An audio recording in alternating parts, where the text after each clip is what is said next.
Sports Radio 670 The Score. Broadcasting live from the Hyundai Studio. Presented to you in part by your local Hyundai dealers. WSCR Chicago. WBMX HD2 Chicago. And Odyssey Sports Station. The Score! This hour is brought to you by Menards. Save big money at Menards. Pre-game.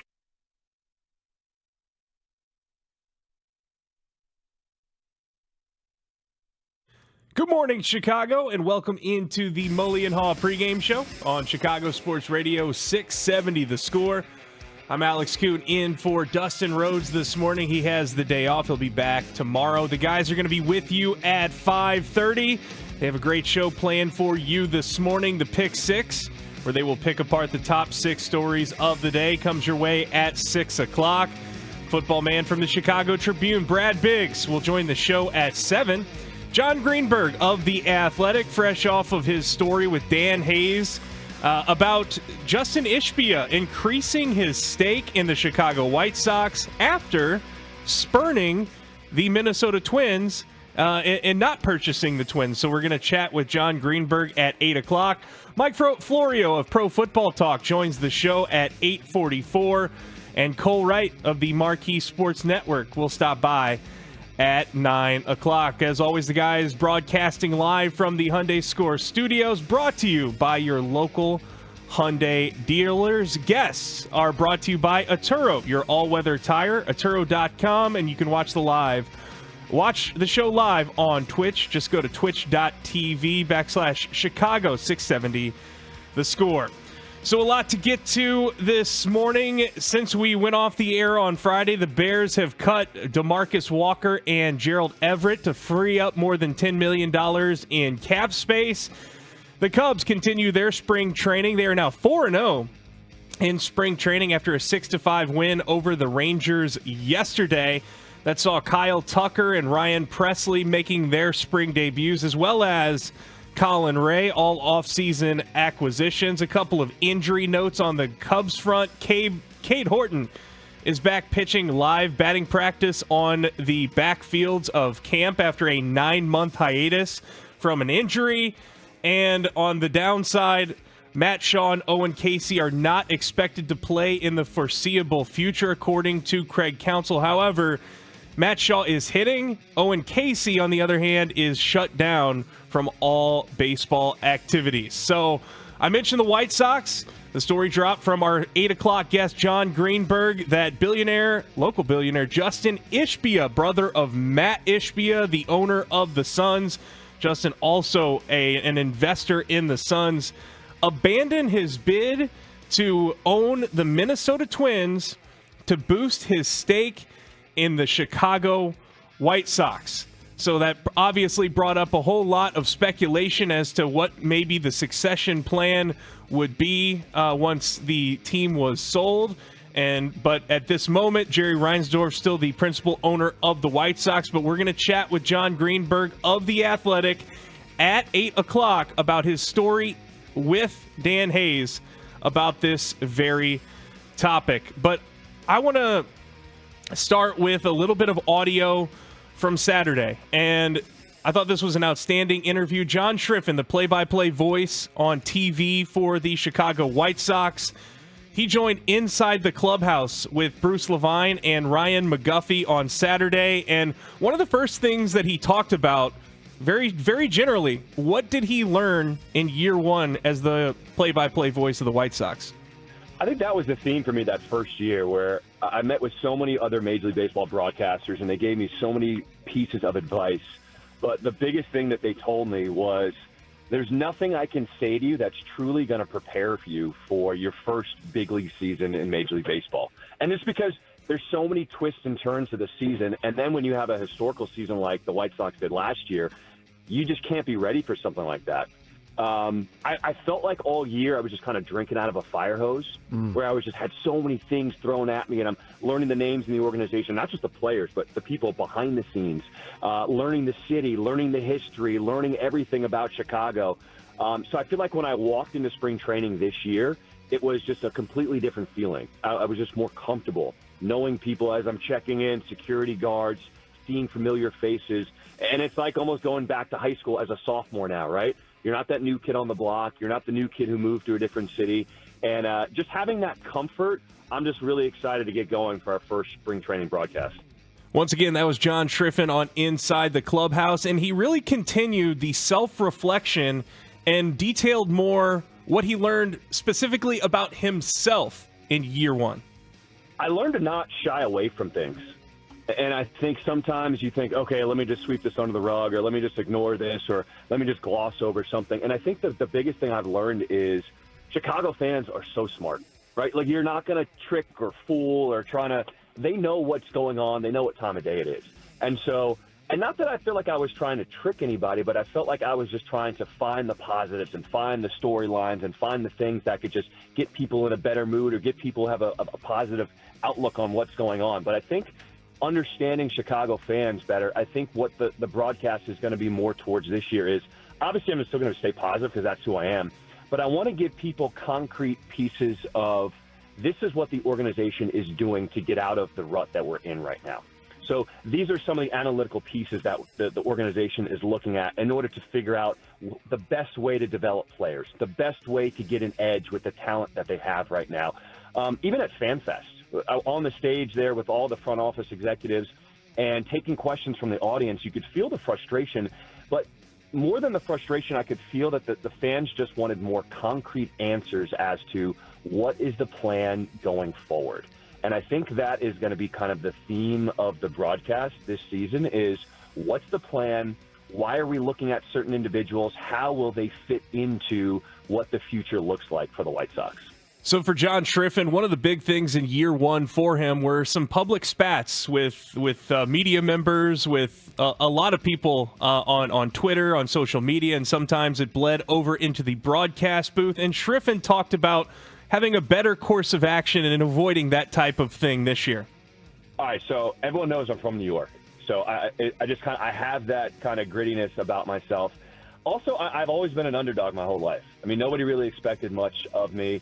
I was a pitcher who didn't throw very hard in high school, and I was trying to, be a D1 player. I got hurt, didn't know what I was going to do with my life. I went into sports, and then I did news, and everything. I've always been trying to just prove people wrong my whole life. So I've always had that fighting, competitive spirit. So I came in as the new guy, and obviously I didn't know Chicago, and I let that be known that I wanted to learn the city. So I felt like when people were taking jabs and throwing shots at me, I felt like that was my competitiveness going back at people like, hey, I understood what the assignment was, and I'm trying to get to know the city. But I realized halfway through the season that wasn't the best approach, right? Like, yes, I want to be competitive. Yes, I want to prove people wrong. But at the end of the day, I have to prove things to myself. And I felt like early on in my broadcast this season, I was trying to prove too much to too many different people. And when people were dissecting the broadcast and playing clips, I felt like I was so nervous to make a mistake that, oh, my God, someone's going to play a clip of me messing up this or messing up that. And then halfway through, especially around the All-Star break, I got to the feeling of, look, if tomorrow is my last broadcast, I want to have fun with it. I want to enjoy this experience. So, Bruce, when you talk about me going to the pregame and talking to the managers and the players and being in the dugout, and then after the game's over, going back in and listening to the manager and listening to the postgame stuff, that was my little kid coming out and just saying, look, I have access that most people don't get access to. Why not enjoy the most of this? Why not soak it all up and get as much information as I can? Why not walk around the stadium? Why not just sit in the dugout and just look out onto the field and just take in this entire experience? Because nobody knows how long we have in this environment. It's a very high-pressure world, professional sports. So just have fun with it. And I think for me, that was the theme in the second half. And when I had more fun with it, it allowed me to just naturally tune out all the outside noise. And I realized that to have that true confidence, a lot of confidence actually comes from failure. So you can't shy away from mistakes and shy away from failure. Mm-hmm. So I found that my confidence came from within and myself, and I think that's where my excitement also comes from heading into year two. Once again, that was John Triffin on Inside the Clubhouse with Bruce Levine and Ryan McGuffey on Saturday. Great stuff there from John. So in Cubs camp, The Cubs are 4-0. They picked up a 6-5 win over the Rangers yesterday at Sloan Park. And as I mentioned, it was the spring training debut for Kyle Tucker, and Kyle Tucker stepped to the plate in the first inning of the game to a little bit of applause from the fans in Mesa. Nice hand for Kyle Tucker, the former Houston Astro. Big-time trade acquisition for the Cubs. Kyle Tucker with a chance to show this Cubs crowd what he can do at the plate. First pitch from Bradford, goes right after him, but misses on the outside corner. Nice to see Kyle. He's been out here taking batting practice, getting his work in, but first game he is playing. First at bat as a Cub in the spring, fouls that one straight back. 1-1 the count. This guy can do a lot of things to help you win. He's obviously a good hitter and can drive the ball out of the ballpark. An RBI guy. Base stealer. He can run the bases, and an excellent right fielder with a very good arm. So he is, one of those five-tool type guys. Fly ball to deep right, but it'll be playable for the right fielder Osuna. Kyle Tucker gave that ball a ride, but that is an out for the second one of the Cubs first. So Kyle Tucker in a Cubs uniform for the first time yesterday in a 6-5 victory for the Cubs, in which they once trailed 5-0. Tucker ended up going 0 for 3 in the contest. And I mentioned Ryan Presley. He pitched in the second inning, went 2/3 of an inning, allowed 2 hits, an earned run, a walk, and a strikeout. Colin Ray got his first start of the season for the Cubs, going an inning and 2/3, allowing 2 hits, an earned run, striking out 3, and walking 2. The Cubs are, as I mentioned, 4-0, and they face the Padres this afternoon. 2:10 first pitch. They will head to the Padres facility in Peoria to play that contest. Now, I also, yesterday, one of the bright spots of when the starters were in the game was Pete Crow Armstrong, who continues to drive the baseball, and he did so with Nico Horner in the Marquee Sports Network booth. Nice. We might see some speed right here. Yes. Number 4 headed to second. That is not an easy stand-up double for a lot of people. I love, by the way, how anytime when he gets about midway to second and he does that sideways kind of glide in. And right there, He knows I'm safe. The guy's got some swagger to his game. It's real. It's not. He's not doing it to try and look cooler than the next guy. It's who he is. It's how he lives. And Pete's going to be amazing for us this year. So that was Nico Horner in the booth for Pete Crow Armstrong's double, and he has a couple of doubles in back-to-back games for the Cubs and is off to a hot start in the spring. Before we get into Jordan Wicks, as he joined inside the clubhouse on Saturday with Bruce Levine and Ryan McGuffey, first want to let you know to keep listening for your chance to win your way into our Cubs season opener watch and listen party at the Blue Cross Blue Shield Performance Stage. Be a part of a studio audience for Cubs versus Dodgers in Tokyo starting at 5 a.m. on March the 18th. Then stick around for a special broadcast of our show after the conclusion of the Cubs broadcast. It's all brought to you by Blue Cross Blue Shield of Illinois through it all. All right, so Jordan Wicks, pitcher for the Cubs, coming off of a banged-up season last year, a rocky season for him, but he talked about his offseason of getting healthy and getting stronger with inside the clubhouse on Saturday.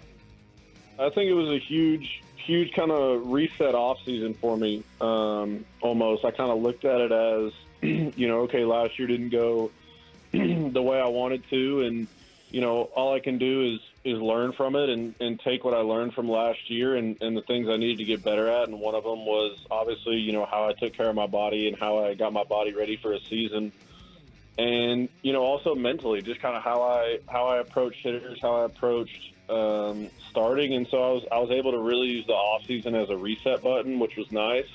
And then come into spring training with, almost a blank page and a clean slate and just, kind of start over. So for Wicks, the big goal, obviously now, is making the team out of camp?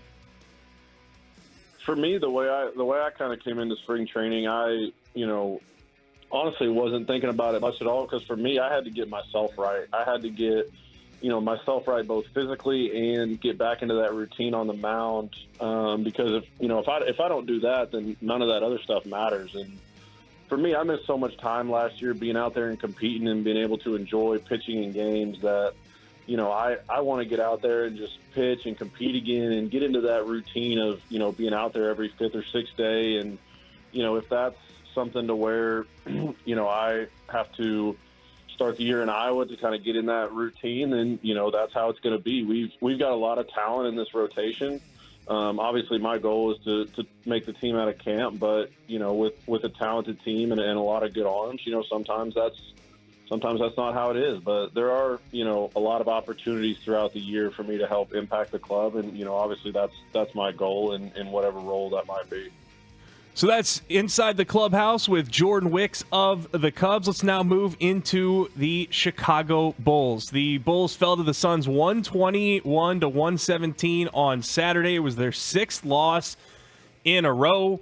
But after the game, Suns star Kevin Durant had an interesting quote on Matas Buzelis. I'm going to read it to you here. Quote, "I like Matas. I liked him when he was with the G League Ignite. He's long, athletic, and can shoot it.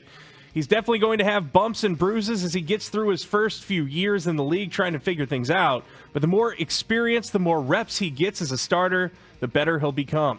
Billy's giving him more opportunities. Just play." I hear Donovan on the sidelines. "Attack, shoot the ball, be aggressive." His teammates encourage him. Playing will make you a better player. So words there from Kevin Durant on rookie Matas Buzelis of the Bulls. The Bulls are in action tonight, taking on the Philadelphia 76ers. 5:45 pregame, 6 o'clock tip on the Score. Shams Charania is reporting that the 76ers and Joel Embiid are consulting doctors and considering alternative options on his injured knee. He has been banged up most of the season. He is questionable for tonight's game. And it's interesting right now because the Bulls are a half game up on the Nets for the 10th spot in the East, which is the final play-in tournament spot. They're a game and a half ahead of the Philadelphia 76ers. So they play the 76ers tonight. So whichever way you're looking at it, 76ers have a chance to move closer in the play-in tournament spot. The Bulls have a chance to move closer into a better draft pick. So Bulls, Sixers tonight from Philadelphia. The Blackhawks fell 5-2 to the Toronto Maple Leafs last night. They are now 17-33-7 on the season, and their defenseman Seth Jones is looking for a trade at this point before the trade deadline, which comes up a week from Friday. We're going to take a quick break. When we come back, we wrap up the pregame show with an improbable victory in the PGA yesterday from an Illinois golfer who has been professional for 10 years and picked up his first victory, a big check, and a bunch more opportunities. We'll tell you about that next, and Mully and Haugh come your way in less than 15 minutes. That's all on the way on 670 The Score. Coming up at 5:30.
Alex Kuhn's the MVP. That's quite a tandem. Oh, boy. Start your mornings with Mully and Haugh, 5:30 till 10 a.m. on 670 The Score. He's a backup. Let's go. Mully and Haugh, Chicago Sports Radio 670 The Score. MVP indeed. Yes. Mr. David gave a polite golf clap during the golf highlight. We haven't heard one of those. Well, we heard golf claps from Dustin, but never a highlight. Good morning, Mully. Yes, we morning, congratulated Alex Kuhn because I don't recall any other time that we've ever played a golf highlight. That's an awesome highlight. That sounds like my game. You know, ricochet one off a tree. Only mine would have gone the other way. It was riveting. It was great radio. The polite golf clap in response. Oh, yeah. Dustin would be happy. So, welcome, Alex. Oh, that's beautiful. Thanks for the welcome, guys. And Brandon's always here, making us laugh and smile. So that's good. He's a good man. That's Monday morning, quite a weekend. Well, I got to tell you, it's a weekend of hope and promise, okay? Because the Cubs are unbeaten. You're never going to beat the Cubs in spring training. Technically, they could go into the regular season unbeaten still. Yeah. That dream is still alive. Technically, the sweep in Japan will set them up for breaking camp after they break camp. Never mind. But they are unbeaten. And the White Sox, wow, is there White Sox news. Wow, am I excited about the idea of a new investor leading where with the White Sox. You were the first person I thought of. Sox fans were the next group I considered. But I do think there's hope there because Justin Ishbia is the billionaire from Winnetka. Building a giant house, by the way. Building a giant house on the North Shore and pulled out of the negotiations to acquire and to buy the Minnesota Twins. Yeah, they were down the road in that. They were down the road in that quite a ways to the point where people in Minnesota were shocked by this news as well. So we understand and we'll talk to John Greenberg, who broke the story along with Dan Hayes in The Athletic on Friday night or Saturday morning, I believe. And Glorious. And we'll get some details. But the bottom line is, and I think you can interpret this however you choose, Rick Morrissey had an interesting column in the Sun-Times this morning. But I think that the way I read it is that Justin Ishbia, a billionaire, is not going to back away from buying a baseball team unless he were serious about acquiring majority control of another baseball team. Yeah, and David, I think the headline to that story is that according to what was written, it was the Reinsdorfs. I don't know if it was Jerry who made the call, but the Reinsdorf, either Jerry or one of his sons, who contacted him and encouraged him to invest in the White Sox and pull out of the deal with the Minnesota Twins. There was something about that conversation or communication that led Justin Ishbia to pull out of the Twins sale to pursue the White Sox. You don't do that unless you think you have a future there. And there may be statements, and Scott Reifert responded on behalf of the Sox. Yeah. Okay. And we know that there is a chain of command and a protocol, and that was the statement that pretty much everybody expected. But I do think that it's easy to infer what we're talking about, that common sense tells you if he wasn't serious about buying controlling interest of the White Sox or having it at some point in the near future, he wouldn't be going through the motions here. And right? I mean, just for snorts and giggles, this is a guy who is currently building a house. I don't know if it's completed or not, that is bigger than Tom's on the Chicago lakefront, okay? Sox 1, Cubs 0. Well, I'm just saying, that's what the White Sox need. Some deep pockets. Deep pockets. A guy who wants to swim down and walk over. Is this against quarters? It's got to be part of his workout. I think that having an owner, an Iron Man owner, with seemingly bottomless pit of money, that is something the Sox really haven't had, would be exciting. Would be huge. Rejuvenating. It's so exciting. That's why I do think that this reminds me. It's different context and set of facts, but it does remind me of the reaction to the 78 renderings last spring or winter. Yes, when you saw that. Before the season, last spring training. We saw the patch of land known as the 78. We saw the renderings, and it was almost like the highlight of spring training for the White Sox. And this feels that way, too, because there is hope in this report. And there's a reality that he backed away from one team to pursue another. Exactly. Can't get past that. No way you're going to get past that. And it doesn't matter what people say about, Jerry, who's turning 89 next week, 89 has no plans of stepping aside or stepping down or selling the team. You get a powerful partner, and that's what you become, one of the shareholders, one of the partners, and he's the chairman of it, where you can, who knows how quickly this could happen. And I get it. Everybody's saying, no, he's just an investor.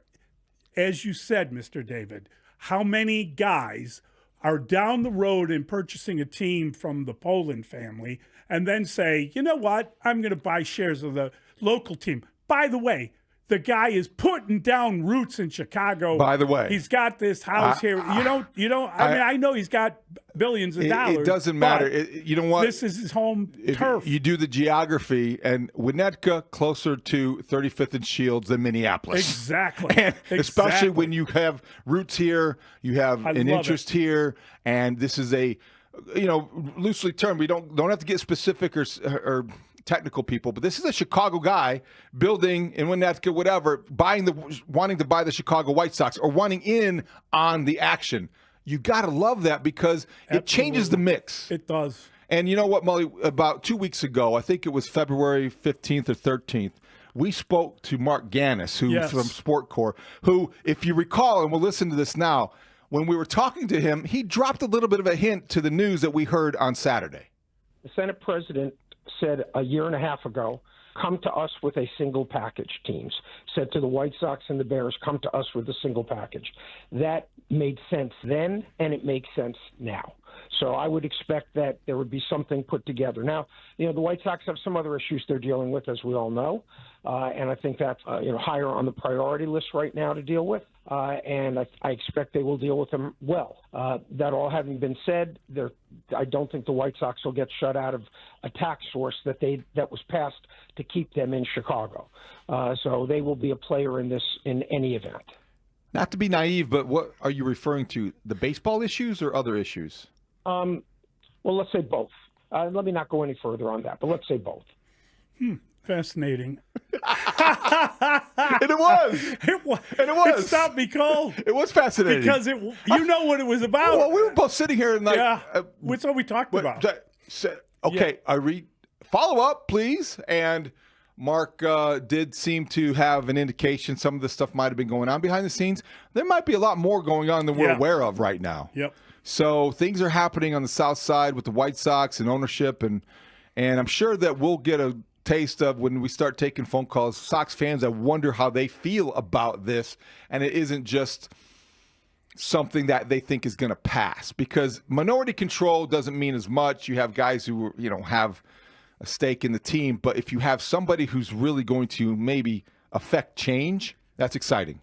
Would it not be exciting if the Whites, and I'm just throwing this out there, if indeed the Bears decide that the Michael Reese project is going to work, and then the White Sox get involved and can play some games in the same building? Is that what we're talking about here? A combined project? It's a great question. I don't think that is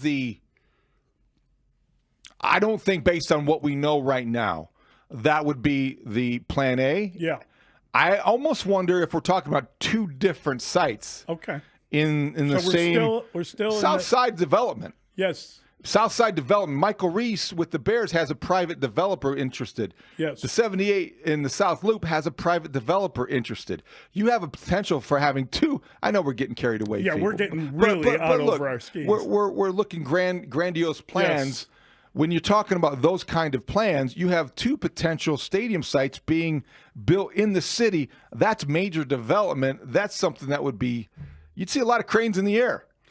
I would also like to see kind of a light rail system between the two projects that would also connect to downtown. That would be so cool. Is that getting out of control? That would be so cool.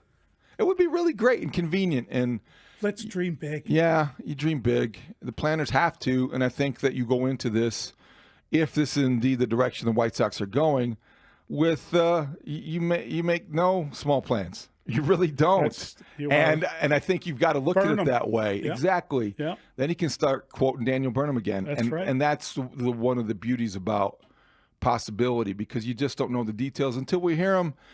We'll respect the statements.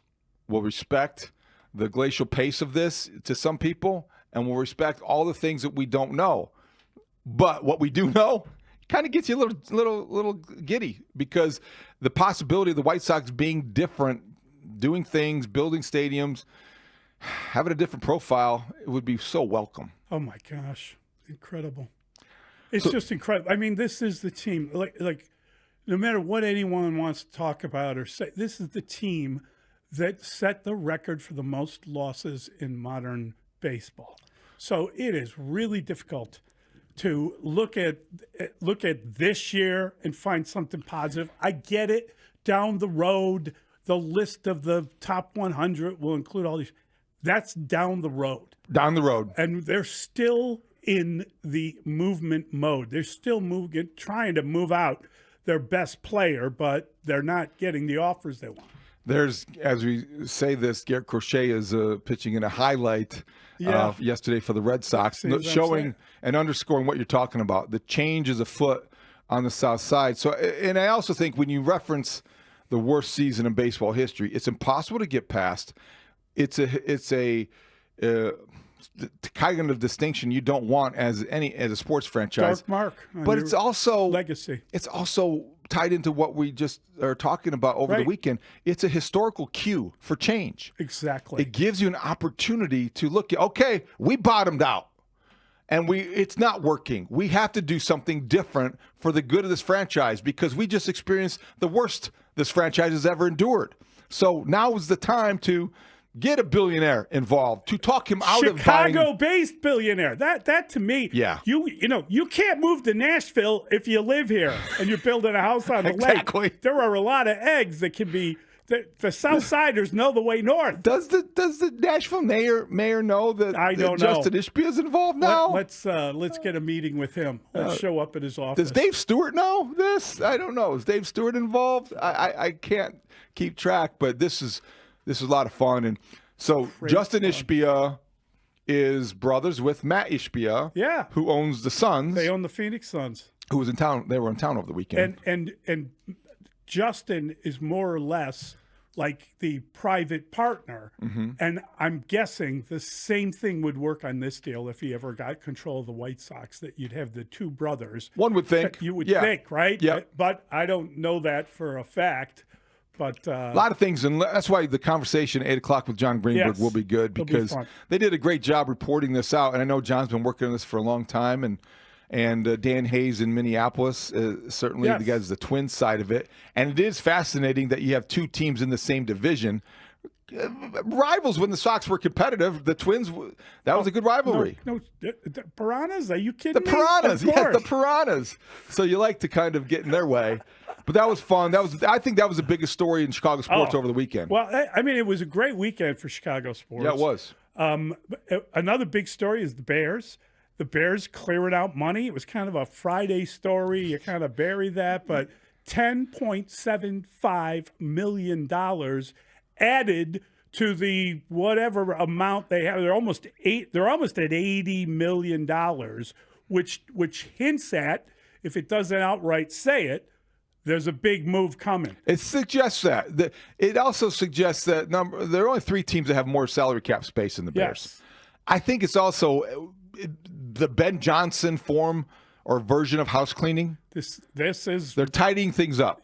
I mean, here's the thing. You got rid of a tight end that was not helpful, so it's nothing to worry about. The other cut is interesting because it opens up a spot you need to. It surprises me too, because he had more value, or as much value in the locker room as he did on the field. DeMarcus Walker. Cut. And I felt like that was one where you can never have enough good defensive linemen. And that hints to me that they understand. Like, they got to get. Who do you think the target is? Well, I don't know. Bosa? A Garrett. See, the Bosa thing is that if he is indeed cut, That's just money. That's just money. There's no draft. So they would have that. And I think that if we're talking about apples for apples, Bosa for Walker, definitely upgrade. Oh, I definite mean, upgrade. Without a shadow of a doubt. Now, I don't know if we're reading too much into that, but you certainly have now you have the more flexibility to be able to say, you know what, let's talk to his people. This only costs money. Hey, we got this money we just found. Right. Come on. $10 million is a lot of money to find walking around. Like I keep hearing 10 million. It's closer to 11. It's 10.75. That's a lot of millions. I will take the 7.5. Whoever they sign, we got this extra. I'll just take that. I think maybe you're talking your commission because we keep talking about Bosa, and you love the Bosa story. You so know you how I you feel need the about 0.75 just to be able for screenplay rights. Someone has got to get their beak wet on that deal. Definitely. But don't ask too impolitely. Make him an offer. You don't want to upset the young man. So, yeah, the Bears were busy over the weekend. The Bulls, I went to the Bulls game on Saturday. The Suns were in town. Kevin Durant did his thing. Their big three did their thing. That's not a very good team, the Suns. They're not very deep beyond the big three. But, boy, when you put them together at the right time, Booker, Durant, and Beal, they were hot. They were good. Bulls came close, but that's what the Bulls are doing. A couple of things, and I can't believe I'm going to say it, but Josh Giddey had another really good game. He really did. That's 2 in a row. He did. And he's making his play. There's no doubt that he's played better than you thought he was playing. So that's a good thing. And, of course, Matas, I think that hearing what Kevin Durant said, we'll get into all this stuff, he's giving you inside information about the way Billy is coaching the guy, which is good information to get. It's always fun to hear a player's perspective on what the opposing coach is yelling to one of his charges on the field. I love that. I love that he kind of took us behind the curtain a little bit. I agree. And we'll listen to that during the pick six. But Kevin Durant, also one of those sage veterans that you listen to a little bit closer when he's evaluating one of your players or any player, because his knowledge is as good as his game. And Kevin Durant certainly is now at the point in his career where if he gives you that stamp of approval, he sees potential in you. That's right. It means something, and you hope that for Matas Buzelis, it does mean something, and he uses that as confidence. Because Buzelis, frankly, that was the best thing that happened to Buzelis, I think, on Saturday. He had a couple nice moves, but he was sitting in crunch time. And only because Julian Phillips, I think, fouled out did Buzelis come back into the game, and Billy Donovan was content to not have him on the floor when it mattered most, and that's not great to his development. So it was nice to hear Durant say what he had to say, and that was a competitive game. It was good. It was a good day to be at the United Center. Yeah, they're back in action at Philadelphia tonight. So the Bulls are. Yeah. Embiid has all kinds of problems. I don't think he's playing. Goodness what a gracious. mess. What a mess that is. They're doing everything they can. Let's have a meeting about his knee. We'll just sit down and talk only to the knee. Let's stare at the knee. Just keep your mouth shut. Just knee. Just knee. Get your arse moving again. What are you doing? Oh, boy. He's in trouble. He's in big trouble. So the other thing at the United Center on Saturday, I know you're wondering, but yes, we did have the big game. David dominated is the way I heard it. That's that you didn't hear it from me. I did not say that. What about that power dunk you had? I did not dunk. I barely could hit a layup. That's still super cool that you're playing on the United Center floor. It was fun. We had a nice event with Remy Martin before the game. Good score turnout. Grody. The score personnel evaluate the games pretty quick. Grody needs some work. Gabe, pretty smooth. Wow. Marshall Harris, defensive stopper. Wow. I think it was pretty. So he blocked your shot? No, we were on the same team. Oh, well, there you go. Yes. Defensive stopper. Kevin Cassidy. That means you never passed him the ball. Yeah, that's right. Marshall was getting into it. He had a little competitive flair there, trying to stop one of the younger guns on the other team, and he started to take it personal. So he wanted to get back into the game. All right. Kevin Cassidy had a nice little showing, so it was fun. Oh, really? How's Kevin? He's got good athletic instincts. Did yes. he knock down any shots? Not that I recall. Maybe a layup or two. All right. Yeah, I'm trying to remember. I was trying to be in the role of a little point guard, kind of directing traffic, that kind of thing. Did you do your George Gervin. I did not do the finger roll. I did not hit a layup, but I didn't do the finger roll. And it was really fun. The best part was shooting around before the game, maybe, because then we didn't have, it was you could take your own breaks that way. But it was a good event. Chuck Swirsky was our coach. Our team, the white team, dominated. Just to say, we dominated. Put him in the Hall of Fame. Yeah. Put him in the Hall. Chuck was doing a lot of coaching, and Bill Wennington was the coach of the other team. They had Ray Diaz and Alyssa Bergamini on the other team, and they could use some help. They definitely needed some help. But it was fun. I went down hard once. That was probably the low light of the day. Went down pretty hard. You went down hard. Went down hard. I thought I was backpedaling, and it was just like it was, so familiar of a feeling, so natural of a reaction. It was like I was 22 again, right? Except for, you know what, Mully? I'm not 22. Yeah, you fall harder. No, you do. And I couldn't quite get the ball at the tip, so I just got and I'm twisting in the midair and I come down. Boom. Down goes Haugh. And wow, holy cow. Right side of the ribs. I think I worried a couple people. They were like, "Oh, you're okay." I had a little bump on my elbow. My knee's a little sore. I'm okay. But at that moment, my biggest concern was getting up. There he is. That's why he's called Floorburn Haugh. That's right. That's right. Congratulations. Thank you for the Dustin clap. No, it's respect. I'm glad I'm here. I'm glad you're here too. It was very. I mean, when they say you're going to get out on the floor, I don't think they mean it that way. No, I didn't. And I started thinking, what am I doing here? Why am I trying to intercept passes that are over my head? Just let it go over my head. Oh my gosh. And I just kind of cooled off after that. You took it easier. You took it a little easy. Yeah, look at the scoreboard. You're winning. It was fun. That's great stuff. Good stuff. That should be a lot of fun. We'll get stories from everyone about it. I'm sure Marshall, when he comes in, will get a chance. Oh, he'll be chesty. He was good. Marshall Harris, good basketball player. Yeah, you can see that. Hawks were back in action yesterday. Oh. Austin Matthews. How about the weekend at the United Center? Kevin Durant and Austin Matthews on back-to-back days. And David Haugh. Yeah, right. Let's give respect where it's deserved. Hawks lose last night, though. Yeah, that's too bad. They've been losing, and they've been losing pretty good. I mean, it's I think it was Connor McDavid who said some teams come out hot and some teams don't, and I think the Hawks are probably in the latter. Last hockey note for the day. Yeah. Did you see what Alex Ovechkin did? Oh yeah. At his age, I put it in the questions. He had all that time off. So he plays Edmonton, right? I mean, you can't, when you think of the Edmonton Oilers, don't you think Gretzky?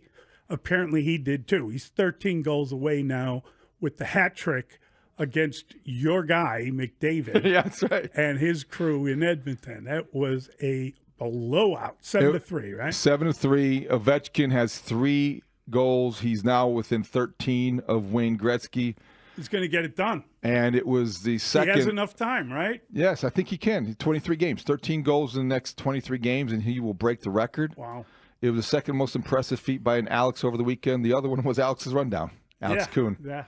Oh, he's a champion with that stuff. Always a champion, MVP. All right, now we got to get to the pick 6. We'll hear from Alex, right? Or is no, Alex. Well, we're going to hear from Alex. Okay. Brandon, though, is I know. us. I know. Yeah. Everyone's got a role. Everyone has a role, and we'll perform them well next. When were the SAG Awards over the weekend? Because they should. I hope they're all listening and taking notes. Mully and Haugh, Chicago Sports Radio 6-7 The Score. There is no off-season for Bears Talk on The Score with Ben Johnson and a new coaching staff on board.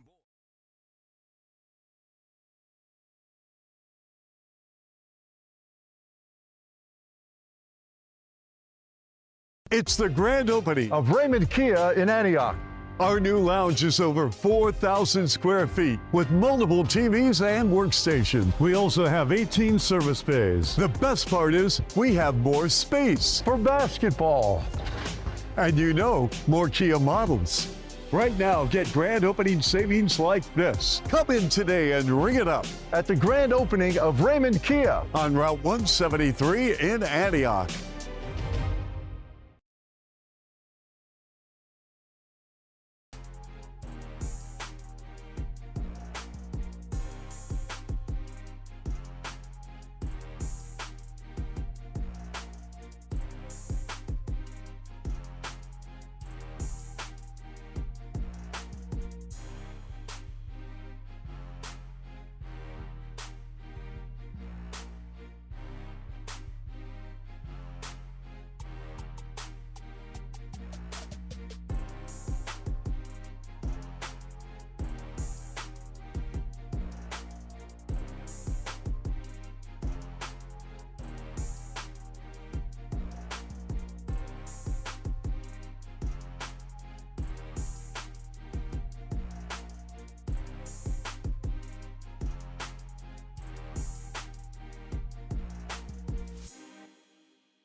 We are Sports Radio 670 The Score. Broadcasting live from the Hyundai Studio. Presented to you in part by your local Hyundai dealers. WSCR Chicago. WBMX HD2 Chicago. And Odyssey Sports Station.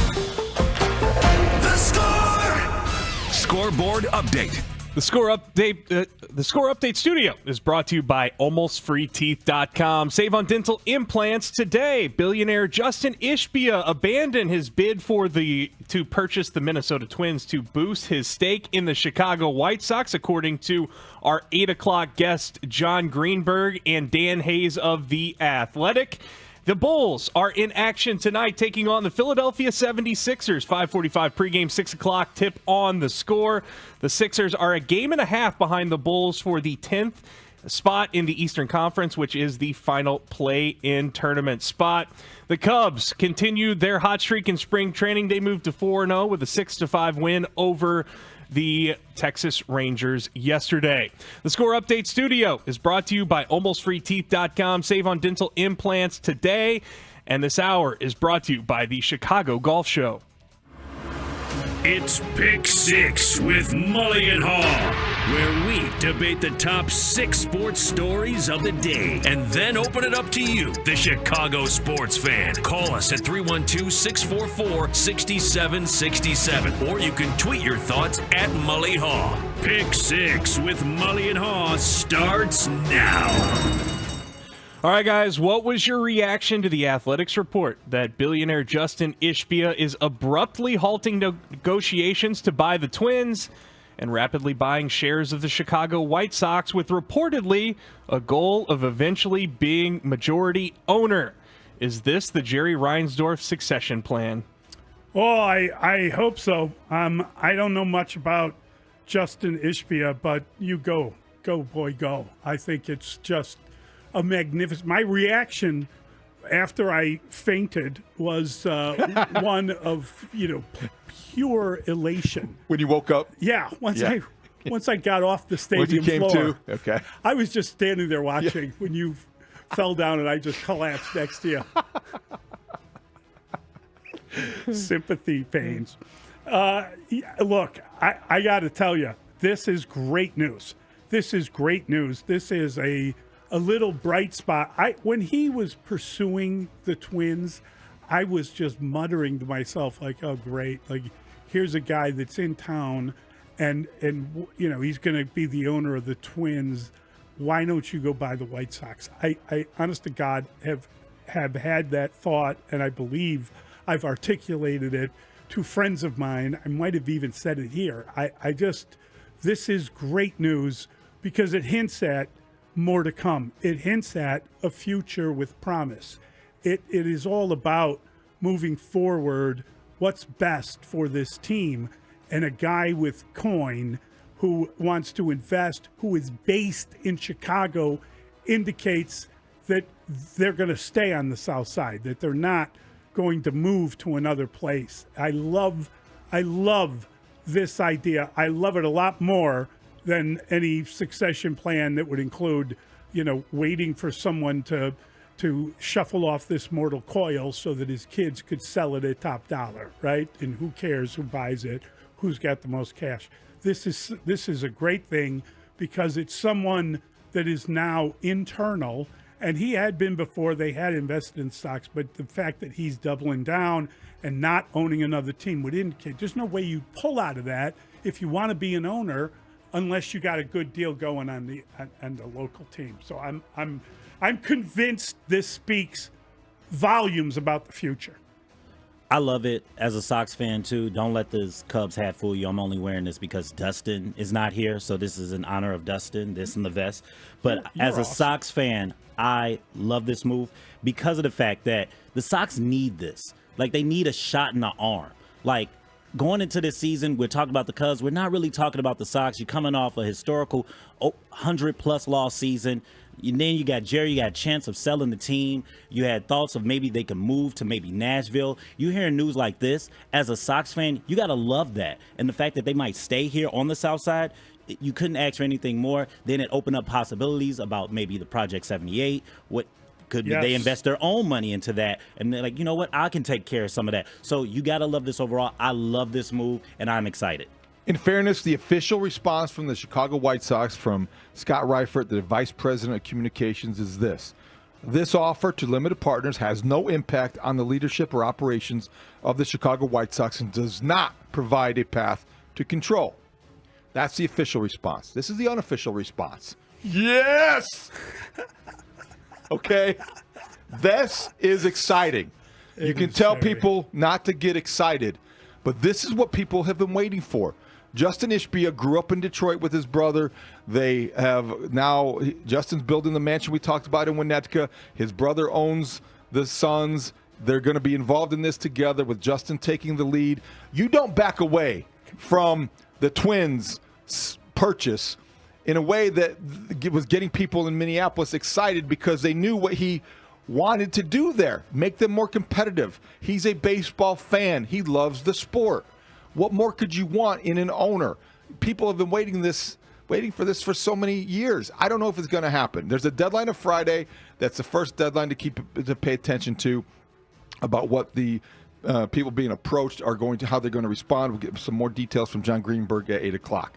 But overall, the big picture interpretation is that there is hope once again on the South Side. I just want to put a football helmet on and run into a file cabinet. Let's go! Listening to you.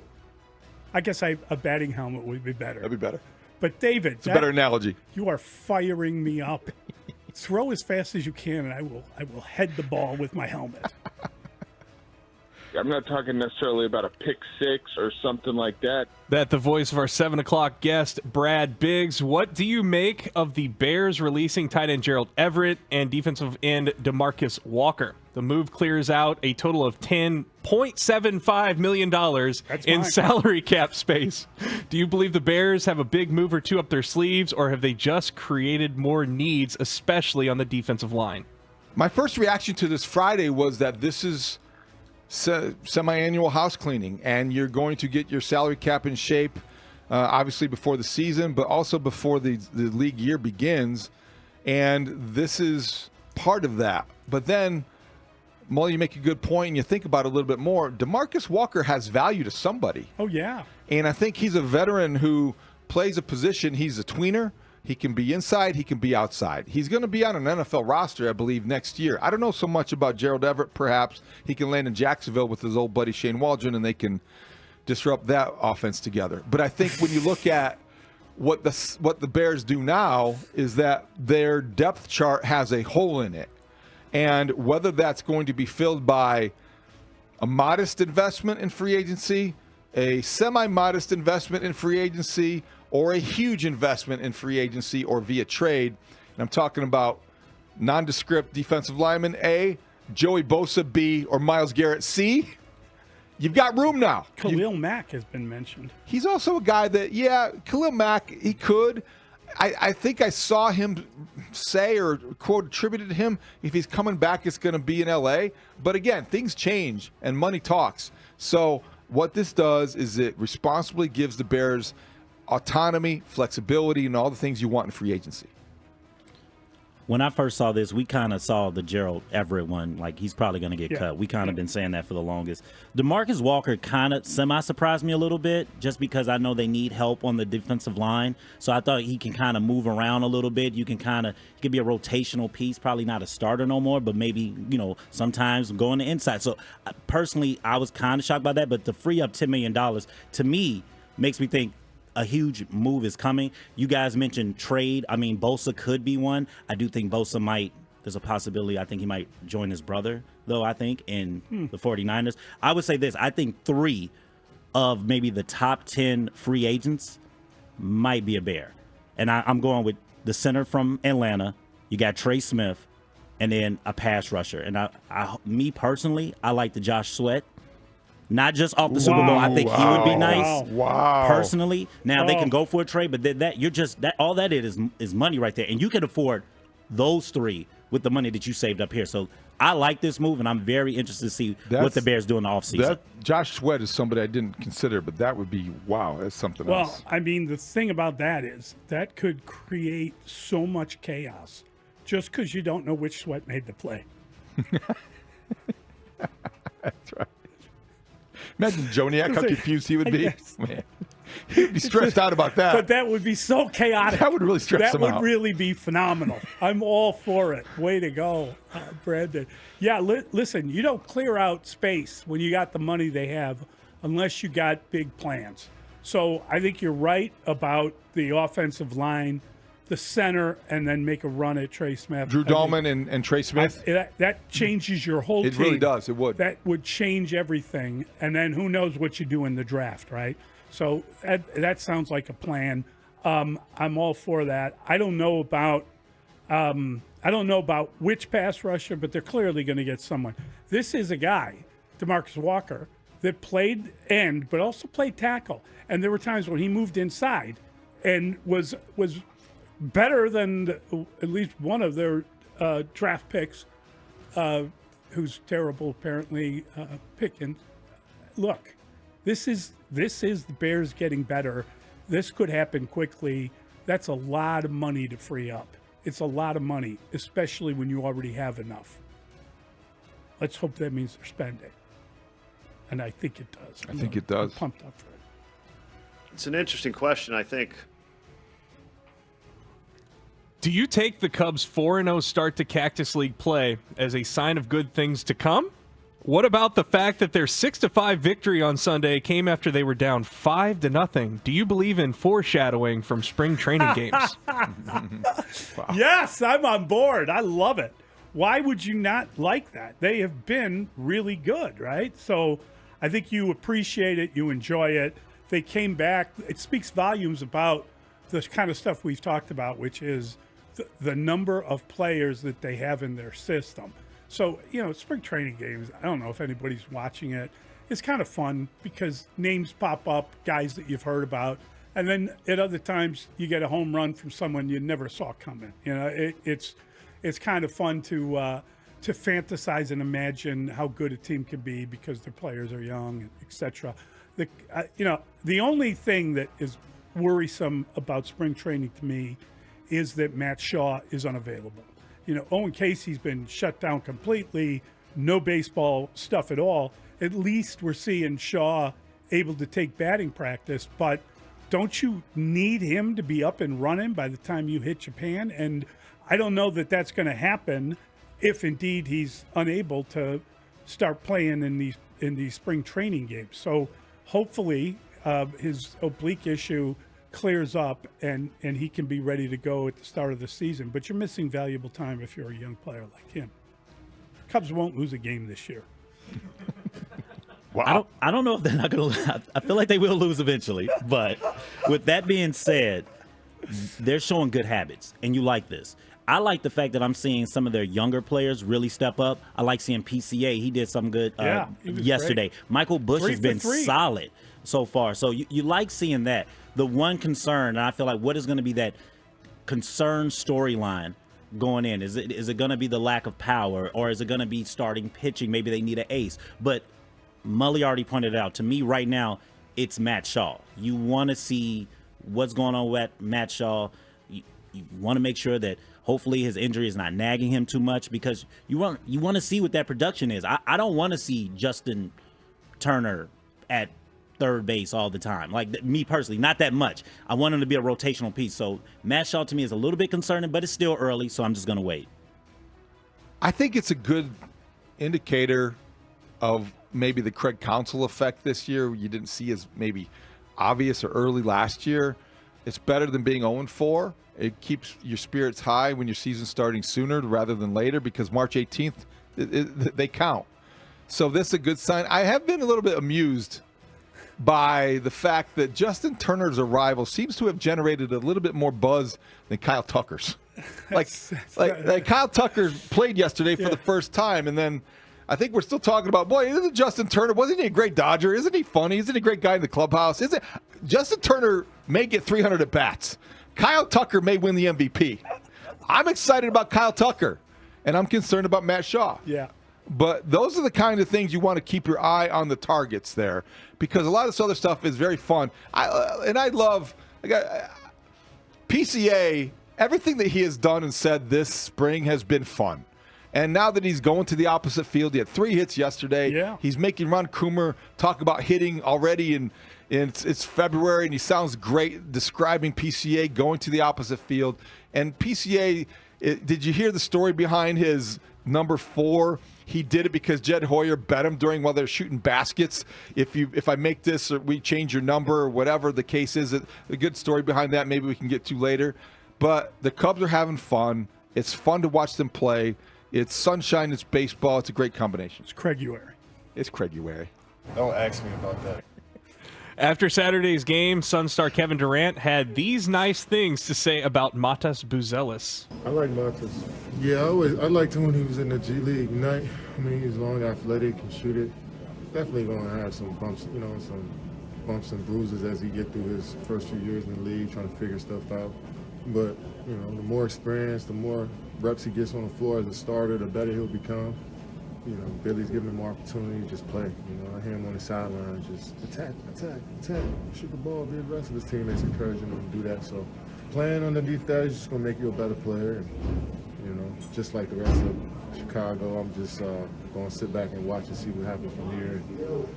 That audio courtesy of CHSN. What do you think of Durant's encouragement, and does that help the Bulls' credibility? It certainly helps Matas Buzelis' credibility. The stamp of approval from Kevin Durant is not easy to get, but I loved everything he said. It was like, this is Kevin Durant, NBA Hall of Famer / part-time scout. He knew his G League team name. Wow. How did he know that? I know it's hard to keep track of these nicknames and teams, especially if you're Kevin Durant, but game recognizes game, and that's a good thing for the Bulls. It makes you feel better about him being identified as a cornerstone, a foundational piece of this rebuild. It makes you feel better about Kendall Gill predicting that he's going to be better than Cooper Flagg. And it makes you feel good about just his compete level because it has drawn the attention of Kevin Durant. I also love the insight that he's telling us what Billy Donovan is telling Matas Buzelis, attack, attack, attack. Awesome. And when he doesn't attack, he will sit. And Billy's been pretty good about that. So that was a nice thing, and good for Kevin Durant to not be a big enough diva or prima donna to sit there and tell, he knows what audience he's speaking to, and he's saying something very, very positive and also analytical about the rookie. So that was fun. TBA on the Cooper Flagg, Buzelis thing. TBA because Flagg and Duke was doing that thing against the Illini over the weekend. It was nasty. They did. But to get back to this. Boy, how many points they scored? I mean, the worst loss, by the way. Bad. But with that being said, I do like this. A lot of NBA stars have been saying this about Buzelis a lot. I've saw now we got Kevin Durant. I think I saw Carmelo Anthony talk about Buzelis, how he really likes his game. Paul George, who he's going to play later. If Paul George decided to play or not, you never know with his effort. Is going to play against him later on tonight. The thing that Kevin Durant said, though, in that cut was just play. Like, long as he's just play. And I feel like I want to see more of Buzelis. I wanted him in that closing kind of lineup at the end. I get why maybe Kevin Durant was really getting hot against him, but, I mean, how are you going to learn if you're not on the court, to me? I think sometimes you just got to get on the court and play. You got to take your bumps and bruises along the way.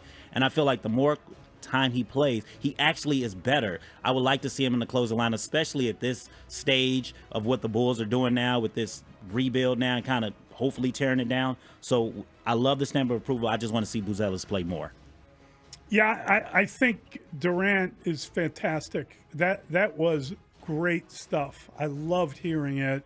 His opinion of the guy, just the way he kind of broke him down as a player, and then, talking about how you develop in the NBA. You get used to the game, you get better as you get older with it. And that is so true. With younger players in basketball, maybe more so than other sports, you have this, when their brain catches up to their body is when they are at the absolute supreme. And it's usually by the time you're like 24 to 28, where the game just connects in your brain and your body still has all of the ability. And you see older players that know what they're supposed to do, but their body no longer can do it. And it's kind of a cool thing to see.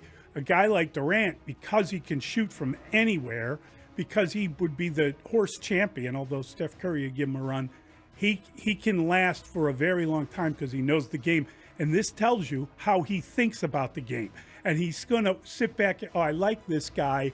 I'm going to watch him develop like a Bulls fan does because he's going to get better. Right. It is a phenomenal piece of audio, a great look into the mind of Durant, the way that he looks at the game, and that little hint of Billy, the way that he's coaching him. He's coaching the hell out of that kid, and he's trying to bring out the best of him, and I cannot wait to see some player development. I think we've seen it a little bit with a couple of players on the Bulls. Yeah, I'm thinking of Kobe White in particular, but I really, really liked hearing that, and I hope Billy keeps pushing him. And you're so right. He will take him out for the end of a game, not because he's trying to mess with his development, because he's telling him you haven't earned it yet. Right. You got to do what you're told. Make it a point.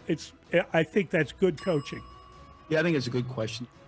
Sam Quinn of CBS Sports today ranking an explanation of all 30 NBA front offices after the trade deadline. The Bulls finished dead last, 30th. Does that seem overly harsh or very accurate?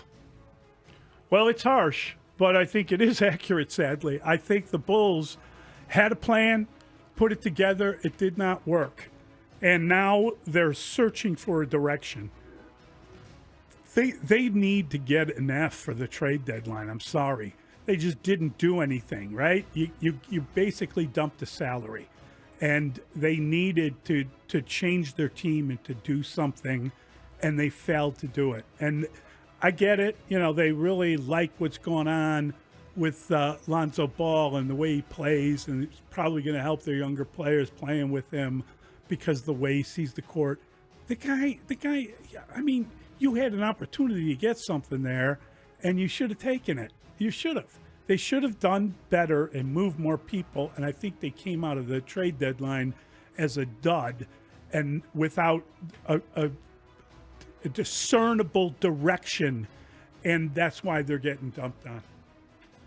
I'm with you, Mully. I think it's harsh, but I also think that it's dead on, because we've been hearing reports too, like during that trade deadline, that they were difficult to deal with when it comes to trading. They agreed to something, and then later, when they come back, like, okay, let's send this out to the NBA, and they kind of backed out. I feel like they overvalue their players a lot. They hold on to their players too much, and that's one of the reasons why I think a lot of analysts kind of take shots at Bulls front office, and I just feel like they got to do something with the direction, and they fell flat, like you said, Mully, at the trade deadline when you were supposed to tear everything else down, and you only traded away Zach LaVine for pretty much no draft capital, and then you got Caruso, no draft capital, and then you couldn't get Vooch going. So it's like, how are we building towards the future when we really don't have no future assets outside of Buzelis? So I think that's one of the things why I think they're ranked so low of just dealing with other NBA teams. The most damning part about this was that it wasn't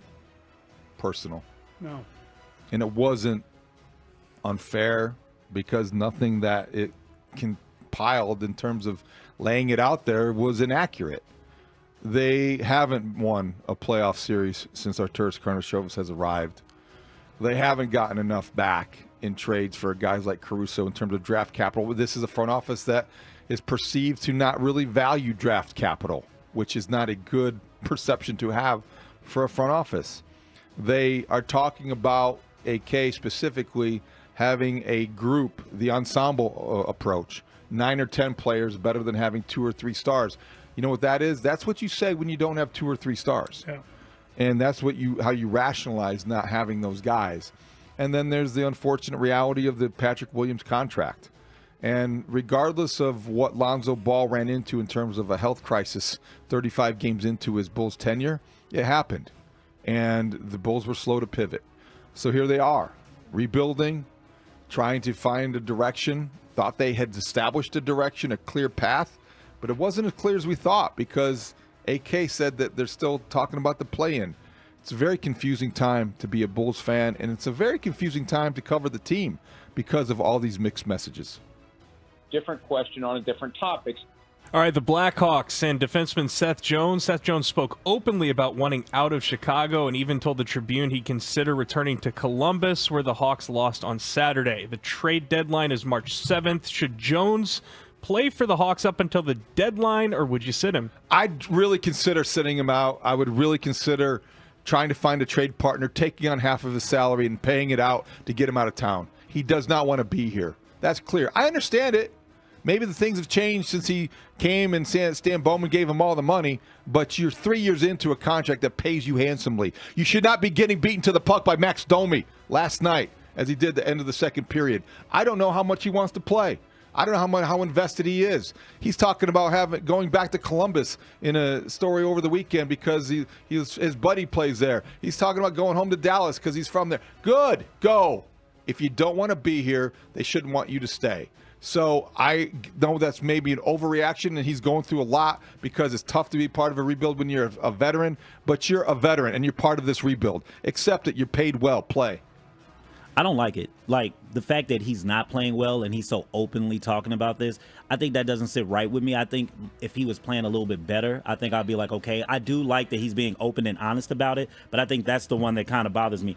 I mean, if you even sit him or play him, like, what is his value? Like, what can you even get for him? You can't probably get much for him anyway. So I just don't like the fact that he's talking while he's not playing well. You know, like you said, you know what you signed up for. You know this was a rebuild. Maybe you thought it was going to be a little bit sooner than expected, and you're probably now tired of it, and I get it. You're a little bit older in your career, but I mean, I don't even know if it helps his value if he plays or don't play, really. Yeah, I mean, I don't know how anybody in Chicago would be happy hearing this. It's. I mean, no one wants to hear. Listen. I'll go to Columbus. Look, send me a Timbuktu wherever. I don't want to be here. You're making a fortune. Poor rich guy. That's tough. I get it. It's hard. It's hard to grind out a season. We both covered enough teams that were losing where you go in the locker room and you get this, oh, you guys are happy. Why would I be happy that you're losing? I want you to win a title and I can write a book, you idiot.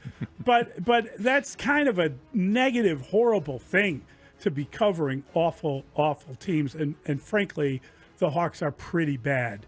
The Hawks have a future. They have younger players. We don't even know if they're going to make it, when they're going to make it, how the timetable is going to work. It is tough to watch the Blackhawks play.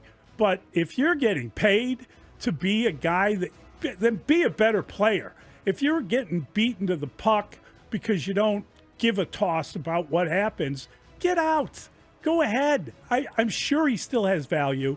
I'm sure you could trade him, but you are going to have to eat some of that salary to move him and to get something decent for him. That's reality. So that's just the reality of it. But it's hard to hear somebody complain. It just doesn't go. There are a lot of people that grew up in this town, taking buses, taking the L, living life like a human, and not riding around because you're making millions of dollars to play a kid's game. Get over it. Yep, I agree. All right, we got the extra point next. It's Mully and Haugh on The Score.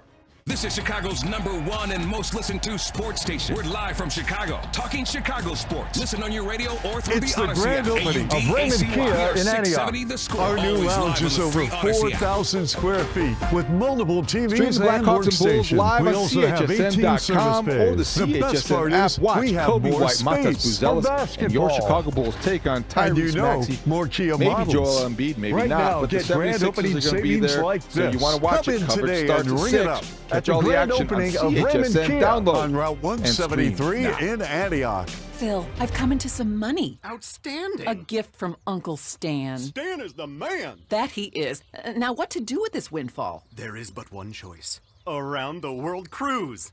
Nice, but maybe we invest now and cruise later? There is but another I got screwed choice. out of one of these by a Excellent. marketing company. Lakeside has great No, CD but rates. when Let's I go. won the Ooh, national Uncle Dick Stan there. Vitale I'll be sound-alike so contest, Lakeside I was CDs promised are 5 outstanding. games. Give me your Dick Vitale. I was promised. I've done it a million times. When the I was game promised tips off, $500 the NBA action and a is just lifetime beginning supply of on Windex. It was FanDuel, sponsored by America's Windex. #1 So what happened? Because I cashed the FanDuel is $500 your check home for immediately. NBA live betting. So The even if you marketing missed the first few company minutes of the game, went you bankrupt, want to bet on a fourth and quarter I've comeback, never.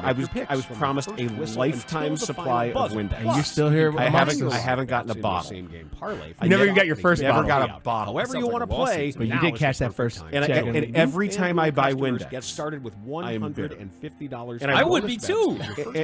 Do you buy the off-brand? I should buy Sparkle. The non. I should buy. I don't know what Windex is biggest. Windex is too good. Yeah, Windex is Windex. Your show It is no place. I've never used non-Windex. I guess Make every moment more with FanDuel. It is superior. But I did talk to Dick Vitale about it. What did he say? He felt only $5 deposit required. He was there at the contest. It was on ESPN. The whole thing. And terms at sportsbook.fanduel.com. Gambling problem? He felt so bad. Oh no! I have no idea.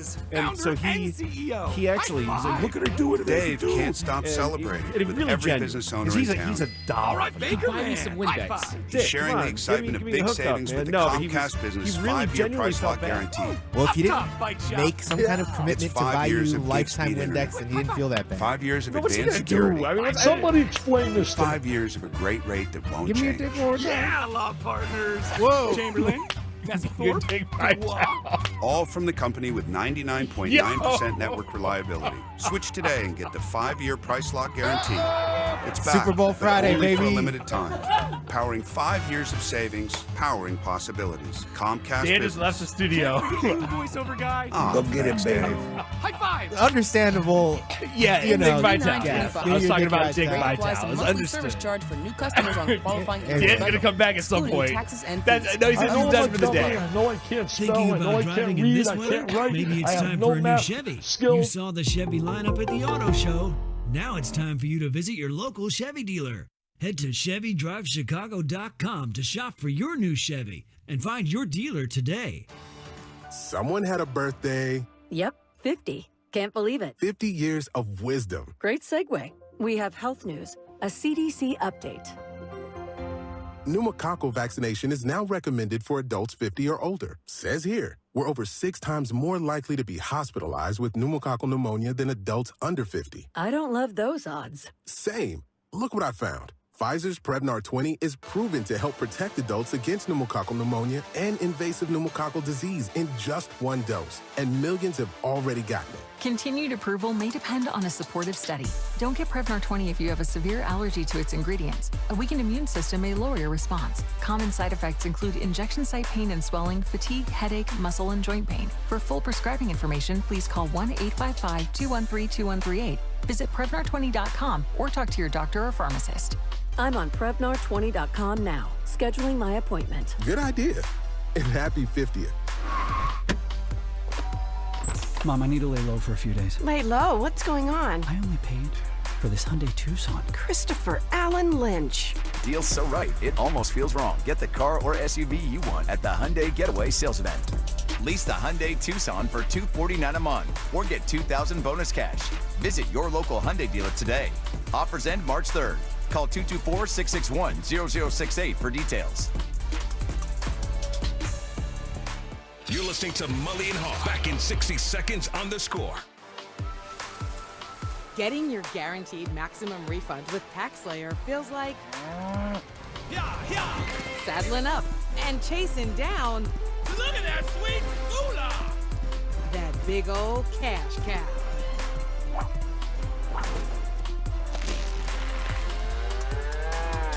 Look at all that money! File with TaxSlayer Simply Free and get your guaranteed maximum refund. Simply Free is available to a limited number of taxpayers. See taxslayer.com for eligibility. Buy 5 quarts of Castrol Edge Full Synthetic Motor Oil and get a $15 gift card after rebate, plus 2 times points at O'Reilly Auto Parts. O'Reilly Auto Parts. When I wake up The best mornings in the morning light, start with Wrangler. I pull on my jeans and I feel alright. Jeans, jackets, and shirts that get your day started. Good mornings make for better days. Wrangler, for the ride of life. Scoreboard update. The Score Update Studio is brought to you by AlmostFreeTeeth.com. Save on dental implants today. Winnetka billionaire Justin Ishbia abandoned his bid to purchase the Minnesota Twins to boost his stake in the White Sox. Story done by our 8 o'clock guest John Greenberg and Dan Hayes of The Athletic. The Cubs are 4-0 in spring training play after a 6-5 win over the Rangers yesterday, and their prospect and pitcher Cade Horton was pitching live batting practice and pitching for the first time in 9 months, coming back from an injury-riddled season or injury last year. And the Bulls are in action tonight against the Philadelphia 76ers. 5:45 pregame, 6 o'clock tip right here on The Score. Scoreboard update is brought to you by AlmostFreeTeeth.com. Save on dental implants today. Set up this extra point. It's time for the Extra Point with Mully and Haugh on 670 The Score. All right, guys, we talked a lot about Justin Ishbia during the Pick Six, but how should White Sox fans feel that he is about him buying up shares of the team? With Chairman Jerry Reinsdorf turning 89 next week and the team coming off the worst season in modern baseball history, how much of a lifeline is this for Sox fans? Well, this is a game changer, potentially. Jerry Reinsdorf turns 89 tomorrow. And at some point in time, if he hasn't already, you've got to be aware of, or I don't know about concerned about, but you care about your legacy. Jerry Reinsdorf's legacy would be enhanced by selling this team or by relinquishing control. That is not harsh. That's not unfair. That's just reality. He could enhance his legacy by having this succession plan in place where Justin Ishbia takes over as a controlling owner of the Chicago White Sox. And if you don't believe that, I think you have some vested interest in it. I understand the White Sox have to look at this and it's very much followed by the book and say the things that dissuade us from saying what I just said or the assumptions that we're all jumping to. But it'd be very unusual for any prospective owner to make this kind of significant investment into a team without the promise of his stake getting larger. And so that's what you got to remember. This isn't just an exercise in, wow, it'd be cool to own part of the White Sox. A billionaire building a mansion in Winnetka doesn't need that. He wants a piece of the action. Pay attention because this could get very interesting. I said it before, Sox fans should feel like this is a shot in the arm that this organization needs. I think it gives Sox fans some type, you could be optimistic about this. Now, I know that, he has businesses in Chicago and Nashville, and, it can go either way still, but the fact that it could stay here on the South Side, I mean, you need that. And, I think about his brother and how he's running the Suns, and I know it's not good over there, but he's at least spending money. Now, NBA, it's a little different, spending money with the salary cap. Mm-hmm. Baseball, I mean, coming from where, as a Sox fan, where we're not spending money, we just gave the richest deal to Benintendi. I mean, to have someone, if there's a star out there, to hear that the Sox name is always could be in it, you want to spend to at least try to win. I think that's the thing that I would want personally as a Sox fan. I'm like, at least he's trying. He's spending the money. I mean, you'll be beloved by that if you're a Chicago fan for both sides of teams, because that's what we want. Pick six. If Kyle Tucker becomes a free agent and Justin Ishbia buys the White Sox, which Chicago team has a better chance of getting Kyle Tucker? Then you got Vlad too. Come on, yeah. I think what you said is really important because it offers hope to Sox fans, and the White Sox have cut so much payroll, which they lost whatever it was, 161 games. No, what did they lose? They won 41 games, is that it? I mean, mother of God, you can't lose 121 games and look at your season as anything but an abject failure.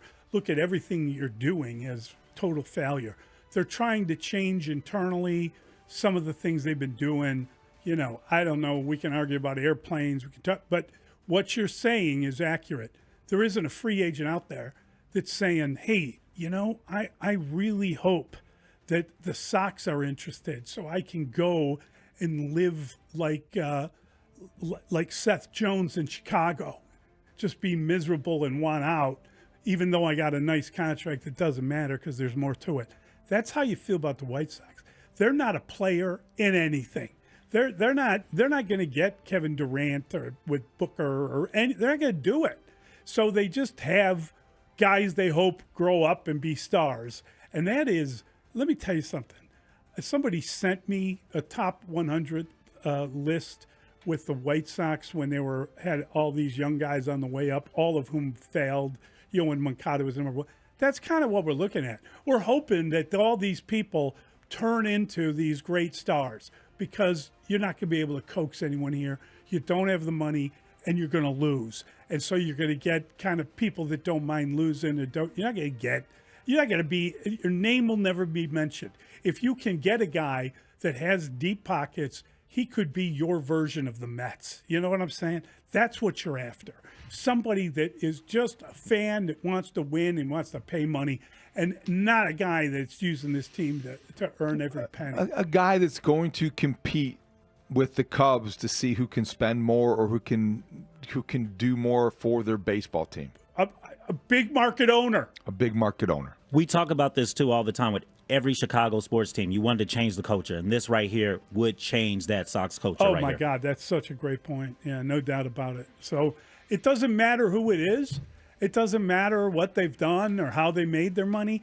It just matters that they're going to go in there and spend it, right? That's all you're after as a fan. You just want to be in the mix. You want your name mentioned with other teams. It doesn't matter. Why can't the White Sox become the Bo Sox? What is the It's a good question. I wonder how people reacted to it. 312-644-6767. Yeah, we'll get to your calls now. 312-644-6767. Do you like the hint of new ownership? Mully and Haugh on the score. There is no offseason for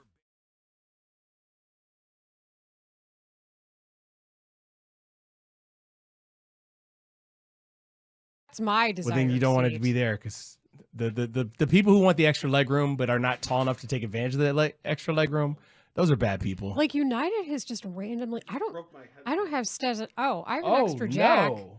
Is it stuck in the? Is it in there? Is the rest of the jack stuck in the? What did you do? I don't know. It broke off, and I'm getting a shock every time I touch it. Well, okay, then don't touch it. Don't touch it. You know what? That music is so appropriate. This is what you get for complaining about your equipment. It finally listened and just bit you back. I don't think you can. Yeah, I think you're gonna have to. That's a death. That thing is broken. That's not a broken off. Hey, Dan, don't stick your finger in there. I don't think he's listening to you. What am I gonna do for the podcast later? Oh, you'll figure it out. That headphone jack is detachable. Yeah, they're gonna have to fix that jack. I'm sure an engineer is already on the call. No, you just the jack. Get a pair the of jack pliers. itself is jacked. Hold on, you just get a pair of pliers. I understand, Let me see but your we don't have pliers on us. Pass me his headphones. I have an extra jack. Okay, so Dan's under the table. Now he's just being silly. This is one of those days. Okay, you can hear us if you take your clearly headphones can off. hear. Yeah, don't touch anything. Give me the headphones. He got shocked. Don't touch anything. Now you can hear us because you took the headphones off. Give me the It's going to be headphones. fine. It's going to be fine. Dan keeps purposefully showing. Why don't you move over here, Dan? I know. We'll get you. Okay, we're I am trying to tell you that. Sucks. I am trying to tell you that I have a headphone jack. Come in now. Yeah, don't we wait. need a babysitter. We need the extra pair of headphones. Can we you need that reject immediately. These are done. Let me see them. Yes, they're broken. No, it's the jack itself is broken. Can you take the Can you end unscrew of that? it off? Unscrew that, please. Then I have another one that I can put on top. Oh no, that one's broken too. It's broken. That's broken too. The whole thing is. He's getting pliers. Yeah, we're getting pliers to get the headphone out of the jack. We need the jack removed. This absolutely sucks. Yeah, you know what? Things happen. You can only control what you control. What's done is done. Let's move on. I don't know that I'll ever get over this episode that I just witnessed right here, where we told Dan, "Do not put your finger," and he just shocked himself Dan, by not don't listening put to your us. finger in there. And then he said What he couldn't does Dan hear, do? and I told him maybe you should take those headphones off. Puts finger in there, and then They're I obstructing say your he's being ears. silly, and then he was like, weird. I'm like. It's okay. Things on, I can't hear It's anything, okay. and I feel It's naked, okay. and like this is now it's like an anxiety dream because I'm here but I don't have headphones. You don't need headphones to do How it. can you do a radio show without your headphones? All professionals would bring headphones. No. That's what would happen in the dream. We're just all talking, so it's fine. There's no guest. There's no sound to throw to. Yeah, but I don't know what they're playing. They could be making fun of me. What? I mean, we're not making fun of you. The people on they Twitch, played the text that line, they're instrumental probably music that was like do do do. anyone who saw this unfold is definitely making fun of you. I'm not. I'm a good teammate. This is no time to panic. I'm a neutral teammate. Okay, tell me if you got it. Check 1, 2. Can you hear yourself? I can. Can you hear me? Yeah. Dan, Layla? can you hear this? What I'm saying to you? Can you hear me? I can hear you. Look okay, at that. we did it. Wow. Look at us fixing a situation in less than 5 minutes. And here we were going to kill it with fire.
Mully and Haugh, Chicago Sports Radio 6-7 to the score. Talking about the news that Matt Ishbia, the Chicago-based billionaire, who's building a beautiful home on the lakefront in Winnetka, is Justin. I'm sorry, Matt's the Justin. brother. Yeah, there's two brothers. Yep. It's Justin, and he is now becoming an investor. He was pursuing the Minnesota Twins, going to buy the Minnesota Twins. They were down the road with that deal. The expectation was on opening day, by opening day, they would have a deal in place for new ownership in Minneapolis, new ownership to take over the Twins, and Justin Ishbia was going to be that guy. And instead, he was contacted by the Reinsdorfs. I don't know if that was Jerry or one of his sons, but that's the information. and they're like, hey, what are you doing? Why don't you stay here? He's got some shares in the White Sox, and now they're going to buy out more shares, and he's going to get more control of the White Sox. The deal still needs league approval for him even to get this far. It's being brokered, according to this story, by Chicago area investment advisors, BDT and MSD Partners.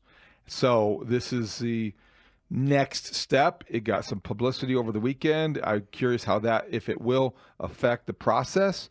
But White Sox limited partners were recently informed that an investor wanted to buy their shares at a franchise valuation around $1.8 billion. And they're not required to sell, nor will their stakes be diluted by this new investor. The deadline for their decision, though, is Friday.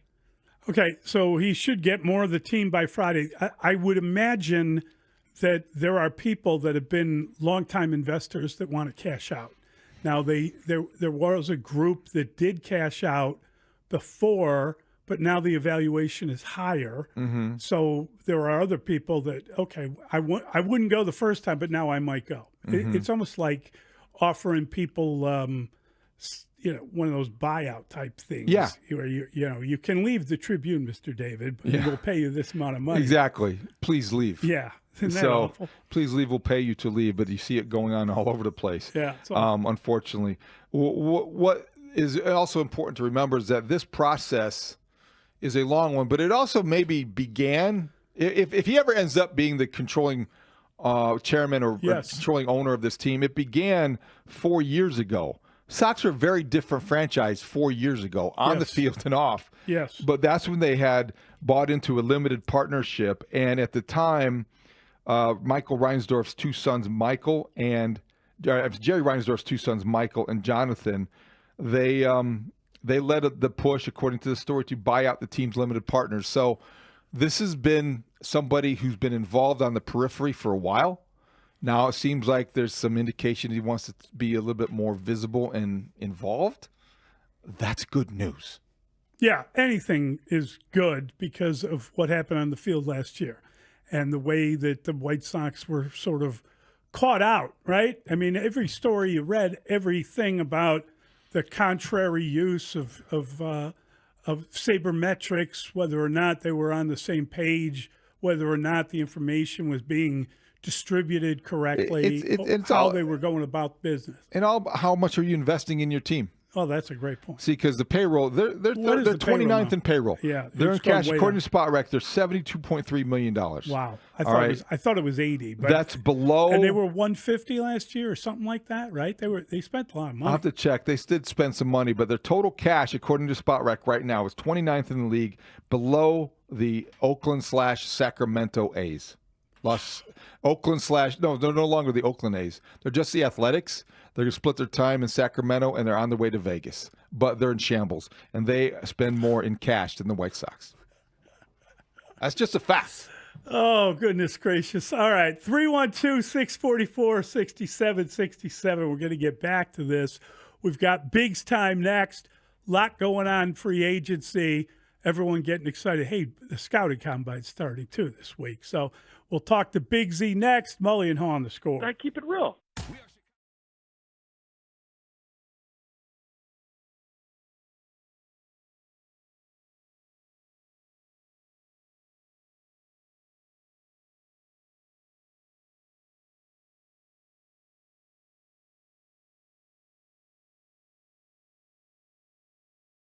You do not want that at that time. But what if it was Robot Bigsy? Yeah. I think Robot Bigsy would be fine. I think Robot from the press box. I could see Brad, him. What do we do here? Brad, what do we do? Morning, boys. What's going on? No, we don't have time for hello. I would take advice from Robot Bigsy because Robot Bigsy on a Sunday is somebody you want to take advice from. They allowed maybe the Bears defense to get their best personnel on the field, perhaps. But there wasn't a situation. Oh, what the heck was that? What was that? Holy cow. Something just. Did you see me jump? Yeah, I did see you jump. Like, what? I immediately got into like a Karate Man pose. What happened there? I don't know, but someone could have gotten hurt. Honestly, something just collapsed somewhere. I don't know what collapsed. Did you guys hear that? I heard it and I looked up. I mean, is there anything laying around you right now? There's a body. Does that count? No, I don't know. I don't know what that Something was. fell It's out nothing. below me, I think it was. It Yeah. was the banging. It was like That's what happened. He was pounding the table. barely pounded the table. You pounded it with your shoe. Maybe it had something to do with your read. All right. That's it. We digress. That I literally, I'm sure that will sound funny because I did let out kind of a surprised yell.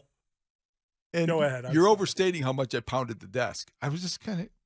No, you're like gently touching. I don't want to touch anything else. I'm going to fix the desk. David is going to repair whatever damage he's done. I'm gonna yell. As a texter said, I yelled like Homer Simpson. Don't. Yeah, it was pretty funny.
Presented by your local Hyundai dealers. This is Chicago's #1 and most listened to sports station. 670 The Score is Chicago Sports. Chicago Sports is The Score. And always live on the free Odyssey app. WSCR Chicago, WBMX HD2 Chicago, and Odyssey Sports Station.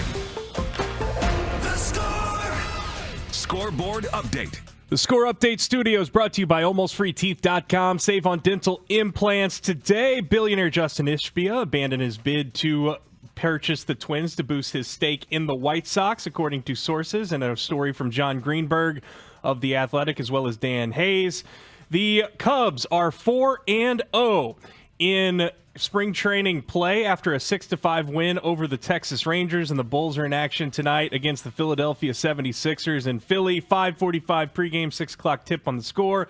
The 76ers are a game and a half behind the Bulls for the 10th spot in the East, which is the final play-in tournament spot. The Score Update Studio is brought to you by AlmostFreeTeeth.com. Save on dental implants today.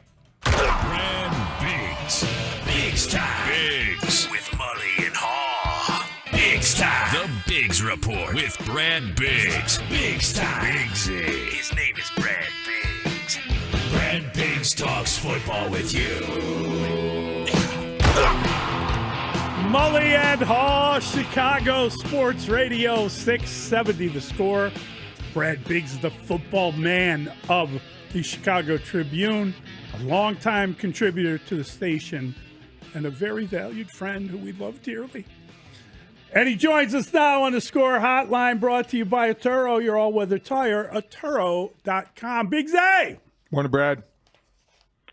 Morning, boys. What's going on? Well, are you in Indy or are you heading there? What's your plan? I'll get there at some point today. Today's the day, It right? starts when you get there. Well, that's it.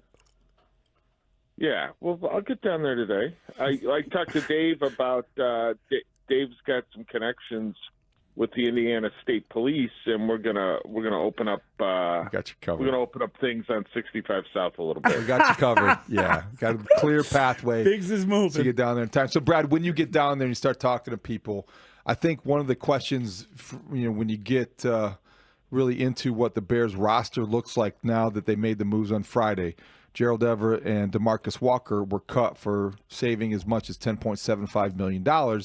Is there another move that they're preparing for? Is it a defensive line move? What can you tell us about what they might have in store? Well, I don't know that they're going to be cutting any more guys anytime real soon. I don't see another move to free up a bunch of cap space. And these were, like, people talk about, oh, these guys are cap casualties. Yeah, you create some more cap space. I don't know that you were getting what you were paying for either one of them. Right, and it's not like they had to have the cap space that these guys provided because they were in an advantageous cap situation when last Friday started, and when the day ended, those guys were cut and did provide them some more room. I got some people nearly aghast that they would consider releasing DeMarcus Walker because of their depth situation on the line. And I'm like, if the guy's not worth your $7 million a year contract, why are you keeping him? How's he making you better? Grand total of 7 sacks over the last 2 seasons. Listen, he answered the bell. He was out there every Sunday, 17 games each of the past 2 seasons, but he's not a difference maker. They overpaid him when he arrived, and they've got to get better. Like, keeping him as some rotational piece doesn't make you a better football team. They need to find some help on the defensive line. There's no question about that. I've heard people talk about Khalil Mack, and that one doesn't add up to me, guys. He just turned 34, I think, on Friday. Probably a heck of a celebration. Coming off a 6-sack season for the Chargers. I would think that he could do better this coming season, that he's got a little more gas left in the tank. But if they go out and sign a 34-year-old edge rusher in free agency, to me that's the equivalent of that's like the defensive version of Keenan Allen. Now, they traded for Keenan Allen this past year, but like, what are you doing? I'm curious, Brad. Okay, $10.75 million. That could be a significant contribution, right? I mean, you look at the amount of cap. They didn't need the money, is my point. So you're absolutely right. They're looking at production versus what. But Walker is a guy who they had playing inside on occasion, outside, whatever.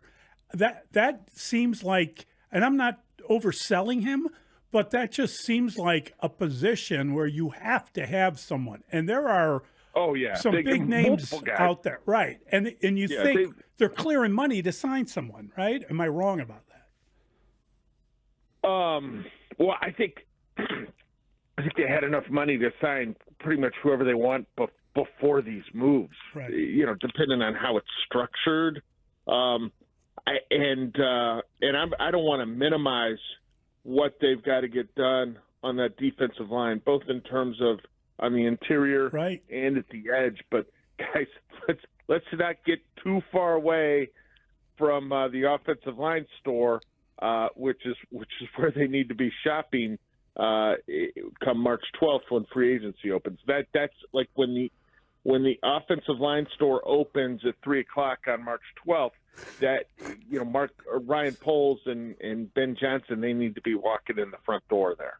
Oh yeah, they're going to be gate crashers. They're going to be door busters. They're going to be like those people on Black Friday morning when they run into Walmart. They'll be sleeping overnight. Yes, they will be. There's no e-commerce. They need to show up in person at the offensive line. Good morning, Trey. How are you? Here's a $25 million check. All right, Brad. So looking big picture at the Bears front office as you speak of them, how awkward, or is that overstating it from the outside, will it be for them to work Ian Cunningham back into the mix, the hierarchy? Where does he sit at these meetings? Ben Johnson is right next to Ryan Poles in philosophical lockstep. Where does that leave Ian Cunningham now that he did not get the Jaguars general manager job? Well, I think Ian Cunningham got an extension last offseason. I believe that's the case. So I'd expect him to be in the mix. I think maybe he wasn't involved in everything in terms of interviews for the head coaching candidates earlier in the offseason, and then perhaps in some of their personnel meetings just because they would want to avoid any type of conflict of interest or things of that nature. But, I mean, he's been a trusted guy for Ryan Poles since day one. And, a guy who's risen up certainly is Jeff King. And that's why I think King was the obvious replacement for Ian if Ian had gotten the job in Jacksonville, or remember he had 2 interviews with the Titans earlier this offseason. Didn't get that spot either, so I thought King would have been the new assistant GM, but Ian and Ryan have worked very closely since they arrived back in 2022. Has Cunningham's star faded because the Bears haven't made a move, because they lost 10 in a row, because the greatest trade ever kind of faded a little bit, and the guy they passed on became the best defensive tackle in the NFL? I mean, did he have a job in Arizona that he didn't want? Like, he had an opportunity. Yeah, turned down the Cardinals job. See, that happens, though. Guys have their run. You know what I'm saying? And then all of a sudden, they're not as hot a candidate. Right, and how do you sell that to your fan base? And I'm just asking the question, like, our new GM came from the Bears. Okay, what do you do with the Bears? Well, you start and you look at the win total, right? You look at the playoffs and you look at things of that nature, and there's got to be a level of that that's a tough sell. Like, Tony Baselli's running the interviews in Jacksonville, right? Okay, Tony Baselli's the guy they pictured with their finalist candidates walking through the atrium of their building or wherever it was in the building. But you see, Tony Baselli and the guy he's going to interview with. What did Tony Baselli make a living doing? Protecting the quarterback. Like, I would imagine Baselli asked Ian at some point, hey, what happened with the offensive line in Chicago? Like, I would think so true. An offensive line, I would think that would be near the forefront of Tony Baselli's mind. I have no idea. Maybe it didn't come up at all, but you've got some explaining to do there as well if that comes up. So if the Bears can get this thing going, and I'm not talking about necessarily this year, but turn this thing around, then they'll have people working there that will be attractive to other clubs. There's no question about it. 3 picks in the top 41. This is Prospect Week down in Indy, the Underwear Olympics, as Dustin likes to call it. Is it trite to ask or to wonder what the Bears are looking for specifically? Are you expecting somebody to emerge that maybe is a sleeper? What are you looking for if you are following the Bears' habits this week? I think you're looking at you're looking at guys that they could build with, like guys that are going to be, they got to pass a character test. I think they got to be guys you want in your room. You know, if Ben Johnson's going to have an influence on Ryan Poles, look at the type of individuals they brought in Detroit. And Ben Johnson's his own guy, and he's not going to try to replicate what Dan Campbell's done. And he's not going to say, well, Brad Holmes did it this way. But I think you're looking for a type of player. And then I think you got to look at a combination of positions that are going to fill needs. And you can't draft for need. It does play a role in things. If you're naive and think that it doesn't happen, you're kidding yourself. When teams say, "Oh no, we never do that," they're lying to you as well. Yeah.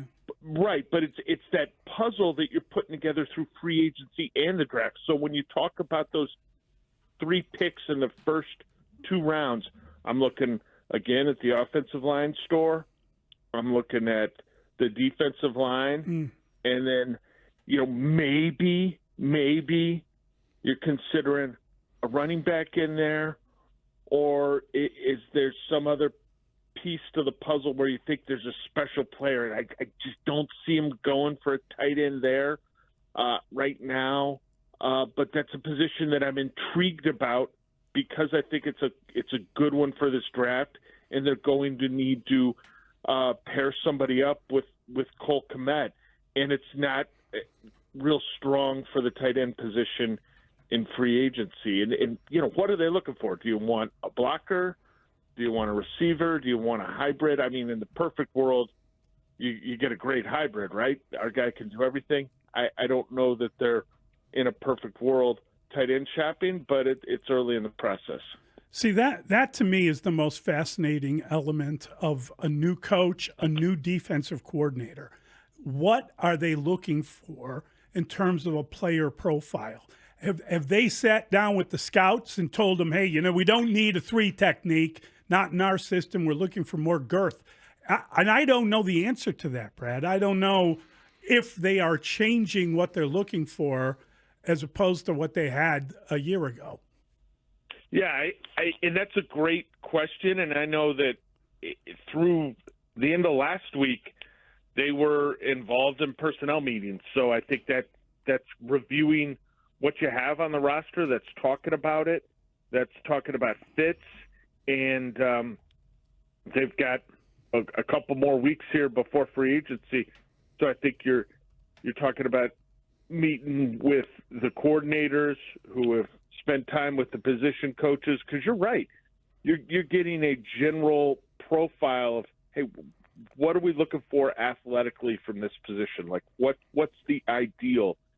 And you want to learn that, and then you want to try to make that happen. And that's why you look at some of these places that have had the same coach, the same GM, the same scouts forever, and they just seem to replenish what they need. Like look at how the Baltimore Ravens have done things for the longest time, and that's because their college scouts in the Southeast or in the West or wherever, they know what that outside linebacker looks like in the coach's eyes and in the GM's eyes, and what it looks like on the field for them in Baltimore. And they know what the safety looks like, and they just keep supplying players because of they've got good people, they've got a deep understanding, and that takes time to develop. You're not going to get that here this year or next year. It's not going to happen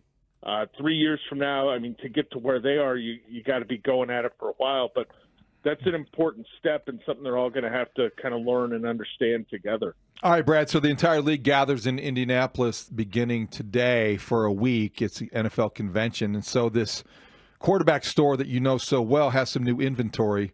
Matthew Stafford has been given permission by the Rams to seek his market value to figure out what it would be in terms of a trade. That could be just an interesting story, or it could be a story that affects the Bears in that division. You wonder what's going to be ahead for the Vikings and Sam Darnold.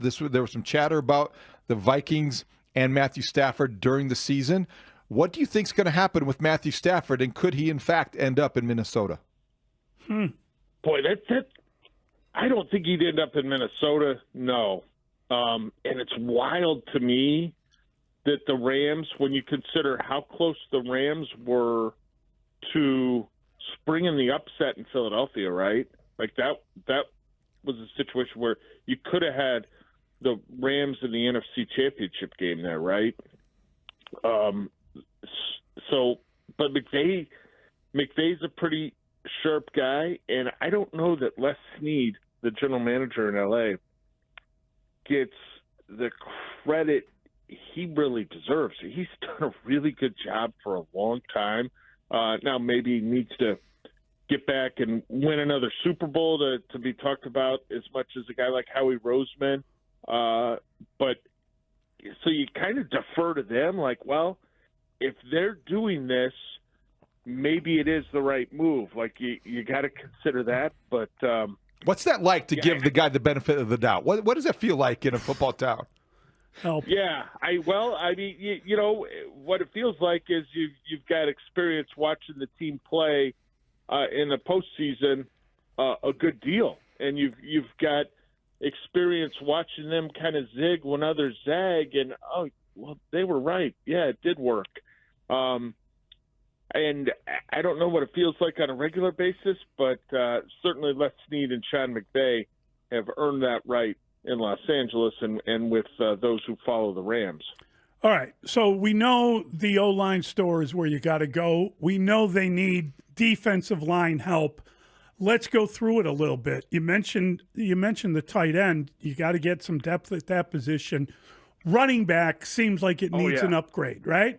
And there's a ton of good running backs in this draft. I'm not suggesting that they go for these positions early, but they need help at safety. I mean, when you actually stop and look at the number of players they need, as good as it is to have, 3 picks in the top 41, boy, they really could use about 6.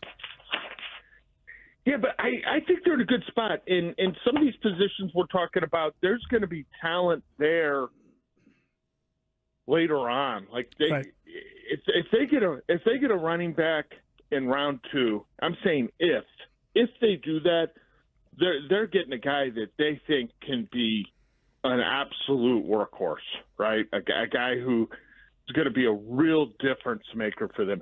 Because I believe they could wait until round 3 or round 4 and get a back that they're going to plug in and have a lot of success with. But, yeah, running back, tight end, offensive line, certainly the defensive line. Listen, you can never get too far away from that cornerback position. Yes. It's not a bad idea to bring in one of those and has the corner position changed too in terms of the player you're looking for with a new defensive coordinator? Could be. I think their hope right now, guys, is that Al Harris is the perfect guy to kind of communicate and break through with Tyreek Stevenson to help kind of unlock more of his potential. But you simply cannot have. There's no such thing as having too many cornerbacks. So there's a lot of ways they can go here, but let's not overcomplicate it. Like, this should be a meat and potatoes off season for Ryan Poles and Ben Johnson, in the trenches, focused on offensive and defensive linemen. Absolutely. Thank you, Big Z. Have fun when you get down there. Safe travels. Don't speed. Have a great day, guys. That is our guy, Brad Biggs, the football man of the Sun-Times. Trying to help him out. Yeah. Well, I-65. I-65, it also, like a truck can come at you and fly past you. You got to be very careful. You got to be on your toes. You just got to stay awake and manage yourself on that long drive down to Indy. It's only a few hours, but it's only a couple hours. It's good meditation time, books on tape, whatever you want, podcasts.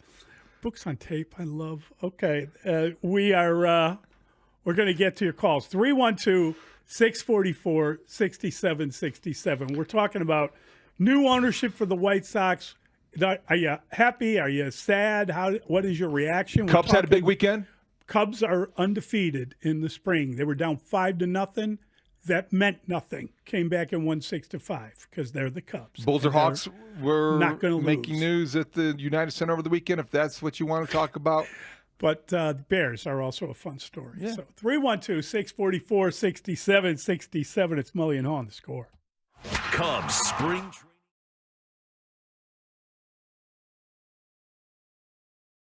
It's the grand opening of Raymond Kia in Antioch. Our new lounge is over 4,000 square feet with multiple TVs and workstations. We also have 18 service bays. The best part is we have more space for basketball. And more Kia models. Right now, get grand opening savings like this. Come in today and ring it up at the grand opening of Raymond Kia on Route 173 in Antioch.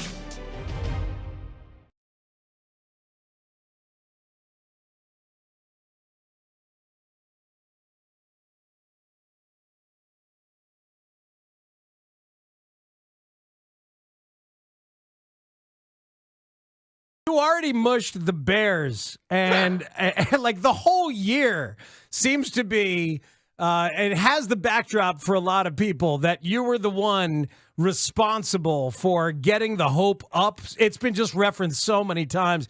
You've avoided that wrath for the most part, or has it found you that you're responsible? Yeah, because I'm not talking Bears and having my social media bombarded by both Chicagoans and people who are introduced to my particular brand of likability on the national stage. Yeah, I've completely avoided it. No, it's gone poorly. Because there was a lot of audio of me loudly proclaiming that Shane Waldron would be my first choice for Bears offensive coordinator. But it was under the guise of if they had to keep Matt Eberflus, I wanted them to fire Matt Eberflus. Listen, we all get things loud wrong, right? Some of us more than others. I'll point a couple of thumbs on that one. But, so I'll wear some of the mush powers on this, but Spiegs... I would think long and hard about firing Matt Eberflus to retain Luke Getsy. Oh, that's going back. It's true. It's true. But I will say, listen... doing this to him? I know. I didn't even do that one. I didn't do that one, Danny. Listen, we all have our misses, right? Yeah. Lawrence had Bryce Young as Drew Brees with mobility. I'm not giving up on that yet. You shouldn't. He's looked pretty good since he was benched. He's looked pretty good. I've been thinking about you a lot and that take since he's been benched. He has absolutely looked better. Spiegs, are you still enthusiastic? or has your enthusiasm waned? It's been a tough year for me, I too. gotta tell you. It's been tough out here. Watching the heel turn that's gone on here with this guy over the last 7 weeks has been amazing. Yeah, it's true. Because I turned, Danny, I turned and I was like, I pointed a thumb, though, Lawrence. Remember, I pointed a thumb and I said, I was wrong. We should have fired Flus, and I was wrong in the offseason.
didn't take me very long on that interview to see the presence of George, Kevin, Ryan, the rest of the crew. It was everyone has a shared vision, and they're totally committed to building a team that this city's going to be proud of.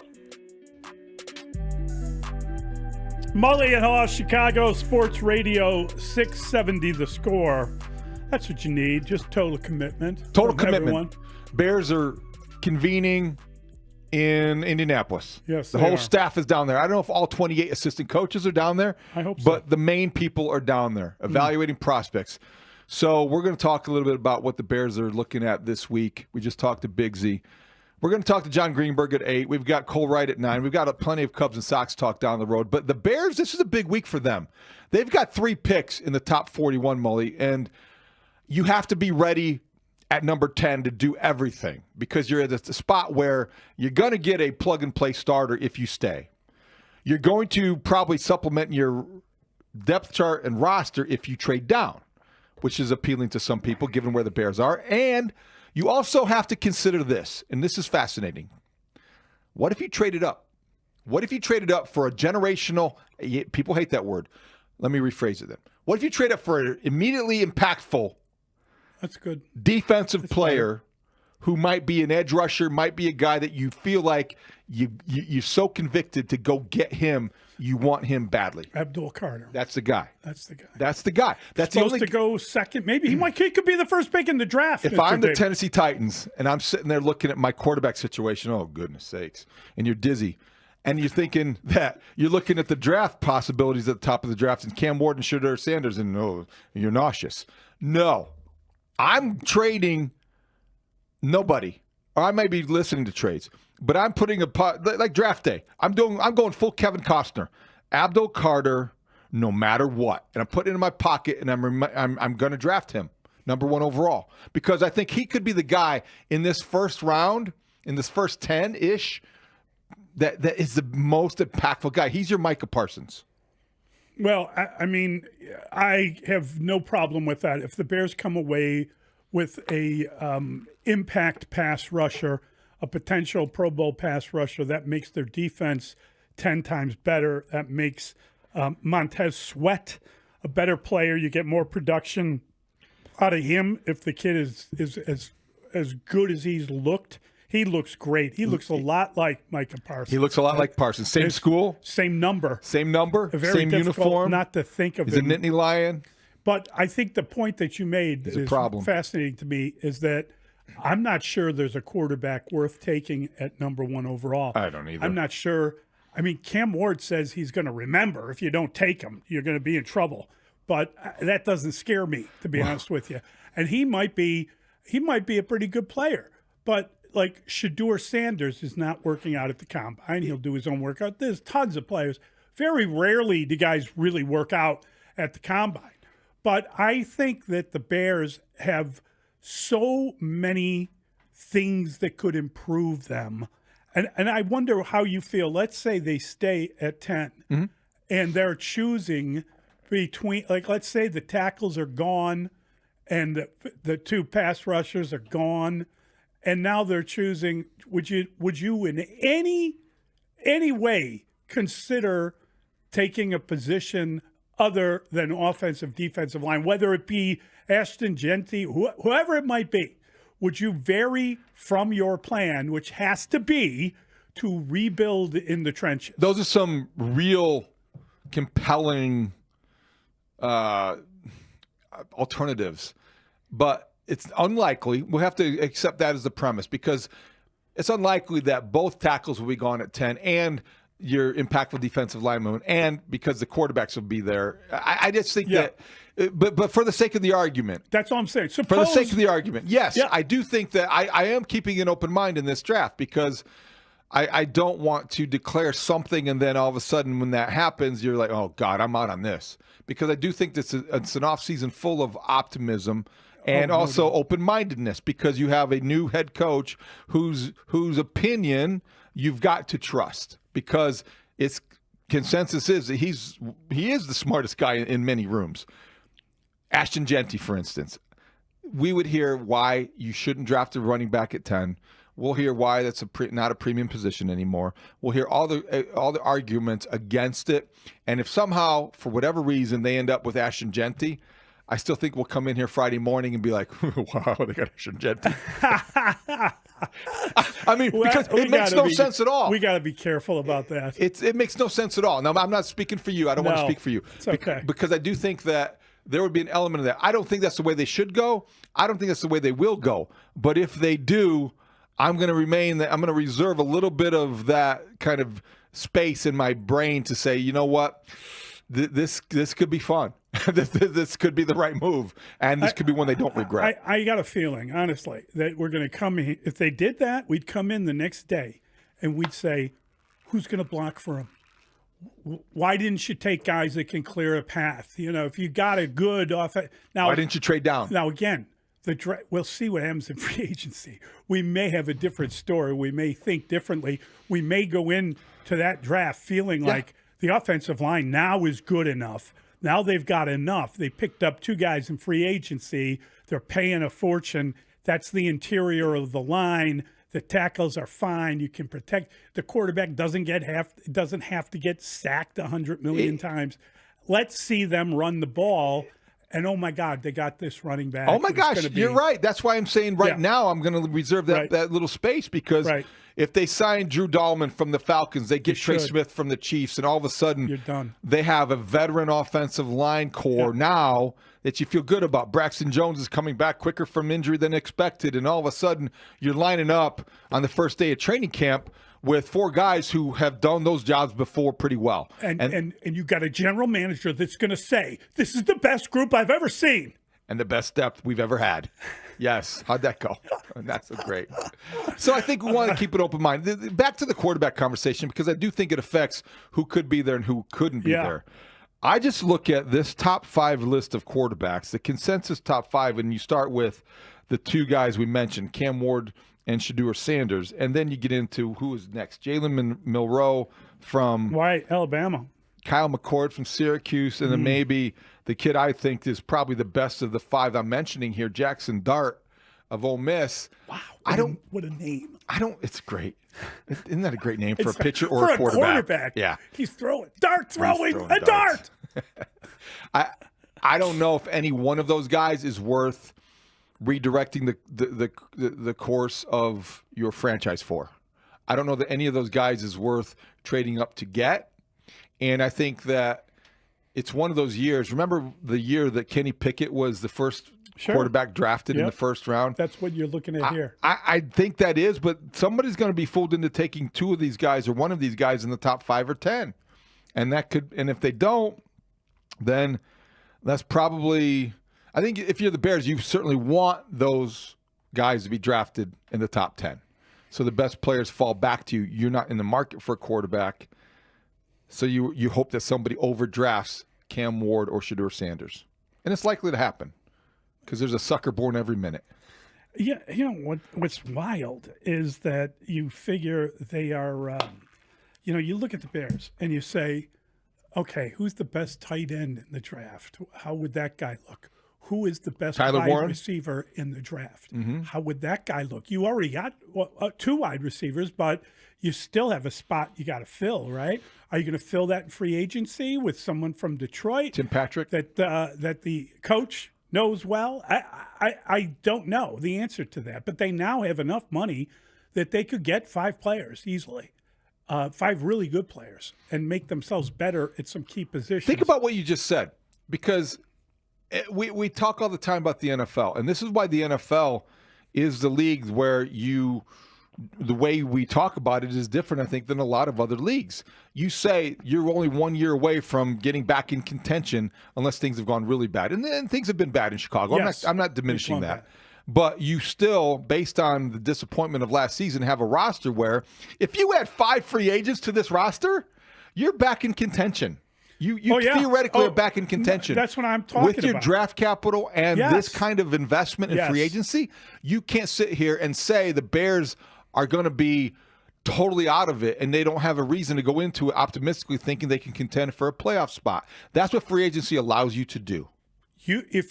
Again, let's be careful. Free agency is about fixing holes that you have on your team because you didn't draft well. Mm-hmm. I mean, it's also a chance to get like an impact player. There are teams that feel like they're 1 player away from being in contention. And if you get Saquon Barkley, then you're a different team and you're a significantly better team because you've already built up your line. That sort of thing is out there.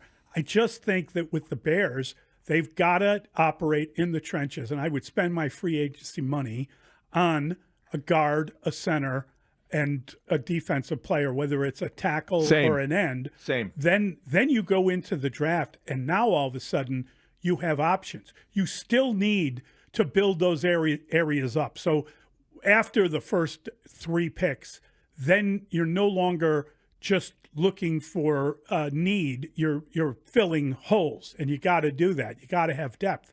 But the first 3 picks offer you a chance to get a starting player, a guy that can make an impact. And that, I don't know what position that is because it's how the board falls. You're right. We've got to stop thinking of second-round picks in this town as guys who are just going to provide depth. They're starters. They're starters. And if you do it right, they should be starters fairly quickly. That's right. In their development. Now, you can even find starters in the 3rd round, which has been a big swing and a miss round for Ryan Poles. But 3 with the top 41. If you don't trade back, you're in a position to add as many as 3 plug-and-play starters. If you had 5 players of free agency, you're talking about a team that now has a roster that has fewer concerns. And I know as Brad Biggs is pulling out of his driveway heading on down to Indianapolis, he's scoffing and saying you don't win that way by building through free agency. That's right. But you've got to complement your draft picks with smart free agent signings. That's the way the best teams do it. That's what the Bears need to do this offseason. Yeah, if they fix their offensive line, and by that I just mean they need 2 interior players. If they get them in free agency, that opens up That takes away a position of need. So they would be solving some of their problems before they get into the draft, which would open them up to whatever player happens to be there. There are players out there that become your favorite player. If you're a scout and you're going through something and some guy catches your eye, you follow him and you keep looking for the thing you saw. And if you see it regularly, you get on a table and you argue for the guy. And that's what you need. You need to have First of all, an idea of what works in the NFL. This is what we need. This is how the guy has to play. You find that guy, and then you draft him. It's as simple as that. Abdul Carter, no matter what. I love it. I love it. But it's not realistic. No, I get that. But because you're not going to trade. Tennessee, you're not going to trade up No. for like you're trading up for a quarterback for a guy who's a undersized, speedy pass. But every year rusher. there's one guy in that top 10 that you can become fixated on. I totally agree. One year for me it was agree. Bijan Robinson. This year's Abdul Carter. I think he's the guy that's going to make an immediate impact. I like your obsession. I think anybody, no matter what, I like that. All right, 312-644-6767 is the phone number. Give us a shout. We can talk it over. Mully and Haugh, Chicago Sports Radio, 6-7 of the score. Cubs fans.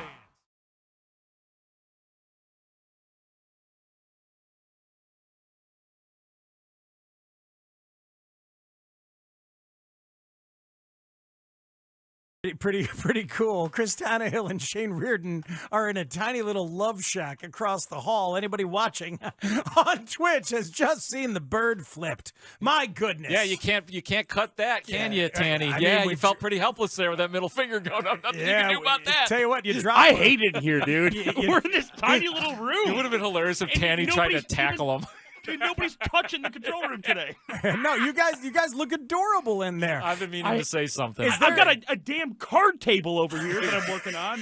Dustin's calling me this morning. Hey, the computer doesn't work that well. Can you have my back and tell them to get a different computer in here? Computer doesn't work really well. It's like, you better be wearing a vest in there. It's very warm. You don't want to do that. Schedule is thumbtacked on the wall up here. Just Are two you random surprised pieces the of paper. computer wasn't working on day one of the new rollout of the studio? It sucks in here, dude. Wait a A minute. couple more weeks. Was that Dustin reading a pick six question? It was really good. That was Thank you. so That's good. Katie's go-to. That was really good. No, that was really good. Are you surprised? Yeah, the reflection is spot on.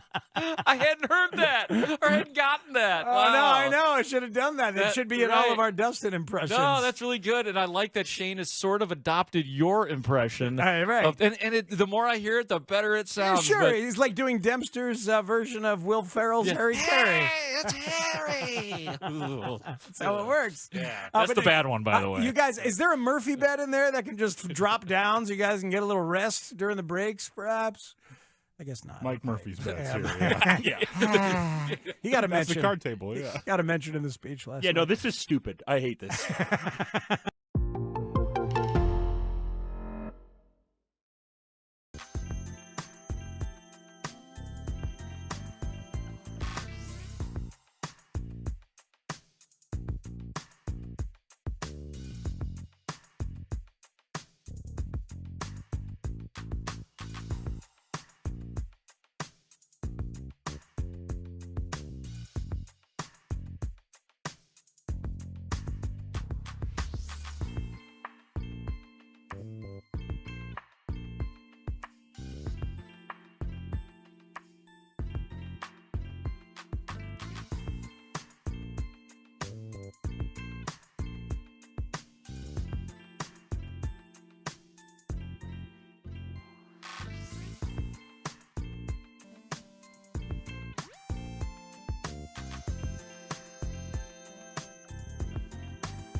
on the stage there with all the front office executives and taking questions from the audience, you could feel the frustration.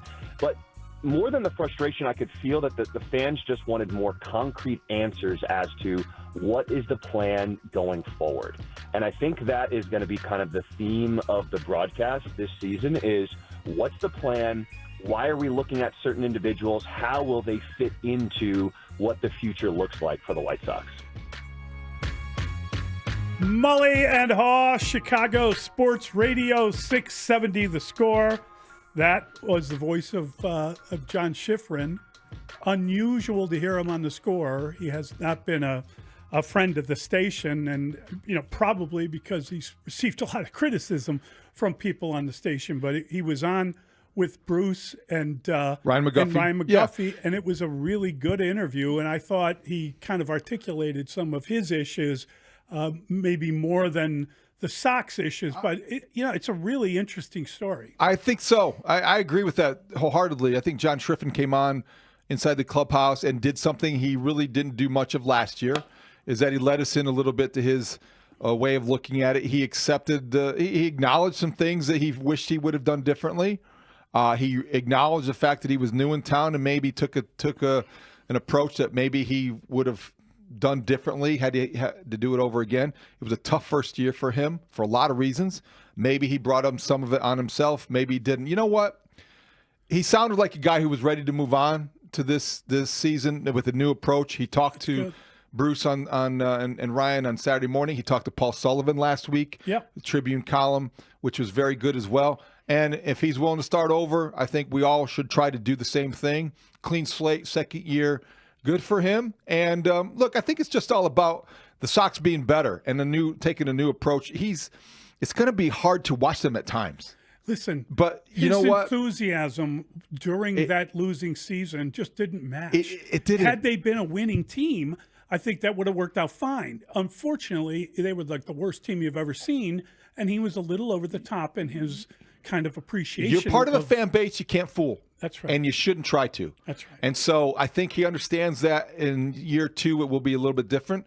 And that'll be an approach we can evaluate and continue to, I think, keep an open mind. But I think on the field over the weekend, Mully, there are a couple things that happened that's interesting. Colson Montgomery homered. Yes, I saw it. You know that's number one on my list. I know. It's so funny. I think Michael Clevenger got a hold of one. Signaled, I don't like Mike Clevenger. I don't understand it. But you know what? If he's going to be here, he might as well be useful. The idea of him as a closer is intriguing just because of his stuff, because of his mentality, because of his experience. Number three. Yeah, him as a closer. I like bring in the twitchiest guy you know, and let's see if you can. Wouldn't you be uncomfortable in the ninth inning seeing that guy twitching around? Yeah, I would. Yeah, It would okay. drive me nuts. Grant Taylor is a guy who's a number 8 prospect in the system. Over 100 miles an hour, David. Right-handed power thrower, fireballer, however you want to describe him. That translates well. That'll get him to the big leagues quickly. You know what's amazing is the guy was hitting.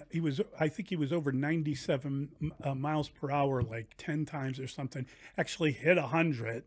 I threw a pitch at 101, but he didn't throw all fastballs. He was pitching. He was throwing different stuff, and he said afterwards that if you just throw a fastball, people catch up. Does he make this team? I don't think so because I think he needs more time. Okay. But, Boy, he it's was something else. He was down at LSU, and he missed a couple of seasons with an arm issue. He's got a good pedigree. And Paul Skeens is like a friend of his who has been vocal about this guy's a seriously good pitcher. I love it. So he's another guy. He's another one of the young guys coming up. I just think that he probably needs some time. But what's great about him is he's pitching. Even though he's a fireballer, he's trying to mix it up, learn the game, as a good thing be smart. To say. The last one is a little bit more negative and a little bit more unfortunate. But Oscar Colas, he collided with a fly ball, bounced off his, ricocheted off his head to his face to chest. That wasn't a good look. No, he doesn't look like an outfielder. Does not. He looks like a DH. Looks like a first baseman. I don't. Wasn't a good look. I don't want to criticize him because I'm a fan. Cuban Otani. You once called him. I didn't call him that, but he was known as. You did Cuban call him Otani. that. when they signed him, he was the Cuban Ohtani. I got to tell you, Ohtani's probably the best player in the world. Mm-hmm. And this is not the Cuban Ohtani. No, it's not. And it's not even close. It's harmful that he got that nickname. And unfortunately, I'm not sure he's going to make this team. That's interesting. I don't think he makes his team either, but I don't know what you do with him Yeah, at I that don't know point. either. So Someone said they're moving to first base. good developments over the weekend for the White Sox. Tim Elko hit a home run. That's another big one. That's a big home run for him. He's a first baseman. He went one of two. Probably, he's like 26. Probably a guy that Sox fans get a little carried away with when you see a little bit of power. But what the hell? You got another guy. Well, the biggest development in over the camp. weekend, though, was off the field. And we're going to talk to John Greenberg from The Athletic, who broke that big story next. All righty. 312-644-6767. We are going to get to your calls, but we are going to talk some White Sox ownership issues. Oh, man, am I excited about this. Mully and Haugh on the score. The Score is Chicago.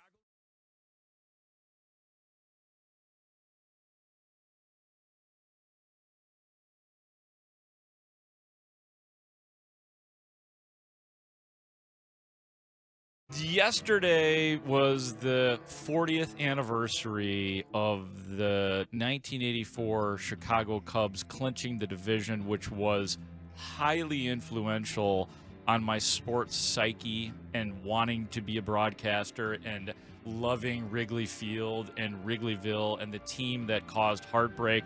So yesterday was the anniversary, and Marquee Sports Network was doing it justice by playing the game and some of the posts. First of all, that final out.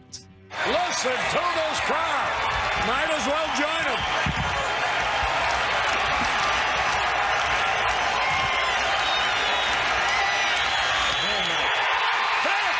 Cubs are the champion. The Cubs are the champion.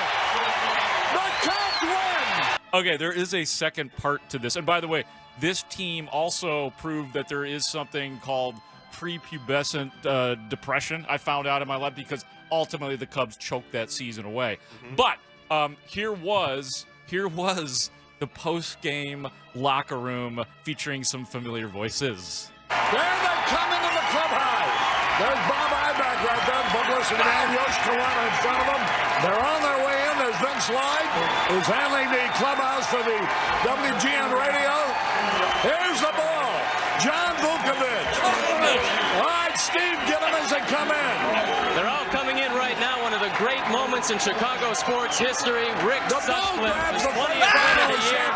What a night here. The people are going crazy. Harry, it's just unbelievable down here. A happy bunch of Cubs, a well-deserved win. It's great to be in the locker room. I'll tell you what, this is something they've been waiting since spring training for. Nobody thought they could do it. As it turned out, they did. So Rick Sutcliffe, the man of the hour. Harry, you're going to be back to me in a little bit, so take it away and explain the game to everybody who's crazy in Chicago. That's enough. I think just as much drama's on this field. These great Cub fans. There's Rick Sutcliffe. The Red Baron indeed. What a ball game he picked. The expressions. There's what made them a team.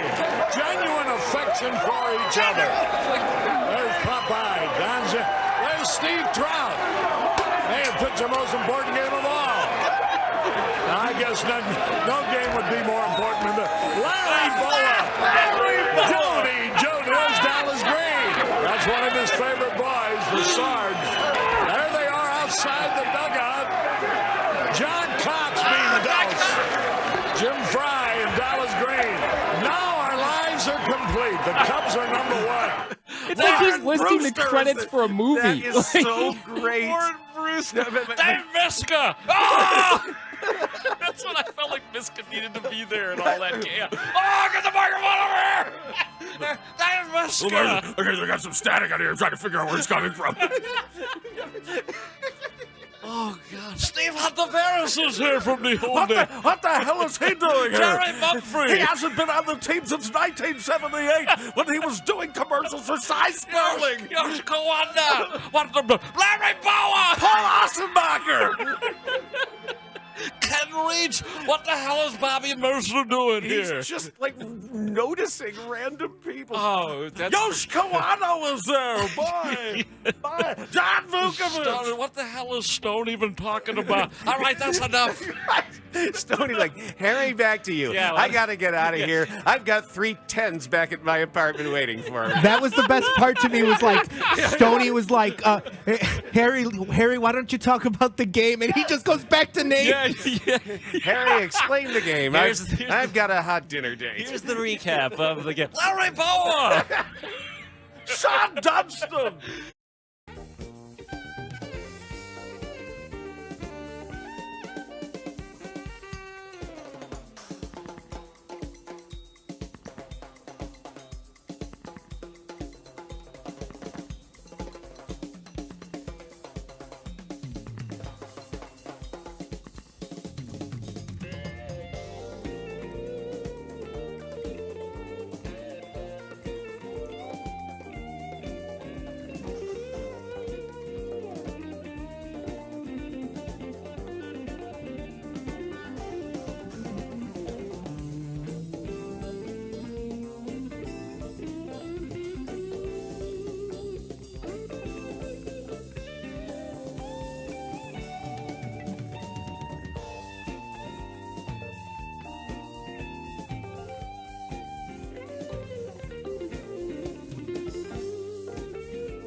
We are Sports Radio 670 The Score. Broadcasting live from the Hyundai Studios. Presented to you in part by your local Hyundai dealers. WSCR Chicago. WBMX HD2 Chicago. And Odyssey Sports Station. The Score! Scoreboard update. The Score Update Studio is brought to you by AlmostFreeTeeth.com. Save on dental implants today. Billionaire Justin Ishbia abandons his bid to purchase the Minnesota Twins in order to boost his stake in the White Sox, according to sources. And an article written by our next guest coming up here in just 1 minute, John Greenberg and Dan Hayes of The Athletic. The Cubs remained perfect in spring training play. They're 4-0 after a 6-5 win over the Rangers yesterday. And the Bulls draw the Philadelphia 76ers tonight in Philly. 6 o'clock tip, 5:45 pregame on The Score. The Sixers are a game and a half behind the Bulls for the 10th spot in the Eastern Conference, the final play-in tournament spot. The Score Update Studio is brought to you by AlmostFreeTeeth.com. Save on dental implants today. The Senate President said a year and a half ago, come to us with a single package, teams. Said to the White Sox and the Bears, come to us with a single package. That made sense then, and it makes sense now. So I would expect that there would be something put together. Now, the White Sox have some other issues they're dealing with, as we all know, and I think that's higher on the priority list right now to deal with, and I expect they will deal with them well. That all having been said, I don't think the White Sox will get shut out of a tax source that was passed to keep them in Chicago. So they will be a player in this in any event. Not to be naive, but what are you referring to? The baseball issues or other issues? Well, let's say both. Let me not go any further on that, but let's say both. Fascinating.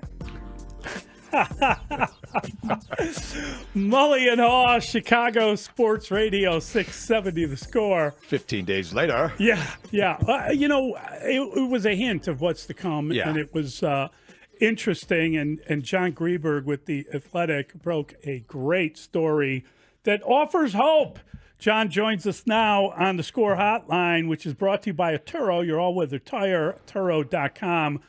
Great work, John. Absolutely. You offered some hope for the future for Sox fans. After I fainted, I was really pleased to see it. Welcome to the program, buddy. Thank you. I'm already in Indy because we have some meetings for The Athletic before the combine starts, but I figure Brad Biggs already talked football with you, so that's right. We can talk about this. Yeah, we moved on from Biggs time an hour ago, John, but I think that just like the song goes, exactly. Brad Biggs talks football with you. I like the reference. So when you talk about the reaction to your story, number one, what has it been? And secondly, how did you interpret the White Sox official response, which basically acknowledges the offer has no impact on the leadership or operations of the White Sox and does not provide a path to control? Well, so their reaction, and we kind of went to them pretty much last, after we got all the information, which is, usually what you do.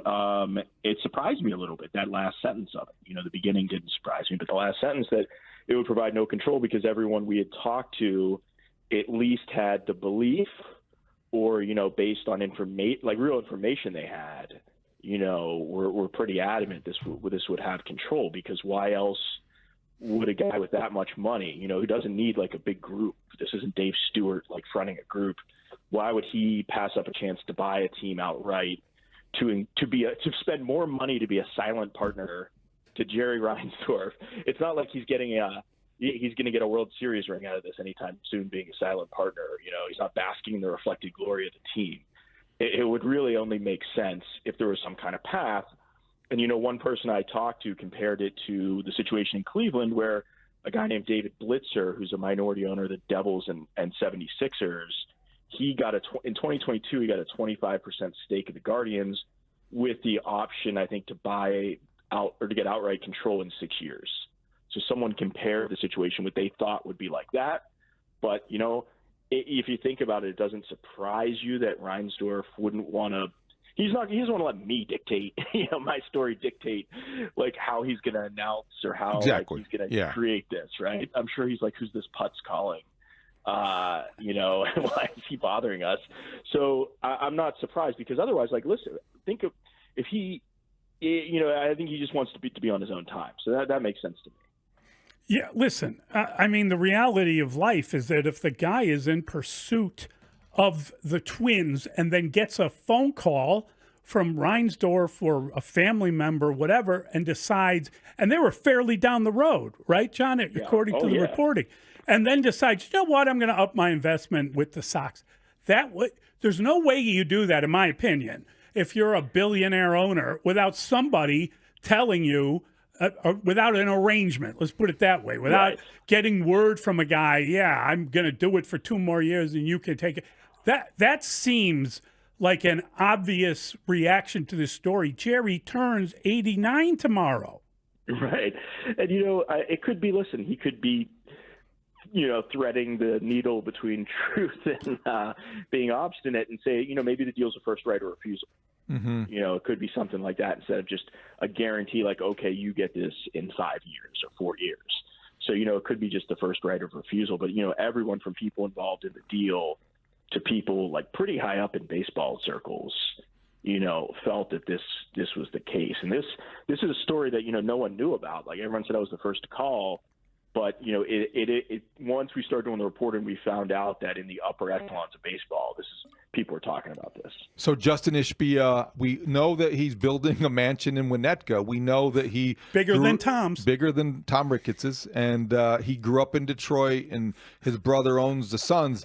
What else do we know, John, in terms of what kind of owner he might be? And we don't want to get ahead of ourselves, but we're already kind of a little ahead of ourselves.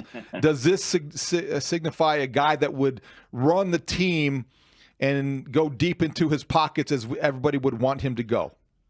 It sounds like it. Look what they're spending. They haven't been, super successful in Phoenix right now with the way this team is built, but they've certainly spent some money. And, you also look at the way, if you look at what Matt Ishbia did, what he announced in Phoenix this season, is they had a simple thing, a $2 value menu at games, because, the price concessions is very high. So that's great. That's great news. I would assume, there's one question someone even had to me is like, in baseball wise, is would he start pumping money in before he takes control? Did they bring him in, and is he going to start spending money? And I don't even mean on players, but like obviously the stadium stuff. You guys had the soundbite about that. Is he brought in to help because to bring money to that? Listen, the guy's worth supposedly around $5 billion. He's like you said, he's building a house.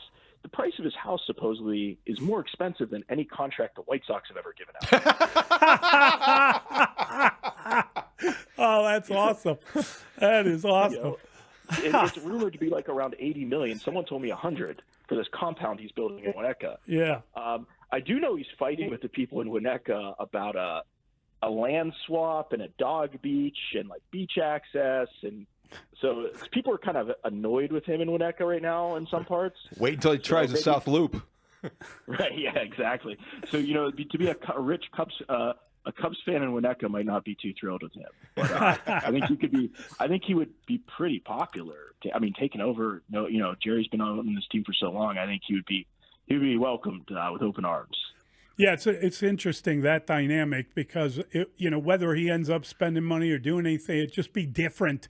And we heard all the chants of sell the team at the end of the season, and we know that Sox fans are kind of embittered about everything that's gone on. And frankly, the idea of prospects no longer works for me after already being told there were tons of prospects and then watching them fade away, and it did not work. So I think there's a certain skepticism that has kicked in among Sox fans. I'm wondering, John, if the timing of this could be perfect for Jerry just because of the perceived problem in baseball in terms of financing the league and the internal problems that could really lead to another strike or certainly a change that maybe Jerry no longer wants to fight.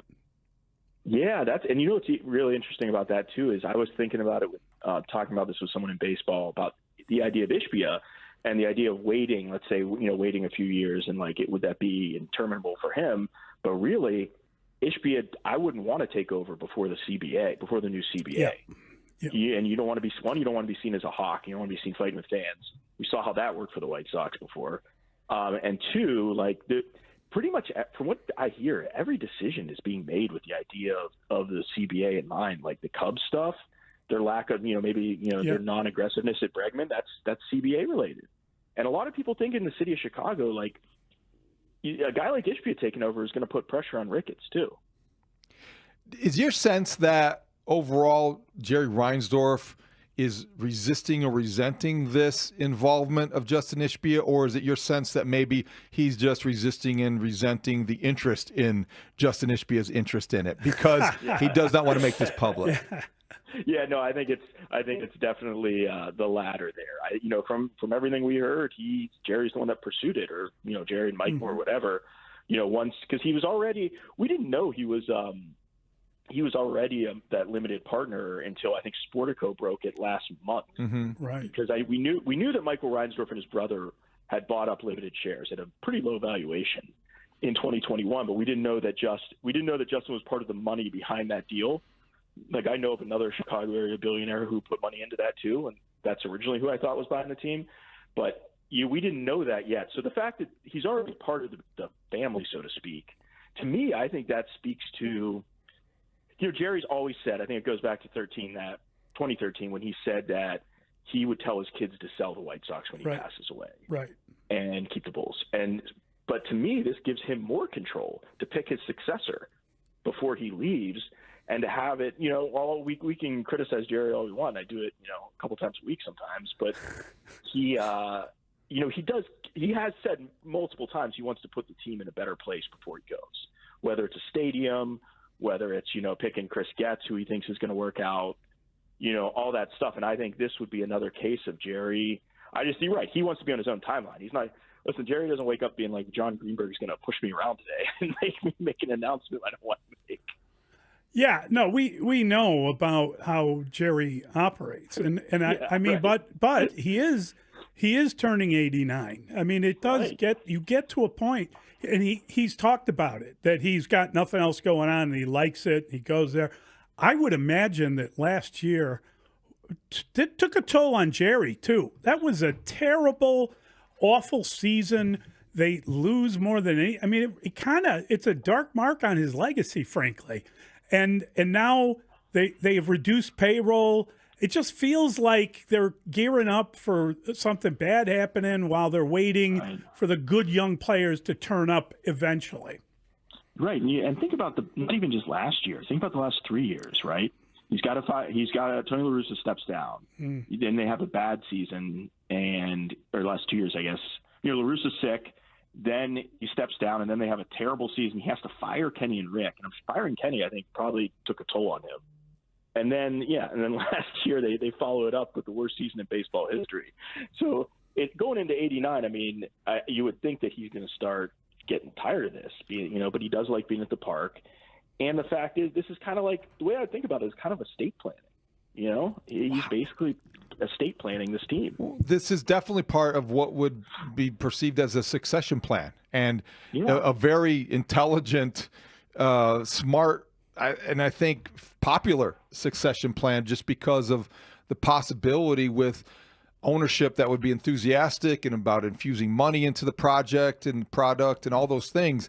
John, I just wonder, like, until we get to the next step, the in-between step, it's a pretty big project in terms of the stadium project. Where do you think that stands now, and how is that related, if at all, to this other situation with Ishbia? I think it's probably definitely related, because Jerry's, pretty consumed with getting the stadium stuff situated. I have no idea, because, everything I had heard is that the 78's more likely to go to the Chicago Fire because they have an owner that's willing to pay for the stadium himself. Now, would this change that, that idea? Because Ishbia technically could do that. He could fund this all on his own without asking for a lot in state funds.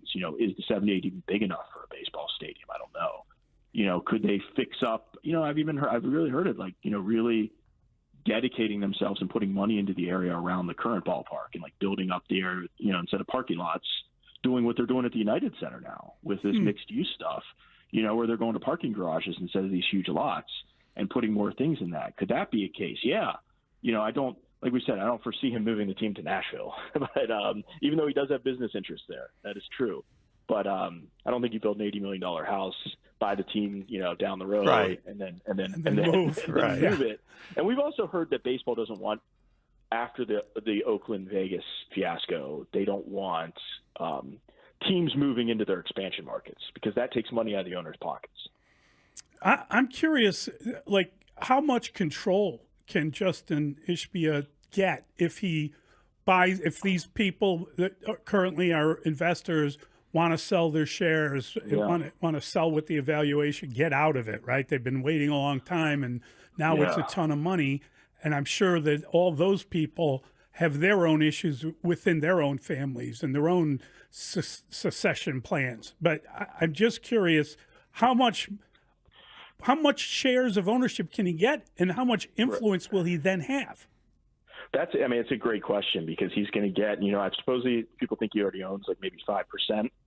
But the way the White Sox is set up is there's two corporations, I believe, within the ownership. I read this in a story from some original court documents. But so there's a limited partner group, and then there's the general partner group. And what Jerry has is the majority of the general partner group that controls the team. So I would assume Ishbia is just buying part into the minority part right now. But I do wonder if he's going to get a seat on the board. If you look at the current board of the White Sox, you can go on their website, and then I went and looked up all their ages on LexisNexis. The spring chicken of the White Sox board is Jay Pinsky, who's 76. Wow. The next youngest person turns 86 next month. Wow. There's one guy, Lee Stern's still on the board. The soccer maestro is 98. And as you said, John, back in 2013, Jerry Reinsdorf, I think, proudly said that no one will know how much I own. Yeah. Nobody will know how much of this team that actually I own, because we don't have any access to that kind of information, and he proudly uses that. So they could be Can I ask, closer, very far away. Hostile takeover.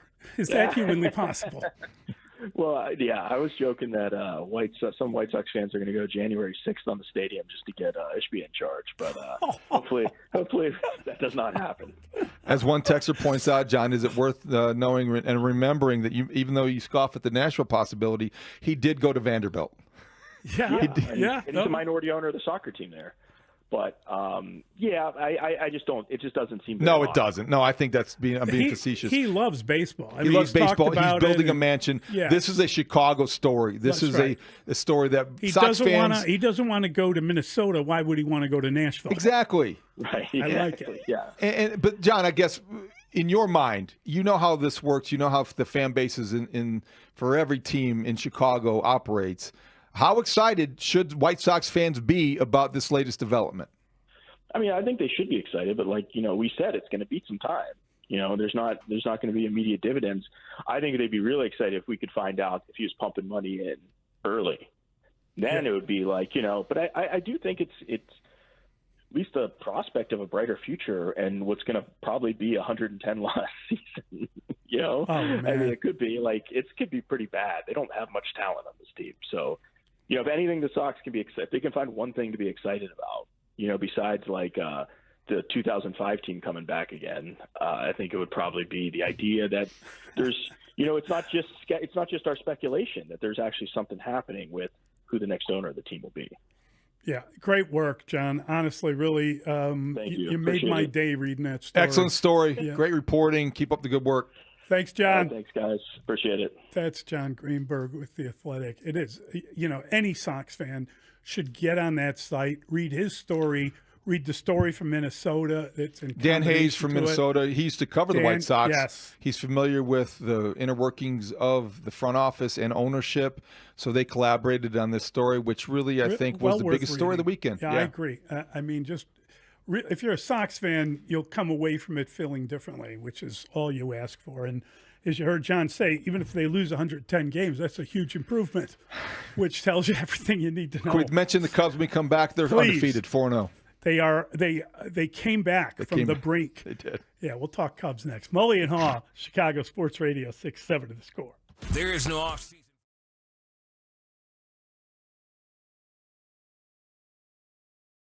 It's the grand opening of Raymond Kia in Antioch. Our new lounge is over 4,000 square feet with multiple TVs and workstations. We also have 18 service bays. The best part is we have more space for basketball. And more Kia models. Right now, get grand opening savings like this. Come in today and ring it up at the grand opening of Raymond Kia on Route 173 in Antioch.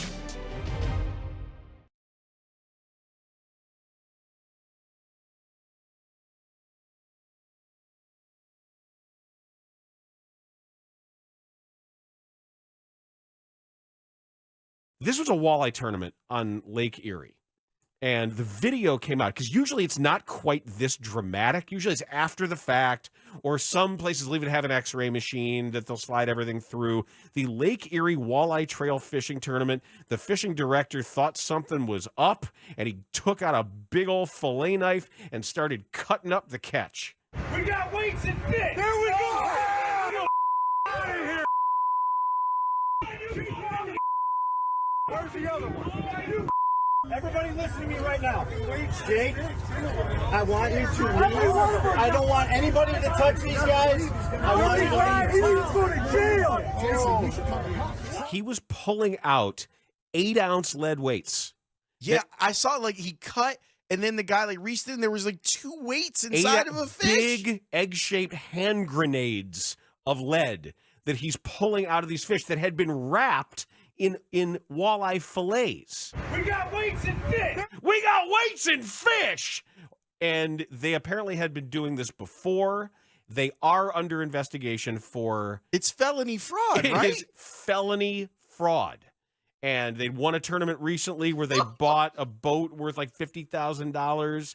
And this isn't big money, but it's enough that it's felony fraud. You can't do this. And the overdoing of it, if you look at this, I looked at one of these fish, and I thought, and I'm a pretty good estimator of weight of a fish. You've done it. Most fishermen are. You lift it up, I can get it within a quarter of a pound. And this one that is maybe 4.5 should not be weighing at 7.9. There's a very profanity-laced moment I kept out of this clip here that we played where somebody says, this guy's been doing this for years. Yep. So this guy's been making money for years off of this. But they got him caught now. He got caught right there, and he pulled out the knife, and I didn't know you could bring dead fish to a weigh-in. I thought that the fish being alive and releasable was part of it. Maybe not on Lake Erie. What an aha moment! I was amazed by it. You cut into and drop the sound. Thud. Right. Yep. I'm telling you, they're like little hand grenades he's pulling out. Weights and fish. There we go. There we go. And people were going to kill the guy. They were going to drag the guy behind a truck. And they said, no, don't touch him. There were partners. One guy ran to his truck and locked the door, and the other guy stood there, stone-faced. And the Cuyahoga County is looking into this as well. They should. But the stories about the early days of competitive bass fishing, it wasn't just weights and fish. There were guys, and Carl Hyacin wrote about this. His first novel, his second novel, Double Whammy, was about this, where somebody would go catch big bass and stash them in underwater cages. And then when the tournament began, off go the boats, and then in come the boats, and the guys were using the actual same fish for multiple tournaments. Oh, look, I got old Bessie again, same 8.5 pounder, and would keep it and feed it and make sure that this thing would grow big in this cage, and they would just so happen to know where this thing was hidden and be able to go find it for each tournament. The 630. He goes, I love how relaxing fishing is. Yeah. We got weights and fish. There we go.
Number 4 headed to second.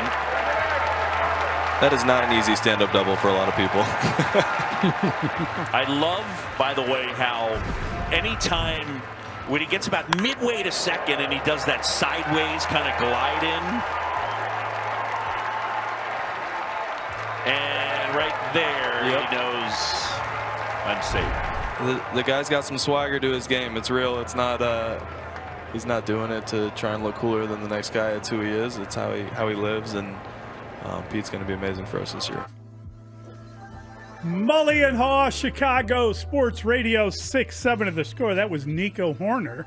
He was in the booth for the Marquee Network as they broadcast the Cubs game. And that's Pete Crow Armstrong going 3 of 3.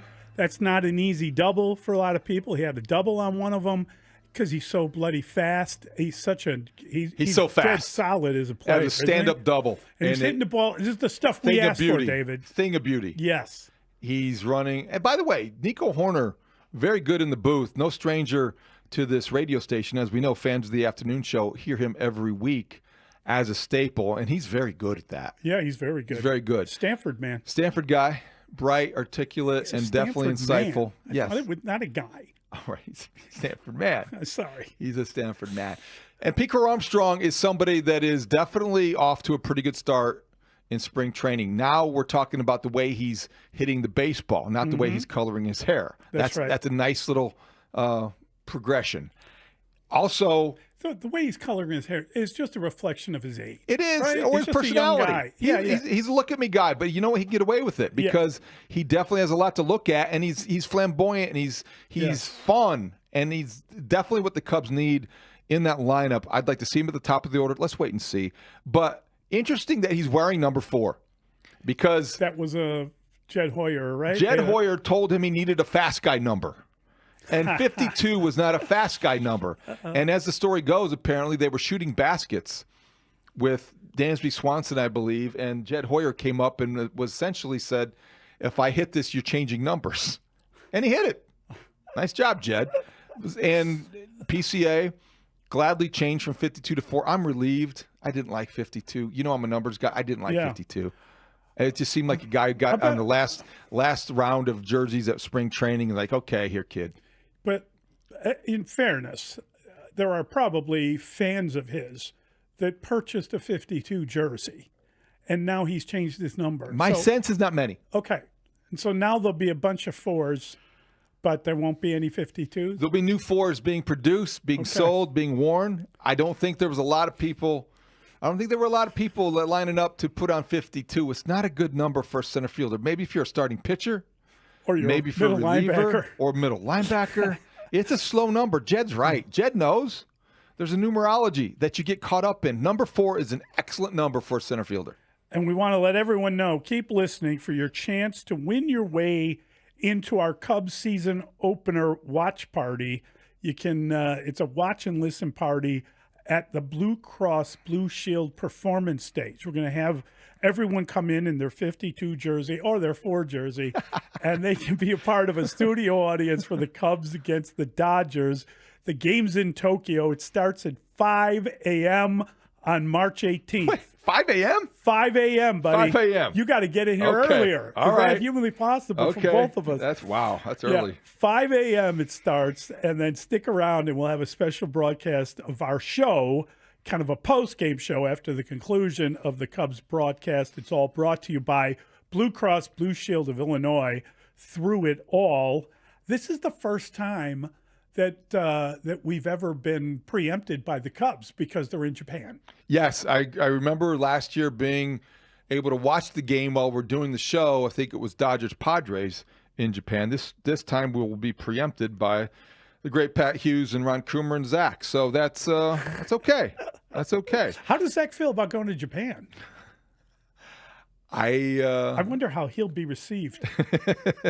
Zach had a big weekend. DePaul had a home game. They retired Dave Corzine's number, but they lost to the Butler Bulldogs. I knew my brother graduated from Notre Dame with a girl who went to Japan to teach English. And her problem was every time she got on the subway, people would she was a blonde-haired girl, really blonde. People would come up and just touch her hair.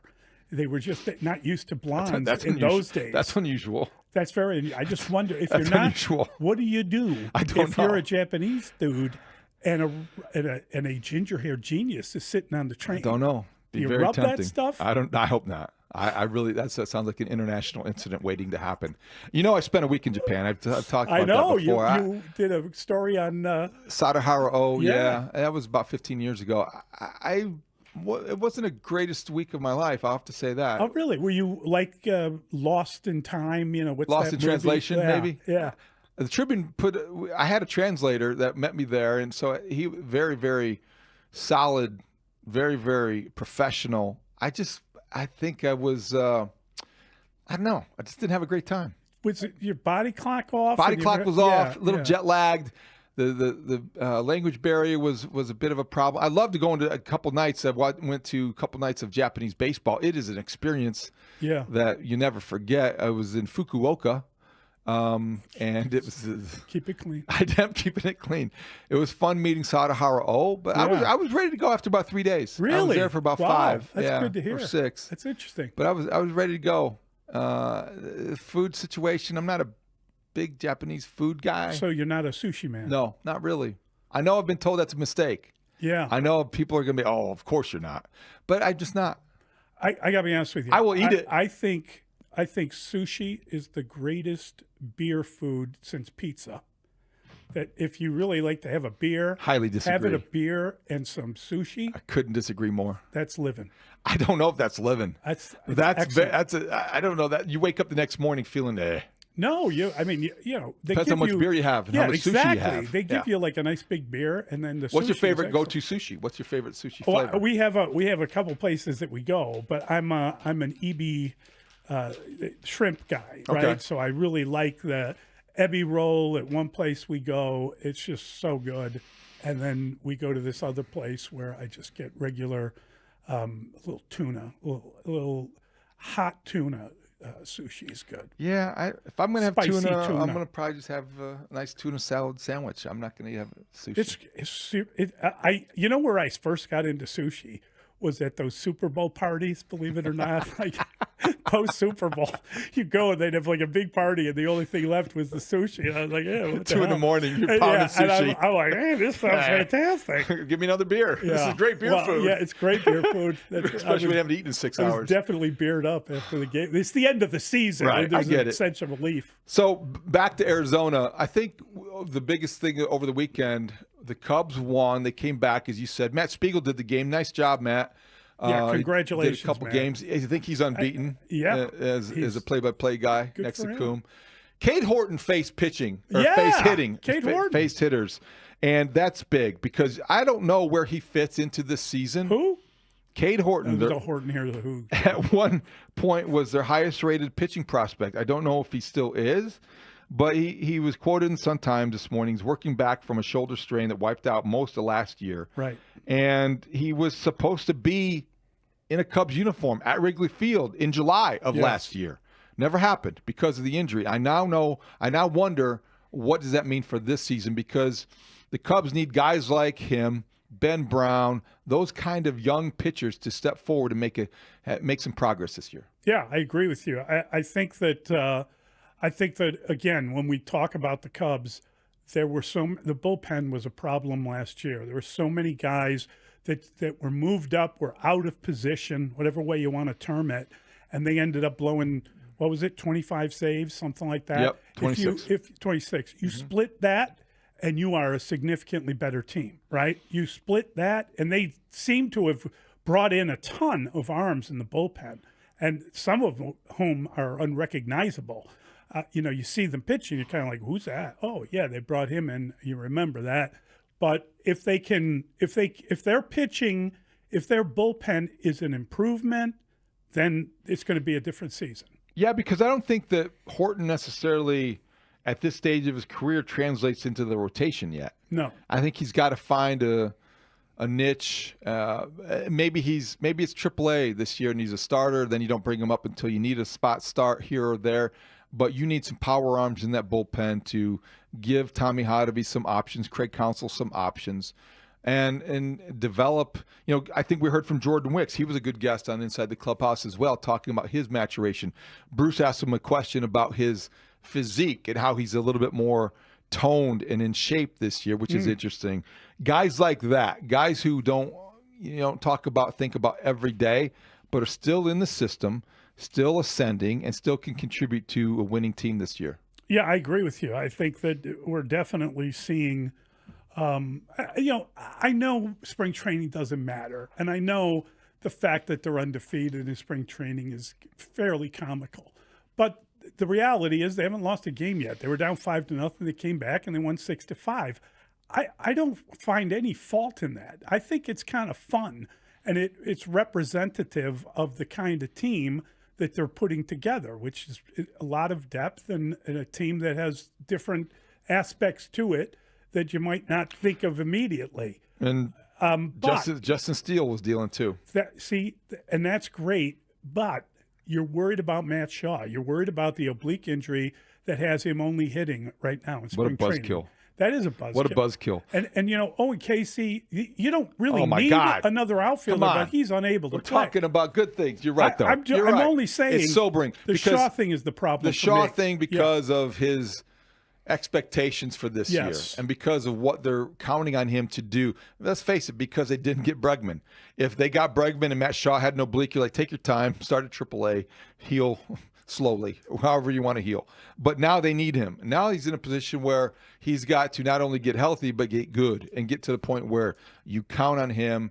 He's an asset more than liability. And so, yeah, that's what spring training is about. The Owen Casey news was disappointing. He rationalized it the way you would want him to. It's a good time of the year to have an injury like this, but it's a setback for a young hitter that you felt like was just on the verge of being a guy that's like he's the next one up, next man up. Right. No question. They got rid of. They designated Alex Canario for assignment. We'll see what that future holds for him. I know the White Sox have a lot of major leaguers under contract in their outfield, and maybe that's an area where they don't need another player. I would go get that guy. I would, if he's available for nothing. What would hold you back from taking a look? Oscar Colas. Oscar Colas might. He's not making this team. I'm sad. Sadly, you said it earlier though. The biggest news with the Cubs. The guy that you're going to fall in love with and watch all year long is Kyle Tucker, and him and what he does will be a big influence. Great seeing him in a Cub uniform. No question. It was great to see Justice Steele strike out 5 in 2 innings. It was better to see Kyle Tucker in a Cub uniform yesterday. And that's all it takes. Just look at the guy in the uniform because you're going to be watching him all year long, and he's going to get a ton of money in free agency. So he's going to have a good year. From either the Cubs or the Sox. Yeah. Oh, I don't know. Sox are now in. Sox may have some money. That's pretty funny. Mike Florio will join us next. We'll talk some NFL with Mike, Mully, and Haugh, Chicago Sports Radio 6-7 of the Score. This is Chicago's.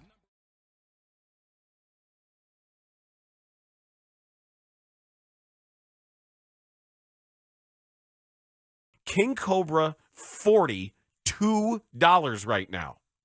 Okay, so here, because what? Wait a damn minute. How do you have King Cobra with you? Okay, so this is a studio prop now, although it is real beer in here in this King Cobra 40 ounce. That's malt liquor. You That's put some right, respect baby. on that liquid. That's malt liquor. That's right. And I got this for Jay Zawoski on his 40th birthday, 40 ounce for his 40th. And it still resides here in the studio. So see, we're talking King Cobra. We got the prop now. This is truth. Oh God! New look, same taste. Don't threaten me with a good time. While he's looking at the King Cobra bottle, you ever do Edward 40 hands? No.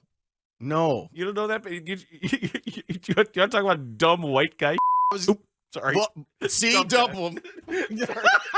See?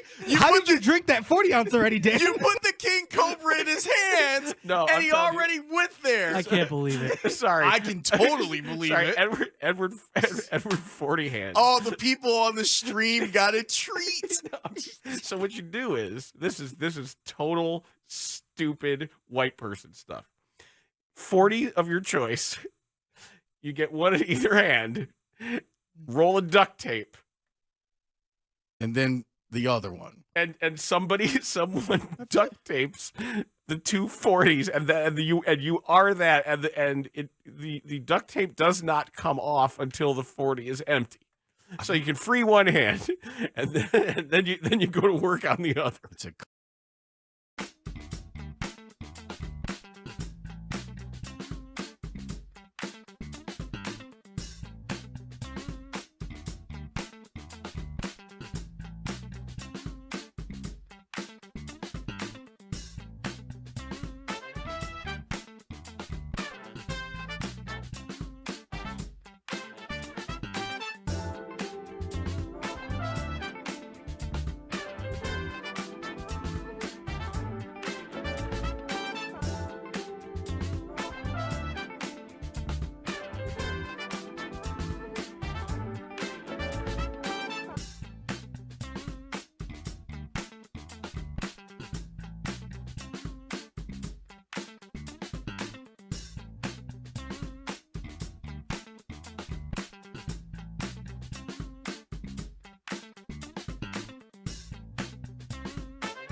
Mike Florio, ProFootballTalk.com, NBC Sports, Twitter.com/ProFootballTalk. Day by day, we get better and better. We can't beat beat.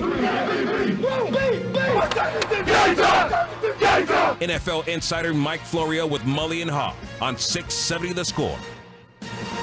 Mully and Haugh, Chicago Sports Radio, 670 The Score. Always a delight to talk to Mike Florio. He joins us on the Score Hotline, brought to you by Atturo, your all-weather tire, Atturo.com. Michael, good morning. How are you, sir?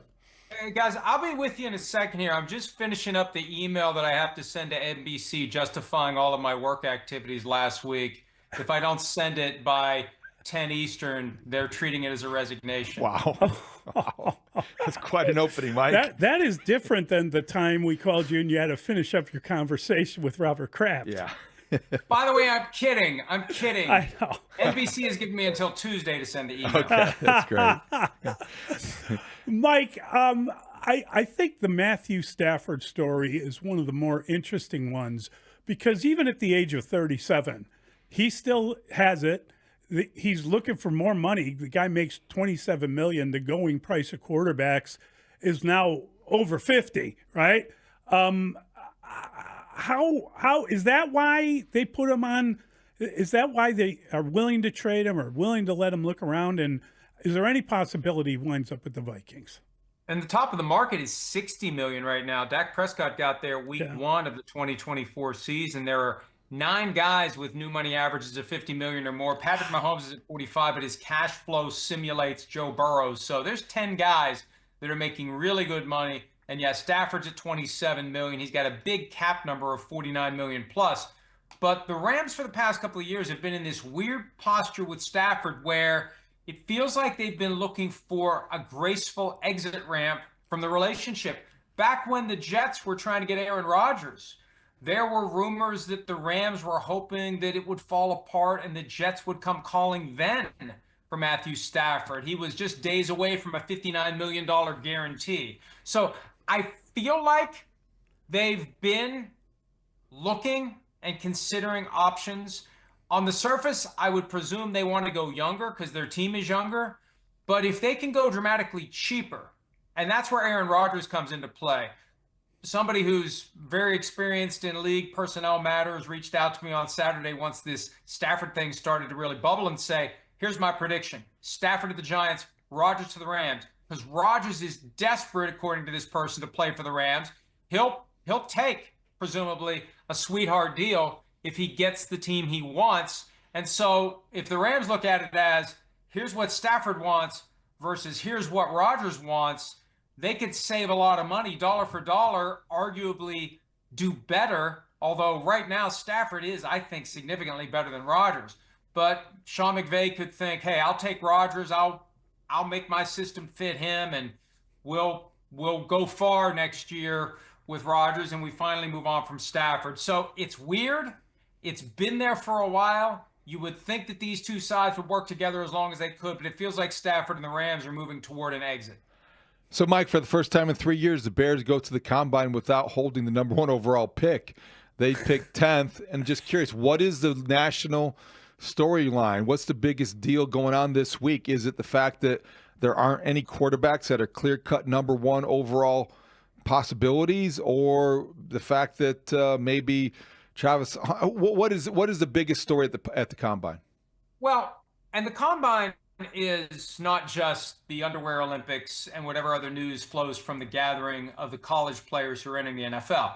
It is really the first and in many ways the biggest everyone is there convention of the offseason. So I think free agency is still front and center. This quarterback carousel that begins with Stafford and Rodgers, where does it go from there? What happens with Kirk Cousins? What happens with Sam Darnold? What happens with Russell Wilson? What do the Steelers do?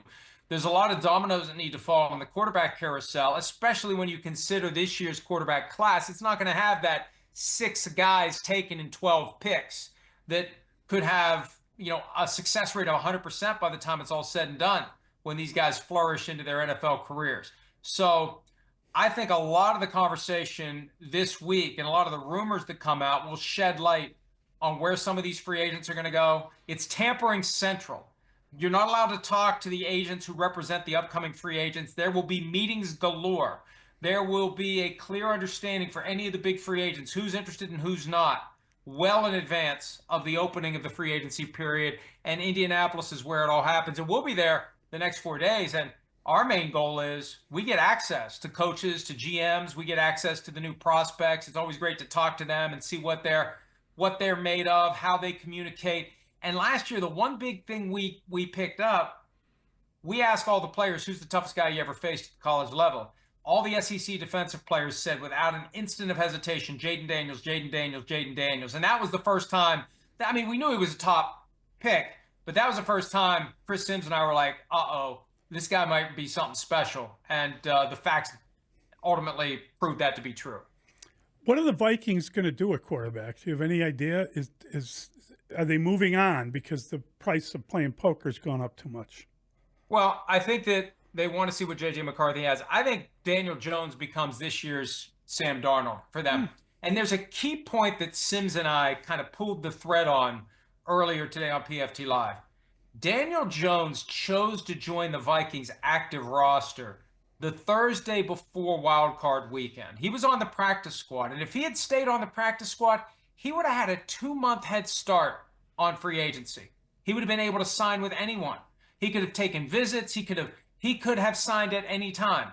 Once he joins the active roster, he's stuck until the start of free agency. Why did he join the active roster then before the playoff game? And this was something that we suggested at the time. If the Vikings had won, but Sam Darnold hadn't been stellar, the Vikings were thinking about pivoting to Daniel Jones for the divisional round. So that gives you an idea of what the Vikings think of Daniel Jones. I think he's going to be back in Minnesota. He gave up that shot at extended free agency to join the roster because I think the Vikings thought he was ready to be unleashed. He may be the guy who's the 1B to the J.J. McCarthy 1A or vice versa for 2025. Does Justin Fields have a market? I think so. I think that the Steelers are the most likely destination for him. There's still a question of how he can develop as a passer. We know that he's an explosive runner. And if we've learned nothing else from the last year or two in the NFL, if you give up on a first-round quarterback, there's a chance he's going to come back around and prove elsewhere that he can get it done. From Baker Mayfield, now Geno Smith wasn't a first-round pick, but it's the same idea. Sam Darnold, guys that came in with good pedigrees. It didn't work out at first, and then eventually they get there. I think the Steelers are going to find a way to keep him and let Russell Wilson go, but we'll see. Maybe Aaron Rodgers ends up in Pittsburgh if he doesn't end up with the Rams. You're the best, Mike. Thank you, buddy. Thanks, Mike. Thanks, guys. That is Mike Florio. Always fun. Why not Matthew Stafford in Pittsburgh? That is an interesting idea. I think because you'd have to give up so much, and then you'd have to change the way you run your team. Curious. Just curious. I think that's interesting. All right, 312-644-6767. We got Cole Wright's going to join us from the Marquee Network. We'll talk with him about what's going on with the Cubs next. Mully and Haugh on The Score. There is no offseason.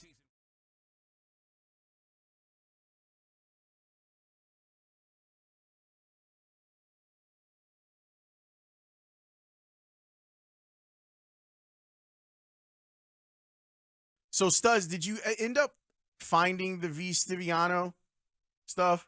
Can you tell me what your relationship with Donald Sterling is?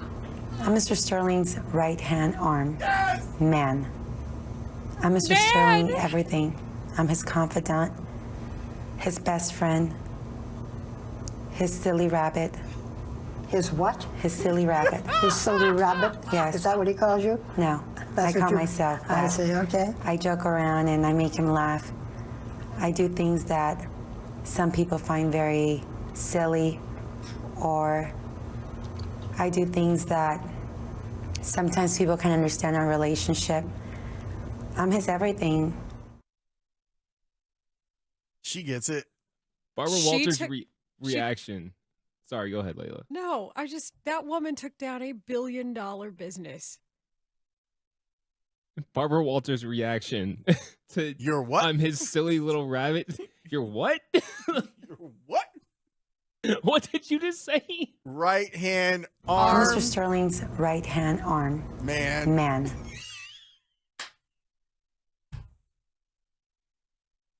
How is that not an obvious shirt? I'm on Sterling's right hand arm, and then like a bunch of space, man. Yeah, that's the problem. Is the pause is really what sells it. You got to go Mr. Sterling's ellipses. right hand arm. Man.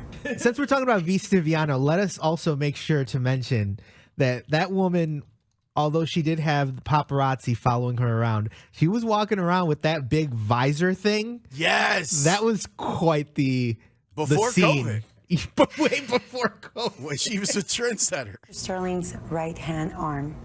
Man.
by your local Hyundai dealers. This is Chicago's #1 and most listened to sports station. 670 The Score is Chicago sports. Chicago sports is The Score. And always live on the free Odyssey app. WSCR Chicago, WBMX HD2 Chicago, and Odyssey Sports Station.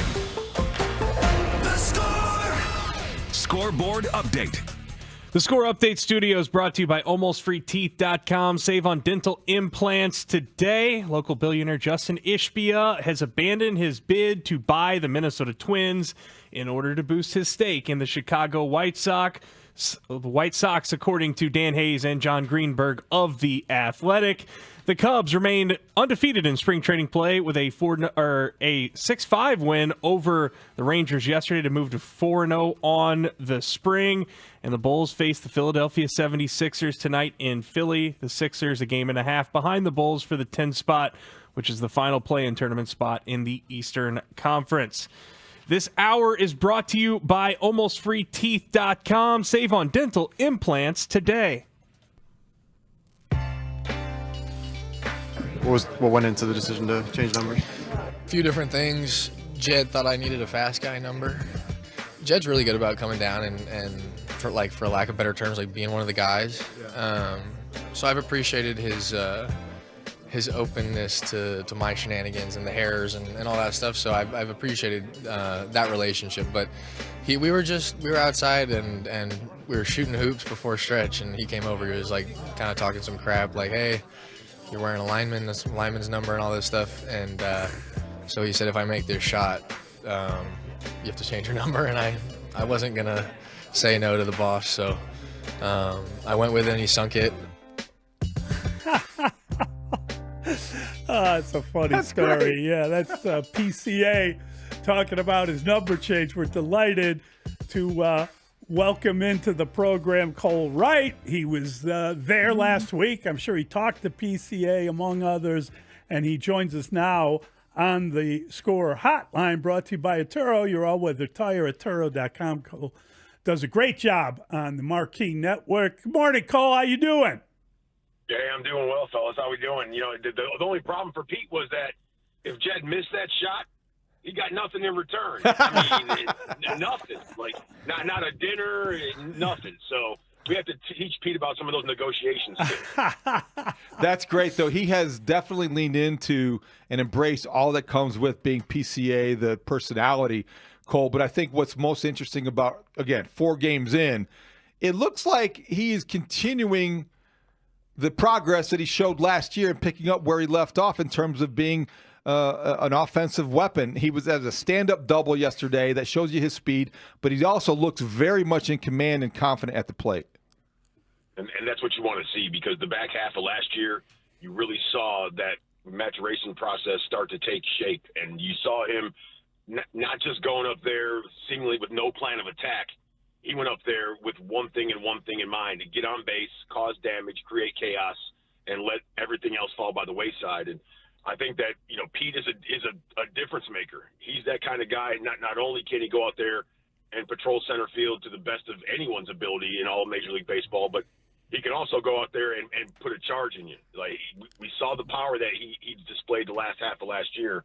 So, you know, to say that Pete could be a 20-plus home run guy in the very near future, possibly this year, you know, I don't want to put any unnecessary expectations on the dude, but he is that kind of player. When he's out there having fun and playing loose, I think that's what you want every player to be. But I think the childlike nature that he plays with, like I said, just watching him go out there, have fun. He's got stars painted in his hair. He signs autographs for everybody. I just feel like that's what you want to see, and that's what he's going to be able to do this year. Just be a spark plug. Yeah, he had a great end of the year last year, and I think that for me, it's not about his power; it's about him hitting all fields, and he's been kind of spraying the ball. From what I've seen in the first 4 games, I guess they're undefeated; they're never going to lose. But I really, you know what I mean? I like this kid because the speed is just wows you, and his defensive ability. But I worry sometimes that he's going to try to hit home runs instead of just getting on base and wreaking havoc. I think that his power will just be a byproduct of his game. I don't think that he's going to go out there and look to hit home runs. I think if they happen, they'll happen. But he's wiry strong. I mean, I think a lot of people, misconstrue Pete's strength by taking a look at him and not really realizing how strong this dude is. And I don't think he's ever going to be a guy that pops out of his uniform. But I do think that, he's the kind of cat who, if you walk into a room and say, hey, who can do 100 push-ups, Pete might just be that dude. Without stopping, he can rattle them off. He's going to go win a whole bunch of bar bets. So I just think that the power is going to be a byproduct of him being just a great hitter. And him staying on the ball and being able to spray it to all fields like you leaned into, that's going to be huge. And not just for Pete. That's going to be for every dude on the team. Every guy, if you stay on the ball, and I feel like that could go for every single player in Major League Baseball. I feel like there's such an emphasis that's put on, the long ball and trying to lift. And I feel like home runs are just byproducts of good swings. And if you're a good hitter, I don't feel like you need to sell out and just and try to swing with that uppercut mechanic. I just think and that's a whole nother conversation for a whole nother day. Right. But I honestly feel like, being in contact with the guys that in the media that we're in contact with that have over 2,000 hits, over 3,000 hits, over 500 home runs, and they're Hall of Famers. The one common thread is that none of those guys swung for home runs. And to say that this brand or this day and age player that does do that, I think that leads people down a bad path, because even the best hitter in the game right now, if you look at last season, Aaron Judge put up the craziest numbers. His batting practice isn't about him trying to hit home runs. It's about him trying to hit line drives over the second baseman and the shortstop's head, and then letting everything game time take control after that. So I just feel like, with the way that we're seeing guys like Pete being able to get on and use their speed and create that chaos on the base paths, I feel like that is the next generation of baseball. And it's funny because that was 2 generations of baseball ago, in addition to some of the guys that were able to hit the ball out of the park. But there were also always those role player kind of cats. And I don't think that necessarily Pete's going to be a role player, but I feel like when you look at his numbers, it's 100% not what guys are leaning into. Like, oh, he'll have a high batting average. He'll steal bases. He's just going for just station to station, first to third. And I think that's what is going to be the most dangerous part of his game this season. And the power is just going to come. Love everything about PCA so far, and yesterday was even more exciting or encouraging for Cub fans, Cole, because Kyle Tucker made his debut in a Cub uniform, and that's fun to see. And it's partly bittersweet because you hope it's not the last spring training debut for Kyle Tucker in a Cub uniform. How would you describe his personality, how he's fit in early on, and what are realistic and reasonable expectations for him? I mean, from everything I've seen so far, he's just one of the guys. I mean, he and Craig were sitting in the dugout the other day, and they were having a conversation, and there were more than a few yucks that were coming out of the dugout, and just to see the skipper and his new star player just gel so early and be in lockstep. I mean, what more could you really ask for? And I think the fact that PCA is in dead center of a Gold Glover in Kyle and a 3-time Gold Glover in Ian Happ. This year's outfield, I mean, it's going to be a no-fly zone, and to have a guy like Kyle Tucker down there and have his presence as a World Series champion, I just think that bleeds throughout the clubhouse. And when you're around a bunch of alphas and you see a dude that's won a World Series and you know that you can't say that, what do you want to do? You want to be able to add that to your resume as well. So I feel like cats on the Cubs, not only do they, just want to maybe learn a little bit from Kyle Tucker, they want to put themselves in that same sentence as a dude like Kyle Tucker. We also saw Cade Horton, who was once the most touted prospect that the Cubs had. Everybody was kind of waiting on him, and then he suffered an injury. His velocity was impacted by that even when he was healthy. Where is he at, and what did he look like? I mean, I think he only started yesterday. Maybe you didn't see him. Yeah, from everything looks like it's pointing in the right direction. I mean, when you see a guy out there and you're not hearing him on a quote unquote throwing program, right? That's a good sign. I'm always just interested to see how the general progression of Cade Horton unfolds as he becomes a major leaguer. A converted position player turned into a starter. found a pitch at the College World Series and really has been able to ride the sails of that one. So, more times than not, you see guys that are position players when they make it all the way to the collegiate level, especially when you're able to play at a school like Oklahoma. If you're a position player there, guys that play a position and pitch, it's normally in a relief role. You're either a reliever or you're a closer.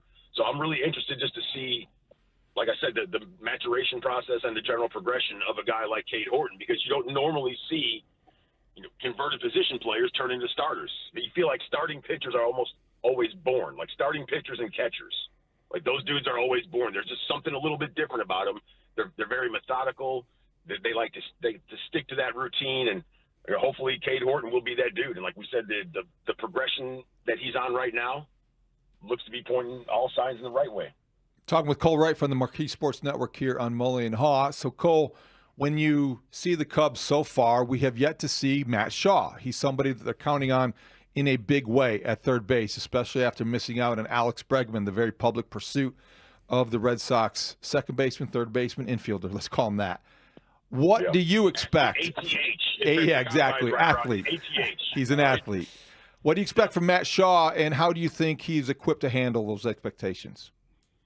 I think it's going to be let's wait and see how he's doing. I think that's really the biggest question, because if he is that future corner piece, you don't want to rush it. I feel like there's other guys who can fill in the blanks, and that leads me to this, because I am a huge Gage Workman guy. Like sight unseen, and I know even with his production in these spring training games, it's only been a small sample size. But when I was out on the field, you look at him first of all, and you see this cat, and you're like, he doesn't look like your traditional third baseman. He's every bit of 6'4".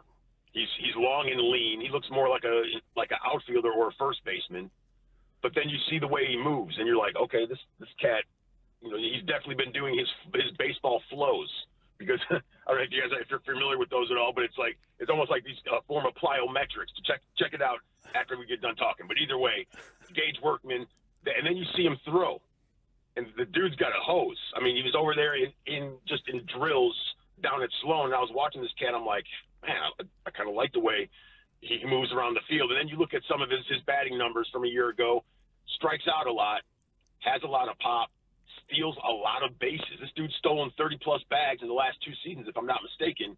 And then you see him in the first few spatterings of spring training, and what does he do? Knock the other way, stays on a pitch, outer half, shoots it the other way, and then he gets one and hits it out of the park, almost opposite field. Kind of dead central, a little bit left center, but either way, this is a guy, Rule 5 draft guy. I mean, either latches on with the team or he goes back to Detroit. So what I think he's been able to put forth so far, it's shown me, if I were a scout, which I'm not, but I feel like I've seen an awful lot of baseball in my days, and if I were to walk there sight unseen, Gage Workman would have been one of the dudes that I would have walked away from a bunch of practices with a extremely high ceiling and expectations for. The kids look nice, man.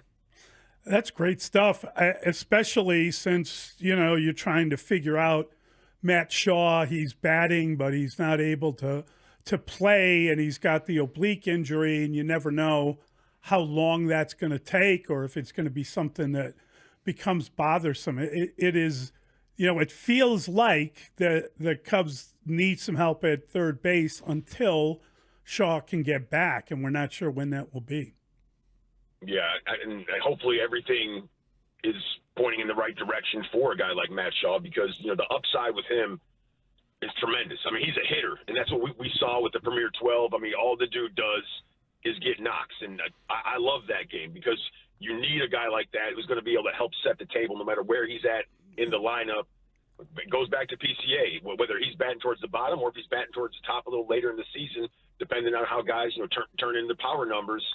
That's what you always want to see, a guy who can get on base and get after it. Matt Shaw, he'll get you knocks, whether they're base hits, doubles.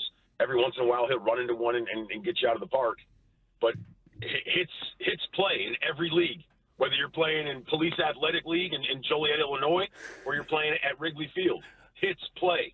If you get a bunch of them, guess what? You have a high batting average, and that could lead to a high on base percentage if you mix in a walk or two and a hit by pitch. So at the end of the day, I just feel like guys that get hits, come on my team. Let's go. Let's go and get hits, and let's get as many hits as possible, and let's paper cut them to death. So, Cole, you have been there from day one of the Craig Counsell era. It's only season 2, but I just wonder, listening as closely as you have to do on a daily basis and seeing maybe changes in tone or his approach, how would you describe what, if anything, is different about Craig Counsell this spring training than his first one? More relaxed. I feel like Craig is more relaxed, and I mean, isn't everybody in their second installment or when they're in year 2 at your job? I feel like there's the subtle nuances that just become second nature, and I feel like with a guy like Craig, he's now able to relax and just take it easy. I feel like the familiarity with the media, that's been able to settle in for him. I know just the conversations. I mean, they're always going to be business-like, but I feel like they're just a little less business-like. They're a little more conversational. And I don't deal with Craig as much as Taylor does or as much as Elise or Boog and JD do, but I feel like just in that 365-day span, he has become a little more loose, a little more revealing with us. So I know at the conversations down at Sloan, he'd come and pull up a chair. They had the fold-out chairs that we'd sit on the bleachers, and sometimes we would be done with the whole media session, and he'd just be sitting around talking. We'd be talking about it's just all small talk. How his boys transferring and going to different schools now, and I feel like we were talking about a TV show. I told him I recommended The Righteous Gemstones to Michael Bush, and Michael Bush has not caught on with that yet. Alex Cohen asked him yesterday during the broadcast, still hasn't seen it. Season 4 is right around the corner. I'm curious, one of the things I loved hearing from Craig Counsell was that he did a bad job with Seiya Suzuki. He said he was having trouble communicating with him, and as he thought about it, he realized that there need to be better communication, and hopefully he's been working on that. But that's a really interesting dynamic, Seiya moving to the DH spot and how he will approach that and how he feels about Proud Guy. Obviously, you open the season in Japan. It'll just be really curious to see how that works out. There's rumors that maybe they end up trading him, but it'll be interesting just to see if he takes to the DH role. Well, I mean, as we've seen throughout years of watching baseball, it's not easy to DH. I mean, how many legendary DHs really are there? I mean, there's only a handful. There's not a whole bunch of guys who have that narrowed focus and are able to sit there and not go out and grab a glove and go play defense and then come in and swing it. It's tough to do.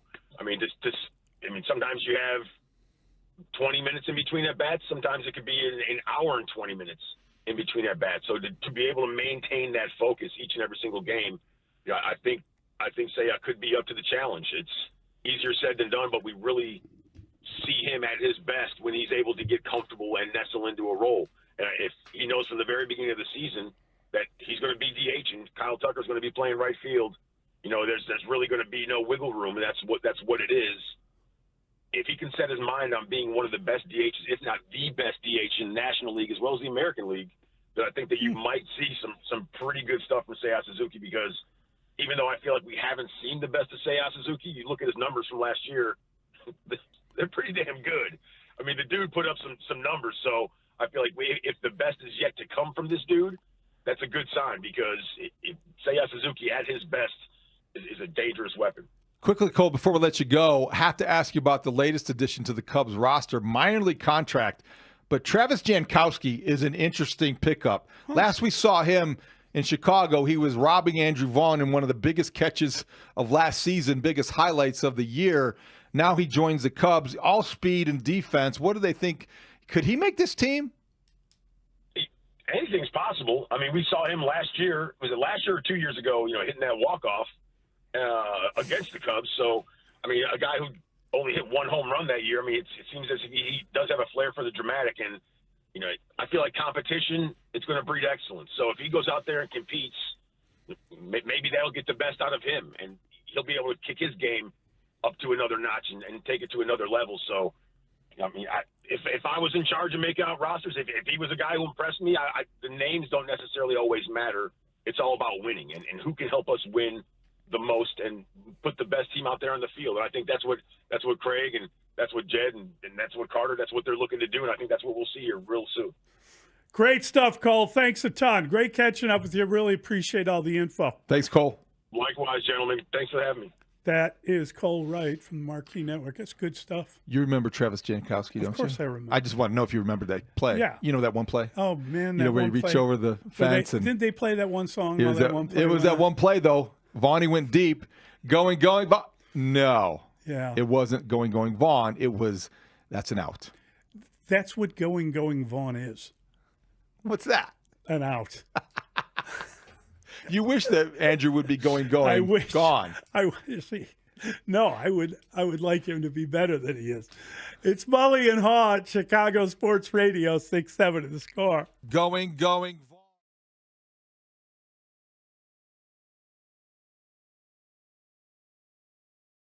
It's the grand opening of Raymond Kia in Antioch. Our new lounge is over 4,000 square feet with multiple TVs and workstations. We also have 18 service bays. The best part is we have more space for basketball. And more Kia models. Right now, get grand opening savings like this. Come in today and ring it up at the grand opening of Raymond Kia on Route 173 in Antioch.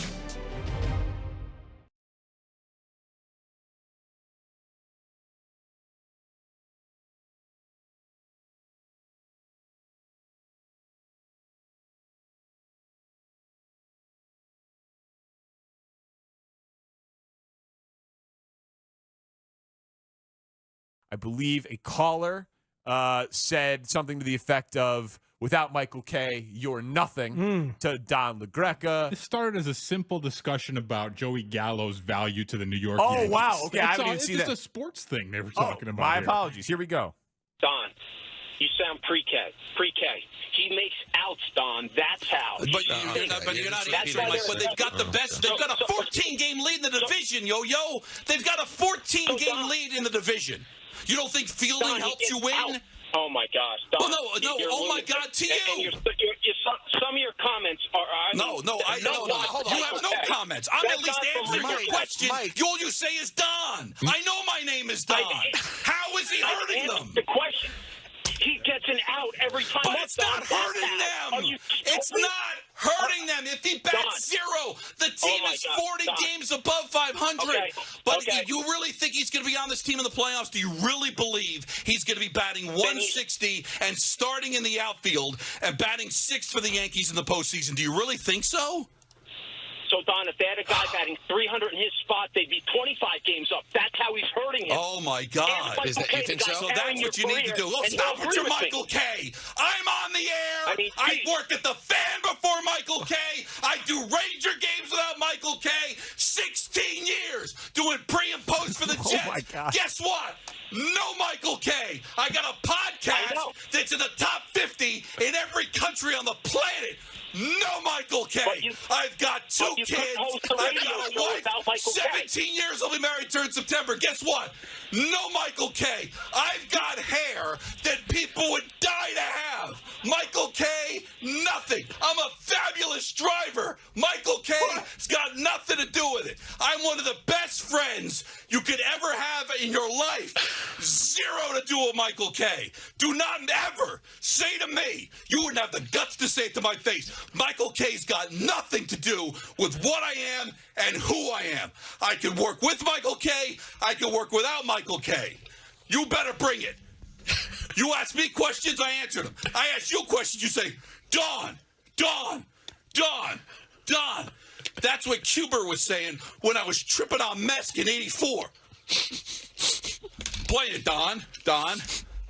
Kept looking behind me, thought something was going on. I hate you. Oh, my God.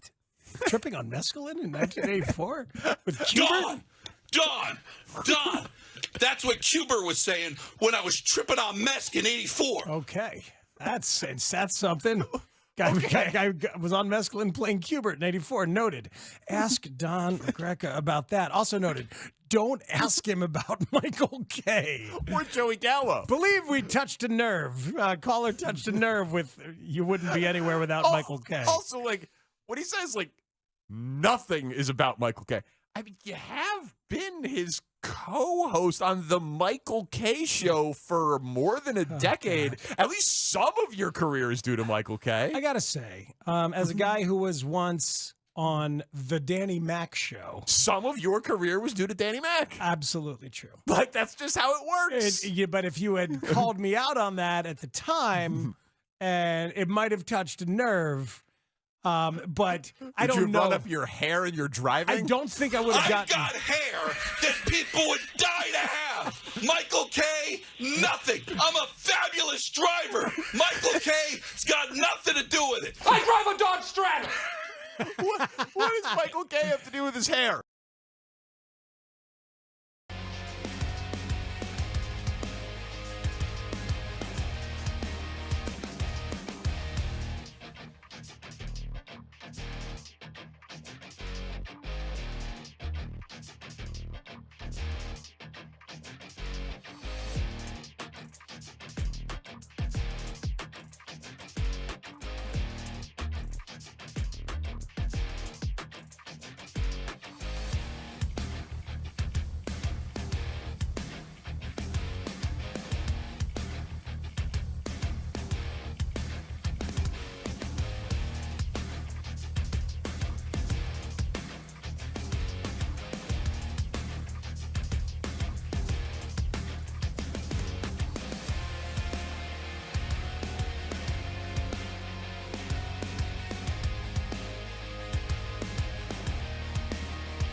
I mean, he's long, athletic, can shoot it. Definitely going to have some bumps, some bumps and bruises as he get through his first few years in the league, trying to figure stuff out. But, the more experience, the more reps he gets on the floor as a starter, the better he'll become. Billy's giving him more opportunity to just play. I hear him on the sideline, just attack, shoot the ball, be aggressive. His teammates encouraging him to do that. So playing underneath that is just going to make you a better player. Just like the rest of Chicago, I'm just going to sit back and watch and see what happens from here.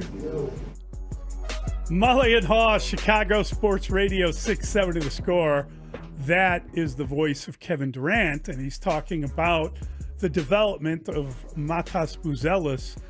And I love that. I love everything about that. I love that he's talking like a fan, like everyone in Chicago. I'm going to sit back and watch his development. I love that he's got the guy on a 3-year plan, which is a little, you'd like it to happen faster. You'd like him to be in the Rookie of the Year conversation. I don't think he is, but attack, Tora, Mr. Davis. I like that. I like hearing good things about Matas Buzelis after Kevin Durant played against him, because coming out of that game, it would be easy to have a little bit of mixed feelings. It's going to be up and down. It won't be linear, as they say in the business, because Montes Buzelis was not a guy that Billy Donovan trusted down the stretch on Saturday against the Suns. He was pretty much on the bench until Julian Phillips left, and I think that was a couple minutes left, a minute and a half left, and he went back into the game. So it's nice to hear good things about Montes Buzelis. His development is, I think, the top priority in the final 25 games or so, because we know what the Bulls are up to now. Basically, the Bulls are essentially playing for the draft position, even though the 76ers won't let them quite fall out of that play-in spot. Your guy, Josh Giddey, the Australian guard, had 2 good games in a row, right? Played well against the Knicks and played well against the Suns. Against the Suns, I believe he had 24 points.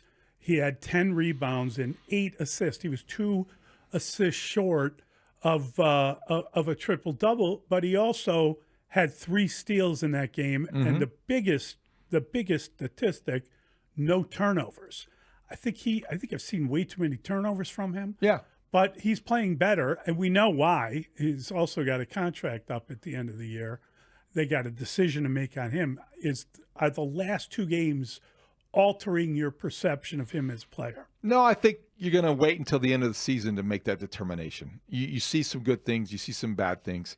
You're right about the turnovers. There have been too many. He does seem to be more willing, or maybe it's just more obvious that he wants to assert himself offensively without Zach LaVine there. Mm-hmm. But you're talking about good all-around games from Josh Giddey in losing efforts. Well, they've lost 6 in a row. Close losses. And there's 6 straight losses. That's the Bernstein it's dream, tough, right? but this is exactly what they want, because you have to consider now where you are drafting, and you want to increase the percentages of getting a top 3 pick, or the top overall pick, like the Hawks pulled off last year, making the play-in and picking first overall. That would be ideal, but I don't know. They have the Sixers tonight. Embiid, unlikely to be on the court, unlikely to be a factor in the Sixers. So they're going to be another team that is racing you to the bottom. And you want to know what you have in Giddey. You want to know what you have in Buzelis. Io sat out with a shoulder problem that seems to be chronic, becoming an issue. Where do you stand with Kobe White? Bulls have a lot of questions to answer, more so than you would want 5 years into Arturas Karnisovas' tenure. And that's why that story from CBS Sportsline is so jarring, because CBSSports.com. How can anybody be worse than the Mavericks? Well, that's a good question. Sam Quinn from CBSSports.com ranked all 30 front offices, and the Mavericks were, I think, in the bottom 5. I bet they were. Because of the trade that they made. You're right. After the trade deadline, how bad must your situation be to be worse than the front office that traded Luka? I agree. In his prime. What an insane move. And Luka is healthier. They just beat the hell out of Denver. I mean, you don't see a game like that from teams that play Denver, and all of a sudden the Lakers are on the move and everybody's talking about them because Luka's taken over, right? And you got Luka taking over and LeBron as your kind of number 1 guy behind him.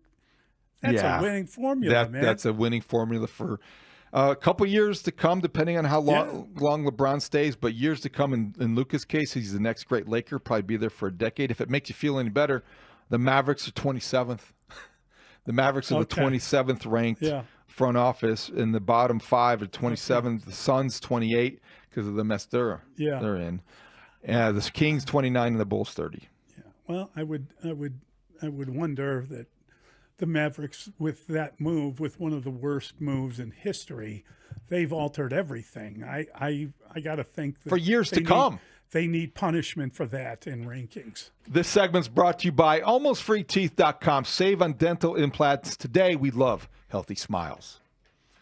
So when you look at the Bulls and Giddey, do you think that as giddy as you seem to be about his recent development? I'm trying to be nice to the guy. You're being giddy. I'm trying to acknowledge that what I saw the last 2 games has been okay. Well, you know what gives me hesitation, right? Because what we heard reported as the price tag for him in restricted free agency.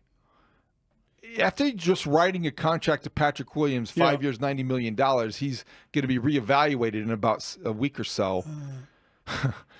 Do you feel good about Giddey at maybe $30 million a year? That to me is what gives you a lot of pause. Gives me a lot of pause. I've been accused of not being fair with him. And in my effort to be fair with him, now you think I'm touting him for a $30 million deal. I'm just saying the last 2 games, his numbers have improved. His game seems better. He's making his push for that $30 million deal. You know, you're not gonna make me believe. I know. But I'm just saying, I'm trying to. I was down on the guy, and I said so, and now I'm acknowledging that he's played better. It's good acknowledgement. It's fair. Thought. It's fair. That's all I'm trying to do. It is fair because he had 27 and 16 the other night. He had a pretty good 24 and 10, I believe, against the Suns. Yes. You like the way he matches up against some of the better players in the league because offensively he's a threat. Now. They're undersized. You know, and he's a tall guard. They're not as undersized as the Golden State Warriors. The Warriors, they started Jimmy Butler, and he was the tallest starter at 6'7" the other day. Wow. You see that? I think they've been winning, though. They've been winning. Jimmy Butler's making a difference there. And good for Jimmy. So I think, the NBA down the stretch is going to be very interesting. You say that with such disgust. Yeah. You know, I'm not trying to hide it. I like that. It's grudging respect. Yeah, he forced his way out of grudging town. respect. He talks his way out of. It'll just be a matter of time before he runs into problem. Now, but right now it's seashells and balloons. It's very true. It's right now. It's great. Yeah. They're talking about the triumvirate and Steph and Draymond and Jimmy and. Didn't Draymond guarantee a championship? I think they did. I think Draymond said he believes they're going to win the title. And there are people who believe the Lakers could win the title, which is insane. But, it's interesting. The Western Conference title, perhaps. Well, I don't know. I think, OKC. A couple of good teams, OKC's there. Right. I think in the East, the Celtics are still the class of the Eastern Conference. Oh, yeah. Until proven otherwise. Yep. There'll be some teams that are, good challenges. They'll provide stiff opposition, but I just don't think that anybody's going to beat the Celtics. No, I think the Celtics look Not like right the now. best team. No question. And the Bulls will be playing for draft position. Did you see, speaking of draft position, got to mention it. I mean, it was so bad that it was like you were watching, I couldn't believe. Duke beat Illinois 110 to 67. Yeah, it was not a game. 110 to 67. Yeah. At Madison Square Garden. That stiff Cooper Flag heard what Kendall said, apparently. And they said he probably took it out on Illinois just for that. Yeah, exactly. Oh, you think this guy is better than me? Let me show you a little I love that theory, but it's such a silly theory. With due respect. It's a good theory. Players always need, great players always need extra motivation. I love Kendall Gill. I have a ton of respect for Kendall. Do you think Cooper Flag is even aware of that? I will guarantee you Gill that he heard that. I guarantee he heard that. I think he heard it. It was a lot of noise. There were a lot of reaction. It was headline stuff in Chicago. Okay. And I'm sure that I saw a trend on Twitter. He probably saw it. If he didn't see it, someone told him about it, right? And that John Shire told him. John Shire. There you go. Well, maybe so. John Maybe Shire. so. You don't think he's checking the Chicago news? Probably true. Yeah. All right. So, local guy made good. So Cooper Flag had a pretty good game. He always has a good game. Is he National Player of the Year? I don't know. Looks like it. He could be. He'll be in the running. But he's not coming back to Duke. There's some noise about that. I think he's coming out. He's young, man. How old is he? He's 18 years old. He's barely 18. Matas has only just turned 20. So it's not like Matas is a grizzled veteran. I never said he was. But I'm just saying that Cooper Flag heard that Matas was better and decided, where did Kendall go? I mean, if you're coaching him, wouldn't you say that to him? Wouldn't you let him know? The famous Dick Butkus story where George Halas came up to him and said, if Ed Flanagan said something like that about me, I'd never forgive him. He had no idea what the guy had said, and he just developed like a lifetime kind of cruelty to the guy as a result. But he really didn't say anything. No, he hadn't. He said something like, I think our linebackers are pretty good too, when he was asked about Butkus. And that led George Halas to act like he had dissed Butkus. Butkus then went after the guy for the rest of his career. I think that's the Cooper Flag story. Cooper Flag had a relatively modest day, 23 minutes only, didn't need him, 5 of 10 shooting, had 16 points and 7 boards. So he didn't make the difference. If it's, what was it, 110 to 67? 110 to 67, the difference was when they showed up. It was obvious. And you worry about the Illini now making the tournament. That hurts. I mean, I'm saying to go to Madison Square Garden and play a big game like that, and you get absolutely wet. It's almost March. They got injuries. They got illness on the team. I think there are excuses if you're looking for those. I'm not looking for excuses. I don't know why you demand it. So your Ramblers are getting things going, right? Yeah, the Ramblers won. Was it Friday night? They play again on Wednesday. They've won 6 of 7, something like that. They've been good. They're playing their best basketball. Peaking at the right time, as they say. They might be peaking a little early. Okay.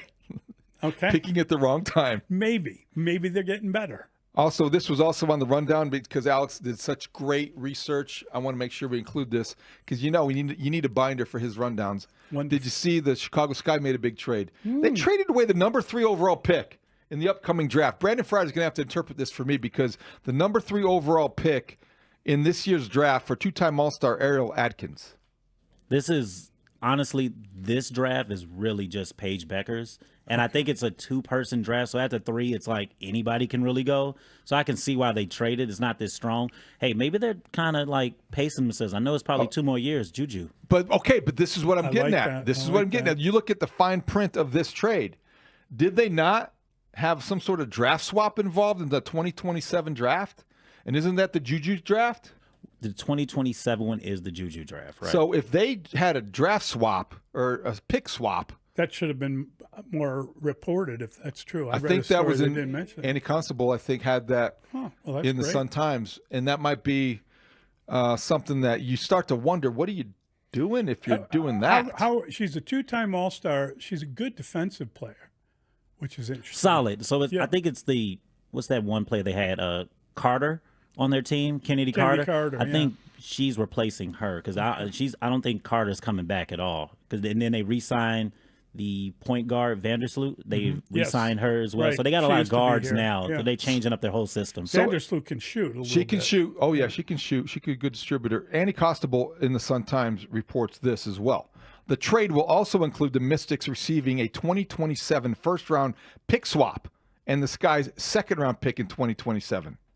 Which is this draft is expected to include Juju Watkins and Notre Dame guard Hannah Hidalgo. So I'm confused. Wait, the Mystics are getting Mystics get the Skies? The rights? The trade will include the Mystics receiving a first-round pick swap with the Sky. So that's horrible. That's horrible then. Exactly. That's exactly the opposite of what you said. Which is why I brought it up. What are they doing? What are they doing? Thank you, Brandon. That's the interpretation I was looking for. Oh, yeah. There we go. That's sports What are radio. they doing? What the hell's wrong with them? Put them below the Bulls on the list. Somebody's got to be. Combine the Bulls with the WNBA. 31. Oh, man. All right. We got, I believe it is Marshall and Dan here today. Dan and Marshall. Not mistaken. I wonder if Marshall's sore. Yeah, we'll ask him. We'll find out. And did he take any big knocks? No, he did We'll not. get the play-by-play of the fall of Mr. David. Next on The Score, Mully and Haugh on The Score. It appears that Marshall, who is very physically fit and does go to the gym, forgets leg day. That's what I said. Cubs spring training games on The Score are sponsored by Sloan, the leader in smart water and commercial restroom solutions. Hey golfers, the Chicago Golf Show presented by the CDGA is back this weekend and you're invited. How did the punch come about?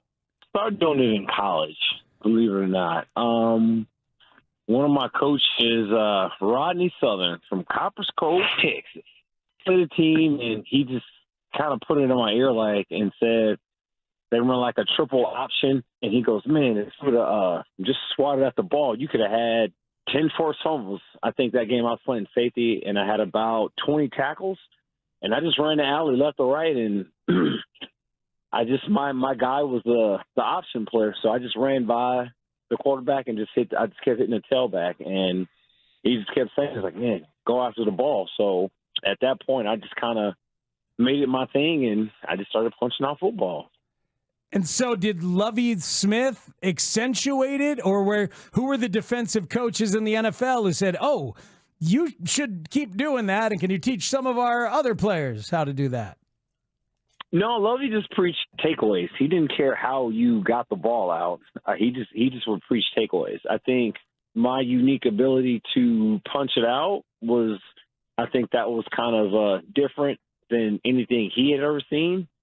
So he was just like, I remember Lovey would come up to me in games. It's like, hey, I need one of them little punch out things now. Come on now, buddy.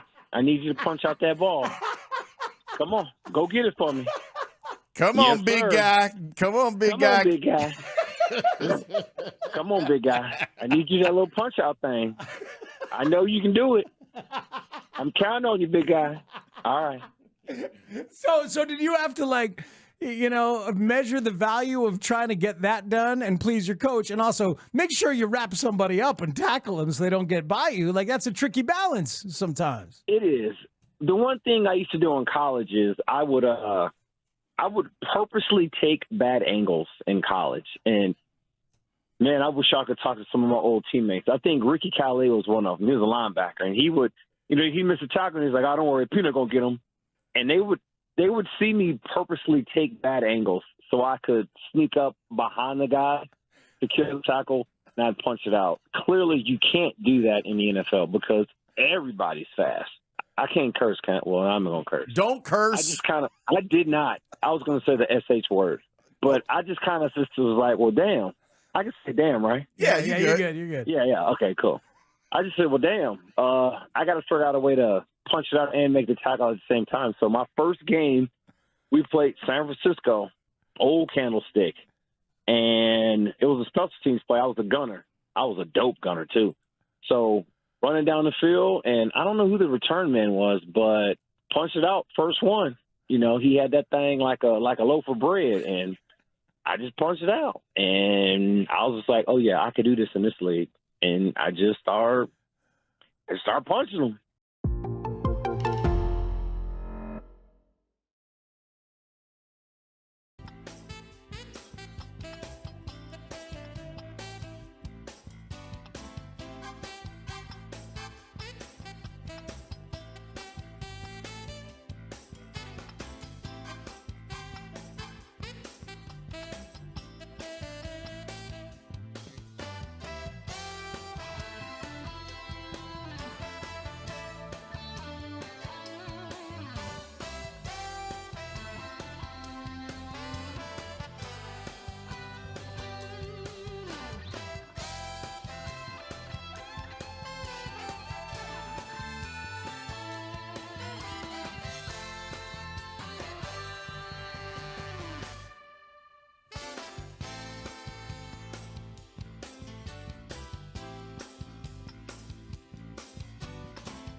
Mully and Haugh, Chicago Sports Radio 670 The Score.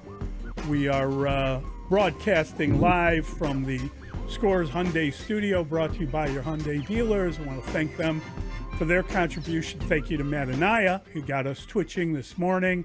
And thanks everyone for calling and texting and emailing. Also, thank you for listening on this Monday, February 24th.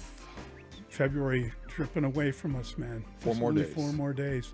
Thank you to the great Alex Kuhn for coming here, taking over, and really establishing, planting his flag, if you will. The MVP.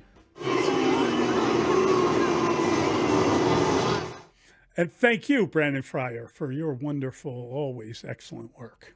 Boom. Down goes Haugh.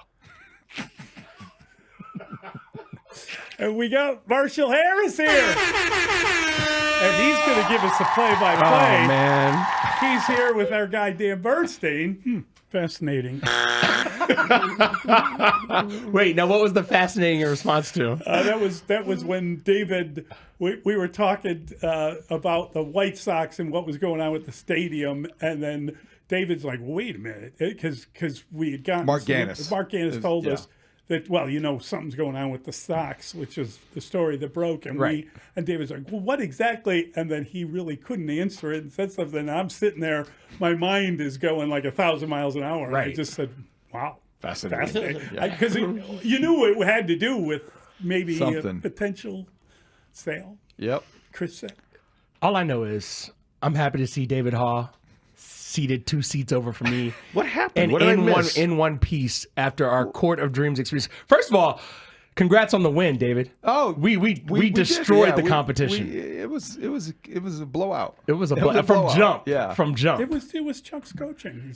No, Chuck really did have us ready to go. It was fun. And Bill was mad. It was fun. The whole deal was. But to get to play on the United Center court was great. I can now add that to my collection as I collect my infinity stones of courts played on. Add that to Wells Fargo Center, which was a great place to play as well when I was in Philadelphia. But the atmosphere was cool. It was like 30 of us, 15 on each team. And we all got run. And David was scoring. He was, forget about Vegas Haugh. Let's talk about point guard Haugh. Because he was distributing. He was playing defense. He was playing harder than I was. And I was like, no, David. And then he went for a loose ball.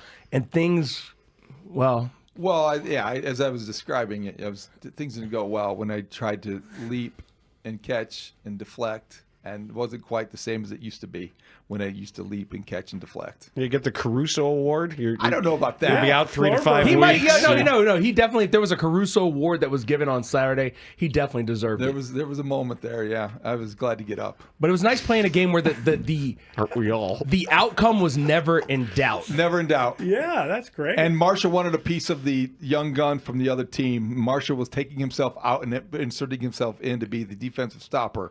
So if you want to call me Caruso, fine. But he had a little Rodman in him. But I didn't get really a chance to do it because of the way Bill Winnington was like, oh no, I see what's going on. Yeah, exactly. So Bill was playing the matchup game. Yeah, I was trying to guard a 24-year-old, which is fun. Blast. That's great. What are you doing today, guys? What is on the agenda? Well, we're going to take in everything that we have for the weekend. First of all, let's just celebrate that the Combine is starting. The big NFL party is getting going. So we'll talk about what this is going to be, what we expect. I think I can advance the White Sox story a little bit, because remember, a couple weeks ago, I mentioned to you guys sort of cryptically in this space that something was going to be going on in that regard. And it's happening on a lot of levels, and it's happening a little faster than maybe some people expected. The Bulls have a playoff game tonight. This is the tank playoffs. This is huge. This is the championship tonight. They have to lose. They absolutely have to lose this game tonight. I mean, they don't have to lose if they want to have a worse odds of getting a top 4 or the number 1 pick. Yeah, this is a critical loss that they have to pull out tonight. Did I see this, that Joel Embiid has played 19 games this year? I mean, there's no way he's playing, right? Oh, no. He's out. He's out. Sahadev Sharma is going to join us at 11. We got to replay whatever that Mike Florio quarterback stuff was, because my head was just spinning. Oh yeah, he was just Florioing all over the place there with that stuff. High noon, and we're going to go linebacker shopping at the football store today. And Mark Jackson is going to join us at 1:25. That'd be great. Before you get out of here, though, we have to give listeners a chance to win their way to the Cubs season opener watch and listen party at the Blue Cross Blue Shield Performance Stage. Be part of the studio audience for Cubs Dodgers in Tokyo.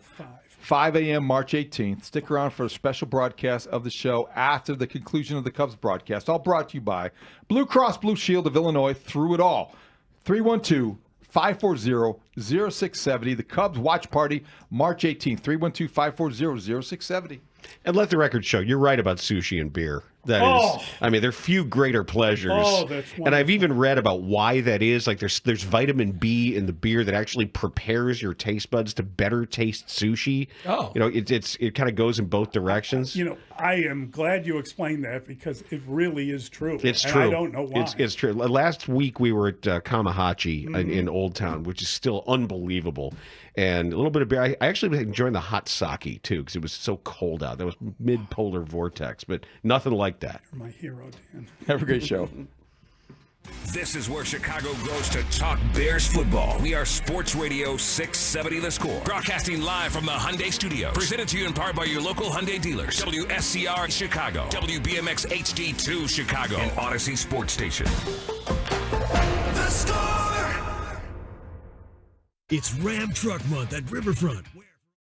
I got screwed out of one of these by a marketing company. You made a half-court shot? No, but when Oh. I won the National Dick Vitale Sound-Alike contest, I was promised five. Wait, give me your Dick Vitale. I was promised. I've done it a million times. I was promised $500 and a lifetime supply of Windex. It was sponsored by Windex. So what happened?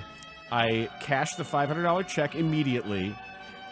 The marketing company went bankrupt, and I was promised a lifetime supply of Windex. And you're still here amongst us. I haven't gotten a bottle. You never even got your first Never bottle. got a bottle. That sounds like a lawsuit to But me. you did catch that first And, check. and every time I buy Windex, I am bitter. And I would be too. Do you buy the off-brand? I or should the buy non- Sparkle. The You're non. right. I should buy. I don't know what it's Windex's too good. biggest- Windex is too good. Yeah, Windex is. Windex yeah, is there's just no, it there's is- no replacing. it Windex. is- I've never it used is- non-Windex. I guess that makes me Windex bougie in is- my cleaning It habits. is superior, but I did talk to Dick Vitale about it years ago. What did he say? He felt awful. He was there at the contest. It was on ESPN, the whole thing, and he felt so bad. Oh no, I had no idea.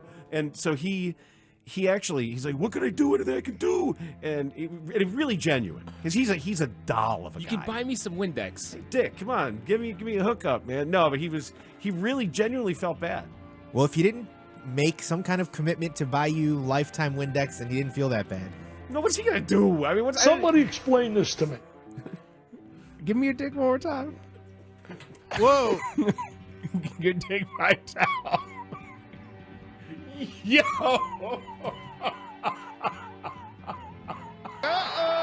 Super Bowl Friday, baby. Dan has left the studio. Go get it, baby. Understandable. Yeah, you know, Dick Vitale. gas. Yes, Give I was me your talking Dick about Dick Vitale. Vitale. It's understood. Hey, Dan's man. gonna come back at some point. No, he says he's done for the day. I know I can't spell. I know I can't read. I can't write. I have no math skills.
It's sexy. I did admit to meatballing out. Dan's in this text. Go get him. Texted me Go saying, get 'em. yeah, I want them to win this. I'm rooting for them. I was like, rooting for them to do I'm what, Dan? rooting for them at the moment. I allow myself to play both sides of it. Why not? Why shouldn't I? The reason I'm telling you all this is because I'm playing both sides so that I always come out on top. Number one, never tell one side that you're playing both sides. Yeah. And number two, if you are going to play both sides, don't give away the information before you get what you want.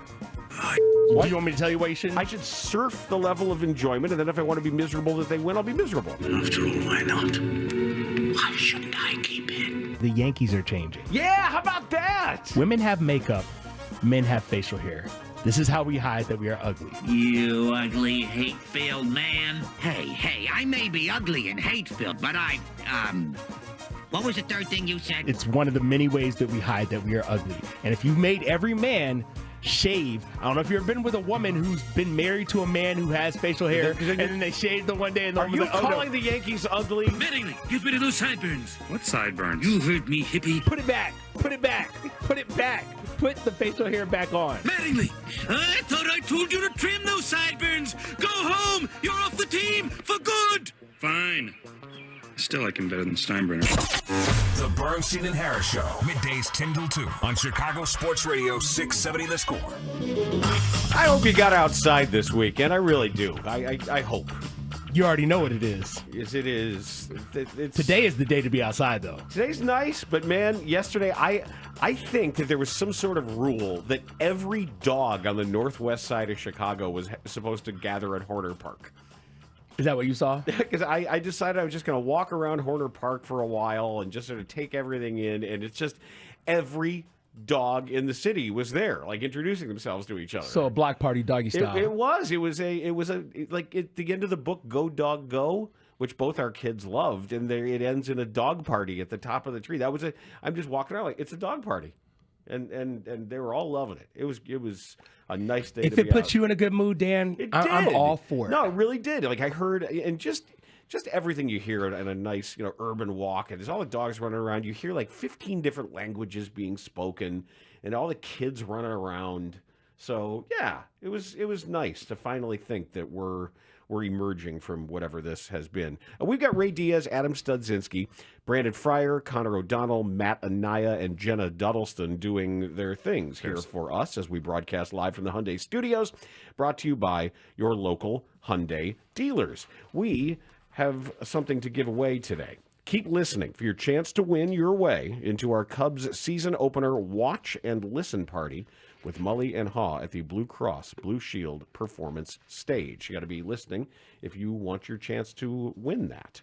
So, yeah, it was nice. I'm glad there were no major injuries. Usually at these basketball games, when you guys play your Court of Dreams, somebody's going to roll an ankle, somebody's going to blow an Achilles. I think David Haugh literally came out of it the worst, and he's okay. He's got like a bruised rib. He's fine. He's fine. That's what I'm saying. It was a very good day because that was the winning. Ask Ray about his experience playing in the Court of Dreams, though. That's what you want. We'll talk about that, man. The only we want to talk about coming with no injuries. My ego might be a little bruised up. We'll talk about it. That's called a tease. It's called a tease. Okay, but it is Combine Week. It means that the NFL is unmasked. It means their break is over. That short break they took from the Super Bowl, it's over now. They are converging on Indy, and there are some. Obviously, there's famously St. Elmo's. I'm about to say all those people are happy because they're going to get all the money this week. And the hostesses, the servers, the bartenders. Seafood place I remember that was pretty good, but the key, you really want to learn stuff, you got to find the sneak joints. You got to find where these coaches go to really get their load on, because they're not going to do that at St. Elmo's. They're going to go drink an expensive cab or something like that and do all the Sean Payton stuff where he goes into the, how they all try to one-up each other by going to the reserve wine list and buying it all up. As I said, it's a good week to be in the restaurant industry, hospitality industry in Indianapolis. But there are some places that are off the beaten path where that's where you get the magic happens. That's where you get your real stories, because you get a bunch of overserved coaches. And by the way, congratulations once again. I don't know if you saw this. Congratulations for the IGBTW award winner offensive coordinators. the last, was it 29 for 29? All white guys. Really? Did you see this? No, like Byron Leftwich didn't get a touch when they were red hot? We were on some kind of streak as far as who actually gets the jobs. We are on an amazing streak of the. It is that might be the whitest job in America right now.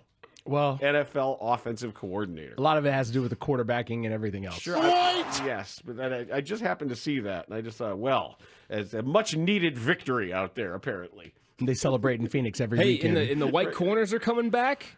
Yeah. Cooper DeJean, yo. By the way, if you've never seen Cooper DeJean's high school basketball mixtape, I would implore you to Google that. This man was out here flying on everyone. Really? Okay, see, here's Is the it better thing. than the Jay Cutler one? I remember Jay Cutler had one, but I think it is just because of his size and like the way he was doing people dirty. Okay. The thing with, all right, this always bugs me. Professional athletes having awesome high school highlights at any sport doesn't ever shock me. Like, why is this? Just like, of course he was an awesome high school athlete. No. But you can be an awesome high school, fill in the blank. But for him, at his size, to display the type of athleticism in terms of plyometrics. Yeah, he's playing in the NFL. That's he's an NFL defensive back. It's probably the most quick twitch athletic position there is. He's like, no joking aside, he's a really good white cornerback, which we haven't seen in a very long time. What's my man's name? Jason Sehorn? Yeah, I remember him. He was a guy. More famous for his wife than he was for his football. His wife or his white? Wife. Oh, wife. W-I-F-E, okay, not yes. W-H-I-T-E. Okay. Just making sure. But no, listen, I'm just telling you, he was nasty. He was nasty. That's all I'm saying. But I'm kind of with Studs on this. It's Man, like, professional athlete being I know plenty of good at all professional the football sports. players who are not good at basketball. I played basketball with some of those guys when I was in college, and they would come and I could see how you were on your high school basketball team, but you're not that good. You see what I'm saying? Like Khalil Mack is bad at basketball. You're the one saying it. Well, I mean, I'm not going to play him. I'm glad you're not going to go take him down in the post. No, that's not my intent. Yeah. I think I have a bit of a matchup problem there. Yeah. I think he was bad at baseball too, right? Yes. Didn't he do that thing at Wrigley Field and he didn't know how to swing the bat, basically? Yeah, he didn't know which end of the bat to hold. Well, baseball's different. Oh, now baseball's different. You just said every sport, professional athletes are supposed to be good in high school. Most of these guys who are great athletes are they roll out of bed and they're great at everything. And they have unbelievable hand-eye coordination, and they've never seen a golf club before. Like, how do you do this? You just swing and hit it over here. It's like, damn it. All right. Not fair. You guys don't want to give credit where credit's due. That's fine. Unimpressed. That's fine. You're difficult to impress, but this is what the combine is now, though. This you want to wow me, bench press 225 60 times or whatever it is. Run a 4.18, and everybody That's gets excited insane. about you. What's the record? Wasn't it Xavier Worthy? I think it might be Worthy. 4.2 something, 4.22. Go ahead, do that. You want to show us what you can do. With your 3-cone drill and all of that. 4.21. 4.21 for Xavier Worthy. And that for ran a 4.21. That's the all-time NFL combine record. Yes. The quote is great. Steve Sarkisian, Longhorns head coach. Quote, "He's fast. He's definitely fast." Thanks. Appreciate it. They don't call him the best scout in the league for nothing. So that's what you want to see this weekend. The funny thing is, as people who follow the Bears, the speed is not going to be the thing that we're paying the most attention to. Which of those drills will you pay the most attention to? Maybe the shuttle drill? Like from what the Bears need. What will you pay the most attention to? I don't know, because it's a really interesting draft this year, the way that all the experts are talking about it. I think Matt Miller used his inner Russ Grimm. He said this is a meat and potatoes draft. He said this is a relatively deep pool of NFL players, but no stars. I mean, no obvious stars. Obviously, there will be a couple of stars that come out of this draft. Well, you know what that sounds like? That sounds like front offices really have to do their job this year. Yep. You've got to figure out, and I know we talk about don't draft for need, take the best player available, but perhaps you can make whoever you need the best player available with your development. That's the way I'm looking at it going in. I want the Bears to go down there and get what they need and have a better understanding heading into free agency about what they need and if they can get that fulfilled through the draft or if they really have to focus on paying big money and premium money to premium positions. Now, understand, too, that Ryan Poles and Ben Johnson are going to speak tomorrow. At this time tomorrow, we'll be diving into everything Ryan Poles has to say to the assembled media. And then around noon tomorrow, I think, is when Ben Johnson talks. So this is the first time we'll be hearing from both of these guys as they're going to work together.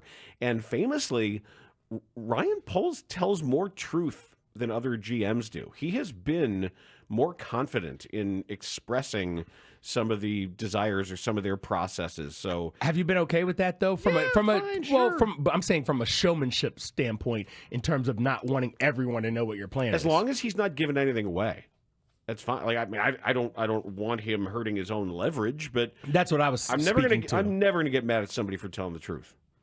Okay. So if you want to talk about what you're looking for, how you're going to find it, and how close you're going to be to competing, I want to say it was Kevin Warren's letter to season ticket holders when he was announcing the 10% price increases that he used the term aggressive in free agency. And I don't know if that's just Warren speak. Or if you should read more into it and say, oh, they're going to get the big boys. Or he figures that there's a lot of ways you can define aggressive. Nobody's going to remember what he put in the letter, and nobody's going to hold him to it. Well, that's not true because we'll definitely remember and hold him to it. But I think the wiggle room is there for, hey, there's more than one way to be aggressive in free agency. And I think they will be because they have the cap money to spend. Let's be honest. You got to use it. Yeah, but the way the cap has gone now, I think Mike Sando said it right. He said anybody can find the money they need to find. It's just a matter of how far or how close you are to having to pay the piper. But it's still about finding the right players. Cap space is, everyone loves the idea of cap space, but you can have cap space and still be wrong. I don't even know if it's about finding the right players. It's about convincing the right players to come play for you. I think that's more Same important. thing, I think. Because we've heard guys talk about wanting to be on contenders, and a guy who's, let's say, over the age of 30 is probably more focused on if he does, especially if he doesn't. Now, if he has a ring and he feels like that part of his legacy is cemented, it's time to make that NFL last because that not for long, you're on the long side of not for long. Well, that was Keenan Allen. Right, clearly. And it'll be interesting to see where he lands, for instance. There's a certain group of players that, because of what they've done and because what they need to do is he tries to finish off a Hall of Fame, what could be a Hall of Fame track. I'm interested to see the choices that they make and how that choice is reflected in whatever their goal is, whether it's to win a championship, whether it's to get these numbers up so I can show I'm still valuable, be like a number one receiver, a number two receiver on a team that helps the team make the playoffs. I think all that matters because we know how difficult the process is, specifically when you're talking about, competing for a Super Bowl, like joining the Eagles seems like a good idea to discount rate right about now. Or if you're trying to solidify your numbers for Hall of Fame status, I think where you go is very telling about what you think about a team's prospects. And right now the Bears are middling at best, and that might be a stretch to even say they're middling, even with all the optimism of a new head coach, a new offense, and everything else that should be better for the Bears than it was last season. Yeah, I don't think the Bears are that attractive a destination Exactly. at the moment for either ring chasing or jacket chasing. So that's when somebody like Khalil Mack, the aforementioned, is making a decision on this. And as Brad Biggs said, were the Bears to do something like that with a 34-year-old pass rusher, it's the Keenan Allen signing. It's just the other side of the ball. It makes no sense. It makes if you have the cap space to go get real guys who can play for 3 or 4 years, you go get that guy instead. That's the whole point. Yeah, I don't think they're a 34-year-old Khalil Mack away from winning the Super Bowl. I don't think they're a 34-year-old Khalil Mack away from making the playoffs. I think they need to get guys in here who they believe over the next 3 or 4 years, or the length. How about this? At least through the rookie contract of Caleb Williams, that can help you right now and not just in a one-off.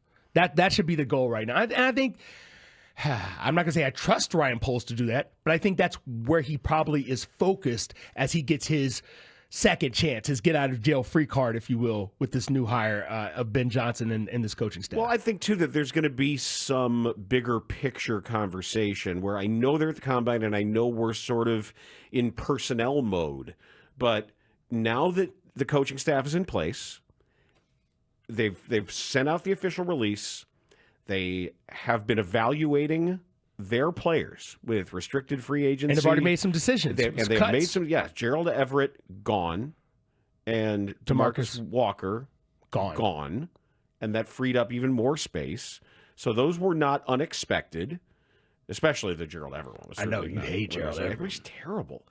And with that done, tomorrow is when we can find out, when does he attach the word playoffs to things? When, what will they say about competing? How good do you expect to be? To what standard should we hold this year's team?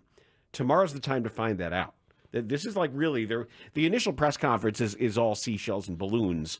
This is different now. Now we're getting into the business of football with this group working together for the first time. It's interesting to hear him talk now, polls I'm talking about, specifically now that entire coaching staff is in place. And the fact that they've already made moves means they have plotted a direction. They know where they're going with free agency and the draft in theory. Now, that's an uneducated, a semi-educated guess is where they're going. They'll get more details leading up to the draft itself and free agency before that to let them know exactly where they should be going and how they have to adjust. I just want to see how that money is spent and not in a vacuum, because there will be other teams trying to get the same players as we've talked about. And also, what's Ben Johnson's role? How much will his fingerprints be on it? I mean, is Ryan Poles truly in charge, or how much of the give and take will there be between the head coach and the general manager? And your hope is that Poles has gone down the hall and said, hey, what can I get for you? What do you need? It's definitely the conversation. What do you that need? conversation has already happened. What do you want? How do you want a rookie here, maybe, or a veteran here? What do you need? And my hope is that Ben Johnson said, I need a kick-ass center to accomplish the thing that we want to do. Is there any doubt, based on what he had in his time in Detroit and what the Bears have had the last 3 years? Yeah, that's not even that's why I keep going back to, I know they need 2 guards. Man, you better have a veteran center in there.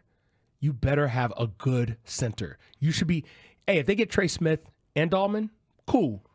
But if they just get Dahlman and get someone who's not Trey Smith, but who is also established and good, I'm good with that as well. We'll be looking at the available linebackers in free agency when we do that segment today at noon. This segment is brought to you by AlmostFreeTeeth.com. Save on dental implants today. When we come back, let's talk about some of the developments in the world of the White Sox, with Justin Ishbia increasing his minority stake in the team after calling off his apparent attempts to buy the Minnesota Twins. It's not a tectonic shift yet, but there are definitely some things that are happening, and it's not necessarily just involving what's going on with some of those limited partnership stakes. There may be a cash infusion that could have something to do with a potential stadium deal as well. We'll talk about all that next on The Score. Cubs spring training games on The Score are sponsored by Sloan, the leader in smart water and commercial restroom solutions. Save on quality. It's the grand opening of Raymond Kia in Antioch.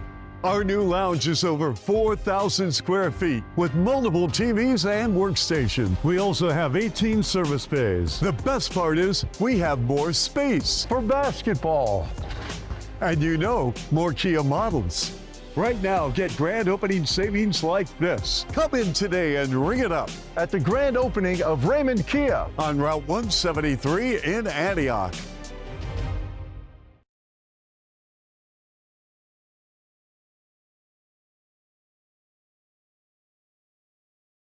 But I do think there is something that has happened to and within the organization. Okay. There has been a slow curdling and enervation of everything around the owner, where all that's left now is this husk of an organization that is simply existing on inertia.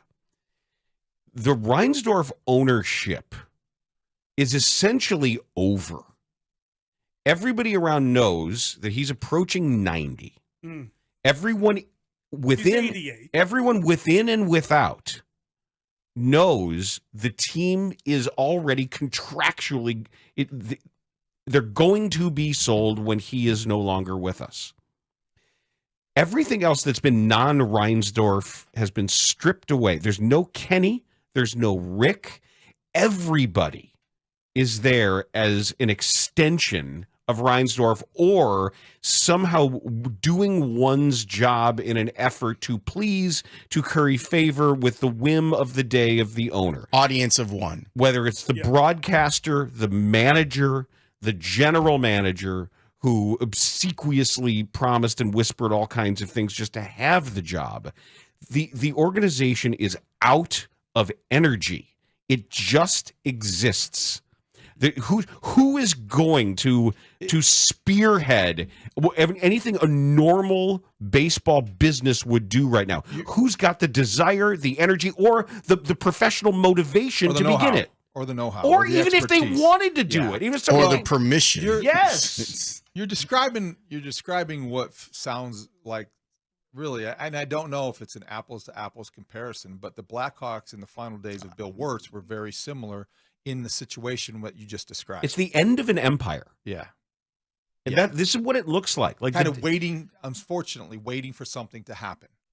And then you feel like until that does, you're not going to be able to do what you need to do to maximize everything about the organization.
Middays 10 till 2. I thought this was America. Huh? Isn't this America?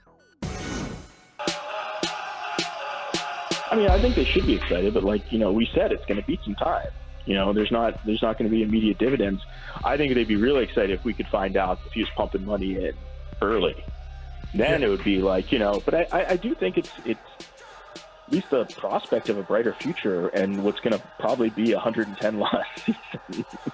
I mean, it could be pretty bad. They don't have much talent on this team. So, if anything, the Sox can be excited. They can find one thing to be excited about, besides the 2005 team coming back again, I think it would probably be the idea that there's, it's not just our speculation, that there's actually something happening with who the next owner of the team will be. That's John Greenberg of The Athletic with the Mully and Haugh show this morning regarding the news that Justin Ishbia is increasing his stake in the White Sox with the limited partnership shares.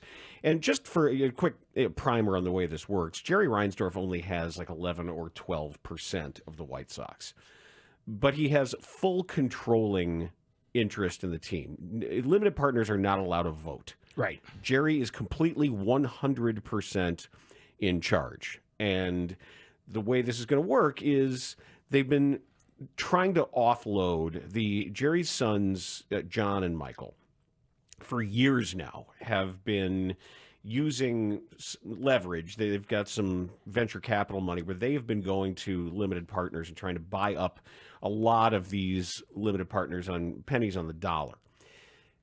Because Jerry's friends are mostly dead, who were all in the business with him to start. And many of the limited partners have already willed their shares to people who would much rather cash out. Just aren't really interested in owning a baseball team because you're not allowed to borrow against the shares. That's part of the partnership rule. You don't really get anything as a limited partner. You get a little certificate and a parking pass, and you get the parking pass. You get the MLB special card. badge. You get the MLB card that allows 2 tickets. You can just walk into any MLB game, 2 people, anywhere. It's that. Oh, it's like if you work for Disney, you get the Disney World Pass. And you get that, and they give you a little seminar in spring training every year. So there's some perks in there, but primarily it's when the team is sold, you'll get your profit, you'll get your money. Even though the White Sox are probably going to lose another $100 million this year, which is they lost $100 million last year, they'll lose $100 million this year. Yeah. That's a problem, but the value of the franchise is still going up, skyrocketing. Yeah, so that's professional sports teams tend to do. Now, Justin Ishbia comes in here and he is beginning to consolidate his buyout of some of the other limited partners was at a little higher rate, that he was paying much closer to market value for some of this stuff than the original plan with the Reinsdorf sons. So does it mean he's going to assume control of the Sox? No. Does it mean there may be a path for that at some point? But nothing's guaranteed. Nobody's lying when they say, look, there's not a change in ownership or in the management at the ownership level. That's absolutely true. But okay, you want to get a little excited about that? Fine. The other thing you need to know, and this is from what I've been told, is as cool as the powers that be have been at the state level to the Bears and public money, there remains an opening for the 78 and the Sox. The door's not completely closed. I'm told it's an issue of timing, where they want to get the Bears, they want the message basically to sink in with the Bears first. And just let them, whatever their bluff is or whatever their long term is. I do think that the state is just saying, okay, Bears, get the point. Get the shovels in the ground at Arlington Heights. Build your stadium. That's very specific. Arlington Heights. That means everything else is a bluff, and they're calling the bluff. They're the best assessment of the situation. It's a matter of when and not if, as we've been saying forever. That's what I said. From the beginning. Yes, of course. You own this land. Yes, that's the reason. That's you can been make the way more position. money with all that property around said land. But there is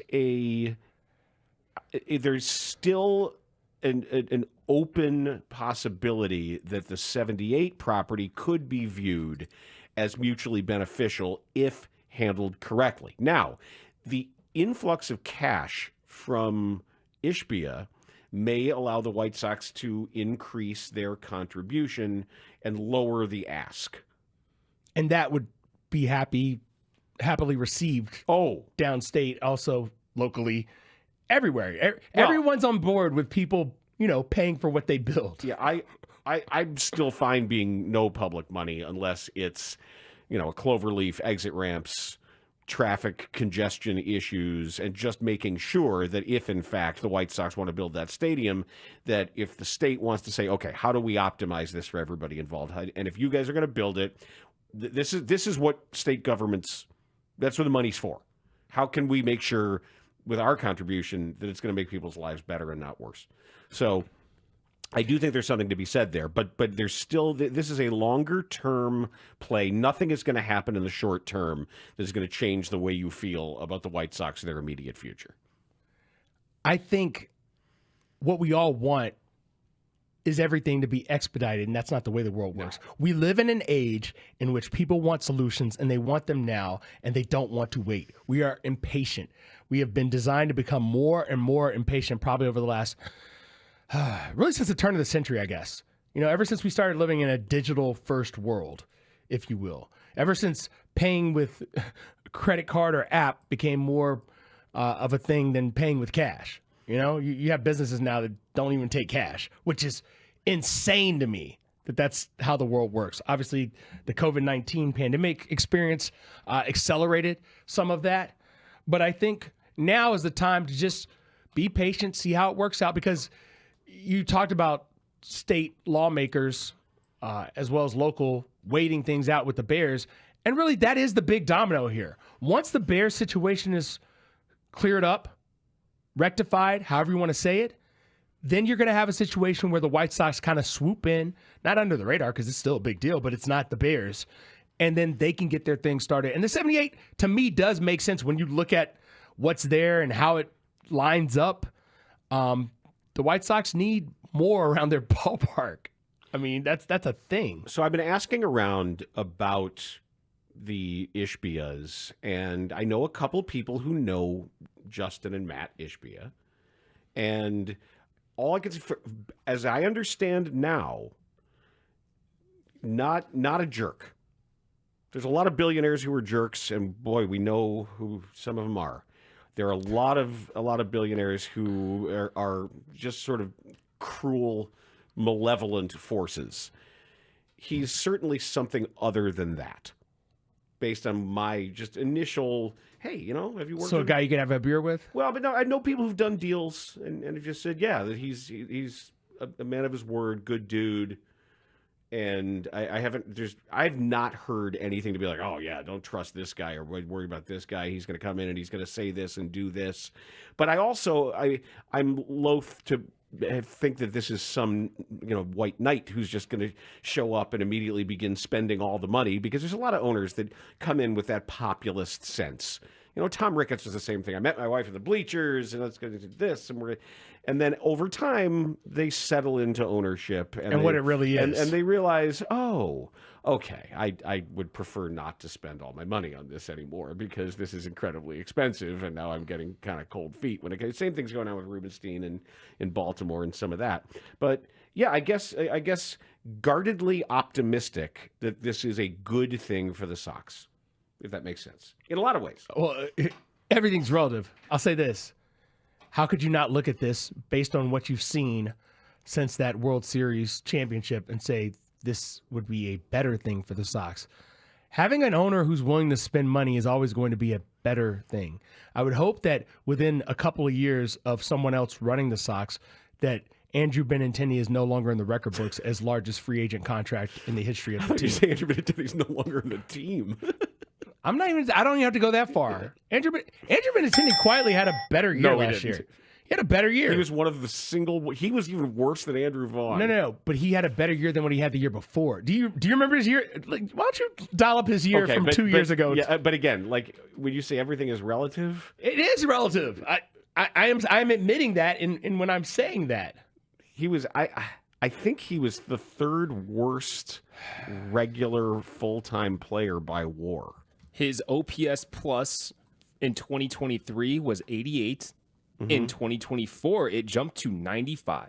Hey! That's all I said. Almost average. Almost average. Yeah, but that's only offense. Is that not what I said, though? That's what I said.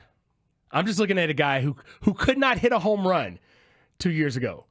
He ended up with 5 somehow. All right, go get him. Last year he hit 20 home runs. His batting average plummeted, of course, to 229. So in 2023, he was a negative .3 WAR player. In 2024, he was a negative .3 WAR player. Is that F WAR you're looking at? That's F WAR. Because according to B WAR, he was a .2 WAR player in 2023, but a minus .8 WAR player in 2024. Yeah, he was awful last year.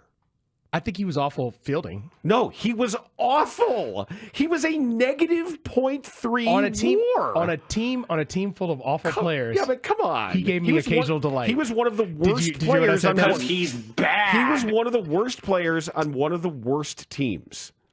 Like, make no mistake about it. He was, of 129 qualified players, he was 126. I can see the numbers. Okay, so here's what I'll say. He was bad. The overall point being, he wasn't the worst player on a bad team, and at least he had. Yes, he was. He was the worst player on the worst team ever. He was the worst player on the White Sox? Yes. Andrew Vaughn was a negative .2. Andrew Benintendi was a negative .3. He was the worst player on the worst team of all time. I don't know that I agree with that. It's right here. I hear you. I see the numbers as well. But what? How many? Okay, let's start with this. Does the eye test count for nothing? Let's start with that. The eye test was terrible too. Yes, he was terrible. But I didn't think he was the worst player on the team after watching all the other players the White Sox ran out there. He was the worst regular player of qualified players. I think a lot of that has to do with the fact that he was out there all the time. Bad. No. A lot of other guys didn't play as many games. Let's see who all. Okay, I'm going to go with you. He got a lot of time to accrue negative wins above replacement. That's fair. That's fair. I'm looking at other guys on that same team. I'm not saying that if you call a guy up from AA, that he would not have been worse given the time. But of the qualified players, he was their worst position player. Of the guys we're looking at, and I'm stretching here. Who would you say had the best? Forget about your WAR. Just off the top of your head, who was the best player on the White Sox last year? Position player, off the top of your head. Well, the most valuable is still Luis Robert. Fair. And he had a bad year. He had his worst year in the major leagues. Uh-huh. Okay. And then after that? I don't know. What did Paul DeYoung do? Paul DeYoung probably before he got traded, right? Like he was terrible too. But it's all relative is my point. And I think by relativity, I looked out there watching games because I'm going to guess I watched more White Sox games than anybody else in this quartet. Why were you doing that? That's a valid question. It was on. It was on television. I'm a White Sox fan. Been a White Sox fan since I was like 7. As long as I can remember watching baseball, I've been a White Sox fan. That's the short answer. Right. All the more reason to not watch them last year. Because it's gonna also for work. I watched it for work. I watched the White Sox for work. You got to remember, I was working every night till 10:30, 11 p.m. every night. And guess what? Part of my job was to tell people at home what the White Sox did that night. No better way to do that than to watch the actual games, to have full context. And the 630 says this is true. He says if you look at the money per WAR, it is among the least valuable players of all time. All time. I'll give you that. Yeah, it's up there. When we return, we got a Bulls playoff game tonight. This is big. We got to break this down because they must play out game is what we're calling it. Find a way to lose this game tonight. That's next on The Score.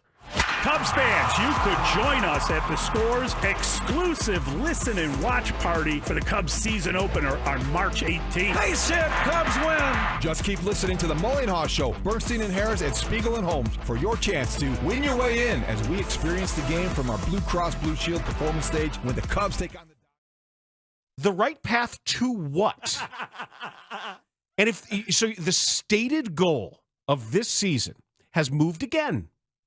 It started out when he sat down with media before the season. It was improve on last year's performance. And that meant win a playoff series. And then it crept and it crept and it crept and it kept on creeping on until it ended up, well, the play-in is kind of like the playoffs, and we got into that. Did I hear the goal was to be a tough out?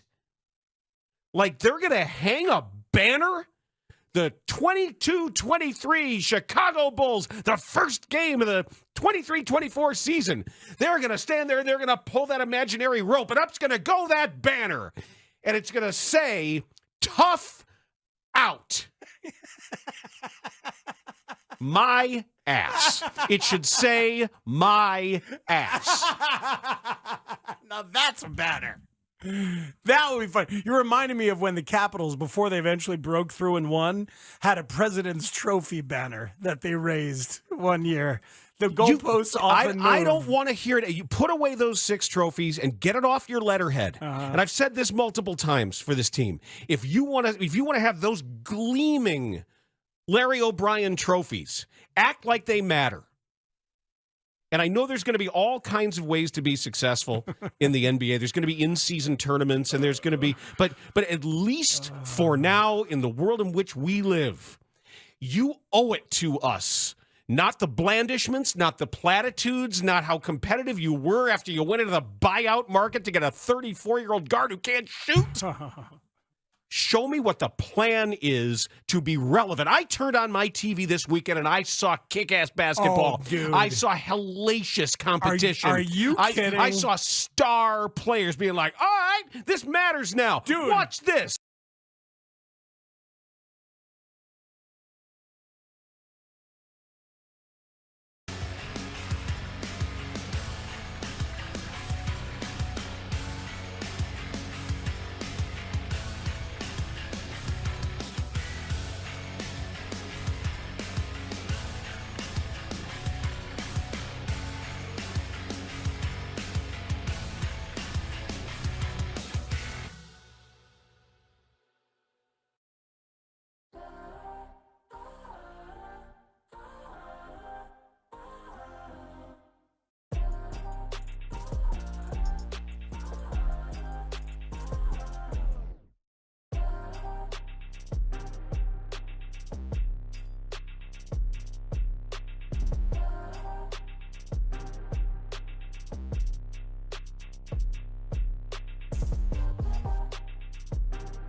really, really good job. Middays 10 till 2. You guys have become the perfect match, man. It is so much fun to listen to.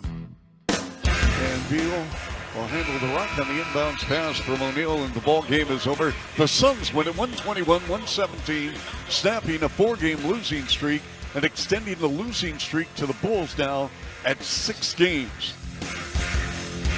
Yes, sir. That's how you do it. I was worried. I was getting worried. Everything was looking really good. Everything was looking good in terms of good, right? And then things started to Everything's looking where it is in terms of good. That's how I was feeling watching that Bulls game. I love those 4 o'clock Saturdays, man. Do you know why it was at 4 o'clock? Because of the charity event? No. I don't know. No. Because that was the slot for the European window to put that game on in Europe. Oh, cool. That's why it was so early. I didn't know until after the game. I was like, why is it? Ray and I were talking about it. We were like trying to figure it out. But apparently there's a European window slot for certain days of the week, I guess, maybe Saturday, a certain point of the season. And so that's why it was a 4 o'clock game. I thought it had to do with some other game or something. I had no idea why. Yeah, I did not get into the golf this weekend because that leaderboard was just blech. So I wasn't. You didn't see any names that you wanted to attach your horse to? Aldrich Potgieter? I spent the entire weekend making anagrams of the name Aldrich Potgieter. No, thank you. Once my guy Akshay Bhatia kind of fell down the leaderboard. I like watching him, but I couldn't. That golf tournament had nothing for me. So to have the 4 o'clock start, it was perfect, and we were leaving at 6:45 for this party we were going to. The all-black party? Yeah, I look good. I want to see photos later, but go ahead. I don't know if anybody took photos. I hope they did. What? You don't take photos when you get dressed up? You don't do it for the gram? What are we doing, Dan? So here's the thing. The bartender said I was his favorite person. Oh, that's a win. Whenever you leave the night with the bartender as your favorite person. Did you tip? Is that what happened? Well, yeah, we always tip. But here's the thing. That they were making all these, it was a Mexican place, and they were making all of these fancy, complicated margaritas. And you ordered something and simple. All of these palomas and all the stuff. And they have this special drink menu and signature drinks for the birthday boy and all of this. And it was great. And everything was, but like my wife was like, oh, I want the mezcal paloma with the smoky this mezcal. And that. And so like, great. And I just said, hey, you see that bottle of Don Julio Añejo? Just pour it over ice. Not even. Neat. I said, and that's why you're his favorite. I said, when you see me coming, I said, I'm going to keep having little sips of that Don Julio Añejo. How many sips would you say you had? Enough.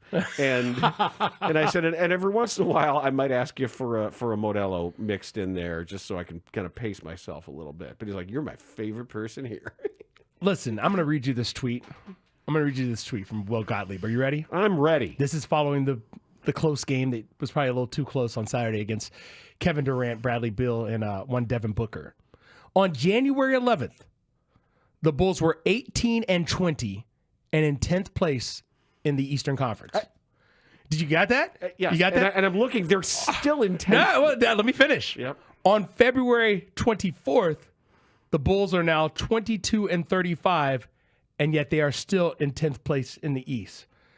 They are 4-15 in their last 19 games and have still not fallen out of the play-in spot that they were in back on January 11th. That's why tonight everybody's got to be out or hurt or resting. Well, rest everyone. I have the injury report fresh and clean in front of me right here today. I'm going to tell you what the latest version of this injury report. It was released at 10:30 a.m. Central Time. Back on the scene, crispy and clean. Every hour they release this. For the Bulls, Ayo Dosunmu, out. E.J. Liddell, out. Oh, no. Emmanuel Miller, out. Okay. Jalen Smith, out. Good. Kobe White, probable, dealing with a right ankle sprain. Patrick Williams, out, and Jameer Young, out. Now, on the Philadelphia 76ers. This is, they're already winning. Justin Edwards, out. Joel Embiid, questionable, although that questionable is looking a little more like doubtful based on all the stories that have been reported about how they're trying to find options to what to do with that knee. You predicted that. You called that. You said just wait until they start floating ideas on, Paul George, available. He was dealing with a left finger splint on his left finger. Okay. Eric Gordon, out. Kyle Lowry, out. Tyrese Maxey, questionable. Oh, no. Jared McCain out, Alex Reese out. Okay, so if Paul George and Tyrese Maxey play, right now they're favorites for this game. The Sixers are. It's a home game. But if Maxey and Paul George play, tell me they're going to lose the game. Explain how the Bulls are going to win the game. Because they're the Bulls. Something like they'll get one of those Josh Giddey games when he isn't putting his hair behind his ears. He'll actually run out and try to defend somebody. Look at this. The Bulls are 22-35. Yes. Yes. Right? Yes. Okay. Need a sip after that. I was going to say he's hydrating. The Philadelphia 76ers are 20-36. You are one game back in the loss column. I'm using the term back here because you're trying to get down there. Brooklyn is 21-35. They passed the Sixers. Brooklyn has leapfrogged the Sixers. You're not catching Toronto at this point. I think they can catch Toronto. That'd be awesome. There's only 4 games separating them and the Raptors. And I'm trying to tell you, the Bulls have lost a season-high 6 games in a row, surpassed, of course, by the fact that the Sixers have lost 7 in a row. But this is the Clash of Titans. I think they can catch the Raptors. That'd be great, but this has to be one of those games. Yeah, if they win tonight, then I'm gonna be like, yeah, the Raptors are off the table. So listen, maybe just tell Vooch, hey, your foot hurts. Sit down, get yourself a cup of coffee, and just hang out. This is a type of team without Joel Embiid, and it's Andre Drummond backing him up now, right? So he's off the injury report. I think he knows how to play Vooch a little bit. We'll see. I think know the he knows how to Sixers be awesome. I think the Sixers are going to win this game. I think. But if they don't, trouble times. Because here's why. I just want to remind people, as I look at Tankathon, one of my favorite websites of all time, by the way. The Sixers currently with the 6th worst record in the NBA. Okay. The Bulls with the 8th worst record in the NBA. I just want to explain the difference in those odds. Right now, if the season ended today, the Bulls would have a 26.3% chance of a top 4 pick and a 6% chance at the number 1 overall pick. The Sixers, if the season ended today, have a 37.2% chance at the top 4 pick and a 9% chance at number 1 overall. You're trying to catch the Raptors, and here's why. The Raptors, they have the 5th worst record in the NBA. 42.1% chance at a top 4 pick and a 10.5% chance at the number 1 overall pick. Those are real odds. Yes. 1 in 10, 2 out of 5, better than 2 out of 5. Get up there. And when I say get up there, fall down there is what I'm really saying. Yeah, get up there in those odds to get a difference-making player where the top of the draft is still viewed as a terrific year. And next year, too. You want the Bulls to be on life alert. I've fallen and I can't get up. That's what you want. That should be the theme for the Bulls the rest of this season. And, of course, next season when they probably will offload Nikola Vucevic along with who knows who else. The Bulls need to just keep falling until it's time to get up. And now is not the time to get up. No, not tonight. Definitely not. You got to have this one. You got to have it. Do it. Get it done, Bulls. You know what you have to do. You've got one job, and that job is to have 1 point fewer than the Sixers after 48 minutes of basketball. It seems simple enough. Next up, I have to go back and re-listen to what Mike Florio was saying about the possible quarterback movement and what could be set off here. Did you hear this? I didn't hear it yet, but you told me about it, so I'm excited to hear it. Yeah, I want to know, like, first blush, what you make of some of this stuff, because if half of what he said is actually going on, then these are going to be interesting times at the Combine. Also, you're going to be upset at the end of the day, because somebody will have found a team. I have already been resigned to the probability that he will be. I told you I would not have him on my team because it would ruin my team. Lucky for everyone, you don't own a team. Well, I don't know. Maybe someday. That's next. We are Chicago's #1 and most listened to sports station. We're live from Chicago, talking Chicago sports. Listen on your radio, your laptop, your mobile device through the Odyssey app, AUDACY, or tell your smart speaker to play 670 The Score. We're live and we're local. 670 The Score, always live on the free Odyssey app. there was a plan that was emerging to surround Wrigley with bollards. Just surround it, just as far as the eye can see. Not even let the fans in.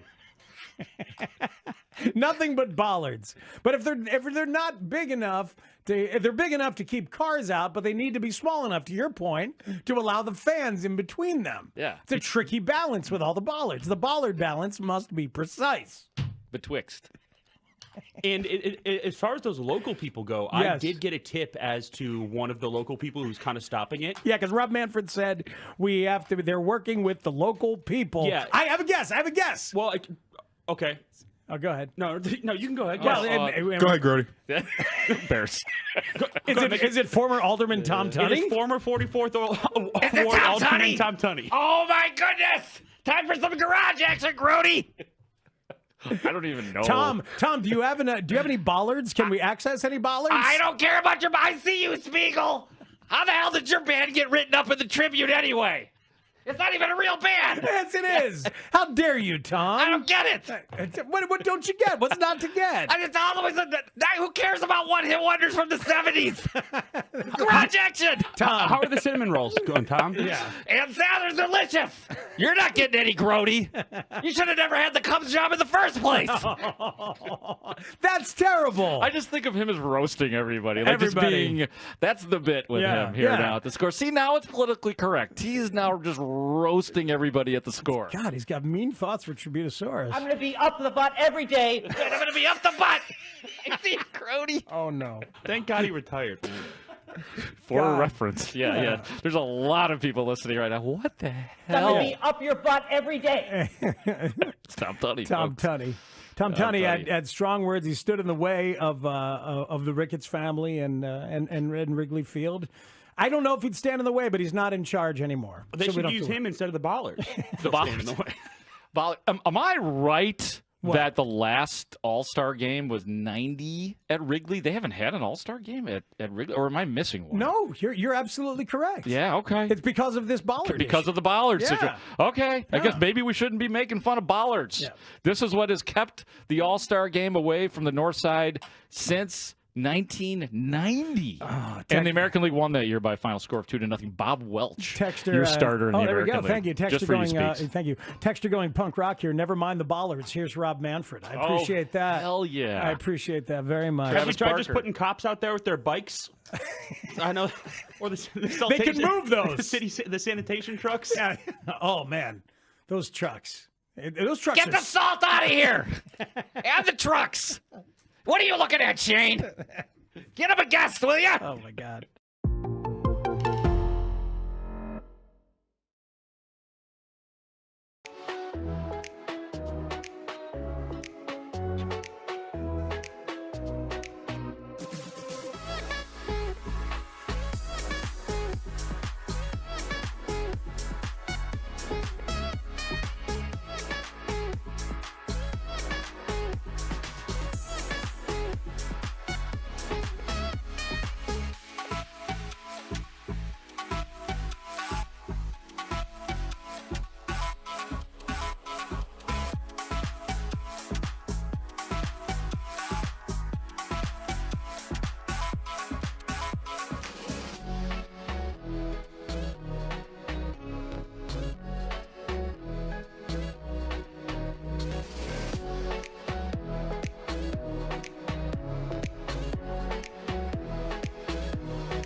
Radio 670 The Score. Broadcasting live from the Hyundai Studios. Presented to you in part by your local Hyundai dealers. WSCR Chicago. WBMX HD2 Chicago. And Odyssey Sports Station.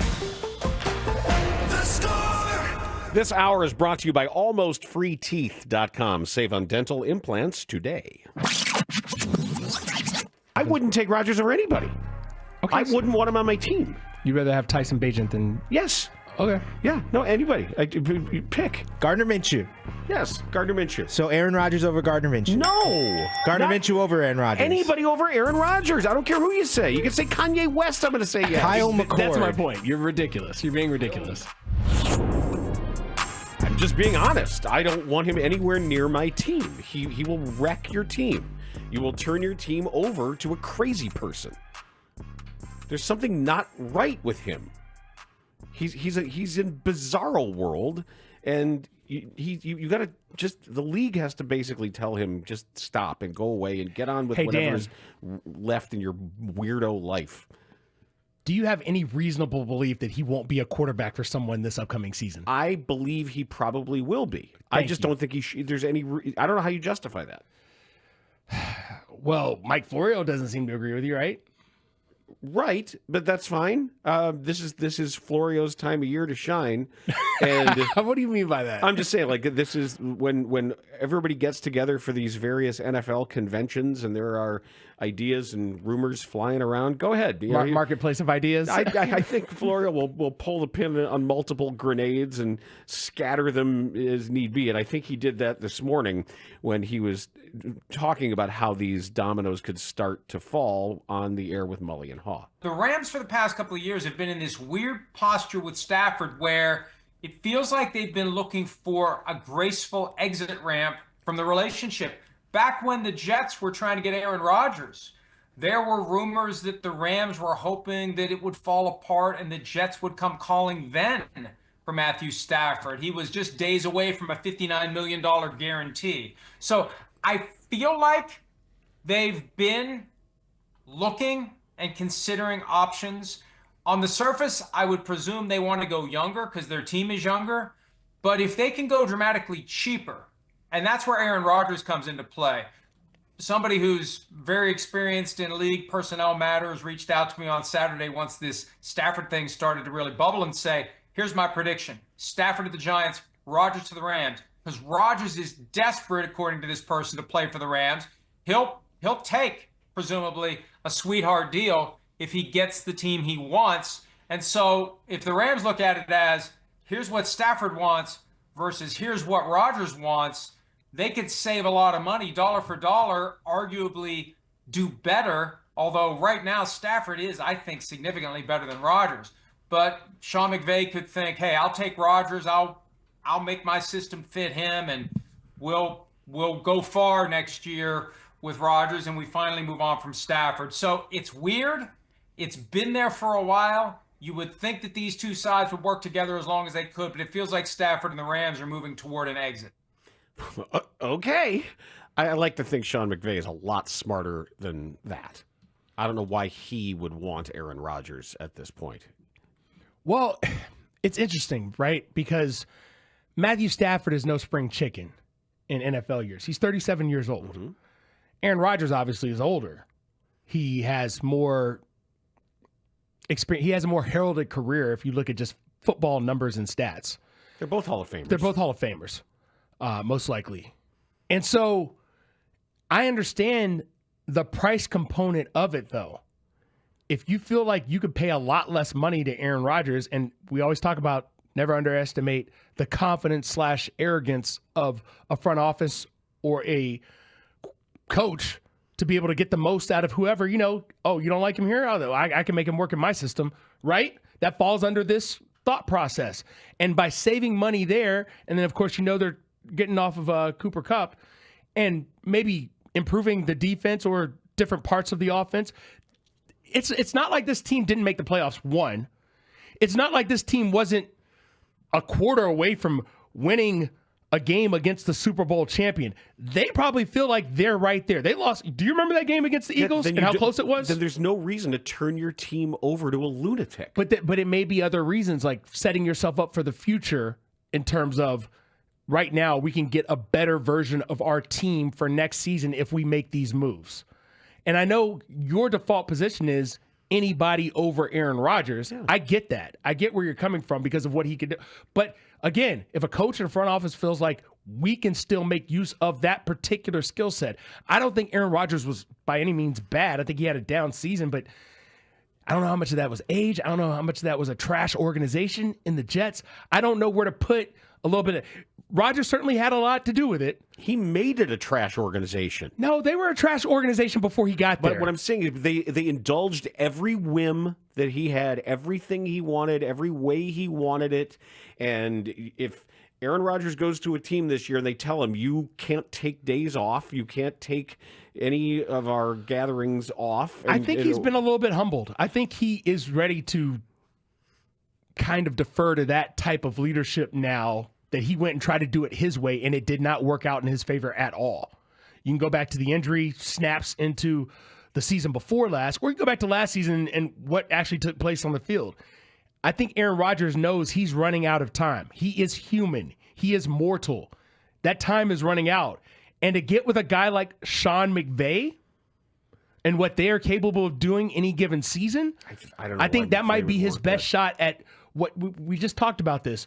What gets you closer to your goal as stated for the rest of your NFL career once you get to a certain age, whether it's putting up the numbers, getting a championship, whatever. I think he just wants to remain employed and relevant. Okay, well, employed and relevant means you have to give up some of these freedoms that you have been given, and you can't be as cavalier as you used to be. I think that's the reality facing him.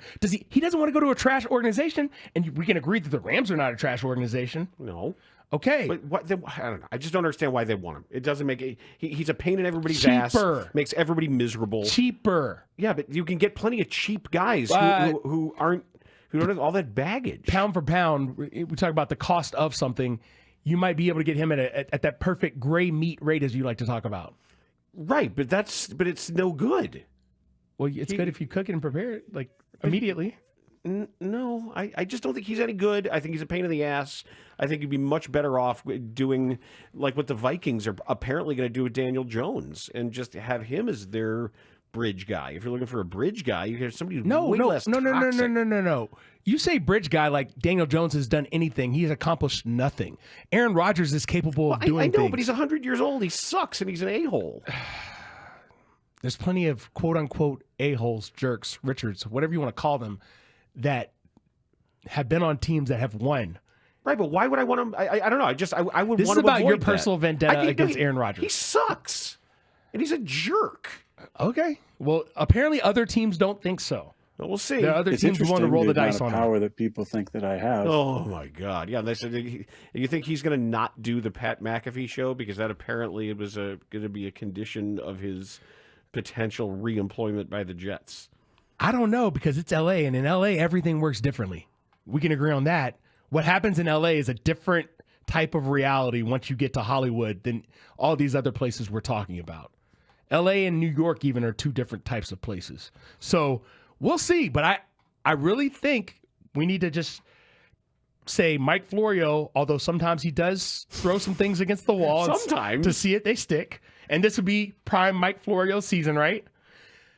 I think this one, if his sourcing is good on those rumors that happened beforehand, before Aaron Rodgers signed with the Jets, this might make some sense. And if it happens, Dan, I know you will be upset. But no, I don't. No. I would have to hear. I think it will aggravate you though if he's successful in LA. And what successful look like in LA. I'm not worried he's going to be successful anywhere. That doesn't concern me at all. I would think way less of Sean McVay, and I generally think pretty highly of him. I like him, and I think he's pretty smart, good guy. It would just surprise me if he said, "Hey, I want to wake up every day and come to the building, and this guy's my quarterback."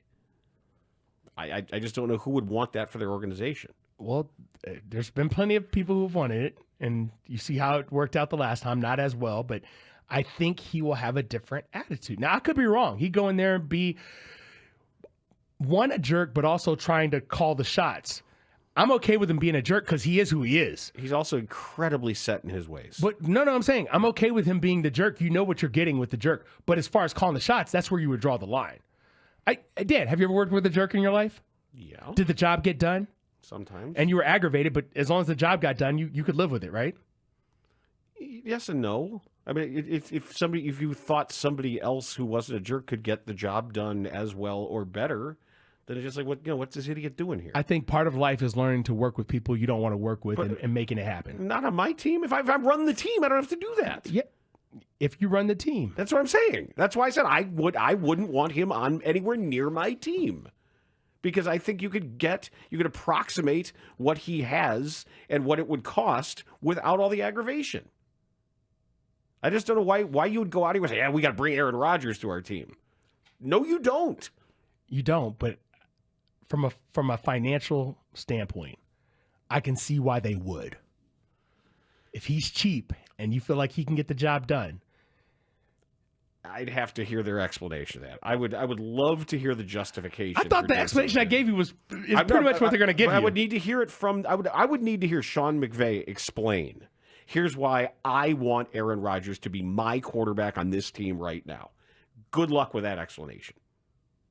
Yes, because no matter what he says, you're not going to agree / accept. I want to hear. I want it on the record. I want it absolutely. So on that when the record. things go bad, you can be like, "Well, you told us, and here he is, proving you wrong." What did you see that convinced you that this was right for your organization, for your culture, and all these words that people want to throw around? Good luck with that. So, like Mike Clevenger style. Not quite Mike Clevenger style. No. I mean, in terms of what the ownership or whoever steps up to the mic has an explanation. They're going to have an explanation of some kind. Whether you accept it or not is up to you. Have they said anything about Clevenger? I don't think they have. I think there was talk about him being the closer. What? Yeah. No. No. Like, if he's on the major league team, no. That's okay. I mean, if they want to just continue to antagonize their fan base and give you every reason to hate them, go ahead and do that. Because that's also, I mean, from my buddy Scott Merkin over at MLB.com. Is that a reputable enough story? Just hold on. The last time Mike Clevenger, this is the lead of the story, by the way. The last time Mike Clevenger served as a closer was 2011 when he pitched for Seminole State College of Florida. He played 32 games at third base that season. Don't look for that third base scenario to play out again with the 2025 White Sox, but the veteran right-hander seems excited for his move into the high-leverage relief work. Quote, sounds fun. It's an interesting new challenge, said Clevenger at Camelback Ranch prior to Sunday's 4-3 Cactus League loss to the Royals. So, yeah, he's going to the bullpen. And high leverage, we know what that can mean. So, yeah, closer Mike Clevenger. I'm happy to break that news to you.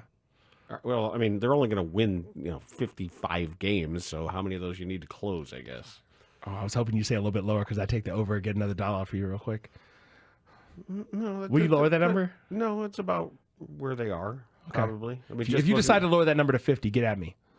Maybe if the season goes on, but no, the variance will help them out this year. So I think that they'll be and not having Pedro Grifol as a manager. But, what are you doing with? I mean, I know all the stories about the minority owner. Why can't they buy him out? Seriously, let Ishbia sell, buy up to those shares too, and then there won't be some weird beholden quid pro quo with this piece of crap. I mean, you scratch my back, I'll scratch yours. Oh, way of the world type stuff. Yeah, it's just so unseemly, though. It's just so unseemly. And the fact that the story has been told about what's been going on with the relationship that he's got with one of the limited partners and all the kind of strange behaviors that have been reported, it's just nasty. And it's just, you're trying to build your fan base back. You finally had your version of Sox Fest. You do stuff like this? Come on. Sometimes, from a PR standpoint, decisions and moves are made in which you scratch your head and you just say, why did you feel like you needed to do that? My thing is, if the White Sox aren't going to be very good, which we aren't expecting to be very good, they're not expecting themselves. They're going to be the worst team in the league by a mile. No. My people in Denver want to say, hold my beer. Yeah, I know the projections say that. I'm not sure. Listen, okay, two things. What division did the Chicago White Sox play in? The AL Central. What division do the Colorado Rockies play in? The NL West. That's a lot of beatdown, just straight beatdowns based on who you see. Yep. They're so happy right now that you only play 13 division games instead of 19. Can you imagine if that Rockies team had to play 19 times against everybody in their division, really? The Dodgers, the Padres, the Giants. I mean, you could look up and down, and it's not good for them.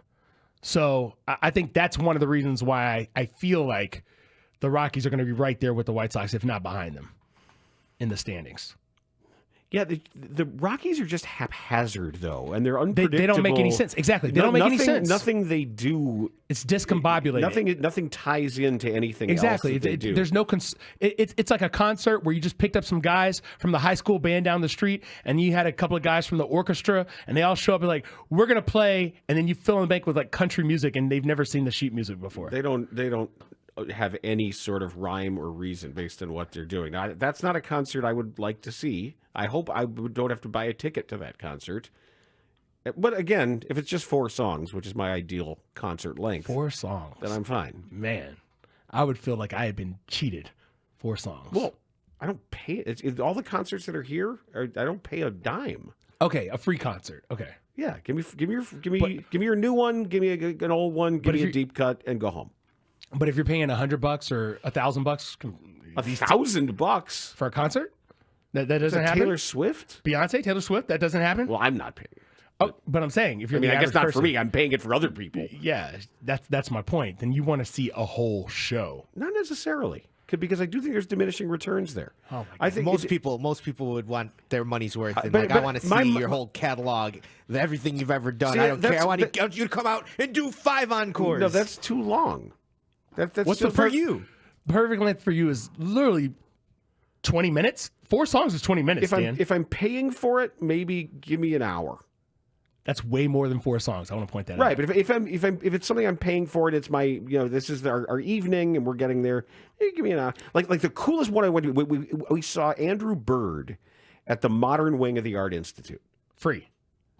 I think it was an XRT show that we made a dinner out of. Free for you. Well, yeah, and it was he played for 50 minutes. Okay. And it was like that's the perfect concert. What's your favorite movie length? If just random. A random movie though, just a movie, and they say we're going to see this movie. You know nothing about it.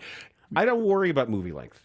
Okay, but concert length is concert length is different because after a while it's just like enough. You want to get it's loud and you want to go home. But a movie that there's a storyline, there's an arc. That you're either if you are narrative hook.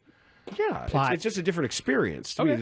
I just didn't know if that was a you thing with anything visual where you're just like, I gotta get out I don't here. worry. The only thing of length of movie, like at a certain age, and those of us who are on diuretics, you just got to know when to pee. So there are online, you can, without a spoiler alert, you can find out. There's like old people websites. Did you see either Infinity War or Endgame in the theater? Both. When did you pee? I don't remember, but I did. Okay. There's always got to pick your spots for that, but usually there's a website that will tell you exactly at what time to I've get up seen and that go. website. I was introduced to that before Endgame because I knew how long the movie was. And I was like, but I made it. I made it. Yeah. Well, you're not old yet, so you'll learn. You'll figure it out. Wow. I don't think you're old either, but okay.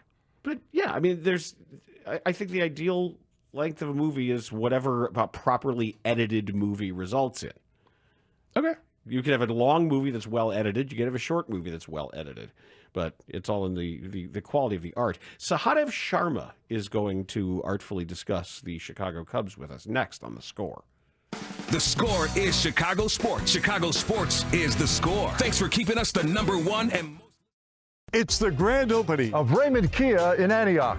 Our new lounge is over 4,000 square feet with multiple TVs and workstations. We also have 18 service bays. The best part is we have more space for basketball. And more Kia models.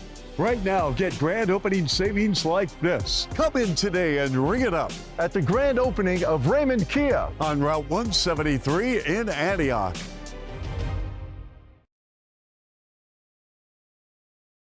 And I don't know if this is good or not, but hustling Justin Fields, I don't know. And maybe, but great party. Bears. Bears. Yeah, good save. Nice save there at the end. Good save, Mike. People are bringing nickname opportunities for the party. When people start drowning at the end of their calls, it's just like, Bears. This is such a sausage party. Where are the women? Hey, man, invite some. Debbie, you're in Yes. Yeah! We need some estrogen at this party. What's up, Debbie? God. I got lots of estrogen for you guys. Oh, good. Pass some out. Thank you. Welcome to our QB1 party. How are we celebrating Justin Fields' arrival? Oh, my God. I was there. I flew down there for the Texans game. And to see the improvement over the last few weeks has just been amazing. And it's so amazing not to be last in every single statistic on the TV. It's just so uplifting that we have a potentially great quarterback. And I'm looking forward to Green Bay and beating that Aaron Rodgers. Yeah! Oh, we dunked Debbie? Oh, we can't say that on the air. Sure you can. Leave it. Good job, Debbie. The one woman who shows up at the party, at least the first woman, is the one who has to get dumped. On Twitch. We've been told there's some on Twitch. Oh, Becky's man. on Twitch. That's tremendous. Yeah, Debbie. Yeah, I love the Bears. Thank you, Simmons. Toilet mouth Debbie. Come on. It's amazing. What a great party. People are starting to feel, a little lubed up. They're cursing a little bit, getting comfortable, got a nice bass down. This is fantastic. Where's the Wani bourbon? Might have to dip into the Wani bourbon on a Monday afternoon. Oh, my God. What a party.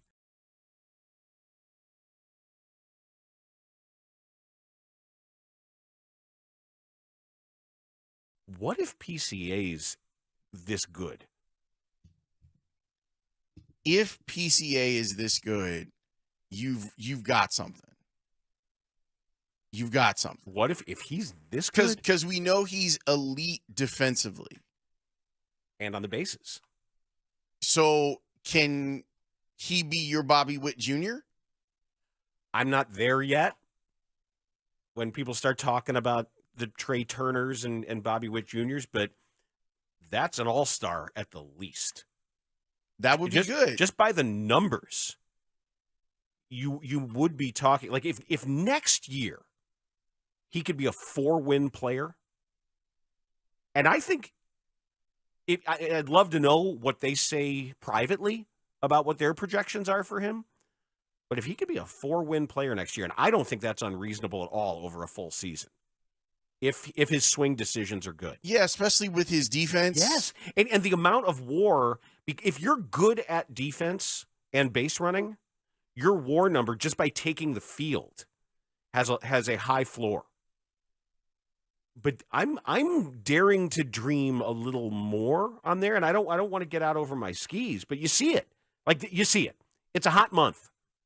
It is a hot month, and you do want to be careful about sample size, but for him to put together a hot month where then there were times when he didn't look like he belonged at the major leagues, it shows growth and development, and the Cubs should be proud of that. And so should he.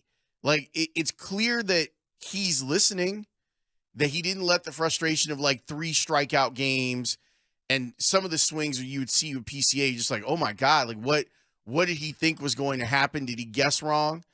He's a 2-WAR player right now. Is he really? Yeah, he's 1-9 on Fangraphs. Pete Crow Armstrong? Yeah. That's crazy.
Jonathan. Where is this draft strong? Where is it weak? Where is it top heavy? Where is it deep?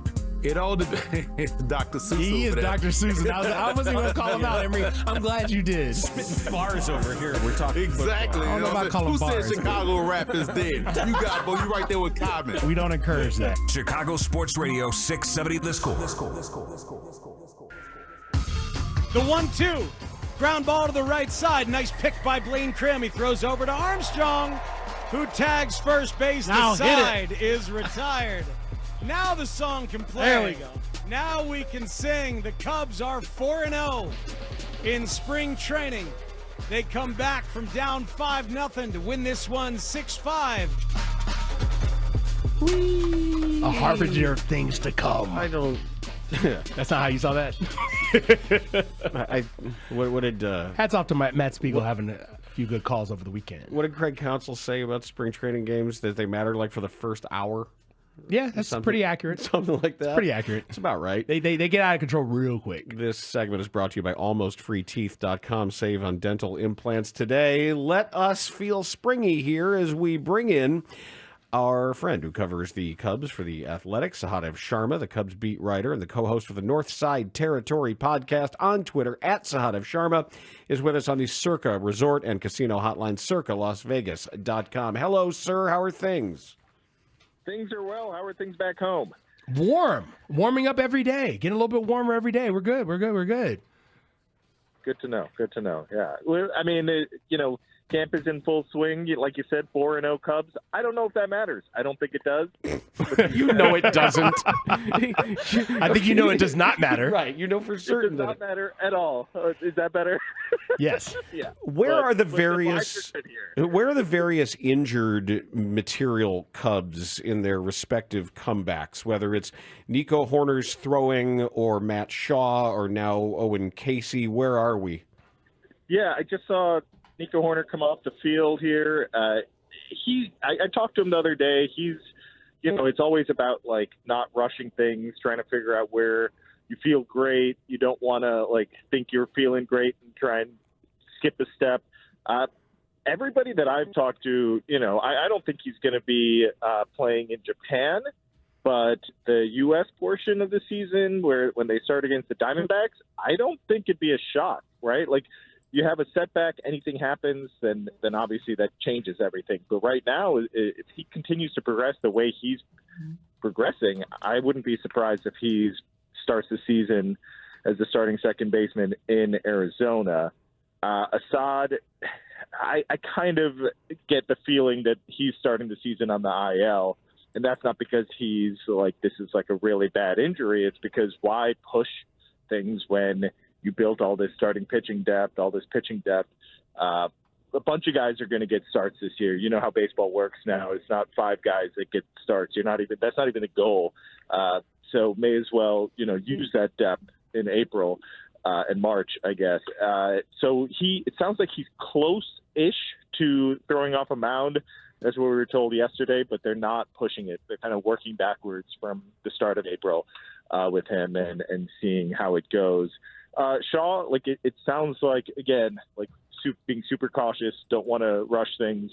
But we haven't seen him hit, but he's hitting in the cage, and he was out here doing some defensive drills as well. So I don't think it's any of these guys. There's not major concern with those 3, but they're not trying to fast forward anything. They don't. Council's big on like, why try and rush things just to be ready for the start of the season? Like, the roster is going to be ever evolving. If you have a good, deep team organization, all these guys are going to be, you're going to have different things happen over the course of the season. You don't want to have a setback.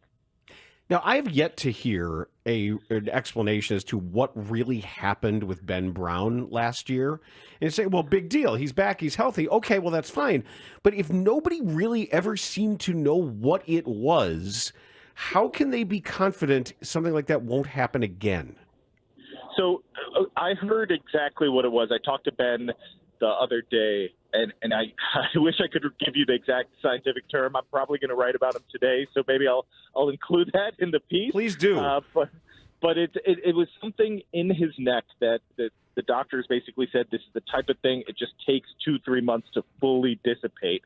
And with, I think the debate was, can you pitch through a decent amount, what's the level of pain you can pitch through? And they came to the conclusion of, why pitch through any pain, right? Like, this isn't necessary.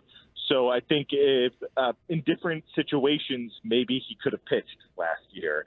I think they came to a conclusion as a group of not to push anything. So there was a lot of can you pitch through this? Can you were kind of feeling this, and you had a no-hitter through 7 innings. Maybe you can pitch through this, and so that was like the big debate from last year. But when I talked to Ben, he said I asked him because I was still confused. I was like, so what was going on, and how confused were you? And he's like, I wasn't confused. The doctor told me 2 to 3 months that this will go away fully, and so I was just waiting for that pain to go away fully.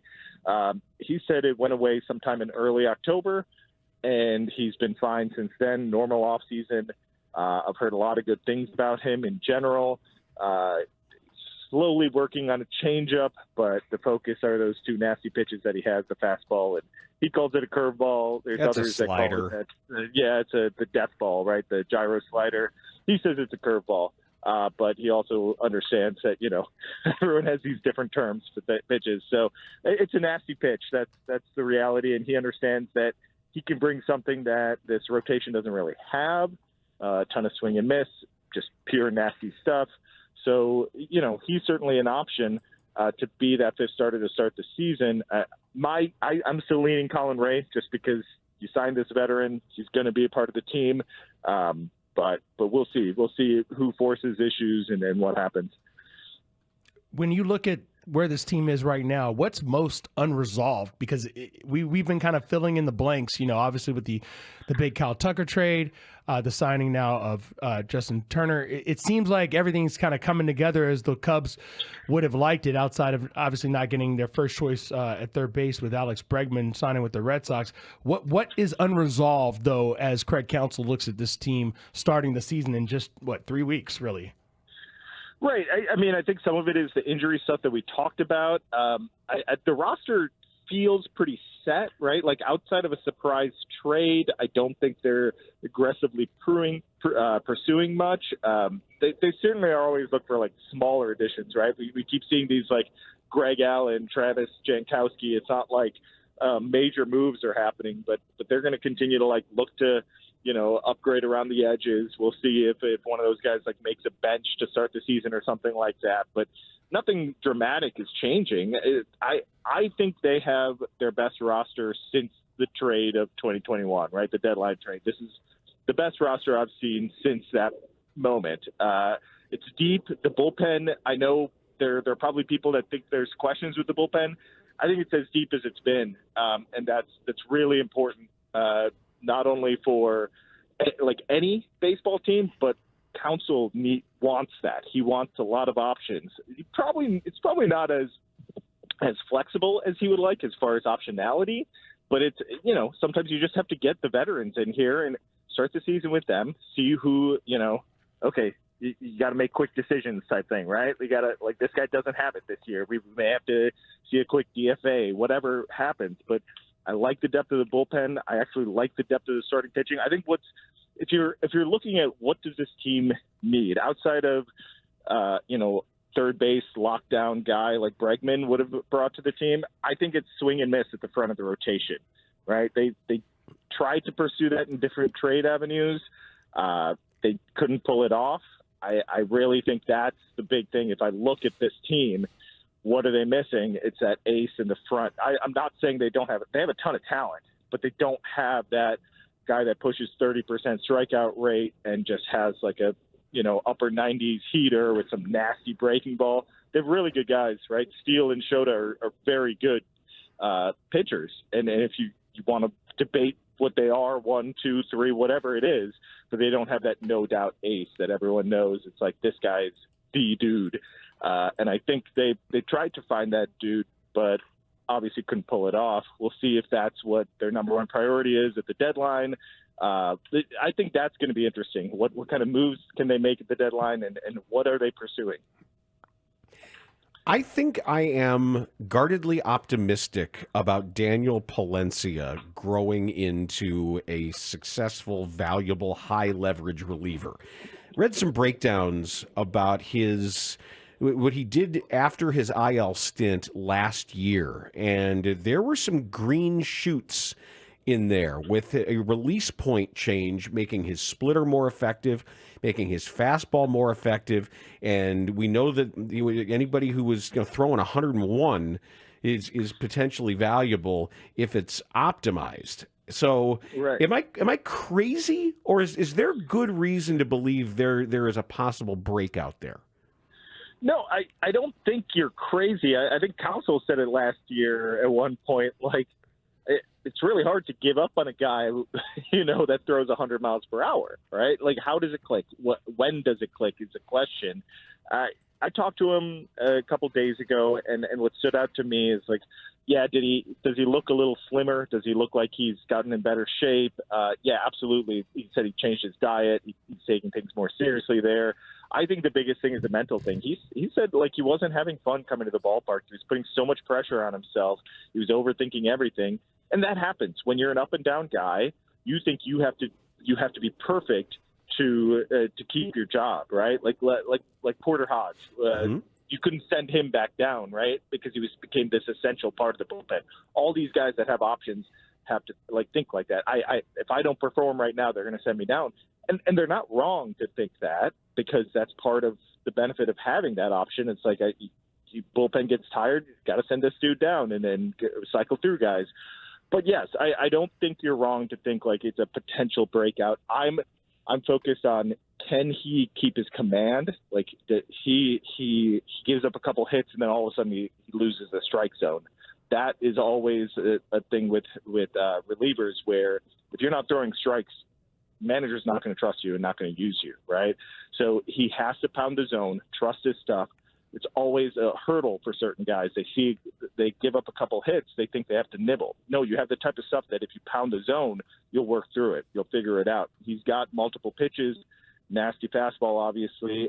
He's got a breaking ball, and like you said, he's got that splitter. I think there is the ingredients for a really good reliever. You can say that about a lot of relievers, right? There's the reason they get to the majors. But if it does click, yeah, that's a guy that can give you high leverage innings. And we, like, it's not just a rotation. We're talking about the bullpen. You want stuff, right? Like Porter Haugh, why does he stand out? Because he's got stuff. Like, he's, and they have a lot of young guys, Palencia, Neely, Little. These guys learned how to really harness that. Suddenly you have, like, young, optional guys that's like, oh, this is a difference. These are difference makers in a bullpen. So Haugh Sharma, we'll let you get back to work. Look forward to reading your Ben Brown stuff. Much appreciated, and we'll talk again soon.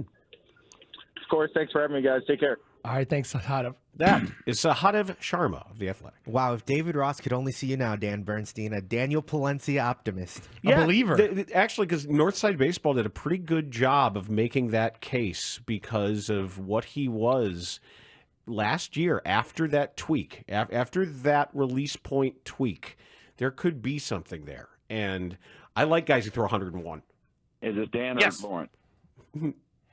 Yeah, I mean, look, he had no choice, and he was mad about it. He took it out on me. That's fine. I get it. It's no worries. That's what I'm here for. We've got High Noon coming up next. I have the announcement long anticipated, but even though we expected it, it's still joyous. It's a heist of over $500,000, but now the thieves, they can't cash in. I'll explain on the other side. There is no offseason for Bears Talk on the Score. With Ben Johnson and a new coaching staff on board, there's a lot of key decisions to be made with the roster. There's going to be an overhaul. They're going to find a way to get rid of Gerald Everett. Like, there's going to be so damn many new tight ends on this Bears team to go along with Cole Kmet. Get ready for that. So keep it on the Score as we follow the top storylines of a monster offseason for the Bears. We are Chicago Sports Radio 670 The Score. And always live on the free Odyssey app. I'm Michael Jenkins. What do you need to know? It's death. I guarantee you it's death. Do you feel the anxiety, You know what? Ruby? You've come though- to the right show. Okay. All right, so let's see. Dan, what do you got? Oh, okay. Dear Lord. Okay. We're going to pull two. gonna pull another one just in case, and I'll tell you why. No.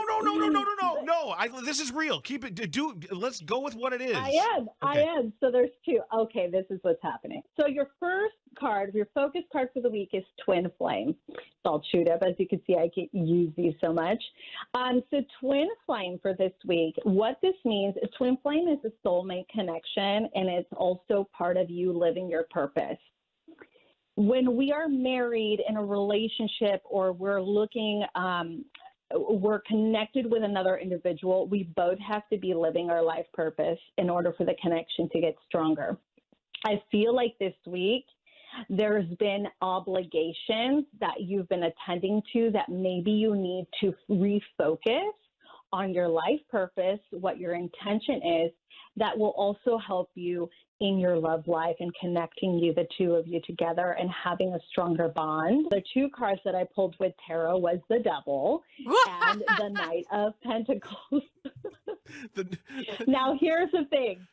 So the Devil card comes in as really bad energy, negative attitudes, toxic behaviors. This could be like you shouldn't be eating chips. Maybe you should be eating more fruits and vegetables, watching your health. And I pulled the other card here, which is the Knight of Pentacles, and it came in the reverse. When it is upright, it means this man is super on top of his A game. He feels financially secure. He's very humble. He's very giving. He's very nurturing. And in the reverse means that there is something holding you down from being that person. I feel like you guys just need a sage in that whole place and like cleanse. Like, I think that you're right. You need your chakras to be super aligned.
Settle this then. Right there, out in the street, in front of the Palace Saloon. Yeah, right. When? High noon? We have reached high noon on the first day of your week, and we began the show by talking about the Combine. And it's a big day tomorrow, because we are going to bring you the stuff that Ryan Poles and Ben Johnson have to say. We're going to learn a lot about the Bears, what their plans are, and how they are beginning to function in this new regime. We discussed the White Sox behind-the-scenes maneuvering amid their ownership group with the presence of Justin Ishbia, and what it may mean, what it may not mean. And I do think that there is reason for a little bit of guarded optimism that perhaps something could be in play for a succession plan that might involve new blood and an owner that would want to keep the White Sox here in town. And we previewed tonight's tank playoff game. The Bulls... It's a play-out game. However you want to phrase it, they've got to lose. Find a way to not win, whatever it might be. Whether it's playing time, whether it's rest and relaxation, or our team didn't show up, or we just That's not going to happen. That part isn't Give gonna some happen. guys the wrong game time or something, because I'm just very, very worried that this one could get away from them and they could end up winning. Also, Sahada Sharma and Mike Florio's comments about all the QB silliness. Well, Dan, let me tell you a story about a lottery that was won. Thieves used a stolen credit card to buy a winning French lottery ticket worth 500,000 euros. That's 523,000 American dollars. So who gets the money? But they vanished before cashing in, and now they're among France's most famous fugitives. Here's how it happened. The man whose card was stolen, identified in police documents as Jean-David E, is offering... E. That's the French letter E. Oh. E, like A, B, C, D, E. Oh, okay. I was just thinking how you spelled E. Okay. Is offering to split the cash with the lucky winners. He wants his wallet back too, by the way.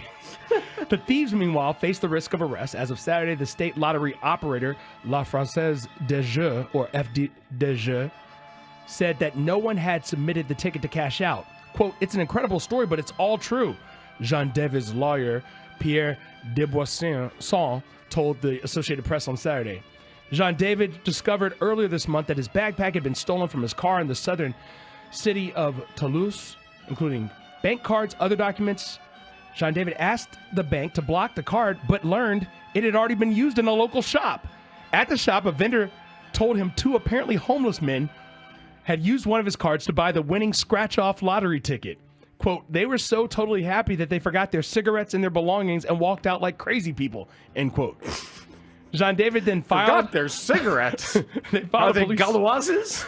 That's real stereotypical French, too, by the way. Like, forgot your cigarettes. They forgot your baguette. Jean-David then filed a police complaint about the theft, but is ready to withdraw it if the thieves come forward so that they can share the money. He's willing to not only not press charges, but also to split the cash. No. You know that's a route. You know that they're going to draw him out with that, and then he's going to go, yoink, no, and he's going to take the card. No, and he's on the that. record. Listen, he went on public broadcaster France 2 and said, quote, "Without them, no one would have won," which is true. Prosecutors may try to seize the winnings, considering them illegally obtained gains. The lawyer launched a national appeal Thursday asking the perpetrators to contact his office to make a deal. Quote, "You risk nothing, we will share with you, and you would be able to change your lives," end quote. The ticket will eventually expire, he warned. Quote, "Time is working against us," end quote.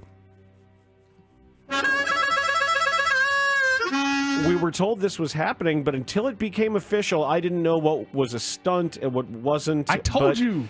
It's real. It's real. And the actual Arby's Twitter page has tweeted a picture saying, not only are potato cakes back, potato cakes are back permanently. Nostalgia once again getting the dub. This is not a drill. So in July of 2024, Arby's revived potato cakes for a limited time after a several-year hiatus. And there was a tease that was sent out on Friday. So keep an eye on your app for the big news on Monday the 24th.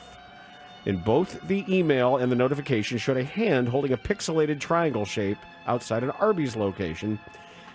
And the website has confirmed, you heard it here first, your favorite version of the potato is back forever and will never leave you again. According to the menu, the side item is being offered in a 2-piece, a 3-piece, and a 4-piece. Now, you can quibble as to whether or not the potato cake is merely a hash brown, or in France, if it would be a pomme frite of some kind. All I know is whatever it is... It's good. Is good. It's good. It's got a great ratio of surface area to crunch. Like, the whole thing just kind of works. Yes. I'm with you 100%. Next up, they need to bring back 5 for $5 so I can go ahead and go back to work like I used to. Wait, whoa, what was 5 for $5? You don't remember 5 roast beef sandwiches for $5? I lived on that when I worked at Winn-Dixie in high school. There was an Arby's and a Taco Bell in the parking lot. On my lunch break, 30 minutes, go in there, eat 5 roast beef sandwiches, go back to work. You would have 5 roast beef sandwiches for lunch? They're little. No, these were full size. This is back in 1995. That's a lot. I was a growing boy. I had a whole Jersey Mike's Giant for dinner last night. You ate the whole thing? Oh, yeah. Okay, that's impressive. I don't know if I could do that now. The Giant. Let me tell you this: the woman who assembled my sandwich at Jersey Mike's was so fastidious.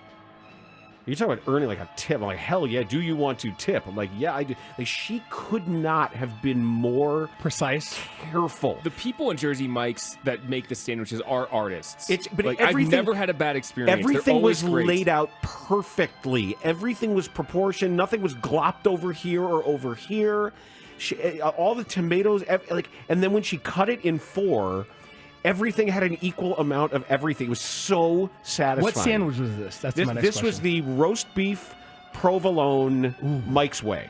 Oh. So it's roast beef provolone, lettuce, tomato, onion, spices, and the oil and vinegar. A lot of the oil and vinegar. So it doesn't need mayo because you get the fat from the oil, and you get that incredible acid from the red wine vinegar.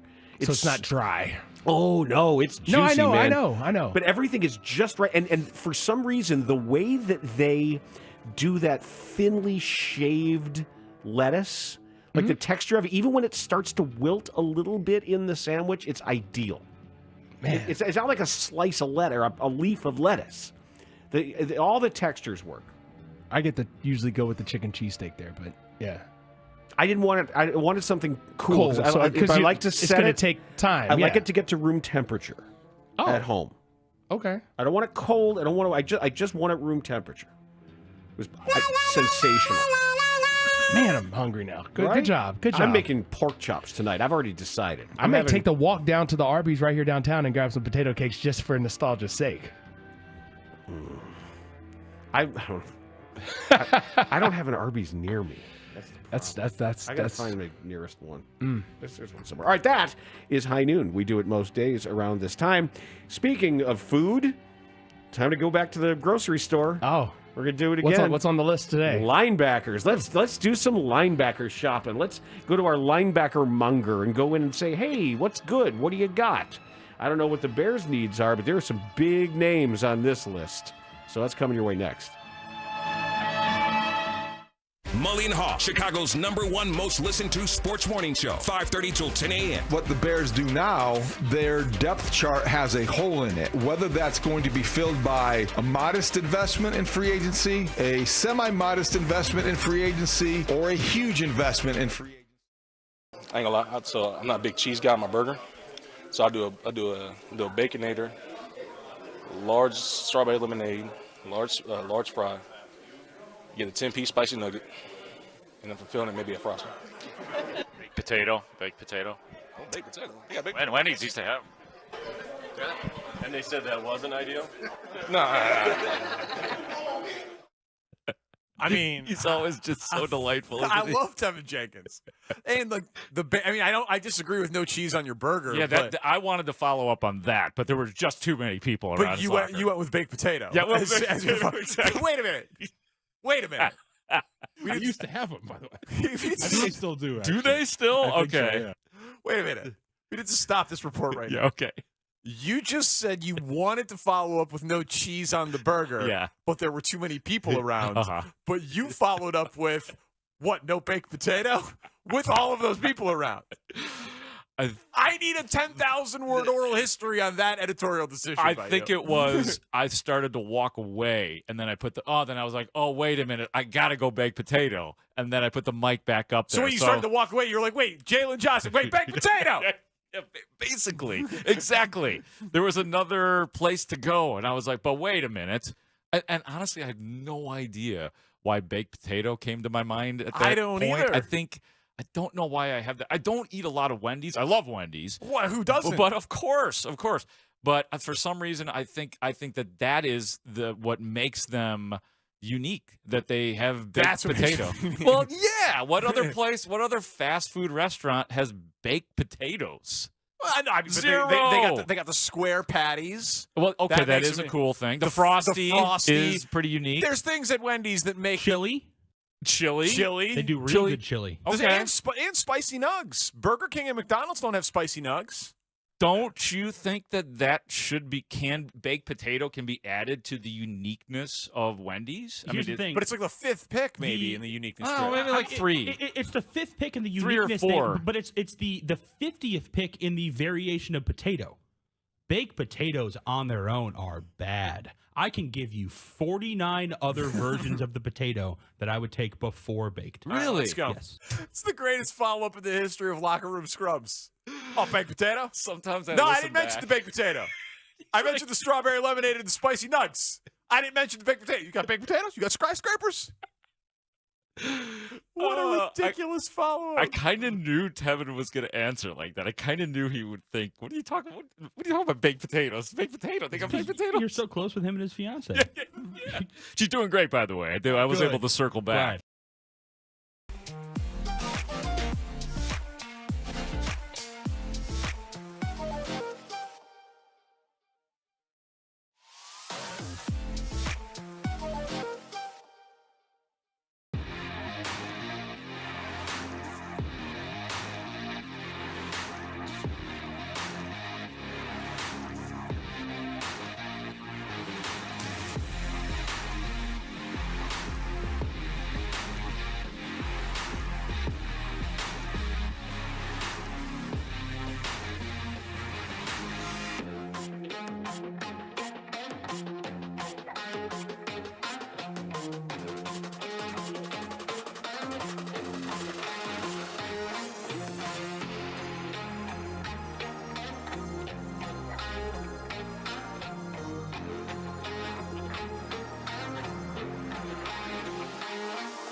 Bears football. We are Sports Radio 670 The Score. Broadcasting live from the Hyundai Studio. Presented to you in part by your local Hyundai dealers. WSCR Chicago. WBMX HD2 Chicago. And Odyssey Sports Station. The Score! This hour is brought to you by Menards. Save big money at Menards. Oh, my. I wonder which is the cereal for me. Oh, excuse me. Could you tell me where I might find the Burns ooze? Sorry, Pops. They don't put nobodies on cereal boxes. Oh, thank you, Sharpie. I ventured in to search for milk when the door snapped shut behind me. Yeah, those dairy cases are death traps. Ketchup? Ketchup. Ketchup. Ketchup. Ketchup. Huh. I'm in way over my head.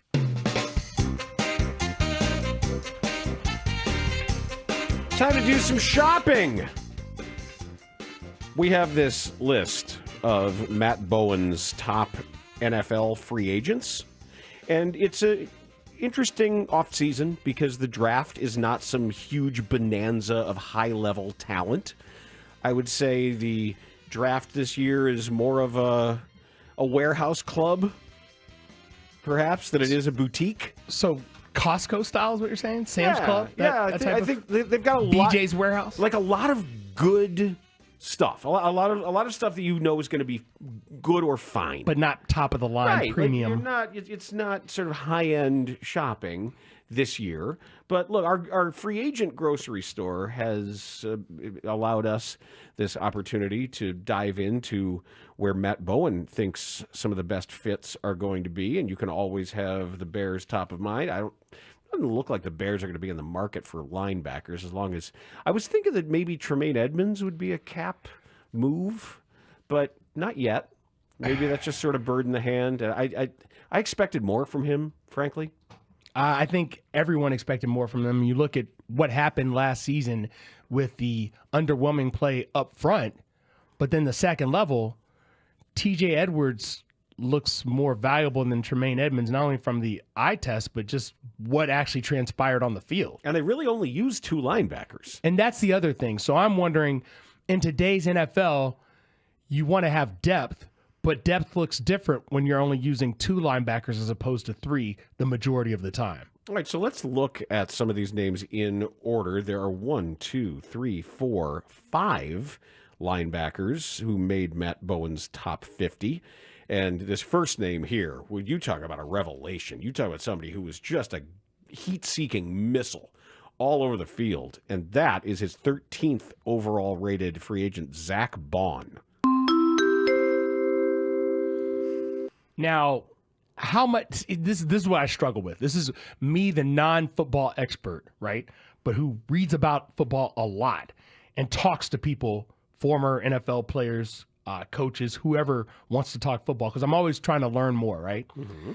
How much of Zach Bond's production has to do with the players around him, the guys in front of him, and not having to do maybe as much as a linebacker on a team that doesn't have the strength that the Eagles had in their front? Well, this is the age-old question, and that goes back to the whispers that you would hear from the great Chicago Bears about all the attention Mike Singletary got. And all the attention Mike Singletary got for his eyes and his intensity.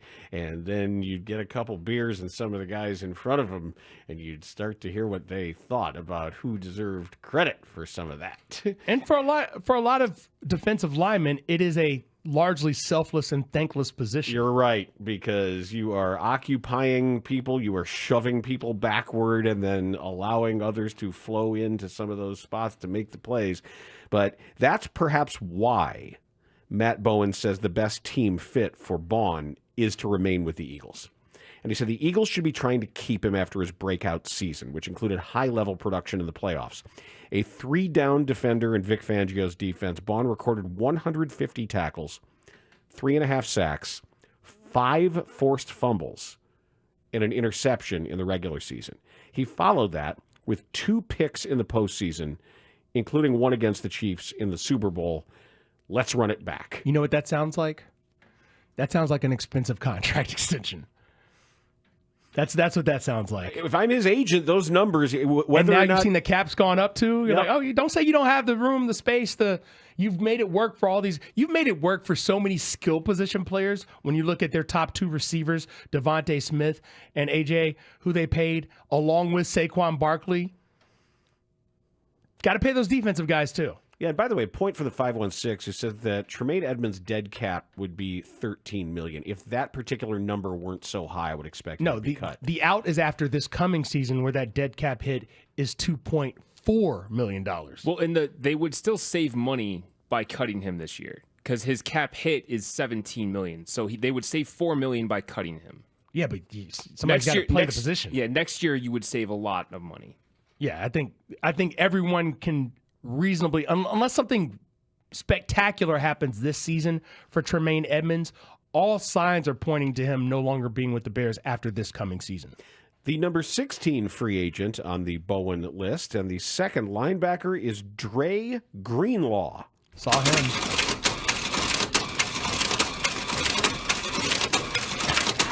All right. Dre Greenlaw was with the 49ers. And the anticipated fit here is the Indianapolis Colts.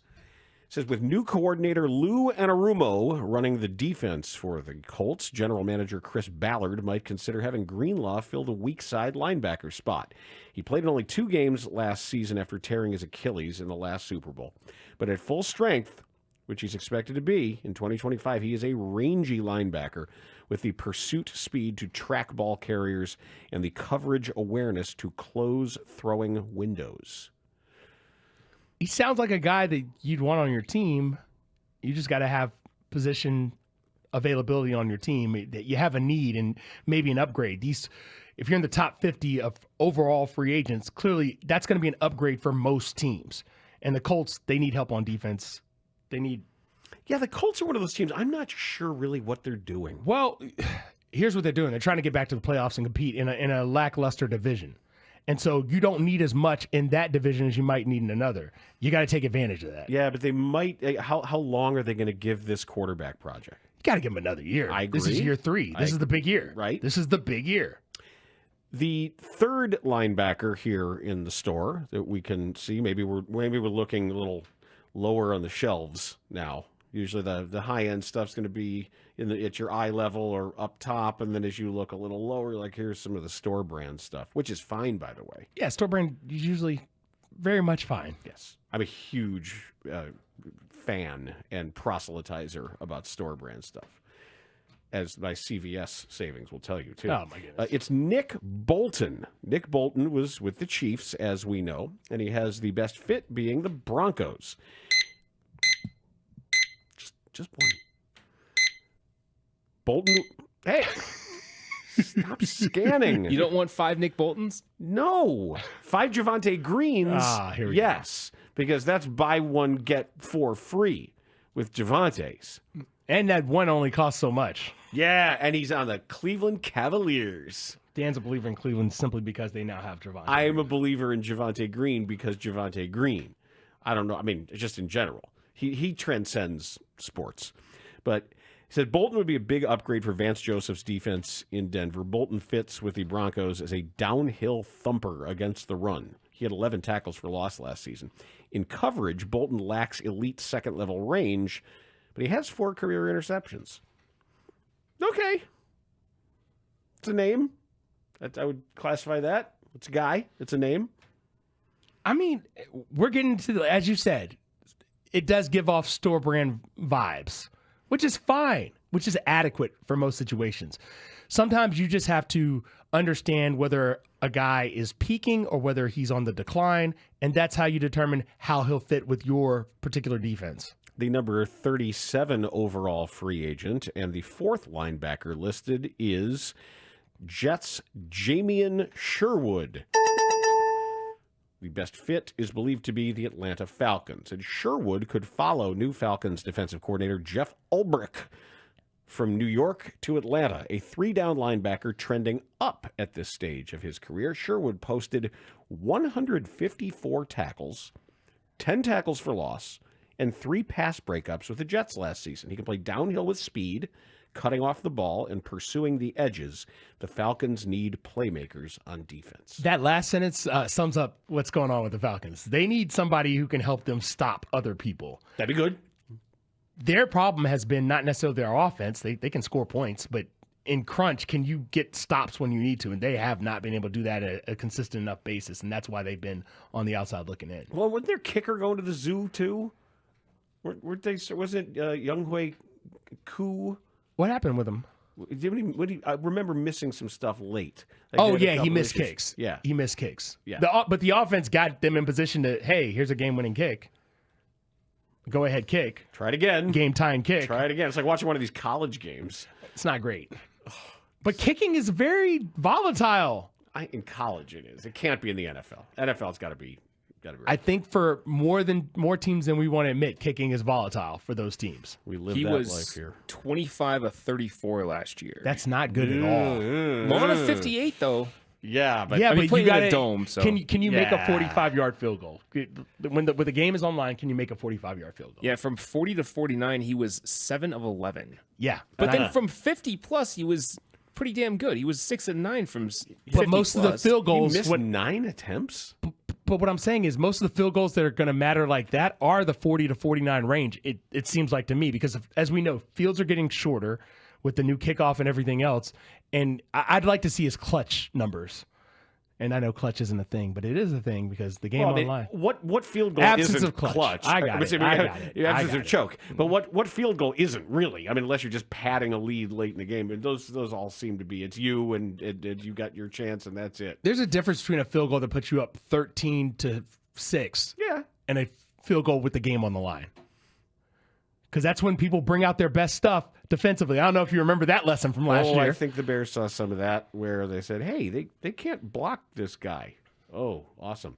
And the final linebacker name on this shopping list is the 46th overall ranked free agent by Matt Bowen. And this was the Seahawks' Ernest Jones IV. Best fit, re-signing with the Seahawks and anchoring the second level of Mike McDonald's defense. It seems like the right move, per Bowen. Jones, who landed in Seattle after a midseason trade from the Titans, is quick to diagnose and stop the run, as his 8.6 tackles per game ranked 12th in the NFL. Well, when it comes to the Bears, too, I want to see how they reimagine things. I want to see how we're still, our most recent view of the defense was a Matt Eberflus defense. And now maybe things will change with Dennis Allen. Dennis Allen is a professional. He knows what he's doing. I know. I'm saying. And so this is really more about Ryan Poles than it is about Dennis Allen and whether or not he can get him the tools that. Because just like we had the conversation about going to the combine, right, and figuring out of these young guys and how you want to attack things in free agency versus the draft, because free agency is first. Free agency comes first. I need to know that Ryan Poles is getting Dennis Allen whatever it is he says he needs, and that the priorities are not completely on offense. I know offensive line is the biggest priority, and I understand why. But you got to be able to do a better job of stopping people than what we saw, particularly the back half of last season. I'd like to know what he thinks about a strong side linebacker, because you've got Jack Sanborn on your team, who we know is a straight-ahead, gap-filling, up the field linebacker, not somebody that you want exposed in coverage and wheel routes or being able to drop quickly in react and zone. I don't know if he's got a fit. He's an ideal core special team type. So if they're going to just stick with that extra defensive back, like most teams do, because you're seeing so many personnel groupings that mean your run-down linebacker is coming off the field. I don't know. Maybe the pendulum swings back a little bit. Who knows if somebody wants a little more thump. I feel like the pendulum has already swung back a little bit with the thump thing because the number of tight ends that get used? Or? Well, that too, but also just look at how last season was decided in the postseason. Running the football mattered even more than what we're used to. It wasn't all these high-flying, up and down. Like, it'd be different if Joe Burrow won the Super Bowl last year, right? Because we know what that team is. We are throwing the ball a lot to our playmakers. So you better have guys on the field who can stop our playmakers. Now with the Saquon Barkleys of the world, even the Derrick Henrys, and I can't wait to see how that's reimagined, if at all. The running game seems to matter just as much, if not more. And just to note, Jack Sanborn is a restricted free agent this year. Who are the others? I think Josh Blackwell is one. That sounds correct. Does it sound right? So there will be some decisions to make, and I was reading in one of Brad Biggs' pieces. That's what the Bears have been busy doing, is valuing and putting a number on, based on what the other possibilities are on their own guys right now. It looks like the restricted free agents are Sanborn, Jalen Jones, Josh Blackwell, Nasimba Webster, and Doug Kramer. Like Doug Kramer's hung around, man. He just keeps on going. Simba Webster, no. Let him set the market. Let's see what somebody wants to offer Jack Sanborn. He wants to go find a starting money somewhere? Go ahead. I'd bring back Jalen Jones or Josh Blackwell. Yeah, I like Jalen Jones has helped them as a depth piece. Can they afford both? I mean, that's the thing with the cap going up. It's going to depend on what happens at the top. Like you said, the premium, that's going to be more store brand issues when you talk about the cornerback depth, maybe addressing the draft a little bit. We don't know what their approach is going to be, but I'm interested to find out how they view both Jalen Jones and Josh Blackwell in the context of we have so many needs up front. We have so many needs on both sides of the ball. We need a running back still. There's a lot of things and where that falls in the priority. Well, and Blackwell's really become your new Sherrick McManus. He's become that primary special team guy, even with some return responsibilities in a pinch. And he had an interception this year, didn't he? I think so. I'll go check. Yeah, but he's the one that took the punt back, the trick punt back against the Packers. And he's been a very useful player for them and hasn't commanded a whole ton of money. I don't know what he's looking to get paid. Well, let's go back to that other issue of, do you want to be on a winner and do you feel like this team is a winner? Based on the record the last few years, there's nothing indicating that they are winners. But based on what we were told about the hiring process this time around, they look like a team that's now ready to try to win a little harder than they were trying to win before. And I think I'm most interested in how players, not only within that building already, but outside of the building, view the Bears as a winning opportunity and how much will be about the cash drop. When we come back, let's hear a very optimistic scouting report on an important Chicago Cub who may be the best in his class, according to one expert. That's next on The Score.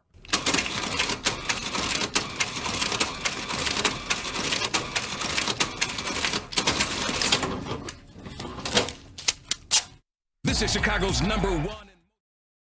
It's the grand opening of Raymond Kia in Antioch. Our new lounge is over 4,000 square feet with multiple TVs and workstations. We also have 18 service bays. The best part is we have more space for basketball. And more Kia models. Right now, get grand opening savings like this. Come in today and ring it up at the grand opening of Raymond Kia on Route 173 in Antioch.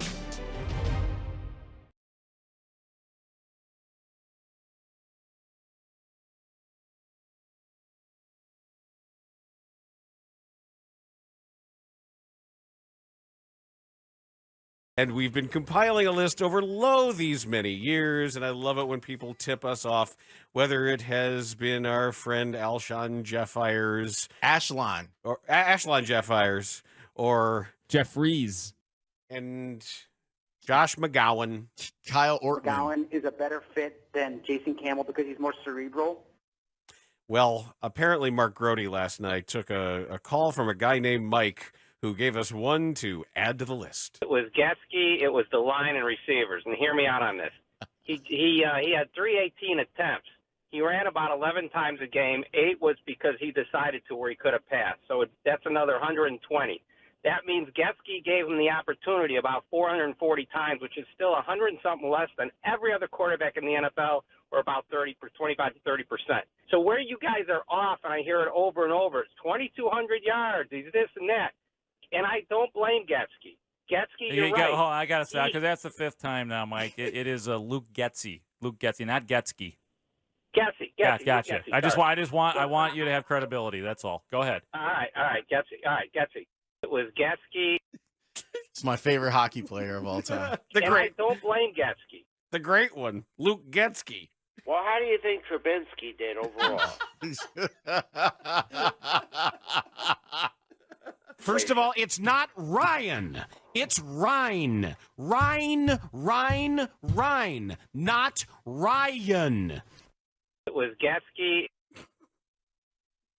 Getsky, the caller that gave us Getsky sounds like the same other guy. Yes. Trubinsky. Yes, and there's Steiner math in there, too. That's the other thing. 20% of those would have been But then you take my 75% chance of winning if we used to go one-on-one and then add 66 and 2/3%.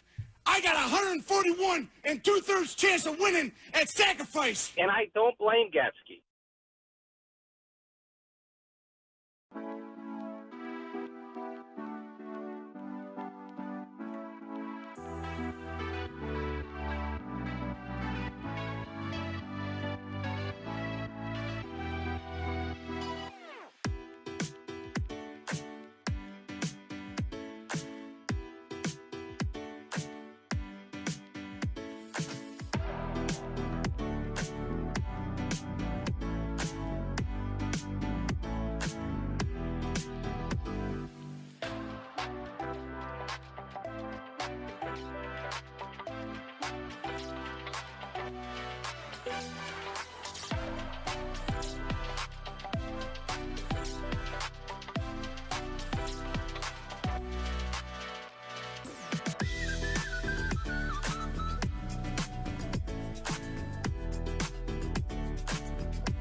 Don't always like you, but I seem to lean your way most of the time. Middays 10 till 2. Thanks. Well, great.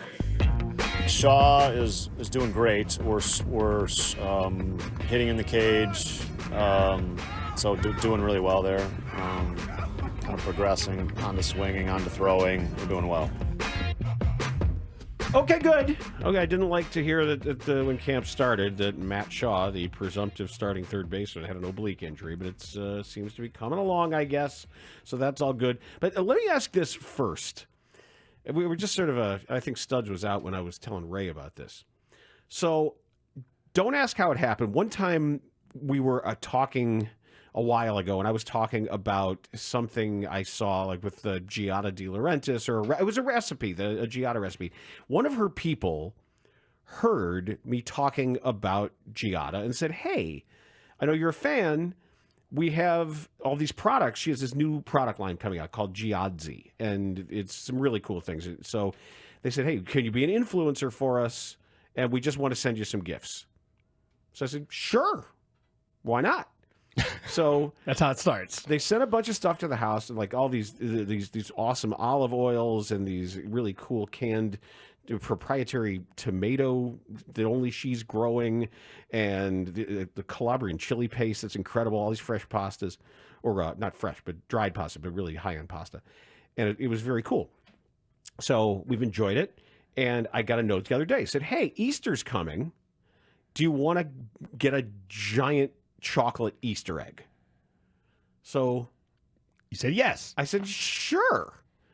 It's a $70 Easter egg, a $70 chocolate egg that weighs 1.5 pounds. And it's on the way. I think it arrives tomorrow. And they said you have to hit it. You have to break it with a hammer or a rolling pin. And you obviously it's great chocolate, better be great chocolate. And then inside there are other surprises. And I don't know what the other surprises are. Do you want me to break it open here? Yes. I say yes. Yes. Why would you not? I'm trying to understand the cons to this pros versus cons. Just I don't know. I have to as long as I bring some home to the wife and the. You mean after we break it open? Yeah, Sure. I'm just want to make sure they get to taste some of it too. But I just think it would be fun to have. I've never seen a $70 massive 1.5 pound chocolate egg filled with things before. Okay, so that's a yes. We're all a yes. Yes. Okay, good. Then we'll do it. We can have some of the chocolate, right? Hell yeah. Okay, that's as long as. Yeah, we're in. Yeah, good. Okay, it's supposed to arrive tomorrow, and I'll bring it in. Now we had what? No, you didn't. 847. I've had one of those. I had never even heard of them. How could you have had one already? Because man, other people have more refined palates and experiences. Maybe they're also an influencer type person. Yes, jeez. An expert in baseball prospects is Sam Dykstra of MLB Pipeline, who has been following a lot of these prospects for a while, knows Matt Shaw well, and had some very nice things to say about his potential breakout season. The Cubs' third base job is wide open right now, right? Everybody believes that it is Matt Shaw's job for the taking, but the Cubs were right in that Alex Bregman mix right up until the end. He signs with Boston, so third base is still open. I really like Matt Shaw. It's a funky hitting style. His front foot is kind of turned in. He's got a massive leg kick, but it's power that works to all fields. He's 55 run. Ooh. He could be a 2020 guy at just 5'9". He grew up in Massachusetts idolizing Dustin Pedroia. If you can get a Dustin Pedroia type at third base for the Cubs, that's really good. Obviously, they're in win now mode, so they'll look at multiple options at third base. They brought in Gage Workman in the Rule 5 draft. They just signed Justin Turner. He's more of an insurance policy at third. He's probably going to play more first and DH. But Matt Shaw dealing with a left oblique strain right now. That's why he didn't play yesterday, but he's hitting in the cage for our Jordan Bastion. I think there's a lot to like there. And again, with that PPI consideration being there, I think Matt Shaw could very well be in the Rookie of the Year consideration if he's given 140-plus games for the Cubs. Ooh. I would like to add to those comments. Please do. I believe that Matt Shaw is in as good a position as anyone else to win Rookie of the Year based on the fact that he's got the pedigree he has, and he's going to be playing in a lineup that is going to be potent. Who are the other candidates? Obviously, it's got to be Sasaki. Sasaki's the guy, if you will. Also, Dylan Cruz is getting a lot of early, I don't know if run is the right way to say it, but he's getting a lot of attention. Let's say it like that. He was on that LSU team that won the 2023 College World Series. And since he's a Golden Spikes Award winner, he also comes with that type of pedigree that we're talking about. National League Rookie of the Year, it's Roki Sasaki is plus 225, Dylan Cruz plus 380, then Matt Shaw at plus 435. After that, big drop off to Bubba Chandler, Jordan Lawler, and Tirso Ornelas. That looks like a made-up name. And then American League, is it Jason or Jason Dominguez? Roman Anthony, Christian Campbell, Jacob Wilson, Jackson Jobe, and Will Wagner. Okay. I think the biggest thing is he going to get out of the gate at a decent clip? If he starts off not necessarily strong, but just moderate, then he's going to have a chance. You know how it goes with rookies, especially. The book gets out on you. They make adjustments now. Can you make the adjustments mid-season? But he's going to get the everyday reps to start the season. That's the point. So you have a window in which you can do Chris Bryant-like things, and I don't say that meaning produce exactly like Chris Bryant did when he was Rookie of the Year, but you have a window to win Rookie of the Year because you play every day. That's the goal.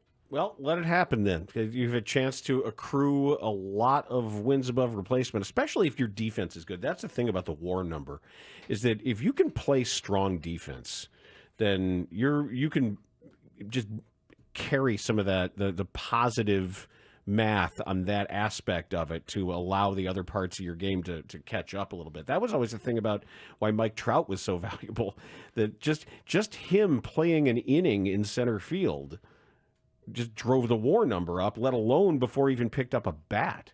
So he's not Andrew Benintendi is what you're saying. Stop. I will say, though, Gage Workman looks... Oh, you just love the name. You just wanted to say his name. Just be honest. Gage Tater Workman? It's the tater that gets you. He looks baseball-y. He really does. And he sounds baseball-y. He looks baseball-y. He sounds baseball. But the guy who, if you've been watching any spring training games, and I've had the perfect time just having some of the games on, and then you kind of look over there, Alcantara has got that. He's 6'6". Like, you start looking at the O'Neal Cruz and Ellie De La Cruz. I'm not saying he's that good, but the body type is right there. I don't think he's quite as twitchy as either one of those guys athletically, but he's got some levers on him, man. I listened mostly to baseball this weekend because I was doing other things, but I am interested to see once we get into everybody playing. And this is why I do like the fact that they're playing those two games in Japan. It feels like you're going to get a very much a sneak peek at the Cubs and Matt Shaw. I'm trying to remember what he said about Matt Shaw's return from the oblique. I mean, it's going to take some time, but it's not obviously serious. I want to know what that looks like in that lineup. And it's not going to be a completed lineup for those first two games, but certainly will give us a taste. Sometimes you just need a taste to get in the flow of things. I'll be fascinated to see how they're going to fill out the very end of this roster, because do you want the versatility of Brujan, even though the stick is in question? It's Craig Counsell. So What? He's going to want the versatility. I don't know. It depends how good Workman is. Workman's probably a more reliable hitter, and it's hard to tell this time of year because there's so many pitchers who are not good. Are either not good or they're good and not really trying. They're working on things, so you're not getting what the actual representation of Major League Baseball pitching is on a plate appearance by plate appearance experience. That's why you can't. It's so getting excited about spring training is just silly. These are practices. Now stop. You get excited about the games because crack of the bat. Not the games though. You don't get excited about the outcomes. You can get excited about how individual players look. Yeah. A certain highlight, but don't. This happens every year. I feel like we've got to tell people that their record doesn't matter. Nothing for good or for bad. Nothing about spring training matters because they aren't looking at this. The manager doesn't go in and say, all right, how do I get 27 outs? The manager's just basically saying, who's playing, what are we looking at, and when can I go golf? Those are very important questions. Some would say that last question is as important as the others. I think for Craig Counsell, the good news is you have someone who has not only done this, but has done this at a very high level for a long time. The track record is strong. I wish we had the faith in other coaches, people leading teams on the field or on the court, on the ice, as we do in Craig Counsell. That would be nice. But we don't. But I do trust Craig Counsell's instincts on how it's set up, how he wants to approach it. Think about it like this. With other teams going to play like these two games in Japan and then coming back, you'd be like, I don't know. This could be tricky. But with Craig Counsell, you're just kind of like, whatever he says, it's fine. Meanwhile, so the person who says they got one of these giant Easter eggs, he just says, have fun breaking it open. Oh, that makes it even more fun to do on the radio. All right. I don't want to lose an eye or anything. He said that my sister's significant other bought it for the family. There's a video of us breaking it open somewhere. And this other email says, Uncle Julio's Mexican restaurant chain has a similar chocolate egg. No, I've seen that. This is way, way bigger than that. They sent you a picture of it? It's 1.5 pounds. No, I got you. It's way bigger than that one. And meanwhile, what happened to Uncle Julio's? What happened? I'm not familiar with the establishment. It was so good for a while, and then like private equity bought it. Oh, and then it became not as good. I don't know. Then it became like eating in an airport. I don't know. It was just really, really weird about that. It's just, and then the good one closed here. I don't know. My guess is whenever something like that happens, private equity is to blame. It's my easy go-to to say it's got to be. It's got to be some Alden Capital or Bain Capital or something like Maybe that. the Ishbias bought it, They're not private equity folks, though. I know. I was just making a joke about rich people in general. That's all it was. But yeah. I punch up. I don't punch down. I see you working. He's Marshall Harris. I'm Dan Bernstein here, Sports Radio 670 WSCR, The Score, talking Matt Shaw and the Cubs and when the time is going to come. I don't know how much time he's going to need. I wouldn't push it. I figure you've got enough veteran stopgap help if you don't think he's going to be able to start the year. No. You're talking about the injury or you're talking about him as a prospect? Injury. Okay. Injury is one thing, but no, as soon as he's healthy, put him out there, let him go to work. Okay. But it's the whole as soon as someone is healthy when it comes to an oblique. But they told us it wasn't serious. They always tell you that. They don't. No, they don't. Sometimes it is serious. Okay. An oblique? It's always serious.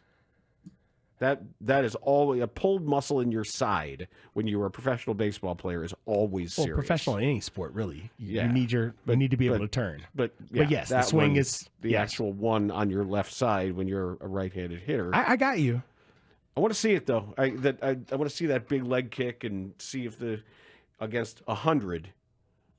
You got to make sure that foot's down, hands are back. They do throw hard these days. 100. Everybody throws 100 except the Cubs. And that's why it's notable that Sahadev said, get excited as you want about labeling one of these guys an ace. They don't have a Tarek Skubal. They don't have a Garrett Cole. They don't have that guy at the very top. Who's making the baseball decisions again for the Cubs? Jed Hoyer. Okay.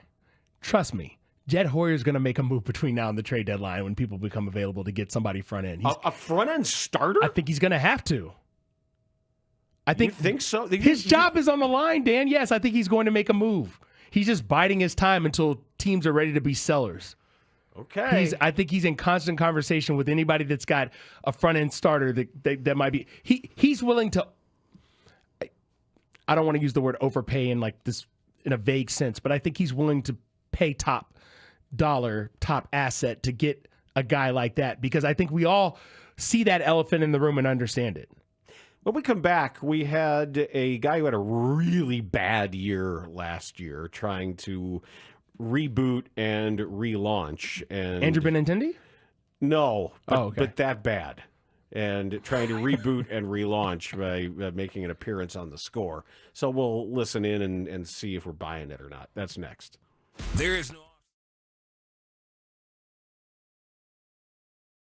I don't know if it's gas money or beer money. And the guy beer money, probably. How did beer money birth such great moments in Chicago sports culture? It's the funniest so thing ever. Many. It's so the self-described like Bears super fan who like immediately asked who's the Bears all-time leader in sacks without missing a beat. He goes, Brian Urlacher. Like, no. You want to hear it, Layla? Yeah. All right, here you go. Jose from Logan Square. You ready? Ready. You're a big Bears fan? I'm here every year. Every year. 2000. Everybody knows me here. This is your first chance to win some gas money. Here you go. $10. What jersey number did Walter Payton wear? 34. 34. $10. Easy. You gonna keep playing? Yes. Yeah. Okay. I thought so. $20. Which Bears player holds the franchise record for sacks in a season? Brian Urlacher. Richard Dent. The sack man. The guy's name's the sack man, Jose. You're right. The sack man's his name. Sack machine. all, he says he just can't wait to say something as wrong as Brian Urlacher. Sack machine. And then he says, "You're right." That's the host of the game show who literally is holding cards with the answers on them. I mean, I'd have probably said the same So yes, thing. he's right. And then he says, Not Urlacher, but you're and his right. nickname was the Sack Man, and his response was Sack Machine. And it just became a thing. They really got to bring that show back. I started laughing in the hall of the hotel because right next to my room was the Sack big, machine. The big sign that said "Ice Machine," and I laughed every time I walked. I still can't get over Theo Epstein pausing after saying 83 at the parade. I know. Like, I don't think we talk about that enough. She's 83, and then there's like the Dramatic pause, and I was like, oh.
Marshall Harris, The Bernstein and Harris Show.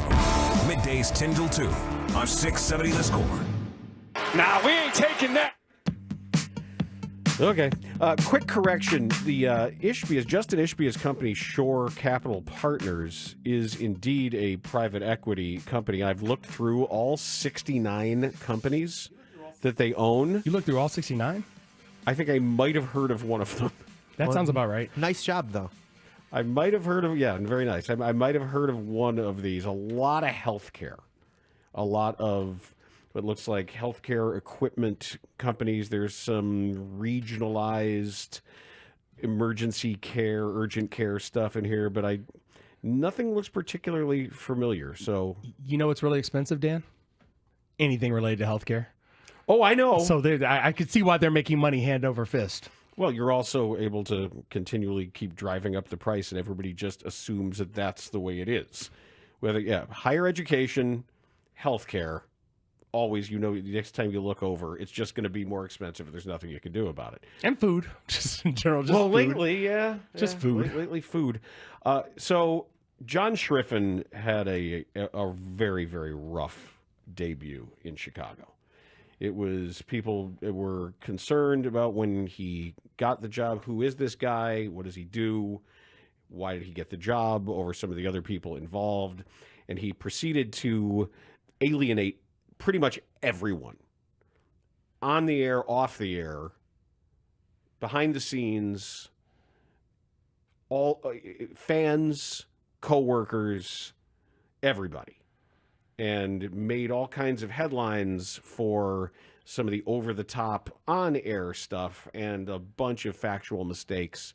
And apparently didn't want advice from anybody and didn't want to make any attempts to ingratiate himself. So I don't know who got to him. I don't know what he's been told. I don't know what they said about what was in his deal. But it does sound like he is at least going to make a cosmetic effort to try to reboot the career in Chicago. And after spending most of the season with some sort of bizarre one-sided feud with this station and with the radio, he decided to be on the Score over the weekend talking about why things went down the way they did in that difficult first season and what he's going to do about it. All right, so everyone knows I'm from New York. So I have that kind of grittiness about myself. Also, I've always been an underdog my whole life. I mean, nobody really expected much of me. I was a pitcher who didn't throw very hard in high school, and I was trying to, be a D1 player. I got hurt, didn't know what I was going to do with my life.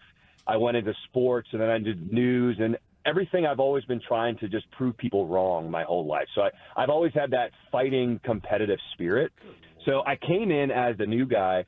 And obviously I didn't know Chicago, and I let that be known that I wanted to learn the city. So I felt like when people were taking jabs and throwing shots at me, I felt like that was my competitiveness going back at people like, hey, I understood what the assignment was, and I'm trying to get to know the city. But I realized halfway through the season that wasn't the best approach, right? Like, yes, I want to be competitive. Yes, I want to prove people wrong. But at the end of the day, I have to prove things to myself. And I felt like early on in my broadcast this season, I was trying to prove too much to too many different people. And when people were dissecting the broadcast and playing clips, I felt like I was so nervous to make a mistake that, oh, my God, someone's going to play a clip of me messing up this or messing up that. And then halfway through, especially around the All-Star break, I got to the feeling of, look, if tomorrow is my last broadcast, I want to have fun with it. I want to enjoy this experience. So, Bruce, when you talk about me going to the pregame and talking to the managers and the players and being in the dugout, and then after the game's over, going back in and listening to the manager and listening to the postgame stuff, that was my little kid coming out and just saying, look, I have access that most people don't get access to. Why not enjoy the most of this? Why not soak it all up and get as much information as I can? Why not walk around the stadium? Why not just sit in the dugout and just look out onto the field and just take in this entire experience? Because nobody knows how long we have in this environment. It's a very high-pressured world, professional sports. So just have fun with it. And I think for me, that was the theme in the second half. And when I had more fun with it, it allowed me to just naturally tune out all the outside noise. And I realized that to have that true confidence, a lot of confidence actually comes from failure. So you can't shy away from mistakes and shy away from failure. So I found that my confidence came from within and myself, and I think that's where my excitement also comes from heading into year 2. Dan, I'll let you answer first because I know this is going to, whatever's coming out of your mouth next is going to be scathing. Bunch of crap. That's all you got? Okay. No, I got plenty. Okay. First of all, nobody cares if you're from New York, and being from New York is not an excuse for treating people like crap. And you're the underdog. You want to prove people wrong? Prove me wrong. Prove me wrong. Stop treating people like crap. I will agree with that. Prove me wrong. Because that's the problem. It's not your excitement. It's not that you're truculent or pugnacious. It's not your fighting spirit. It's that you made people miserable by treating them badly. Being unprofessional, whether it's the smallest people. Who was your guy you said in Philly that threw the pen at the person with Pittsburgh, Ryan Burr? Pittsburgh? Ryan Burr. I mean, that what gets around has nothing to do with not knowing how to pronounce Bill Veck's name. It has to do with people not wanting to work with you. It has to do with people at ESPN after the fact saying, oh, God, thank God that guy's out of here. And that company saying, oh, yeah, please hire this guy, couldn't wait to have somebody else take you off their hands. If it's not about being hey, everybody else knows I'm from New York. I don't know where you're from, and I don't care. That's not a license to be an a-hole to people. Especially people whose entire job it is to make you look and sound good. To treat those people like they're lesser is the absolute wrong thing to do. And then to hide behind, well, I'm just excited. I'm from New York. I have a fighting spirit. I need to prove people wrong. All right, prove me wrong. Treat people better. How about that? I don't have any time. There's these jobs are too precious, and there's too many people who are awesome to everybody involved, and always reaching a hand down, and also lifting as they climb. And I know any number of people who reached out to try to get these messages across to him last year, and he wanted none of it. I don't have your same perspective in that, knowing the conversations that maybe were had off the air on the scene. I will say this: the Bill Veck thing, that does matter in the context of what we're doing. Now, how people receive that based on whether they like you or not to begin with will determine, because who hasn't mispronounced someone's name on the air? We've all done that. Not maybe that high of stature, if you will. But I've mispronounced tons of names. And I've found people to be quick to correct, but also quick to forgive. We live in a forgiving country. I think the thing with him, and full disclosure, I met him. Did I tell you I met him? Mm-hmm. I met him after the Sox Fest thing out in West Loop one night. And he came up to me and introduced himself. And I was like, okay, cool. Yeah, we have mutual friends. I didn't find him off-putting in any way. He's nice enough. Obviously, you can argue that him being nice to me is just not the same as him being nice to other people, because obviously I have a microphone in front of me. I could say, if he is bad, I can say something, right? But I didn't get that sense. And I will take him on its face, these words that he said on the score, and we'll see what happens next. Yeah, because a couple of things. They sound unbelievably disingenuous to me. I don't take any of it on his face. I got it. But I'm going to operate from a place of Everybody knows grace. I'm from New York. I'm the underdog. What the hell? I don't think everybody knows from New York. And that's not an excuse to be a jerk. It's not. I'm not signing up for that either. I'm confident. I'm not. I'm combative. I'm coming back at people. What are you talking about? But coming back at somebody for treating producers badly? Well, not that part, but as far as people critical of what he says on the air, I mean, Twitter exists, Instagram exists. He's going to get negative feedback. And he did it.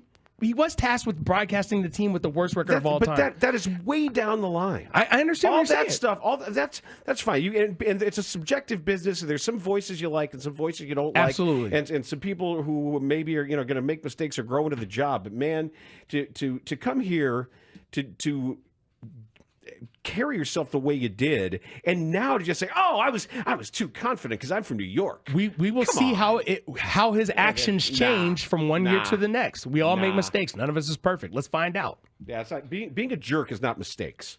Getting Bill Veck's name wrong is a mistake of laziness, but being mean to people is not making mistakes. I agree with that. That's not. You leave your keys in the car. That's a mistake. Keying someone else's car is not a mistake. Yeah, just going out of your way to be miserable to other people is not a mistake. When we return, we are going to talk some basketball, some really interesting stuff, both from Kevin Durant about Modest Buzelis and from Modest Buzelis himself about the experience that he had going up against Kevin Durant. All that ahead of Mark Jackson at 125 on the score.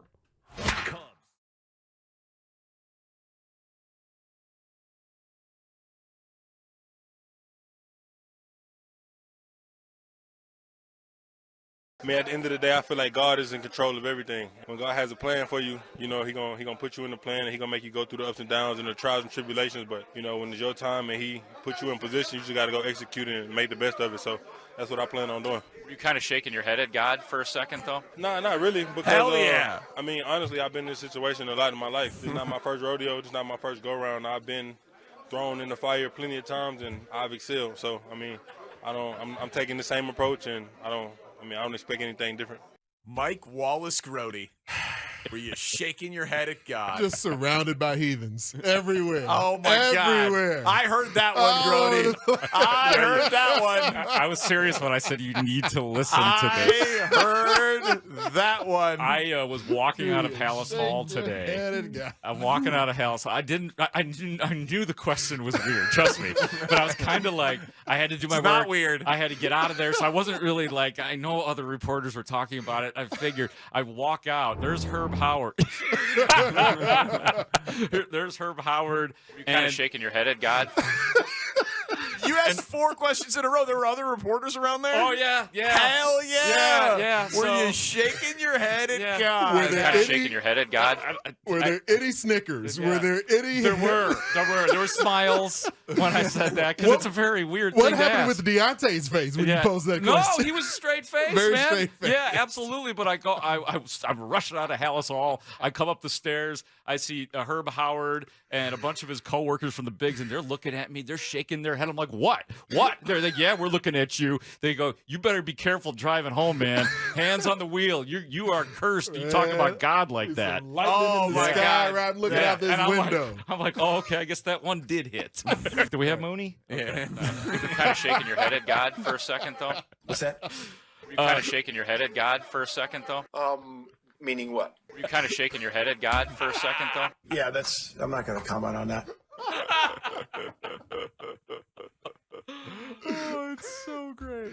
You gonna ask Flus a God question next time? Please do. I think I Please get one do. God question a year. No. Or I'd get a talking to. No, you know? work it in. Work it in. Yeah, I'll that see could what be I your can do. beat. They have a chapel at Hallis Hall, so maybe I need to spend some time there tomorrow. All us God guys are accustomed to you types. We're used to it. I understand. Hey, look, you know, well, I'm not going to give you my church resume. Forget it. I stand by what I asked.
football. We are Sports Radio 670 The Score. Broadcasting live from the Hyundai Studios. Presented to you in part by your local Hyundai dealers. WSCR Chicago. WBMX HD2 Chicago. And Odyssey Sports Station. The Score! This hour is brought to you by Cars for Kids. The only field goal of the ball game, a Buzelis dunk. And Buzelis splits the defense and lays it in with the right hand. Buzelis fires it home from a left wing 3-ball. And Maris Buzelis, 7 first quarter points go along with 2 rebounds. Bulls lead 12-6. Buzelis steps in 2 of 3 and another one.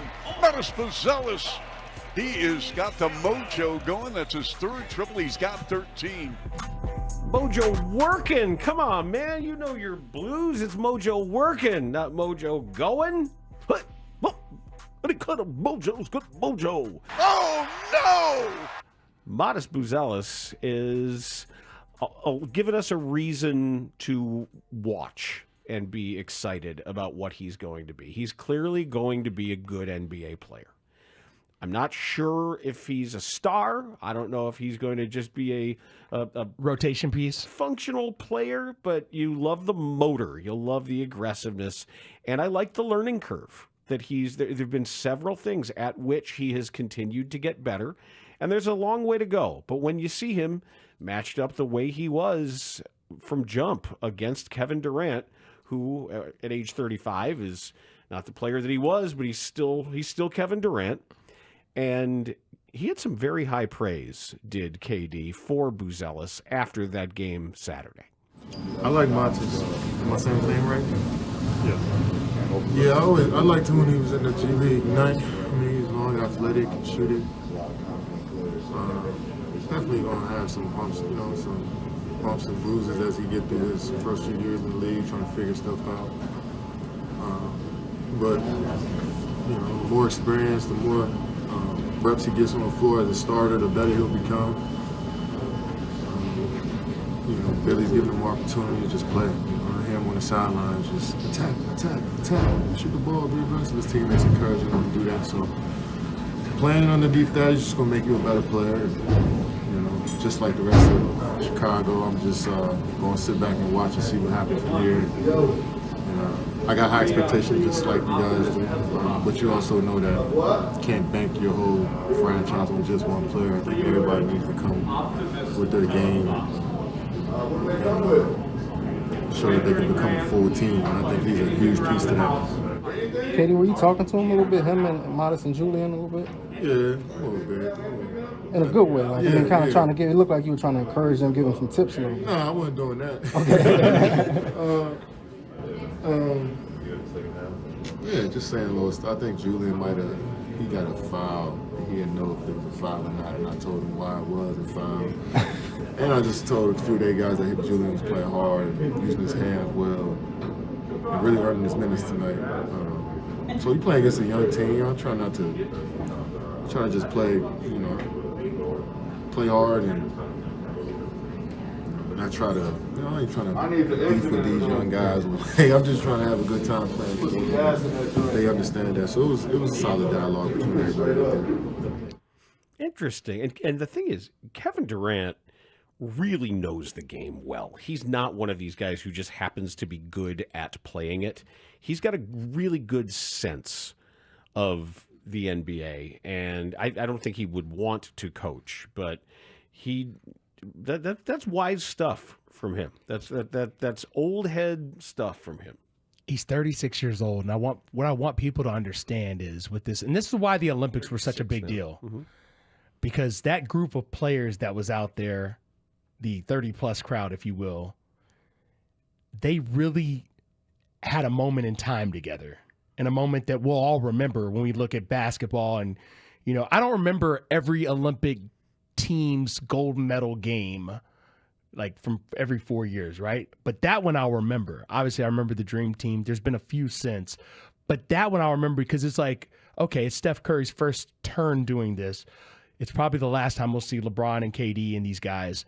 And they were going up against an emerging international pool of players that I don't know if the U.S. can hold it down 4 years from now. That's a fair assumption if Wemby is Wemby and some of these other guys are who we think they're going to become. You can look at Australia, you can look at France, you can look at several countries, Canada.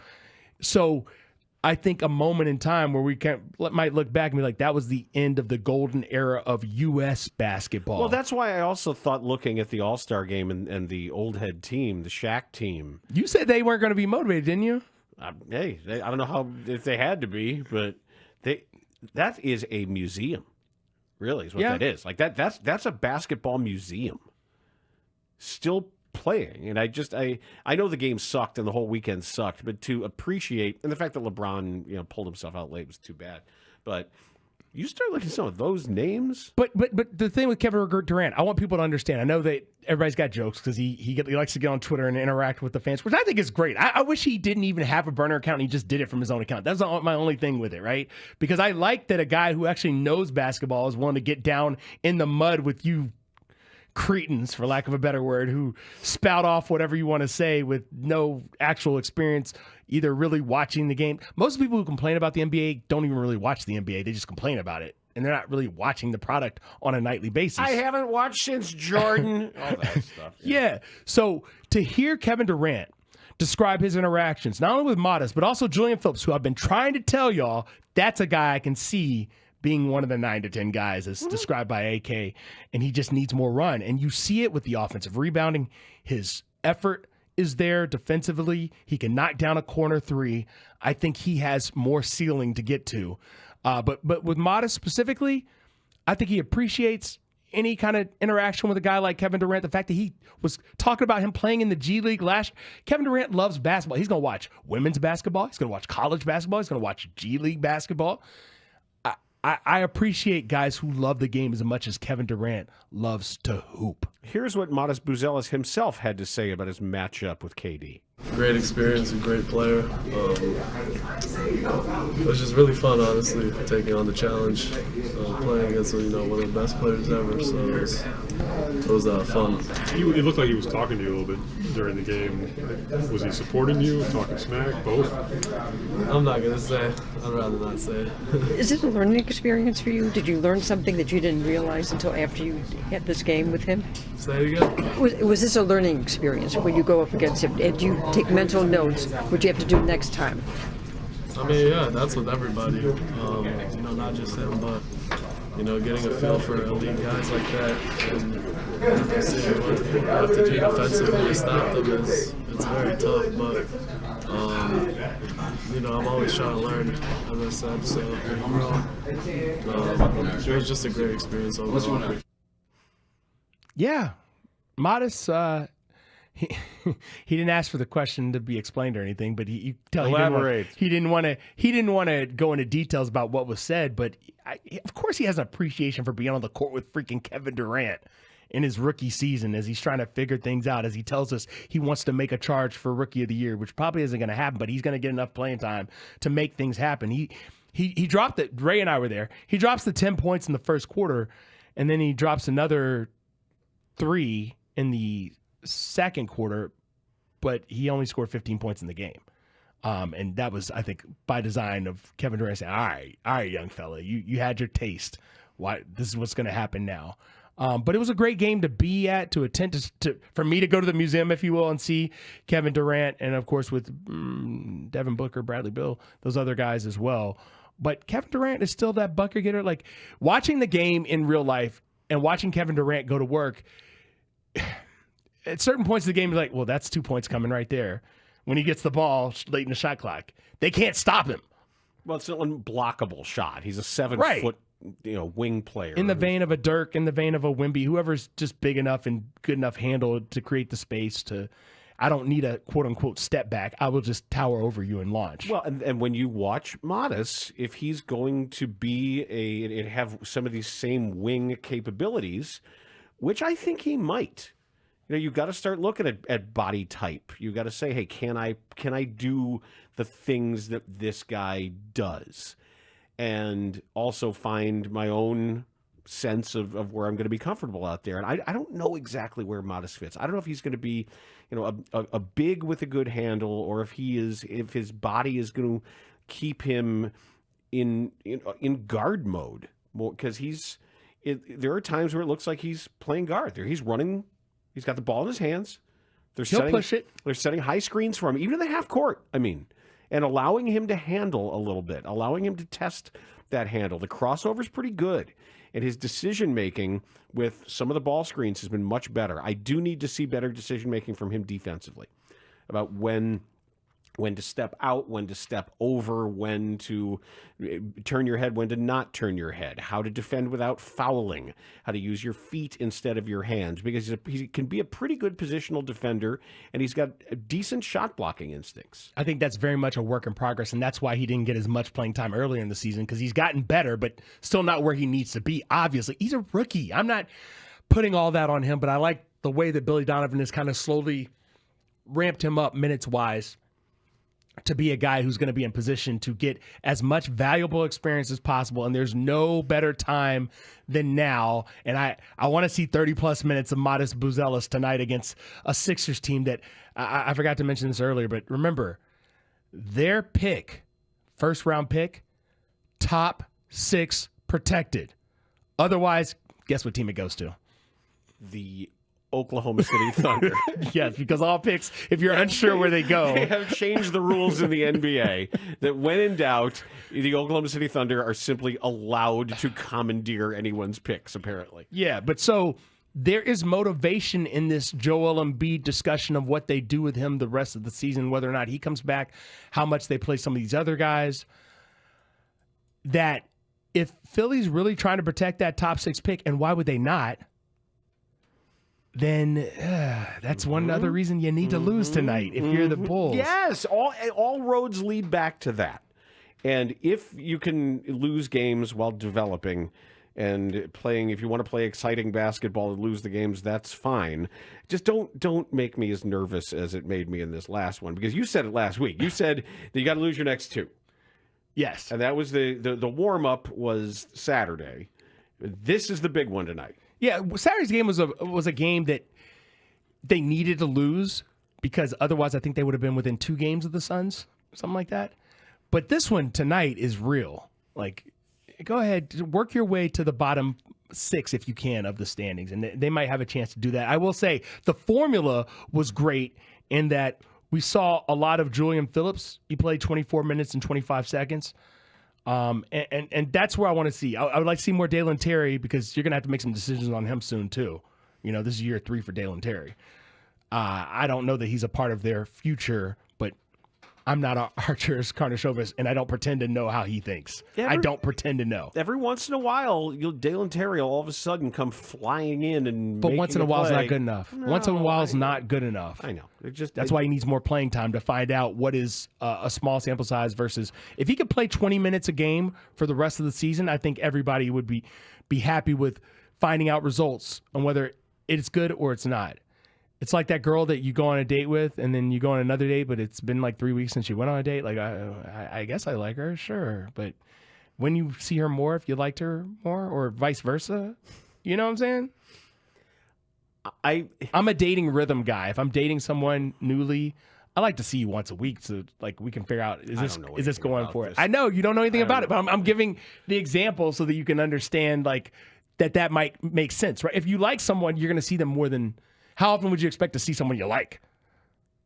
But aren't you supposed to pretend you don't like them or something? Isn't there some rule about, like, if you like somebody, you don't call them right away or you don't respond right away? You're living in the Stone Ages. I don't know. I don't know any of these things. You don't. Okay, I withdraw the question, Your Honor. Just don't worry about that part of it. Trust me.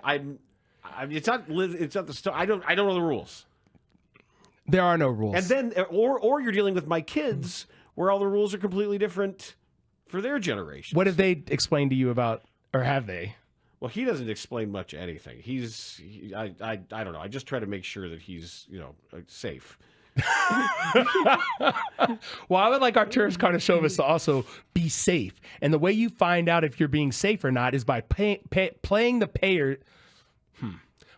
players you're not sure about, so you can get an objective, not practice-based, workout-based view on what their skill set is and how it fits into the modern NBA. Where I am now with the Bulls in large part is I'm going to try to be like a single issue scout. And your single issue is modest. No, my single issue is how hard do you play? What's the motor? And that's why Julian Phillips so far has got the arrow pointed up. It's why Modest Buzelis has the arrow pointed up. How hard do you play? No matter what. And on both ends of the floor. And that's why for every good thing that Josh Giddey does, and you say, wow, there are some special things that he does. Yeah, he's a playmaker. There are some pretty special, and he's a really and he's a better shooter than I thought, although a lot of it is said. It's no, but it's weird. Hey, man, I'm a Sean Marion truther as well. Like, just get the job done, and we'll talk about everything else later. Yeah. And he played hard on both ends of the floor. Did you like Kevin Martin too when he was in Sacramento? Sure. Okay. Was he making shots? Yeah. Okay. I know. Yeah. I don't care. Just make the shot. Kind of like Markelle Fultz. Markelle Fultz never really made the shot. No, but at a consistent enough basis. It all got all kind of weird on him. But you know what I mean? Just like make sure that you're drafting guys, you're developing guys who have that motor. Because I learned my lesson with Patrick Williams. Oh, this is PTSD from Patrick Williams? Yeah, it's P-Will-T-S-D. Is that what we're calling it? P-Will-T-S-D? It's something like that. It's some trusting and people who say all the right things. How hard do you play? How hard do you play? I have a question. If he comes back, is that helping them win more games or not? I don't know. Because the problem is if he plays, that's less time for Julian Phillips. 847 says, I just put $100 on the Bulls money line. So do not forget their history of dysfunction. When they need to lose like they need to lose tonight, they will win. That's a confident move for $100. That's a lot of damn money.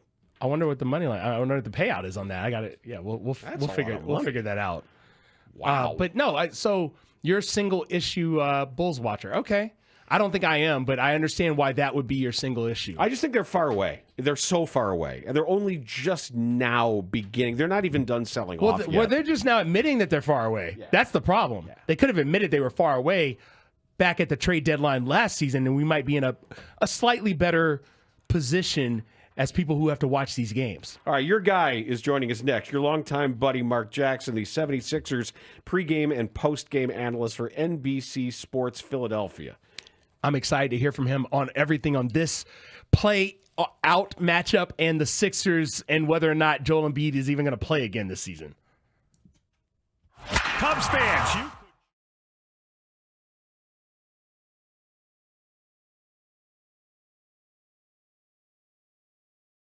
It's the grand opening of Raymond Kia in Antioch. Our new lounge is over 4,000 square feet with multiple TVs and workstations. We also have 18 service bays. The best part is we have more space for basketball. And more Kia models. Right now, get grand opening savings like this. Come in today and ring it up at the grand opening of Raymond Kia on Route 173 in Antioch. It's the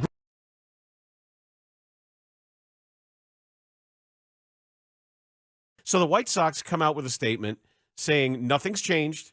They're awaiting the results of tests. Right.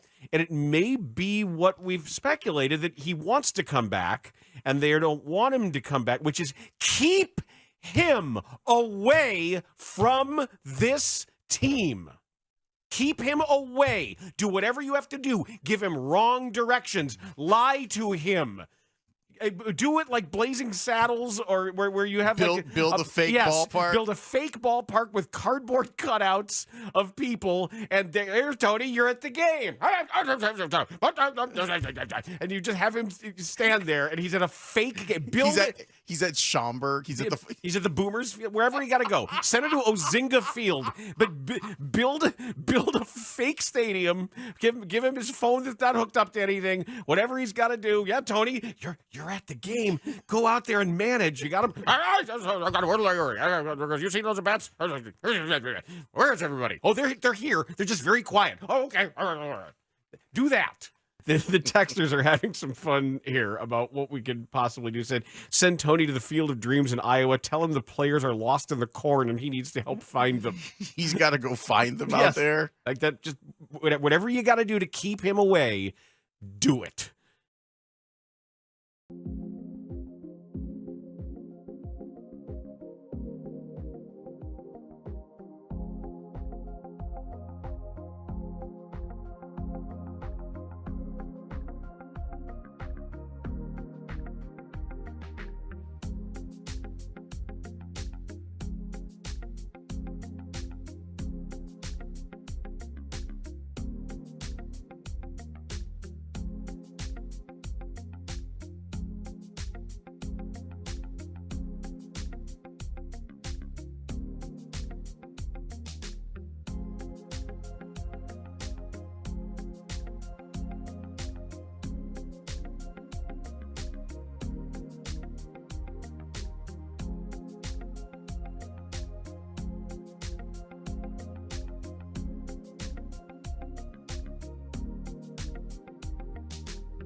Mully on the non-relaxed brain show. No self-congratulation. 94-92 Nets. Got to come up with something here. Perhaps something going to the basket would be great. Grimes pulls up. Q-Dots from downtown gives the Sixers the 95-94 lead. Claxton smokes the layup, and the Sixers have a chance to tack on a few more. So much attention was paid to Tyrese that last time down, left Quentin wide open. All this happening without Joel Embiid on the floor. Maxey changes directions. Tyrese Maxey, no. Kelly Oubre. Oh, yeah. Yeah, that's Kate Scott on the call, NBC Sports Philadelphia. The Sixers did not win that game. They lost to the Nets, and that's how the Brooklyn Nets leapfrogged them in the standings, and they're now the 11th place team. Meanwhile, the Sixers are 16 games below 500 after an offseason in which they said, let's go for it and sign Paul George and give Joel Embiid a 3-year extension that runs through 28-29. The last year of that extension, they'll be paying him $69 million. And now he is telling people he might need another meniscus surgery after the season. So things not great in Philly. Let's talk about it with Mark Jackson, the 76ers pregame and postgame analyst for NBC Sports Philly, on Twitter at Jacko2544, and with us on the Circa Sports Illinois hotline. Download the Circa Sports app today. Hello, Mark. What up, Mark? How you gentlemen doing? I mean, we're fine. I'm wondering how you're doing, how the city of Philadelphia is doing. You turn around, you celebrate a big parade, celebrating an NFL championship, and then you realize the season is over, and now you have the Sixers. What is the attitude like right now? And is Joel Embiid, he's not playing tonight, right? Who knows, man? We don't know what happens to Joel Embiid until, game time, whether he's playing or not. But, I mean, all the hoopla is going on social media, them seeing getting other advice, seeing other doctors, then I don't know. So who knows? It's looking like it's looking bleak. Should the Sixers be trying to tank? Because we've labeled this the play-out game. As you know, the Sixers and Bulls tonight, with the Sixers having just fallen below the Brooklyn Nets in a chase for a play-in spot. And, of course, these same two teams, Mark, will meet in the final game of the regular season. It might be appropriate at that time. Exactly. You called it right, man. These two teams are struggling. I thought the Sixers were struggling. Then you look at Chicago, I think they lost 6 straight. I mean, you look at them and it's like, well, Sixers struggling. Chicago's like, well, who wants to give it up? But then Brooklyn's like, I'll take it. So Brooklyn is starting to find their strides, and they start winning games without Cam Thomas and without D'Angelo Russell. So, it's very interesting, but it's so unfortunate that this Sixers team is in this situation. So should we sit Embiid? Should we play him? I'm one to believe, before the All-Star break, before Boston and now the Nets game, he had 28, 12, and 4 before the All-Star break. I'm not sitting the guy putting those numbers up. I'm the one that I'm a hope faithful, where I'm believing. I go back to the late Dikembe Mutombo in Denver when he was the 8th seed knocking off the team. Then I look at LeBron in the bubble when they was in the play-in. It's like I'm hopeful. It could turn around, but you never know. Is he going to need another surgery, Embiid, after this season? So it's interesting. So nobody knew it was that severe. And then Joel Embiid said a couple of weeks ago, when that was an ABC game, I think, when he said, oh, my knee is not 100%. I'm going to need another surgery for it to get it right. And nobody knew that. And for him to say that in front of the national media, out of nowhere, everybody's like, what'd you say? Where is this coming from? And it caught everybody by surprise. It did. It caught everyone by surprise because all the fans, all the local media never knew none of this. So when he made that announcement during a pregame interview, and it kind of threw everybody off kilter. What do you mean you need another surgery? So according to Joel Embiid, he needs another surgery. So looking at this game tonight and looking at where the Sixers are this season, I know they have a top 6 protected pick that goes to Oklahoma City if they don't keep it and they don't finish in the bottom 6, as long as they stay out of the lottery, if you will. Should they be in a position where they're trying to tank based on everything you're saying, based on the Paul George lack of productivity and availability? So that's a great question. So here's how I'll look at it. People say, should you tank? Your players are what makes you tank. You can say we can sit Joel Embiid and we could sit Paul George and we'd be okay. But if you look at the 76ers record before those two guys came back, they found their rhythm. The Sixers did, being led by Tyrese Maxey.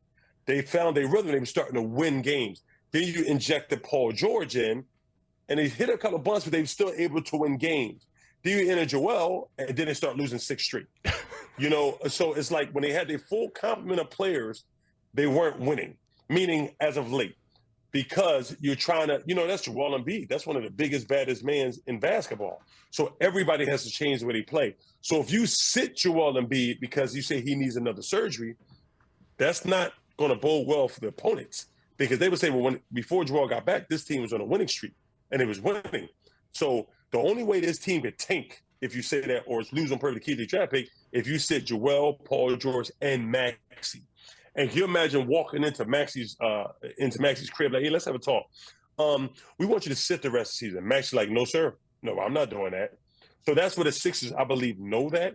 I don't have no inside knowledge, but me as being a competitor I am and watching Maxey over the years, I have a feeling he's that guy saying, I'm not sitting for y'all to tank. That's not me. Ball is life for me. That smile and infectious smile Tyrese Maxey has, that ball of energy he has where he just breathes winning. He just breathes culture. He breathes wanting to play. Ball is life. And it becomes infectious amongst all the other players.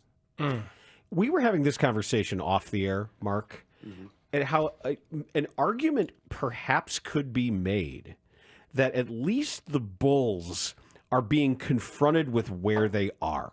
At least the Bulls finally, grudgingly, said, well, this build didn't work.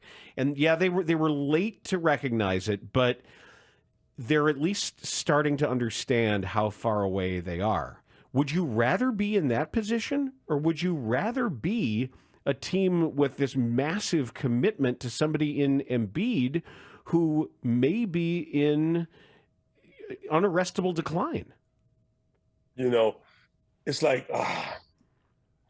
I believe it's little apples and oranges. With all due respect to Vujicic, they traded away Zach LaVine, DeRozan. I'm a big fan of Lonzo Ball, Kobe White.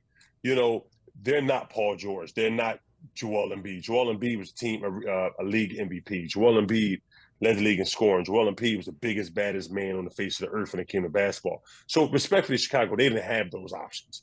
So the Sixers knew Joel Embiid was 100%. At the end of last season, they renewed him up because they know his value. They know what kind of player they get with him. They get one of the baddest dudes on the face of the earth who, along with Jokic, has changed the way the center position is played. So I think as long as you have Joel Embiid, you're always going to question his health because he's shown year after year that something always happens to him, no matter if it's his fault or not his fault. But you say we have a talent like this that's generational. Like, what do? We have to invest in it and just hope it works out for us in the long run. This Sixers team has so much committed to Paul George, Joel Embiid, and Maxey. A question was asked to me last week, right before All-Star break, 2 weeks ago. What would you like to see different on this roster going into next season? Because the person that's asking this question was thinking we should tank, or they should just sit everybody. I was like, this Sixers team has a championship winning or competitive roster. The only problem is your best 2 players have been injured. But if you look at Oubre, now Grimes, you look at Yabusele, who everybody wants. This is the championship winning team. They had the versatility, they have the length, they have the defense, they have the shooting. But your best 2 players have been hurt. So people say the ship is sinking. Should we just throw everybody overboard? Like, the ship is sinking because your best 2 players made it go that way. Meaning the guys you brung in to be your best 2 players. So I'm not all about sitting guys and letting them finish the season out and getting an easy way out. No. We sinking because you guys are hurt. If you guys are healthy, y'all playing. But we know Joel Embiid has a situation. But Paul George isn't going to necessarily get better at his age. And if you start looking at comps, great question. If you start looking at big, I understand the hope for what this team was, but it wasn't realized. And I don't know how you can expect next year with this same group to be What better. What was realized? Any of those championship dreams and trying to go for it this year when Embiid's knees are betraying him. And you start looking at comps. So in the beginning of the season, you felt that way? No, I'm saying the beginning of the season, there could be a reasonable expectation. Like, all right, okay. I think this is fair, but I think to then try to say, hey, let's do this all again and hope for better results. I don't know, man. I see a lot of red flags about the future of Embiid. It's about patience too, Mark, right? Like if you reasonably expect Joel Embiid to have surgery and just be back and good next year, that's one thing, but I don't know that anyone expects that. And I don't know if I can include Joel Embiid in that. I mean, he's been somewhat effective when he's played this year, but he's also playing in pain and can't play. You remember, Mark, I was the guy who told people Joel Embiid should never play a back-to-back game in his career when he had never played an NBA game yet, because I said there are no back-to-backs in the playoffs. And if that's what matters, why are we even talking about Joel Embiid ever playing back-to-back games ever? Let him sit 13 to 15 games every year, and that is fine. I think what Dan is talking about is looking at the roster where it is and understand that Paul George is in decline, whether that's a rapid decline or just a slow trickle.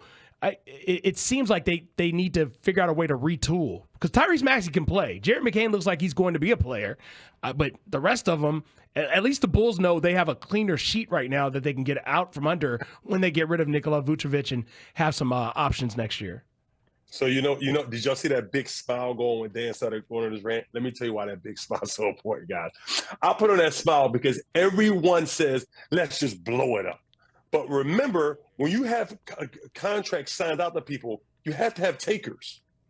So everybody would take Maxey, everybody would take Yabusele, everybody would take McCain, but not many people taking Joel Embiid, not many people taking Paul George. So how can you blow it up? You're going to say, okay, keep the two guys, the biggest contracts that you feel as though are not healthy enough to help you win, and give everybody else up. How does it help your team? Yeah. So see what I'm saying? That's why I smile, because that's fair. Everybody said that. That's getting rid of Embiid's contract is. That's what I'm saying. I think I got my answer. I think I'd rather be the Bulls. Okay. Because you can get out from under. There's nothing to get out from under. Well, Vooch. I see what Dan's saying. That's a good point. But my answer is this, and let's can we all be human beings here? Let's just forget sports. But there's no guarantee surgery is going to make people 100%. So when I hear people say, I just get surgery, no. It's not guaranteed Joel Embiid's going to get surgery. He's going to be the old Joel Embiid. So I kind of agree with Dan. Like, is he declining? I think when we talk about people's knees and you have a procedure and you recover, but then I don't know, did he have a procedure this summer that was efficient enough, or he just had a Band-Aid put on something? He played basketball in the Olympics, which he should not have done. You know what I mean? But like, you look at it like that. But what I'm saying is this. I'd rather have, when I look at my roster, when the Sixers committed a certain amount of money to a roster, that means, do we have an opportunity? Do we want to be mediocre? Do we want to say, we want to have a clean sheet so we can start over? Okay, so we look at Chicago starting over. Okay, you just signed Lonzo to an extension. Yeah, Kobe White. I love White. You have people hating on Nick Vujicic. Why are you hating on Nick Vujicic? This guy puts up numbers. He's a good player. Everybody people hating on him. You know what? Because everybody thinks, it's something better. It's like marriage nowadays. Everybody thinks it's something green on the other side. Remember, you can have a young team, but that young team ain't winning. They're not winning in this league. OKC is winning, but they're not as young as you think, because they've been together for a certain amount of years. And here's the crazy part about OKC. When it's time for them to win a championship, it's right around the time they have to pay everybody. And all those guys are not going to be there. So everybody say, I'd rather have a clean sheet. What you going to do with a sheet of paper? Everybody want to be Van Gogh or Banksy. But if you can't, if you're not an artist, you're just not an artist. So I'd rather have a Banksy on a sheet and work around that than not have it. That's what I'm saying. All right. Mark, we appreciate you stopping by. Thanks so much. Mark Jackson from NBC Sports Philadelphia. He'll be on the pre- and post-game show tonight. Hopefully another Bulls loss. Thanks so much, Mark. He said hopefully a Bulls. Yes. They need to lose guys, the games, Mark. This is fun, guys. I appreciate y'all, man. Thank you for having me. Thanks, Mark. That is Mark Jackson. When we return, you talk about holding a grudge. I like grudges. Well, as long as it's not against me. Nikola Jokic has a grudge against a major fast food restaurant. It's understandable. I guess so. We are Chicago's #1 and most listened.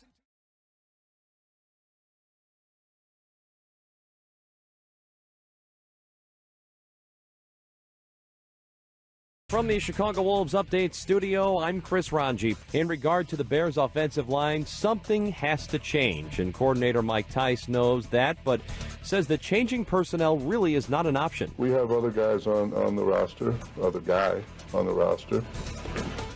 It's not like at this point of the season you could take a James Brown, who I'm very high on. Of course, I'm very high on all the players because they work so hard, and say, okay, you're the guy now.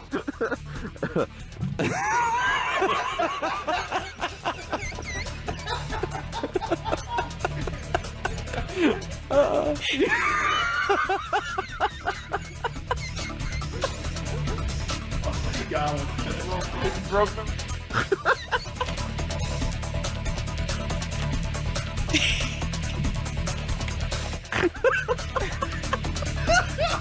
I did not see that coming at all. That was great. Roger's drunk. Speaking of James Brown. Yeah.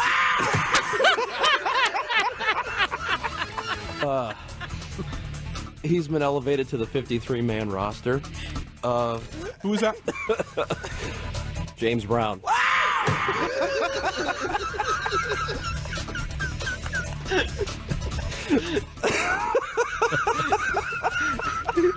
Dumbass. Oh, Dwayne Wise coming back for a year. This update brought to you by the... What? The worst update ever. If you couldn't find joy in that, you can't find joy in anything. Doesn't matter how many times I hear that. It makes me laugh every time. Because there's layers. Like, for me now, it was the first two laughs after the drop was played. Like, the pause is like, and it's like, nope, you can't hold that in. Tanny being relentless with it, too. Who was that player that you said? You know, like, just going back to it. That's one of the great things about like this place, that every now and again you'll see it happen on TV. Like Bob Lee, like when he went into his laughing jag and couldn't spin out of it on SportsCenter. It's such a great moment, but here we can lean into it and pile on.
The Bernstein and Harris Show, middays 10 till 2 on Chicago Sports Radio 670 The Score. The lightning is coming. The lightning is coming. That is Jokic as he ran through the hallway out to the concourse. Loud like thunder, but I don't know if it's quick enough to be lightning. The lightning is coming. Right now, callers 6 to the contest line 312-540-0670 will win a chance to, or actually will win what, 2 passes? Is that right? A 2-pack to join the Cubs season opener watch and listen party with Mully and Haugh at the Blue Cross Blue Shield Performance Stage. Cubs, Dodgers, Tokyo, 5 a.m. on March 18th. You can hang around and be a part of studio audience to watch that game. Then a special Mully and Haugh will be broadcast after that. Brought to you by Blue Cross Blue Shield of Illinois. Through it all. Nikola Jokic, if you remember, was selected by the Denver Nuggets, 41st overall in the 2014 NBA draft. Second round. Not only was it second round, you know how it goes. His selection was actually announced, revealed on the crawl during a Taco Bell commercial on ESPN. And this is he's still bothered by it, and this is what he said to DenverNuggets.com. With the 41st pick in the 2014 NBA Draft, the Denver Nuggets select Nikola Jokic from Sombor, Serbia. I think I never had a Taco Bell just because of that. Who would you take first in a playoff series? I would take Jokic. My first pick in the Western Conference and maybe the league, if I was building a team to win a championship, he would be my first pick, and he's having a great year. He's still Nikola Jokic from Sombor, Serbia. He's never forgotten where he's come from or who's helped him get here. In horse racing, there is always numbers, 1, 2, 3, 4, 5, 12. And like there is some good numbers, there is some bad numbers. And I had one friend that told me there is no bad number, there is only a bad horse. So no matter what the circumstances are, good player is going to find a way. So wait, he's never been to Taco Bell? He's never patronized Taco Bell because he's angry. I never had a Taco Bell just because of that. Why? All right, it's appropriate. I get it. What did Taco Bell do? Exactly. Taco Bell was innocent in this. They didn't do anything wrong. Sometimes you should blame ESPN. Guilty by association. Guilty by association. Just the image that he had, that he has to know that when his pick was announced, the image that everybody saw was some woman eating a burrito. And it's a callback to it every time it's talked about. It's just like me with the Windex. What you win the Windex? When I won the lifetime supply of Windex that I've never gotten. That you never got. Even a bottle? Yeah. And you won't use Windex, right? You kind of have to. I'm about to say it's the superior option as far as I know. It's just better. But again, you're not blaming Windex for that. It wasn't Windex's fault that you didn't get. It was the people that were organizing the thing, right? But Windex could have worked it out. Company. Windex could have worked it out. They could have made it. It's better PR in today's era. They would have worked it out. Because they get free publicity from working it out. I tagged him on the tweet. And now a lifetime supply is like 2 bottles for me. I'm old now. Like it's one thing I'm old now. I won it when I was 21.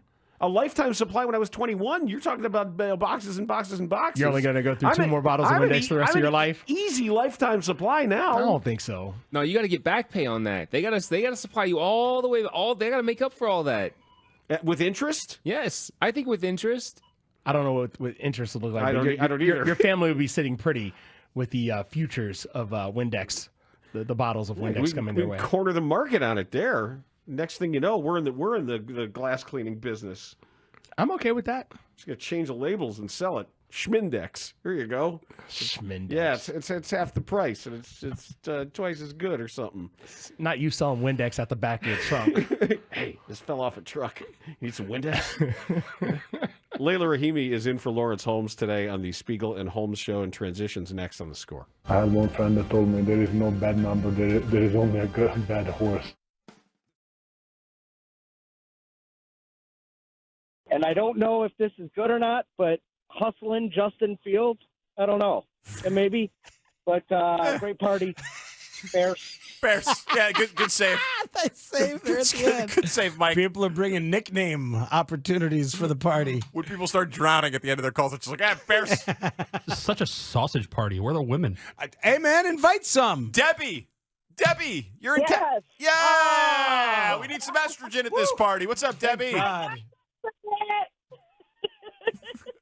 I got lots of estrogen for you guys. Oh, good. Pass some out. Thank you. Welcome to our QB1 party. How are we celebrating Justin Fields' arrival?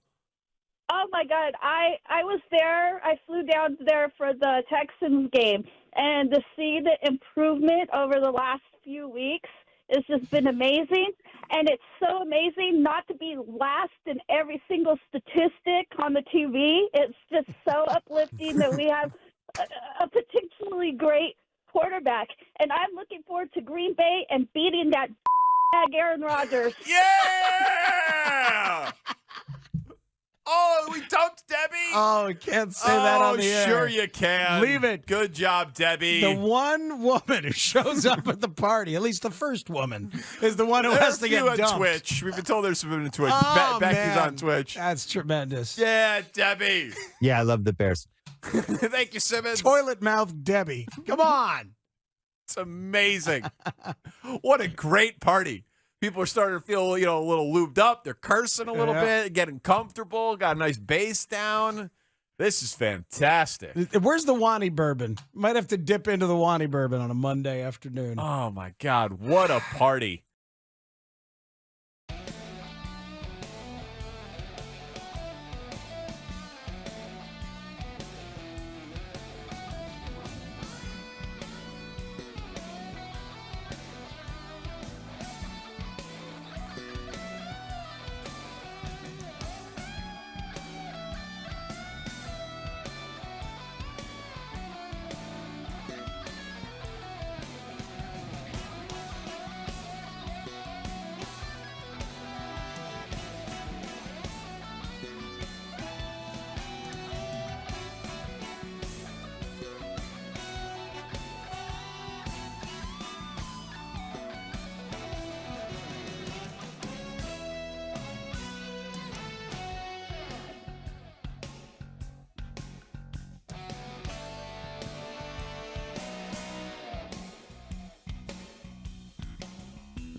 We are Sports Radio 670 The Score. Broadcasting live from the Hyundai Studio. Presented to you in part by your local Hyundai dealers. WSCR Chicago. WBMX HD2 Chicago. And Odyssey Sports Station. The Score!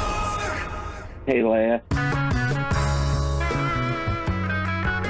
Thanks to Sahadev Sharma and Mark Jackson for joining us as guests today. We thank Ray Diaz, Adam Studzinski, Connor O'Donnell, Matt Anaya, and Jenna Duddleston for all of their help as well. Thanks for sticking with us through our ongoing project to do the free agent grocery shopping. We'll have a couple more positions headed your way tomorrow. Big day tomorrow, because we're going to start the show by hearing what Ryan Poles has to say to assembled media. And then later in the show, about halfway, we will get to hear from Ben Johnson as the Bears begin to lay out their plan. So now it is time for Spiegel and Holmes, but it's Layla Rahimi in with Matt Spiegel. How dare you have a big day tomorrow when I'm not with you guys? Wait, what the heck? Why are you not? It's Spiegel and me tomorrow. So, I mean, that's the thing. Okay. For God's sakes, Layla, make it a little more clear you'd rather be with them than me. Well, we're My the regular goodness. That's not even it. I just like being ridiculous. You know that. We're her regular people. I understand. This is going great. I'm Right, cheating on my Studs? station with my station. Isn't it awesome? Yeah. It's like cheating and not cheating at the same time. So, I mean, I was looking forward to it, but that's just me. No, she's looking forward to it. She'll have more time to talk because she's not with two other people as opposed to one person. What is happening here? There's wins and losses.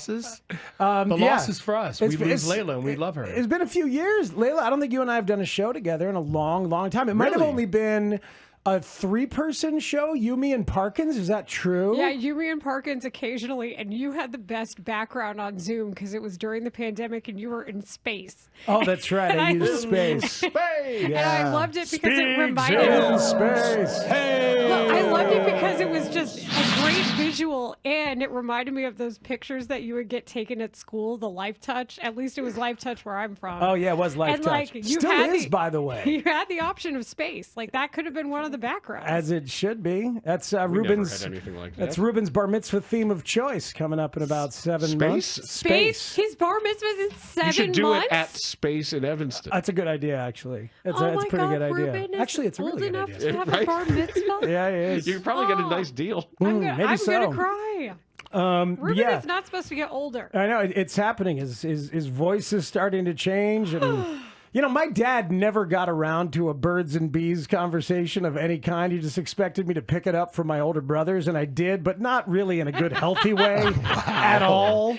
You know, I was the 5th kid, man, and he was done. You know, my dad was like, I've tried hard enough. He'll figure it out. The other guys will take care of it," and they did. I was the oldest. I still am the oldest, by the way. That hasn't changed. And my dad, for all that type of conversation, we had dinner. He took me to a nice restaurant and we had dinner. And That's he just awesome. laid it out. That's beautiful. And he laid out It's direct. expectations. It was a thing. And That's good. The older I get, the more I appreciate that my dad was straight Father of the Year type stuff in that moment. That is some Father of the Year stuff. Yeah. My dad was checking. I've told you guys a story of my brother was there when a teacher called my dad. I was in like 5th grade or something, and the teacher said, Mr. Spiegel, young Matt is having some problems socially. He's too talkative, and he's not paying attention to the work. And, we got some issues that we need to work on here. And my dad said, I've had 5 kids. He's doing pretty good, I think. You take care of it. Dang. That's not the way to the teacher who's not That's getting paid nearly enough to do He what was they done. My dad was done. Now that's delegation. But the most important part about the bar mitzvah isn't that talk. It's the much more important talk. Which is what? Compound interest. Oh, teaching that, huh? It is I also didn't get taught that. The most, and it's probably Genuinely. late for Didn't that. get it my bar mitzvah. But the most important Didn't have a is bar what Albert Einstein said about compound interest. Yeah, I mean, did he say it? Did Einstein say it? I believe he might have. That he said like the most amazing thing, like the most still incredible thing to him. Yeah, so like for anybody who doesn't Not have relativity. the financial literacy out there, it's like you get interest on something if you start saving, and then you get interest on that as you continue to save, and your money makes money. And if you just leave it there long enough, it does good things for you. Yes, I was not taught that. Yeah, so that's the thing why I believe that financial literacy should be mandatory in every high school in this country. 100% agree. Because you don't learn until too late some of the things that, if I had just known this a couple of years ago, I could have had a much better start to my adulthood. The other thing is I believe everyone in high school should have to work at least a part-time job in either retail or service and hospitality, because I think we would all treat each other way better if that took place as well. Financial literacy and media literacy. That can work too. Oh, yeah. Well, now today, yes, with social media and everything else. Goodness, Absolutely. here's what an actual news source is, and here's what is not an actual news source. I do think it's really cool that Darnell Mayberry is doing his Money side Talks? hustle. Absolutely. And that is Subscriber. the reason is he's trying to like teach his daughter the things he wished he had learned. I think that's so cool. It's like one of my favorite like side projects I've seen in a long time, and I appreciate that he puts that stuff out there. So shout out to Darnell Mayberry. Yes, you should get all the shout-outs. Man, I was looking for the legal. It's not up here anymore. You'd think I could do it by heart. I'm such a king. Such a legal king, but I'm not Sorry, packing. we played one coming in. You so did? All right. We're covered. We did. Not packing that kind of heat. Long live the king. Yeah, anymore. We can type it out. It's for old Did time's you see sake. the competition committee for the NFL with the one team that's saying, let's do away with the tush push, and who that team is? Oh, and who, did they identify the team? Yes, It would they be did. the Green Bay Packers. The Green Bay Packers don't want any more tush push. They're soft. That's what I took away from it. That's interesting, right? That they'd put their name on that. Why, I think Or maybe you don't have to. It was Diana Rossini who tweeted it. Nah, somebody needed to snitch on them. I like it. I think the very fact that some teams are good at it and some teams are not is why you can keep it. Is why you can keep it 100%. Yeah, That get the better. Bills with Josh Allen were an absolute disaster trying to run it, and it changed their play calling philosophy because they thought they'd be great at it and they're not, means that it absolutely has a place in this league. You'd think it would have been the Commanders after Frankie Louvu vaulted over the huddle several times. Yeah. And then That was won awesome. another almost. Honestly, I think he should get some credit because that's some athleticism. I'm sorry the timing wasn't there, but it was still pretty cool. Also, that was a pretty delaying thing, and it delayed the game from just keep moving because we didn't need Yeah, that. then Sean Hockley is like, I can award as many points as I want. And he's right. But he's not a Says he's full-time right. employee of the league. Yeah. Make it make sense. Speaking of timing, I don't know if anybody is a Warriors fan but me, but I watched the Warriors and the Mavericks yesterday, and I saw something I'd never seen before. Steph Curry gave the Mavericks the night-night celebration in the third quarter. And I was like, Well, that's oh, cool. that's where we are now. I would argue the Mavericks give themselves the night-night celebration at the trade deadline. No, I'm not with that. I'm not with that. But I do think that these dubs are not done, and I'm excited for the Jimmy Butler experience, no matter how it is. Draymond prediction.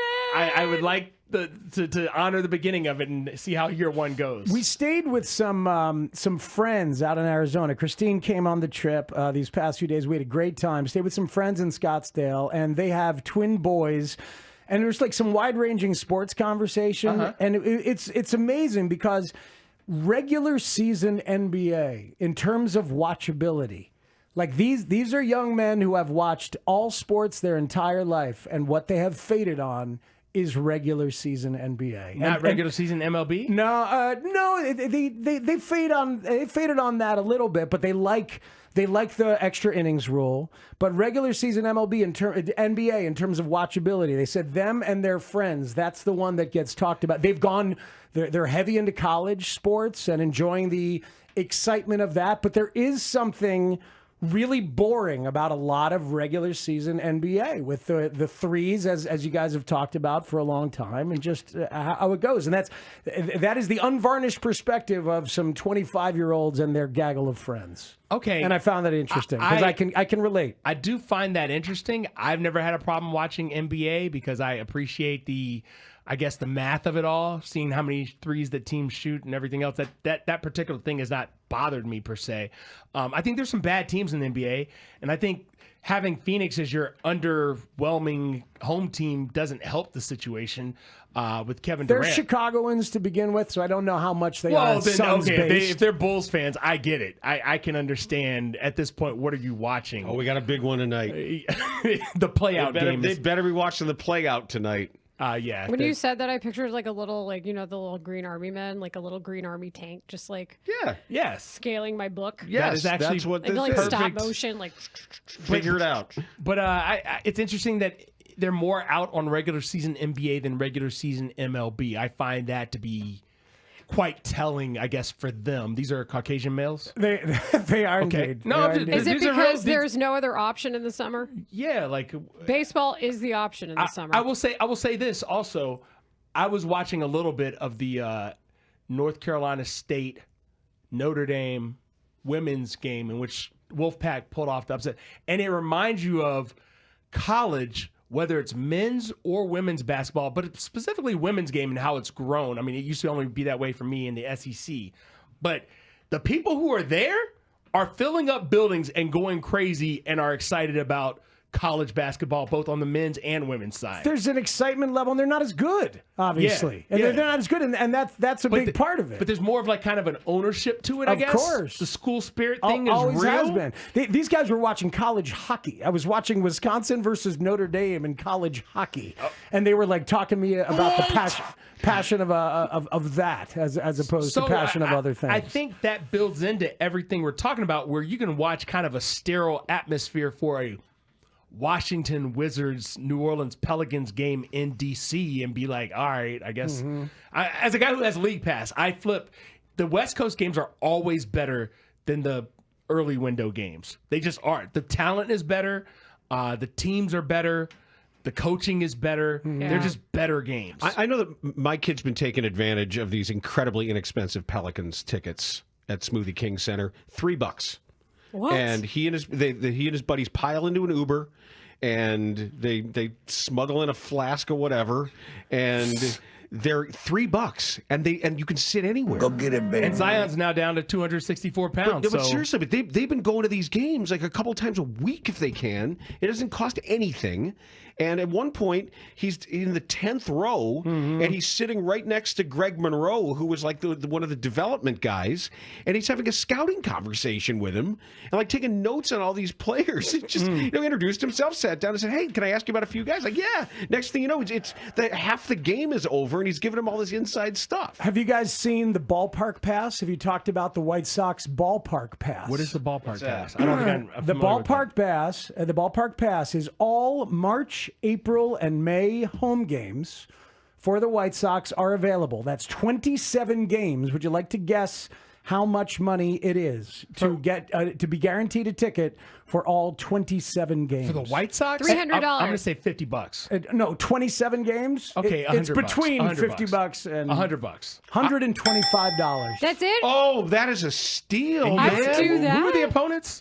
Doesn't matter. Well, they start with It's the Major Angels. League Baseball. They can start with the Angels. You still have access to the best restaurant in the city there. March, Just walk around and eat. I think it's very wise. Okay, so we got. I think it doesn't even matter before you get to the opponents, No, Marshall. it Let's ma- just it- hang on. it matters. It's 27 games, man. It's getting out and going to the ballpark, going to a place that has great food, and you get the vibe for 2.5 to 3 And if you hours have a each young time. kid, and if you say, "Look, maybe the kid's not going to be interested," you go for an hour. Yeah, go for a couple innings. Get I was about get to your say. hot dog, and let the kid will get bored and go get sleepy. You go home. And if you want to teach your kids about tailgating or bring your friends and tailgate, I mean, you can do that on the South Side. It's one of the beauties of having two very different ballpark Or experiences. go to batting practice. You can watch. The cool thing when the White Sox pitcher does his bullpen, there's nobody there. This is how can you go build fans. Yeah, you go stand there and with your face right up against the fence, you can watch the guy take his bullpen. It is a very good idea. I think it's a very I loved smart their idea. college discount last year. I thought that was really smart. Just if people want to watch the game, figure out a way to let them watch the games. You know, and I do think that ballpark experience is really enjoyable. So I think this is a fantastic idea. If you're down with the sunk cost idea and you're doing the Six Flags season pass, how many times are we going to go? And that Yes, I understand the premise. It's like when we're seeing about concerts. Yeah, that's what I I'm said. saying. Like when I go to a concert, I know it's a sunk cost, Right. and if I want to leave, I'll leave. And as I look at the website, does it give me an assigned seat? Yes, the White Sox ballpark pass is an assigned seat for each home game. Your location will vary from game to game. So it depends on how many people show up. How many people show up, and you might have great seats sometimes. You might be up top sometimes. You'll bounce around and you won't know, and it's kind of there's an excitement to it, and I'm sure they'll put you in some good seats every once in a while. This is a very, very good idea. Yeah, It is. That kudos It's to a the rare Sox. opportunity. It really too. Mike Trout's healthy, right? Yeah, but he's in right field now. He's not. Still go to season opening series. I'd go there see you Mike go. Trout play. Go get it. The Twins. We've got the Red Sox who come in April. We've got the Athletics who are a much improved ball club that come in. We've got the Brewers come for 3. The Astros. Amen. Also the Marlins, not as good. Chance and then for the a Mariners win, and the baby. Rangers. The Mariners and the Rangers are the last 2 teams that you'll see. That's a great deal. Yeah, I think it's For pretty 125, ingenious. I can get on board with that. And it's also like that whole industry is changing, right? It's part of the RSNs. And I know they're not the first team to do this kind of thing. I think the aforementioned Athletics did this kind of thing where like you just, you sell a bunch of tickets and it's sort of like a club you're joining and you don't know exactly what seat you're going to end up in. Let Us Entertain You will sometimes send me emails for Sox and Bulls tickets. Like I'm on their email list, and they will sometimes have ticket deals. I'm in favor of this, obviously. They obviously need to have people show up because weather is a thing. So the cold first part of the year, I get all of it. I just wish the Dodgers were on the schedule because I'd probably go to all 3 games. You if it start was the comparing Dodgers. those prices to even like affiliated A-ball. That's competitive. Like a Round Rock Express AAA game, knowing what I know about like that Yeah, ballpark it's and less than tickets $5 a game. capacity. That's amazing. That's less expensive than going to like a Beloit Sky Card It's game. less than $5 a game. Yeah. Right. And I mean, And you can take the train. That's the thing. Here we are talking about the actual convenience and opportunities of that ballpark. That's why it's wise as well. You could take the train, you could tailgate if you want and pay for parking, but if you don't want to, you don't have to. You could take a divvy bike, people. That's the way that I like to go to that ballpark from the South Really? Loop. Oh But my not God! not in yes. this time of year though. Where- It's so so where you- cold. What do you go right down Going down to Indiana? Cermak and taking right? I usually end up going through Chinatown and through Bridgeport. Right. Through, So through the Chinatown. right is Cermak then. Yeah, depending on And then where. you're gonna cut left. And then, Okay. and then Or I, Canal Port to yeah, there's any number of ways, and you end up going through some nice little neighborhoods in Bridgeport and going by, and there's a divvy bike dock right there on 35th, right next to the You're ballpark. talking me into it. It's almost worth buying 2 passes, and then you can just take whoever you want to the game and have your 2 seats. Date idea. You could be like, hey, I got this extra pass. Let's You go wanna get some with me to a- elotes. to a As I game? tried to explain to what was the Finger analogy I was guns. making earlier, and you were just not I even. didn't get it. He makes all these dating analogies that are just completely lost on me. Dan picked one person, and the one person picked him, and they've lived happily ever after. Hey, it doesn't usually work like that, as I can attest to. Having also gotten married at 25, I can attest to the alternative endings as well. Yeah, so I think it was. I want to say it was Bears, and free agency, and trying to figure out if you want to be with someone. But it might have been Bulls. It could be a number of things. But Amen. The idea that you're just going to go and get what you want and be done with it is not sustainable when there's other options for these NFL free agents. I think that might have been the point I was making. But anyway, Dan was completely like, oh, is that how it works? I had no idea. I was like, really? I think the question was, if you like someone, and you only see them once every 3 weeks, how much do you need to see them before you say, you know what, this isn't going to work out? Yeah. If you really want to see someone, you'll see them at least once a week. You'll make it happen. Especially with media schedule, once a week is once a lot. once a week is a lot. If I give you, when I used to work nights, if you get one of my non-night, That's 50% of your free nights. yeah. So, when is the last time you guys went to a big music festival, like a 3 or 4 stage sprawling music festival? Last year, South Never by have, Southwest. never will. I went to Innings Fest out in Arizona. You did. How was it? It's the first time I ever had a chance to go. It's a lot of baseball people. Ryan Dempster did his off the mound thing. He interviewed Dave Roberts. He interviewed this band, The Kills, which was very cool. Kills are awesome. Kills are awesome. Sour Cherry? Yeah. That's like one of my favorite songs. So Dempster doing his homework and being a good interviewer for that, I gave him props afterwards. It's like, I mean, that's a different kind of smoke, right? And he sang a song at the end. He sang Proud Mary with his little house band. I came up and joined him. Me and John Vincent happened to be there. Okay, so this answers the question. It was pretty hilarious. The question was, It did was you crazy. participate and were you GA or did you have VIP access? That was my question. Because that's why I don't go to music festivals anymore unless I have the super VIP. I need somewhere to sit. I understand. I was general admission, but I will admit that I ended up VIP. Got a little wristband action, did you? Walked across the way to see the band that I decided, the musical act that I decided, all right, I'm going to go do this so I can see Demp and support Demp, and I'm so glad I did. And then we walked across to the other stage and saw Beck. And he's great. He destroyed. Dude is 54. At some point in his life, and I remember from the 90s, he decided he was the baddest white boy on the planet. And he still believes that and still sells it. And that show was awesome. I didn't realize, like, the drummer is this guy, Joey Waronker, who used to be in Walt Mink, a band that I loved. And he's the son of Lenny Waronker, famous music executive.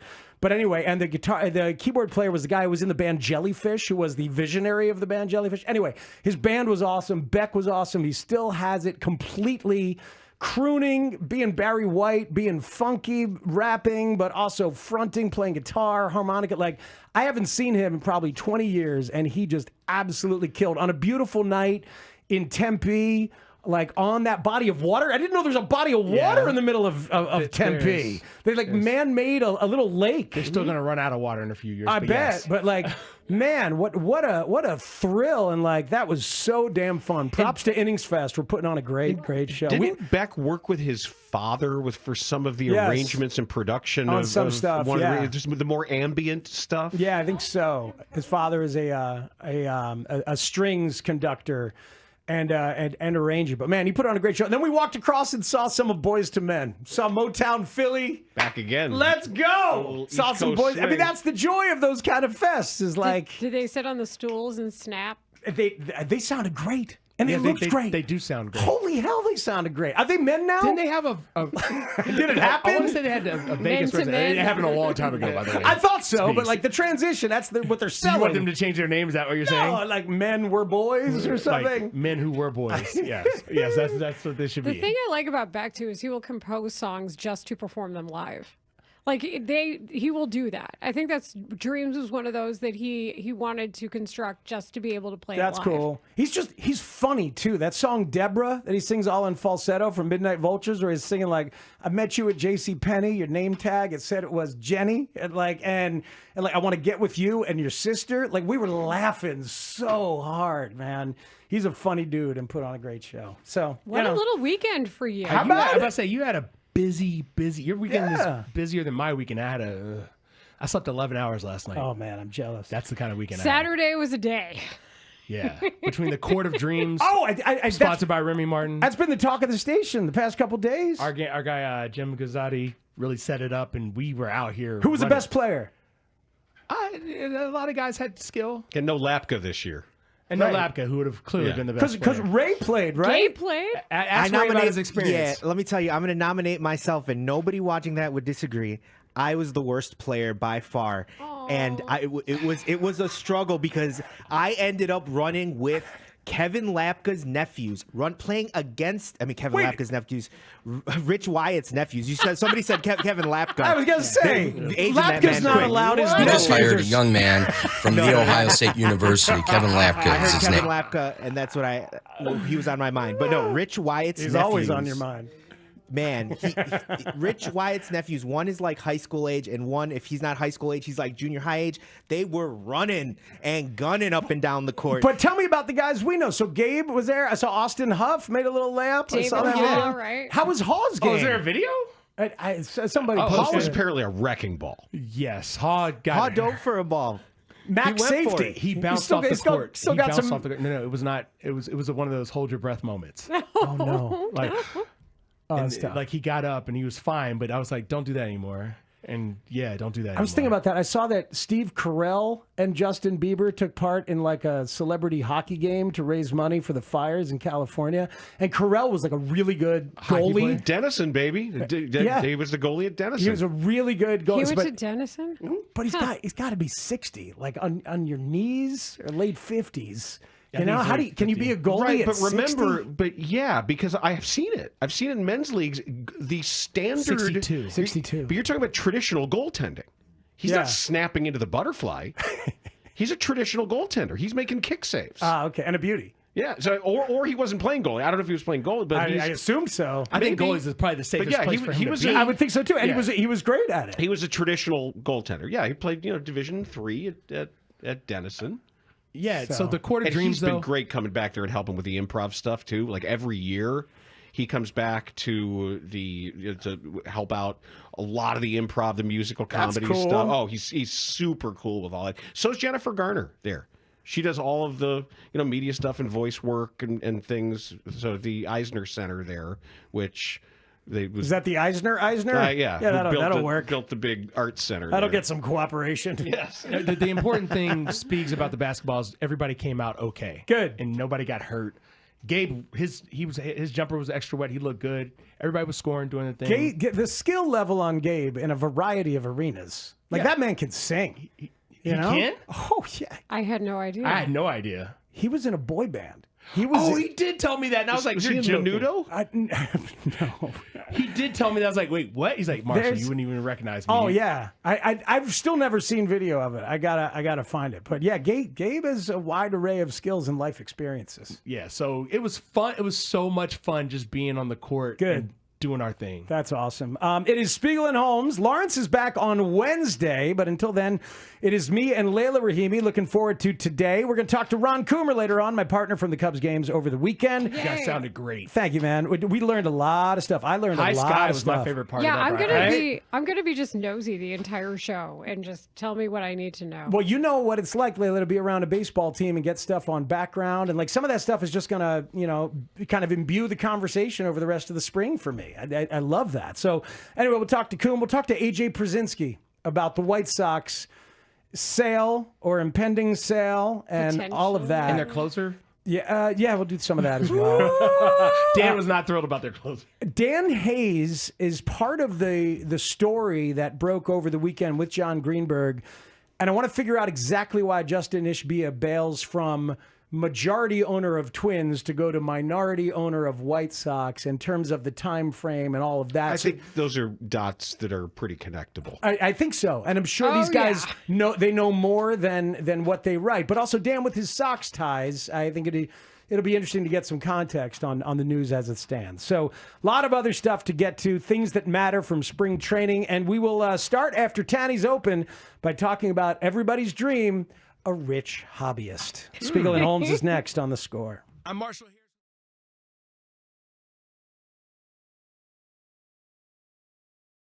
It's the grand opening of Raymond Kia in Antioch.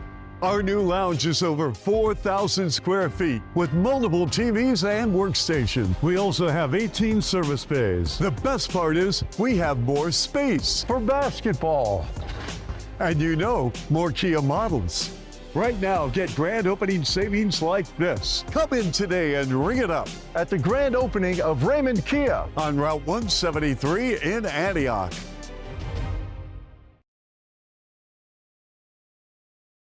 The Rivers read now says, add some personal flair. Oh, yeah, and no. I almost added flair to it. I was like, oh, God, don't read this. Mully came personal. running out of the studio yesterday. That was mine. You did that one. Yes. Please make this personal. Yeah, an Uber ad. There it is. Yeah. Please play it again, Tanny. That's glorious. fantastic. Please make this personal. Yes. That's what it says on the copy. Parkins told me to make it personal, and I'm going to. I'm much more likely to use this product or service. Oh, God. I'm going to make it personal when I head on over to Polish Fest. It's going to be a great weekend. Well, there's a read for the wrestling Please thing. make this personal and talk about what's going on when you're getting in there and you're going out and you're catching an Uber. Nice save. I tried. You worked through it. So Albert Pujols last night becomes the fourth man in the history of baseball. Hey, if you and your partner want to step it up in the bathroom, we were just talking about bathrooms. That's a place that you could use Blue Chew. You want to step it up in the bathroom? God knows I do. It was a Metamucil spot, wasn't it? If only. That's my bad. I started talking sports. So Yeah. I'm Get that out of here. .com. That's the greatest. Yeah. Well, the my exchange is the greatest because Yes. if you actually hear Russ say, He's very kind. Hey, Dave, I think that might be a period. All right, I'll just say .com then. Okay, then it's just dot. .com. Dot. Do I have to say .com dot? They have another dot on there? I might just say .com, huh? Or is this .com dot? Yeah, no. I think I should say, I think they just got a period Yeah, on there. okay. So, yeah, just .com is fine. Coach Wanstead here. He's so kind. I know. Russ. That's the best. I think they might just kind of just have a period. Yeah. There.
Jewel Osco. Spiegel and Holmes. Okay, here we go, sports fans. Afternoons on the Score. Spiegel of this afternoon show doing the first score broadcast of the year in Pat Hughes's place. He did a great job once again, but he got himself into a nightmare scenario. It sure sounded to me, it would appear that he had forgotten the engineer's name. It's a crazy, crazy baseball world. Thank you so much to our engineer who did a great, great job, as he always does. Thank you so much. Thank you to Tyler Buterbaugh. Second thank you, hoping that the name's going to come to him on the second thank you. What's his first name?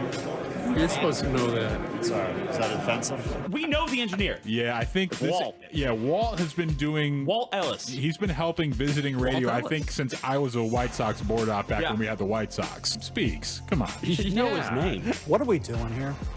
What are we doing here? You should know his name. You have to ask Billy Russo what his name is? What are we doing here? I mean, this is a guy who was in the military. I mean, he demands respect. The guy you're looking for is an ex-commando. He killed 16 Chechen rebels single-handed. He was with the Interior Ministry. You're not going to believe this. He killed 16 Czechoslovakians. This guy was an interior decorator. His house looked like Man, it was great. But no, I enjoyed, like I said, I heard the majority. No, I did a great job. He did. Of as we bash him right as the radio show begins. Well, just for the one thing, not for his performance in the game, just for so disrespectfully not remembering the name of the man who got him on the air. Thank you so much to our engineer who did a great, great job. You all know exactly who I am. Say my name. Do what? I don't have a damn clue what it is. Say my name. Walt. Walt is the man. You're damn right. The official adventures of Spiegel and Holmes, afternoons 2 to 6 on 670 The Score. Dude, dudette, and dudes. I had so many names rolling through my head during the course of these Cubs games. It's good to have fun with names. It is, Pat. It is, Pat, but you got to remember them all. There was a moment where, like, all right, who's on the bases? Which left fielder did that ball just go through the wickets of? Who are these people? And so Walt, the wonderful engineer Walt, I stand here right now. You might have mentioned it in that open. I still can't tell you Walt's last name. Right now, right here. I can't. I got too many names. I did say it in the open. I didn't hear it. Yeah, I did. If I heard it, then it left my head again. It's not Walt Bellamy. He played in the NBA. It's not Walt Hazard. I believe he also played in the NBA. It's not Walt Frazier, Walt Disney. I still can't tell you his last name. Can you tell Walt me? Weiss. Yeah. Walt Weiss? Since we're doing baseball. Let's go. It's Ellis. Walt Ellis. Walt Ellis. No, it's Ellis. I had a better shot at Walt Horiniak. As you know, Danny, I got a better shot. Well, my apologies to Walt Ellis. It's just, there's too many, man. There's too many people. Too many people. No, I feel your pain. Yeah. Covering many sports and also having many side jobs. Right? Like, so there are people who I've worked with at stations like the whole time, and I'm like, I'm really sorry. I don't have enough room in my brain. All right, exactly. I am not in the math and sciences, okay? This is all I got. And Shane, you said it right. It's at a second point, like I brought it up, like hoping that the name would come to me or hoping that my outstanding partner, Ron Coomer, would just jump in and give me the old Walt Ellis. Yeah, isn't that something? Coom will join us next hour here on The Score. We're going to have some fun today. It's Speegs and Layla Rahimi here on the Spiegel and Holmes Show. AJ Przinsky later on at 4 o'clock on the White Sox sale and more. Dan Hayes in the 5 o'clock hour on that same issue. And that's where we ought to start, Layla, is this idea. The dream has always been, especially when you've been owned, your team has been owned by, say, a corporation like the Tribune Company. Or oh, yeah, that thing. Right? Or like somebody who's just out to do a bait and switch or a buy and flip like Sam Zell. Or say you're trying to move your franchise from Oakland to Las Vegas and you're slowly inching east. Right. And you're going to Sacramento now. Or if you are the White Sox and you're owned by a guy who clearly has drawn lines in the sand of what he's going to spend for a variety of reasons. The dream is that a rich hobbyist emerges and buys your team and does what Steve Cohen is doing with the Mets. Who are the rich hobbyists? When I use that phrase, and not a guy named Rich Hobbyist, I've never met that person, but different from our engineer, Rich Wyatt. Completely, and his nephews, which apparently is a thing. Basketball playing nephews. Right, exactly. Who's the archetypal rich hobbyist for you? All right, to me, it's Cuban because I covered the Mavericks when Mark Cuban had bought the team, and I had, of course, just gotten hired as an intern. I got paid after he sold broadcast.com to Yahoo. So I got to work with all the new internet millionaires and all of that. So I got in on that early in Dallas. So that was the name that I thought of when I first heard the news over the weekend. Guy who loves sports, guy who loves basketball. Changed the culture of the team. Suddenly started spending money, and you see what happened. They won a title. And you remember, it wasn't just money that he spent on players. It was infrastructure. I remember like every locker room suddenly had a PlayStation and a screen. Everything got renovated. The practice facility also was improved. He just cared. And the players knew he cared about them. At the time, it was 180. There were players on that Mavericks team or those Mavericks teams who didn't even have like NBA experience a lot of the time, like a significant amount of them on a roster. And he totally changed all of that. Now you see what happened. Now he's out of it. And you see what happened after he got out of being the majority owner of the team. Yeah, you do. Yeah, you do. And for me, like a little older, I go back to Steinbrenner. When George Steinbrenner took over the Yankees and was owning the Yankees and just playing with them in the 70s and challenging the economics of the entire league and showing you that he would do anything that he could possibly do to try to win a World Series, and they won a whole bunch of them. That's the dream. Justin Ishbia owning the White Sox. This is the embodiment of the dream. I want to throw open the phone lines at 312-644-6767 and ask White Sox fans if they've fully kind of wrapped their head around what this could be. Right. Because what this guy is, and I want to take you to an article that Brian Hamilton wrote in The Athletic when Justin Ishbia donated $10 million to Michigan State Athletics last September. And he did so with baseball in mind. Like, this is not just, I'm rich, I want to own a team. This is, I'm rich, I want to own a baseball team. I want, because here's him to Brian Hamilton from September after giving $10 million to Michigan State Athletics in the name of himself and his wife, specifically aimed at refurbishing and upgrading the school's baseball stadium. Okay? Quote, "The beauty of baseball is that it's not about a star or two. It's truly a team sport, and it's a team sport over a long period of time. It's a grind, and it's a discipline. It's life. Life is the discipline of doing the same thing over and over again consistently. And that's what the long summer of baseball is all about." Who's this guy? Uh-oh, he's somebody who loves Matt Spiegel. This is so your baseball vibes, babe. But it's yours too. I know yours as romantic about baseball. And comping baseball to life. And like, when the at-bat doesn't go your way, you get another at-bat in 45 minutes if you're lucky, And if the game doesn't go your way, you have no choice. You have another game tomorrow. And even if it does go your way, you have no choice. You have another game tomorrow. How can you not be romantic about baseball? You're talking about a billionaire who gets it, who freaking gets it, and what that could mean. If you, the White Sox fan, have wrapped your head around, or if you haven't, let's talk about what it would mean to have a rich hobbyist like Justin Ishbia take over your team and how it could transform your existence. 312-644-6767. I also want to say this. This is a guy who we know is investing in the city.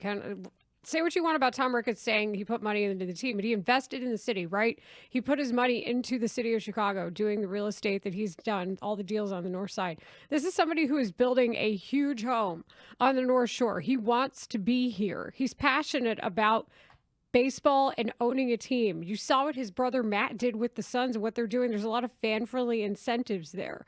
This is somebody who could change the culture. But the biggest piece of it to me, and I know we're up against a break, is also the stark contrast of knowing who's commissioner of Major League Baseball right now. You need people who love the game in ownership roles, because I don't necessarily know that the commissioner can take that stance right now, as we've seen. No, I think you're absolutely right. And the commissioner is just a wonk for the owners, as we know, and having more owners who actually love the game and get it. Owners. Yes, would be. Not even all the owners. But I'm glad you bring up Ricketts, too, because as we will take your calls on this, Tom Ricketts was the rich hobbyist dream. And I know people are out. A lot of Cub fans are angry and bothered at Tom Ricketts right now. But if you look at it and you look at the transition from Tribune and Zell to Ricketts, every fan base in America would sign up for the transition that has taken place. I mean, it's just like with the Mavericks. Cuban got him a championship. He brought the championship to Dallas, and then he got out. Now we've seen it change. But you have to at least take the step forward to try. Want to hear from you, the Sox fans, and hear from you about this archetype of an owner that might be coming to White Sox Nation. 312-644-6767 is the phone number. It's Spiegs and Layla on Spiegel and Holmes on the Score. We are Chicago's #1 and most listened to sports station. We're live from Chicago, talking Chicago sports. Listen on your radio, your laptop, your mobile device through the Odyssey app, AUDACY, or tell your smart speaker to play 670 The Score. We're live and we're local. 670 The Score. Always live on the free Odyssey app. This is what someone told Mully and Haugh about the strength of the 2024 Chicago White Sox. Mike is in Northbrook. Mike wants to say something. Hi, Mike. All respectfully, I'm sick of all the negativity about the Sox. You know, there's some good things about this team, starting with the fact that they have two of the better power hitters around in Luis Robert and Jimenez, and they still got Moncada, who was looking better, and they got Benintendi. And aside from that, there's an old axiom about baseball: be strong up the middle. Well, look at them up the middle now. They got Maldonado, they got DeYoung, they got Lopez, and they got Roberts. That's real solid up the middle. And by the way, that makes a pitching staff better. And by the way, they still got Dylan Cease.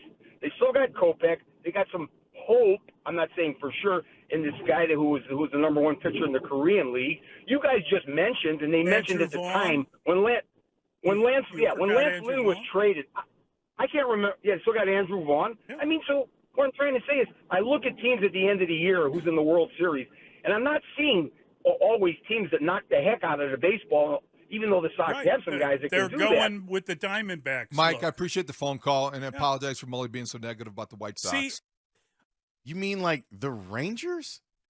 I do not appreciate the phone call because it's a terrible phone call. You don't think the Rangers hit the ball out of the yard? Did you watch the World Series? Look at the teams that win. And your whole strong up the middle thing, which first of all makes no sense. Second of all, you named 3 minor leaguers. Well, and if you're naming pitchers and you're starting about good things about the White Sox, you get one pitcher deep before you get to big question mark, and then not big question mark. Yeah. You get one pitcher who's going to be gone, and then the next one's been terrible. And maybe this guy that was good in Korea, whose name you don't even know, Moncada. I'm tired of this. I'm tired of this. Is that Moncada? Maybe that's Moncada. Because Moncada plays third base. You can't be tired of disrespect and then not know people's names and think bad players are good. And I'm sick of all the negativity about the Sox. You know, there's some good things about this team. There's really not.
Okay. See, when we're in full service, 670 The Score station. Afternoons on The Score.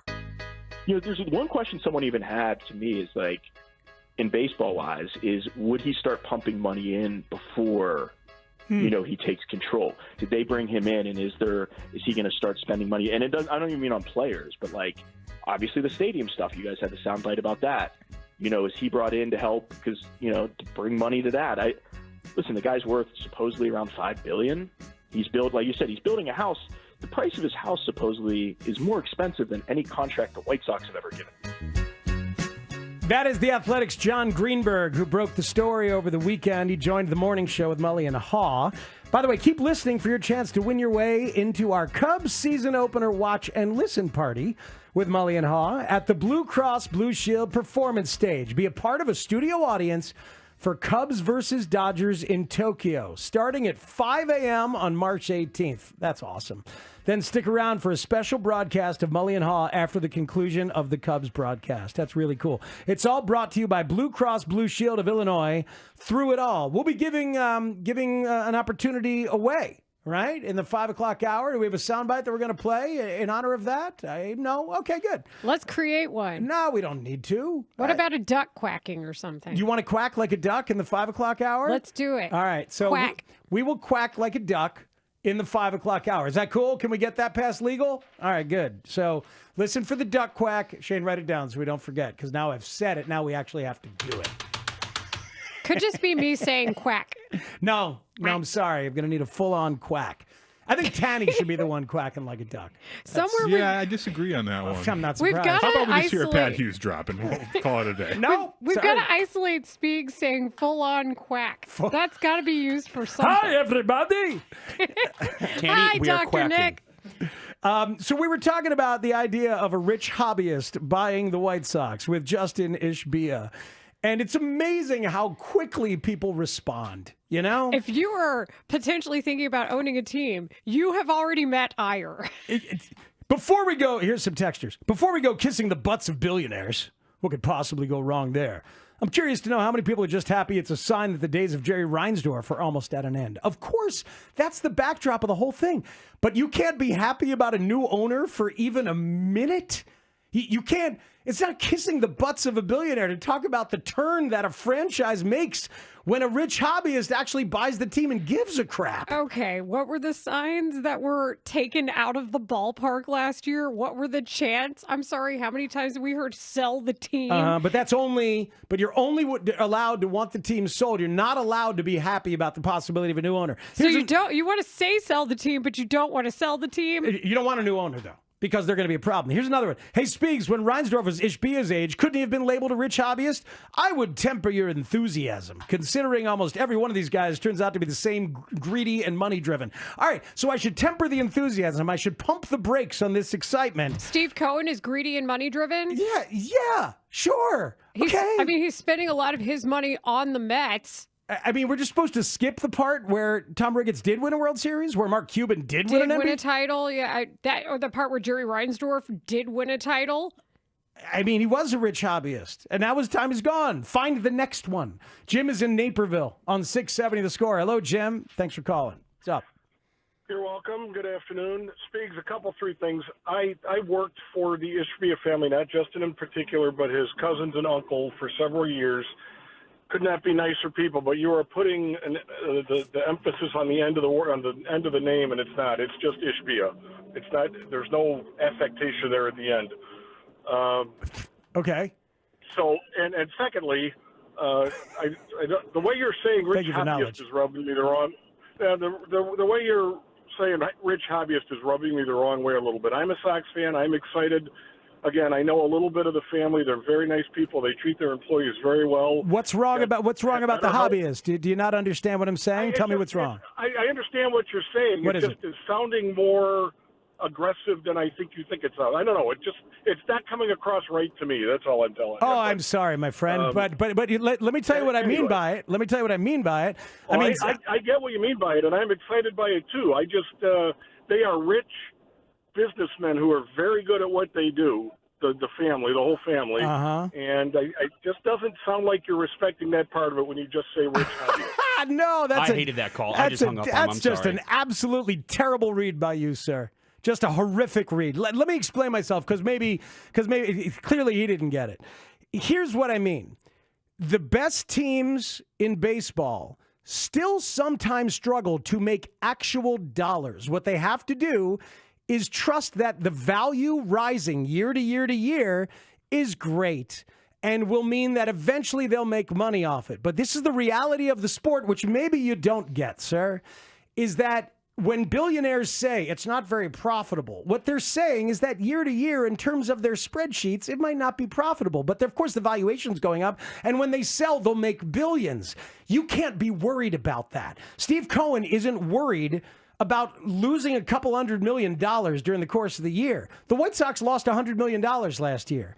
You want an owner that doesn't give a crap about year to year what it is on a line item because the value of the franchise is rising. They need to have more money than a family business invested in a baseball team. So they need to be doing this as a hobby. That's what I mean by hobbyist, sir, is that they're actually doing it to have fun and win World Series, and they're not trying to make money. That's the dream. That's what you want, and very few franchises have it. And the Cubs do have it, but they won the World Series once, and now they're kind of pulling back a little bit on what it actually takes, which is a willingness to lose money every single year. And if you don't understand that, then do better research instead of being rubbed the wrong way by me not paraphrasing it in a way that you can take it in, sir. I think he also thought that you were saying that was his occupation. And it sounds like he was a former employee who, it's nice that he liked working for them.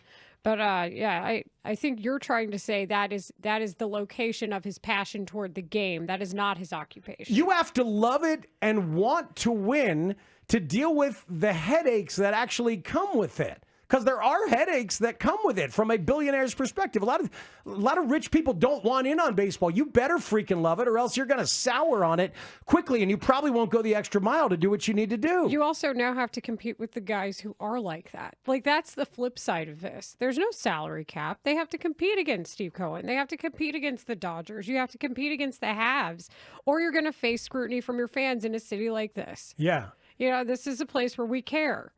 And the fans care. So, like, you're going to have to answer questions. And I appreciate that, you know, Jerry's never afraid of being the villain, and I've always appreciated that about him. He's okay with people criticizing him or having honest opinions about his teams. Yeah. But when it comes to the flip side being, perhaps he's setting the team up for the next step.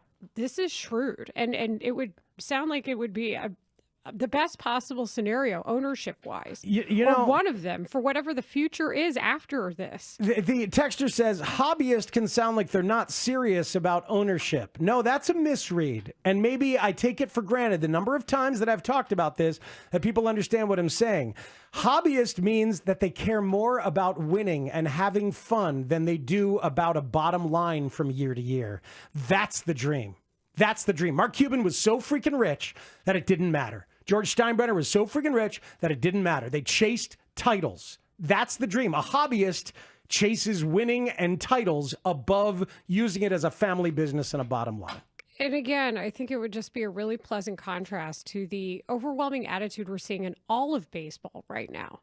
You know, you don't want baseball itself to be an oligopoly when there's only 30 teams. That's not the goal. Yeah. When you see the schism among the owners and each other, and then you see what happens, like we saw who made the AL and NLCS.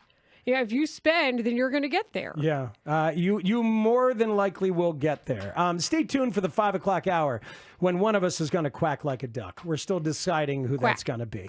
Ron Coomer next hour. Let's get back to the baseball on the field. Things that matter on the field from Cubs and Sox for spring training. We do that next on The Score.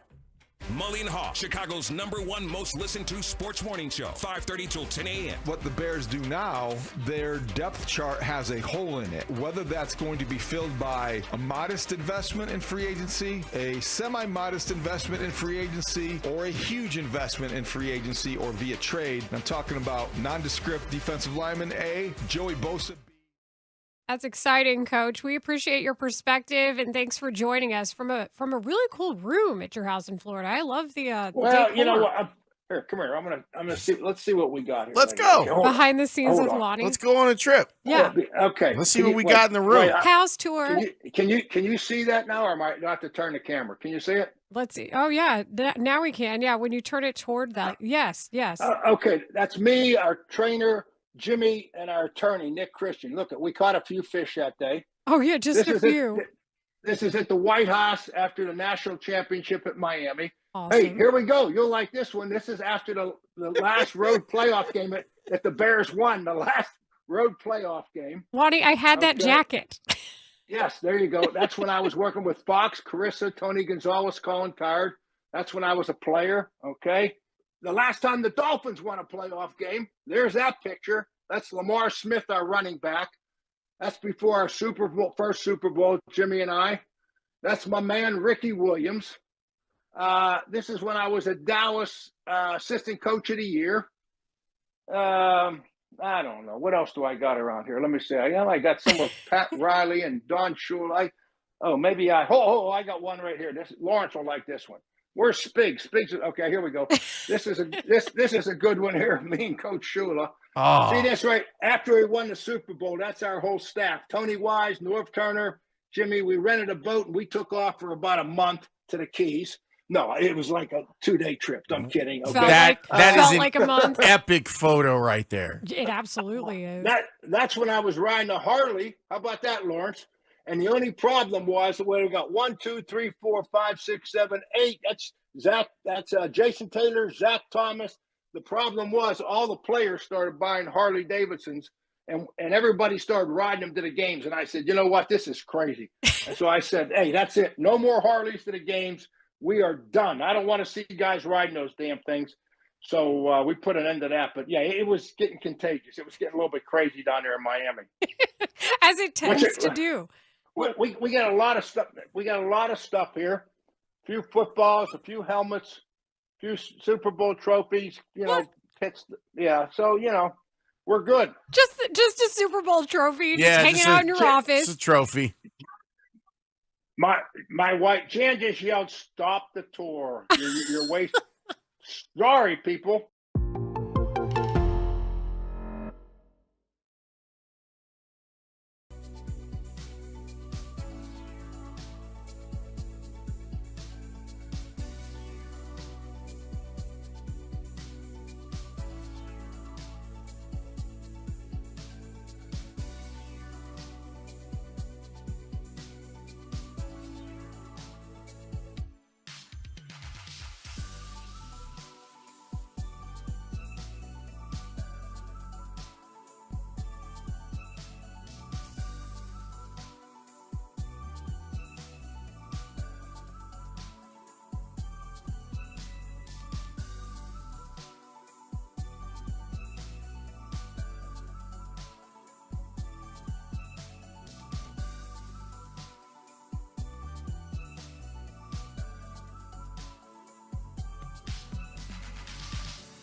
Our Sports Radio 670 The Score. Broadcasting live from the Hyundai Studios. Presented to you in part by your local Hyundai dealers. WSCR Chicago. WBMX HD2 Chicago. And Odyssey Sports Station.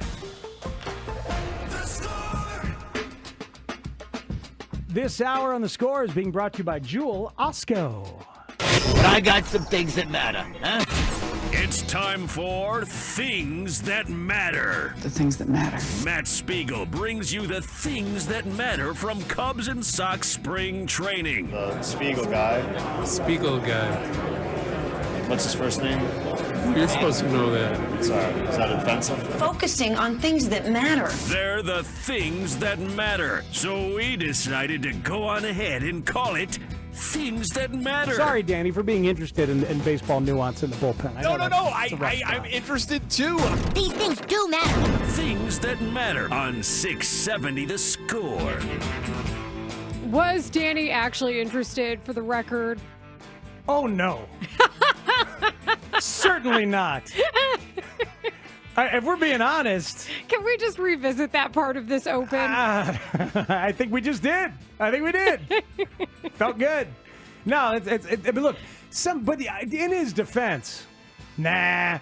Yeah, what could you possibly say? No, but there's a lot, man. I've been to a baseball game with Danny. It was an entertaining time. Yeah. There's a lot of stuff that goes on. You can debate whether the battle between Gage Workman and Jonathan Long for third string first baseman. Let's go.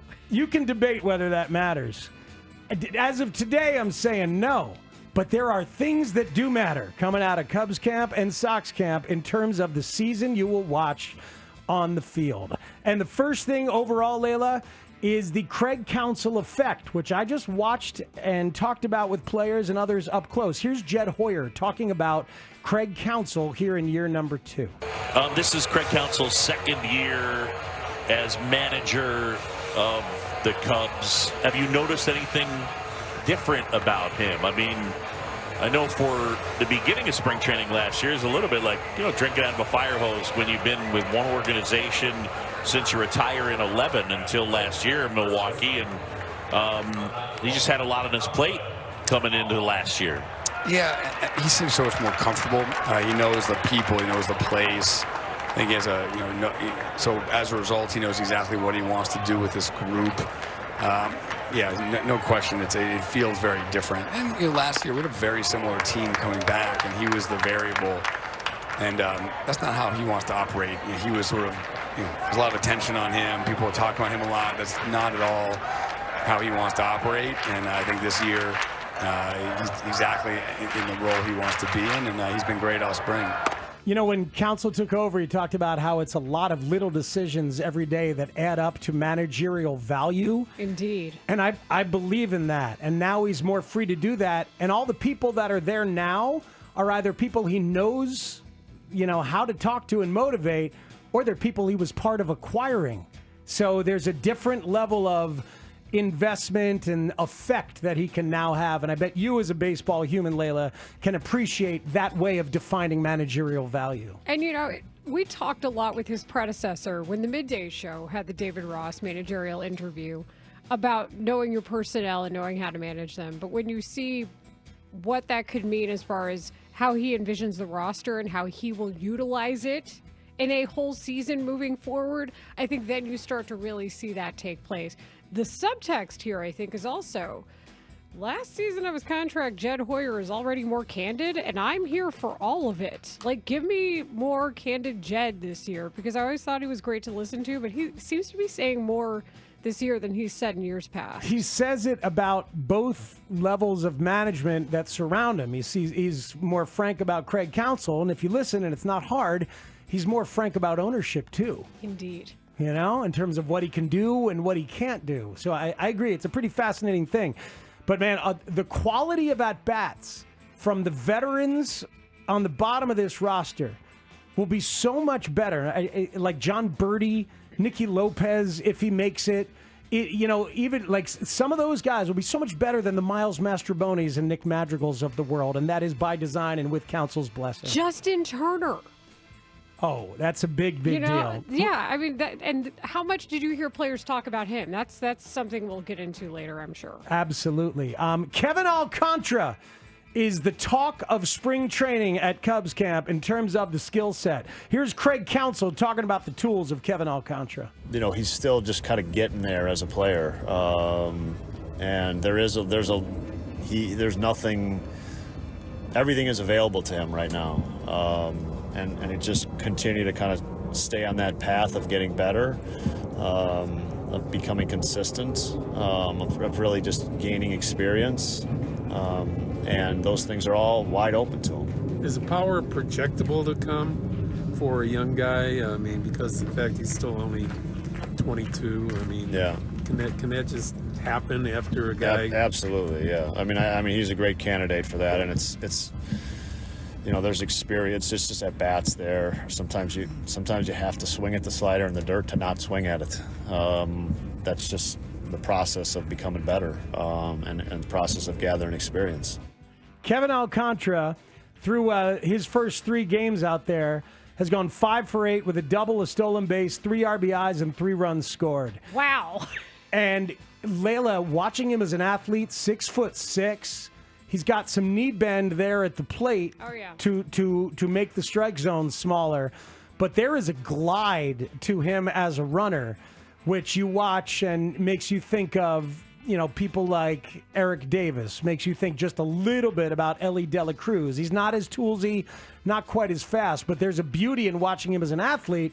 And he's got the dreadlocks, and when he's running around the bases and the helmet flies off, it's awful fun. And he's nicknamed the Jaguar, and he claws at the dugout after he gets a hit, all that stuff. So there's fun and enjoyment, but there's also a tantalizing skill set. Yeah, we got the whole experience, I think, in that game against the White Sox on Saturday when you saw that, right? Like, he goes low, especially for his height, to hit that ball, to get it to go where it needed to be, and then scores from first on that Michael Busch single. And you saw that. You saw just run around. We don't know if he's stopping at third. Nope. There goes the helmet, and then he's hustling all the way. I think what's going to make you stand out in spring training, and it's stuff like that really will make a statement early on that will impress those who matter. Yeah, I think so. And the fact that Counsell saw him last year in a short stint in the majors towards the end and sees some improvement now and sees how the mindset can be. With these guys, it's going to be like, is it better off that they get at-bats in the minors, or is it better off that he's in the big leagues to be some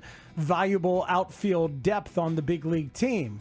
And Alcantara, I'm thinking that he might lean that way because he's willing to go the other way. Opposite field ground rule double in the game I did Friday. Another opposite field single later on. Right. So and if he's not giving up at bats like that and battles through at bats and willing to go the opposite way, then maybe you're a little more comfortable with him playing intermittently on the big league level while you're trying to win. Yeah, the Cubs bench is just as important as everything else we've discussed when it comes to trying to figure out if this team's going to be a real playoff contender. Yeah. And we mentioned Justin Turner, of course, and I do want to pick your brain about what all you heard the players talk about him about. Uh-huh. But when it comes to putting together a bench that's productive, is that a guy who can have that mentality and that production when it comes down to mattering in the season? A couple of White Sox items that matter as we're doing things that matter. Speaks and Layla on the Spiegel and Holmes show here. Colson Montgomery against a lefty in Cubs Sox on Saturday did this and then discussed it. Playing days were over. That's it well to center field. Alcantara back at the warning track, and that is gone. White Sox fans will love to see that. Colson Montgomery, 2-run homer off a lefty. And the White Sox on the board here with the fourth. Cubs lead 5-2. Montgomery, big broad-shouldered kid, one of their top prospects. A couple of years ago put up huge numbers. Last year he had his struggles, but there's a lot of potential here. Strong kid, man. He juiced this one. It was good. We had a really good game plan before I went up to the plate. Had a little good scouting with Marcus and I, and he just threw it where I was looking. So I was trying to get him over. No outs, guy on second, so I was just trying to do a job. But when it was 0-1, I still got my A swing going, so that's what happened. Did you know it was gone immediately? It seemed like Gurry did. I don't know. I had a good idea just because we're in Arizona too, so I know the ball flies, and I know I barreled it up pretty well, so I thought I was pretty sure I got it. And you got him over too. Yeah, and I got him over. Got him over and That's awesome. Colston Montgomery, that one grabbed from Chuck Garfine's Twitter over there. Fun to see lefty and him get the A-swing. Just the power. That was a ball that was low, and he reached for it and then just sends it straight away center. This is the year for him, right? He turns, 23 on the 27th? So happy early birthday to Colston Montgomery, but hopefully happy early birthday to Sox fans because it's time to bring him up, and you want to see him do this at the big league level on a regular basis. Yeah, so the lefty-on-lefty homer against Caleb Thielbar and the A-swing and yada, yada, yada, but bring him up. The Sox could lean into aggression in a big way with some of their kids this year, and Montgomery at the forefront of the concept, and the whole league would end up talking about that in a pretty positive way, and the fans would love it if they really leaned in to the youth and just let them get up here and play, don't you think? I mean, I'm old enough to know that sometimes 23 isn't young in baseball, you know? I mean, think about it. Like, the example, of course, is Juan Soto when he was, 19 in the big leagues. From single A to the bigs. Right, but in this case, we've been talking about Colston Montgomery for a long time. It's time. I know that there might be a work stoppage, but it is beyond time to see this guy as in the opening day lineup. And the way that the finances of the game have gone, it's like you could be actually pushing the envelope in that way by being super duper aggressive with the young kids. And again, fans would freaking love it. And you're going through the trouble of putting great teachers on the big league staff and valuing that. Let the kids learn from the good teachers you're putting on the big league level. They got to learn somewhere. Let them learn on the big league level. I hope the White Sox really lean into that. Well, and grow with Will Venable, right? Yeah. Like there's something to that, having your shortstop and your manager grow together. All right, then a signing that really pleased a lot of White Sox fans. Really got them all excited. Just for all the abstract issues, of course. But let's talk about the physical capabilities of the possibilities of Mike Clevenger as a White Sox reliever and or closer. Clevenger's stuff is actually going to play really well out of the bullpen. If he's of an age and limited opportunity, capacity here in terms of like people actually wanting to let him start, and if he's willing to do that shift, which he says he's willing to do, and just lean into it and rear back and fire, he's got the closer and probably the mentality to do that as well. Load them all you want, but this screams like a sensible idea from the White Sox perspective. Jose Quintana was available, although Quintana's arguably still a starter. Yeah, for sure. But if you're avoiding multiple times through the order with Mike Clevenger, and this is just a baseball conversation, then yeah, I guess closer makes sense. They keep giving him chances. Well, that's the broader issue. But what's the idea here? What's the idea here to make? To do something, because here's the overall goal. And Shane, I know you're itching to hop in, and you will, and you should. It's a sign and flip.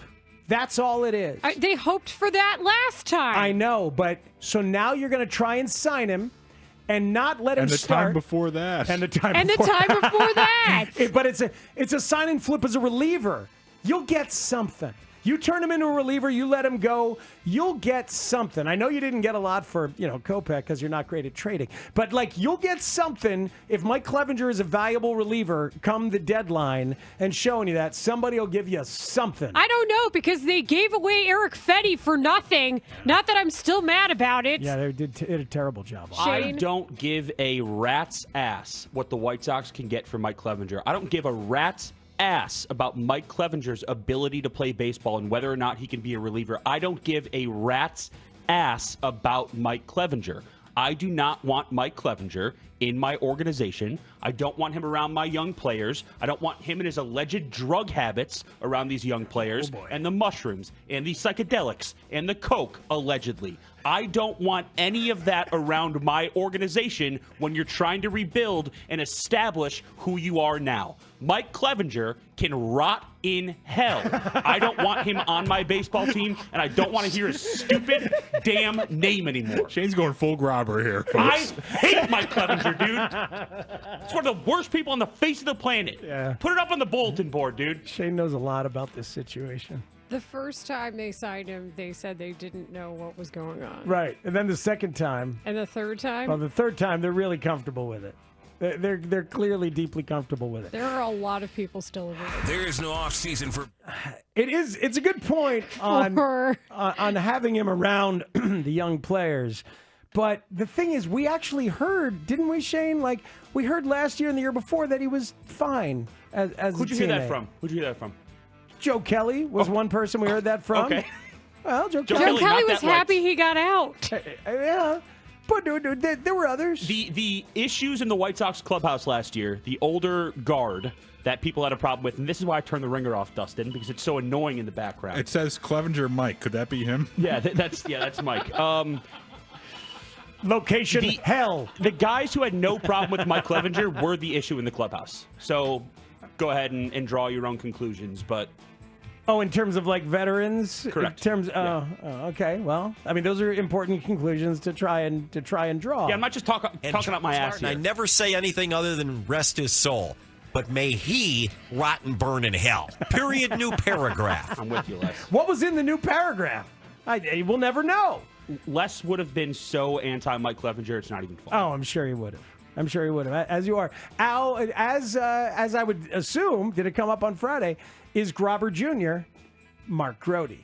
Oh, yeah, I heard that. And I don't know if Grody is leaning into it or if it's unintentional. And I do think this is a thing that matters. And I would much rather talk about this than the preceding topic. It's just happening. Grody is morphing into Les Grobstein. But I can't tell if he's consciously doing it or subconsciously doing it. At some point, the bit becomes reality. You know? It really does. All right. He walked by carrying a shirt on a hanger a few minutes ago. It's a shirt on a hanger. It's a newer type of situation. And I didn't know what was going on there, but I was happy to see Grody. Man, a lot of people agreeing with the passion from our guy Shane Reardon on Mike Clevenger. I think it's smart to try and turn him into a reliever. Exposing him to your fan base is a whole nother thing. But I mean, they have tried to flip him now a couple of times. Yeah. And they had no takers. And your point about them being a poor flipper of Fetty and Kopech is an extremely good one. I really liked Eric Fetty. I thought that was a really good signing. Me too. I loved it from the very beginning. I loved the results, and I valued him. And I'm not mad at valuing him. I just don't understand why they didn't value him as much as I did. Those are things that matter from Cubs and Sox spring training. It is Spiegs and Layla on the Spiegel and Holmes show. Let's talk to the great Ron Coomer next on The Score. Cubs spring training games on The Score are sponsored by Sloan, the leader in smart water and commercial restroom solutions. It's the grand opening of Raymond Kia in Antioch. Our new lounge is over 4,000 square feet with multiple TVs and workstations. We also have 18 service bays. The best part is we have more space for basketball. And more Kia models. Right now, get grand opening savings like this. Come in today and ring it up at the grand opening of Raymond Kia on Route 173 in Antioch.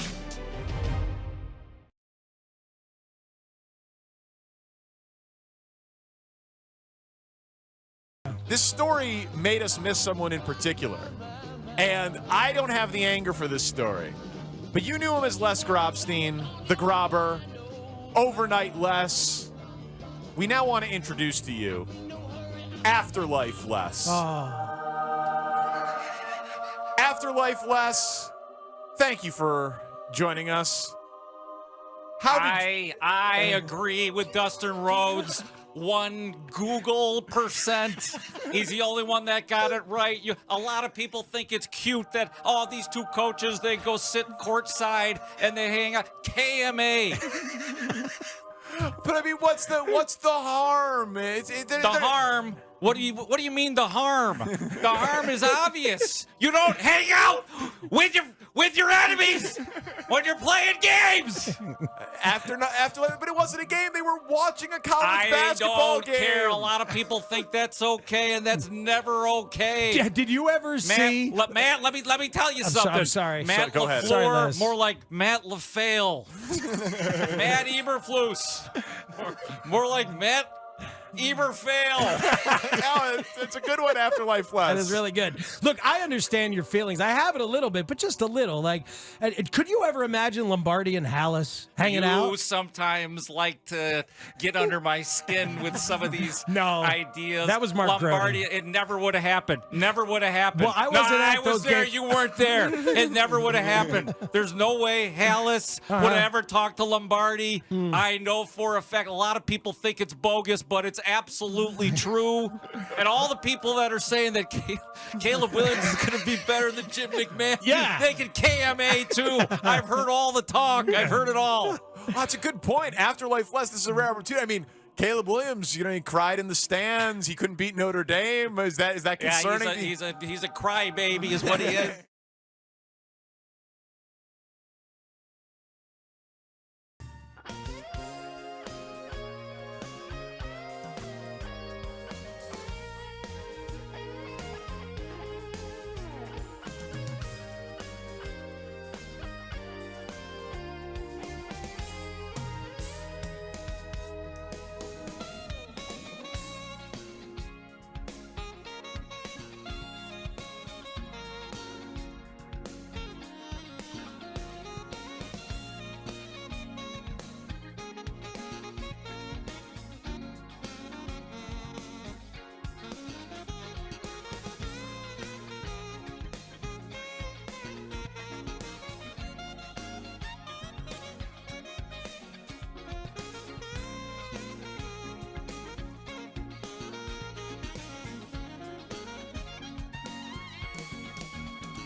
Meeting the American League All-Stars.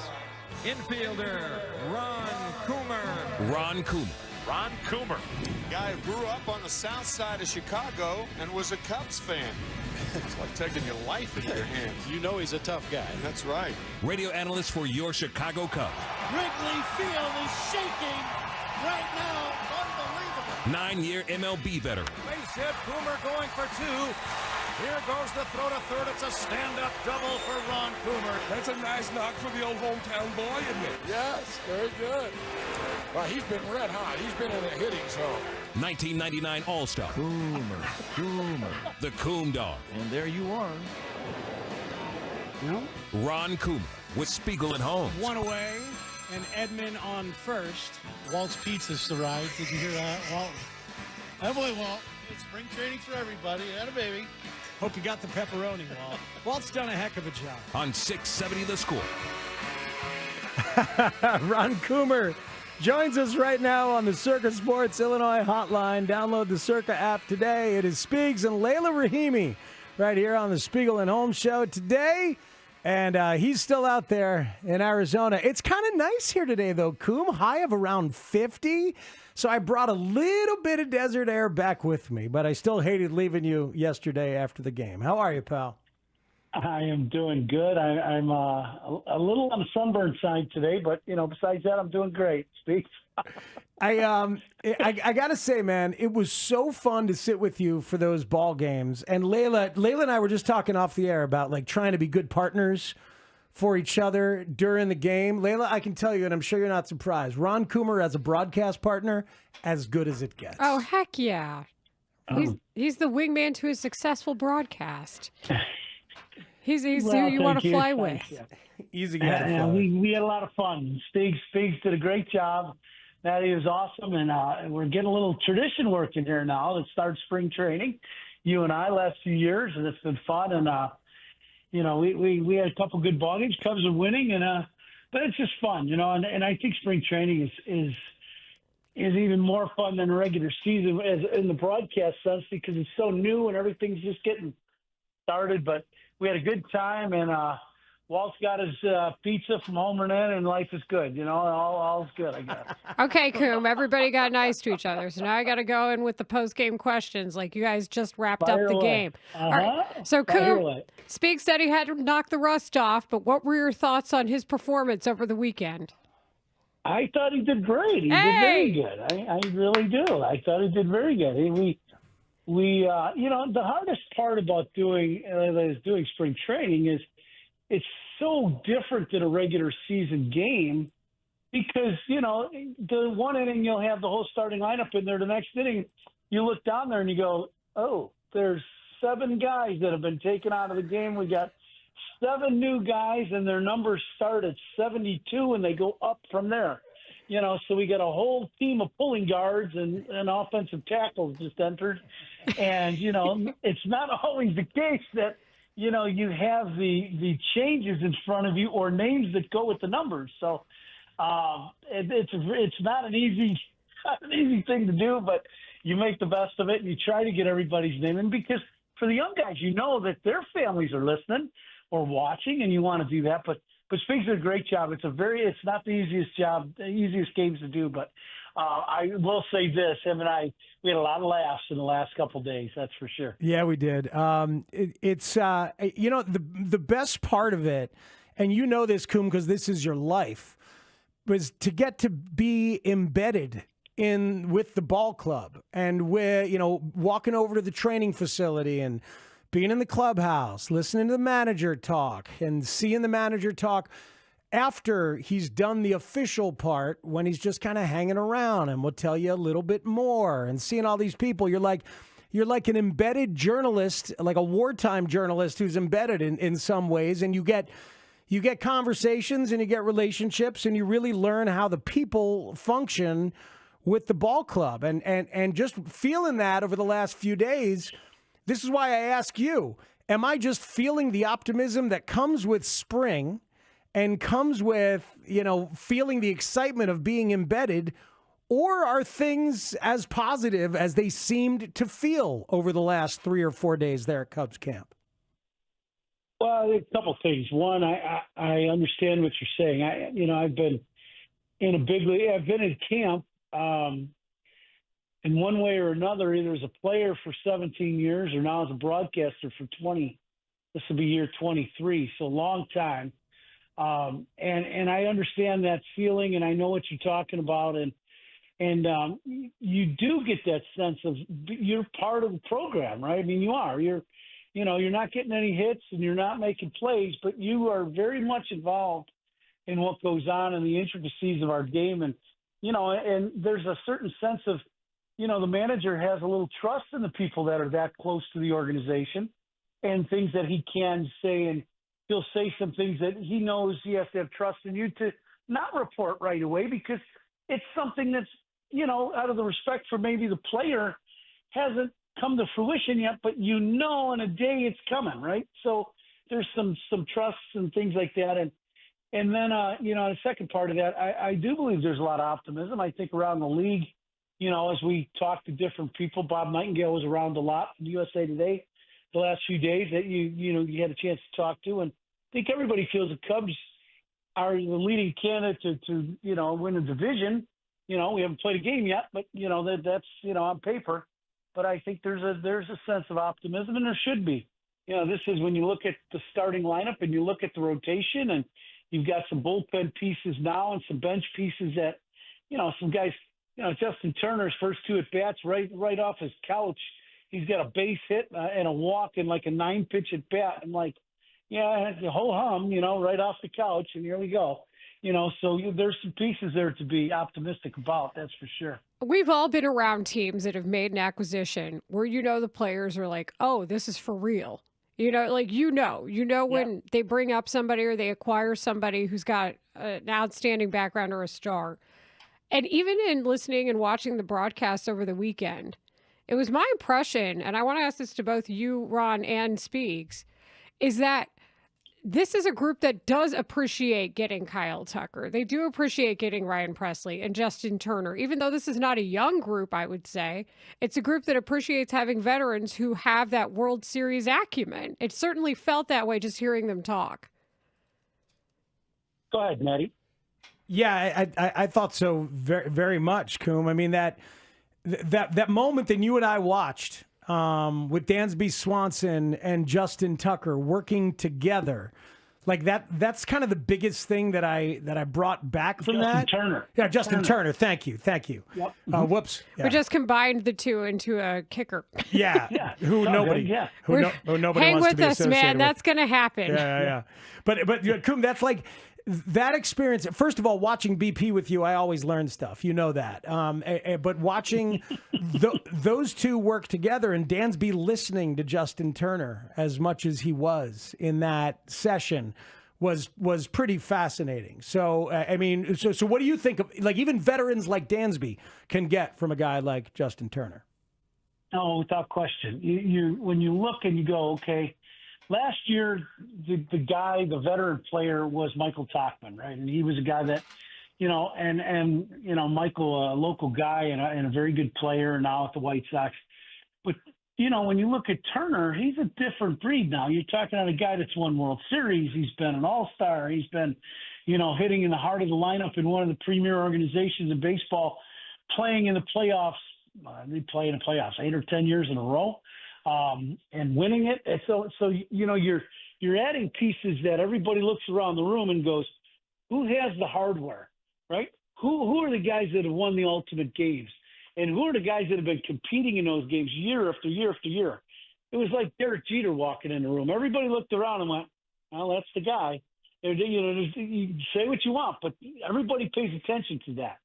And I think Turner brings that to the fold. And then to boot, he's a really good guy from what everybody has talked about through the league for years. So, instead of having young guys, Layla, to your point, the team was much younger. But, sometimes having a bunch of youth is good. But, boy, when you have some veteran guys that they take the at-bat in the ninth inning, you go, boy, this has a chance of being a game changer. This isn't 3 swings, the same swing, and hope that the pitcher throws it in my zone. There are guys now that can do some different things and make an impact on the game. So I really like some of the acquisitions that have been made this year for sure. And I think it's just a shot in the arm to them. I could hear that in some of the interviews that we've heard so far. I also appreciate guys like Ryan Presley just saying the simple answer when I asked him, what makes you so much better in the playoffs? And he's like, I absolutely hate losing.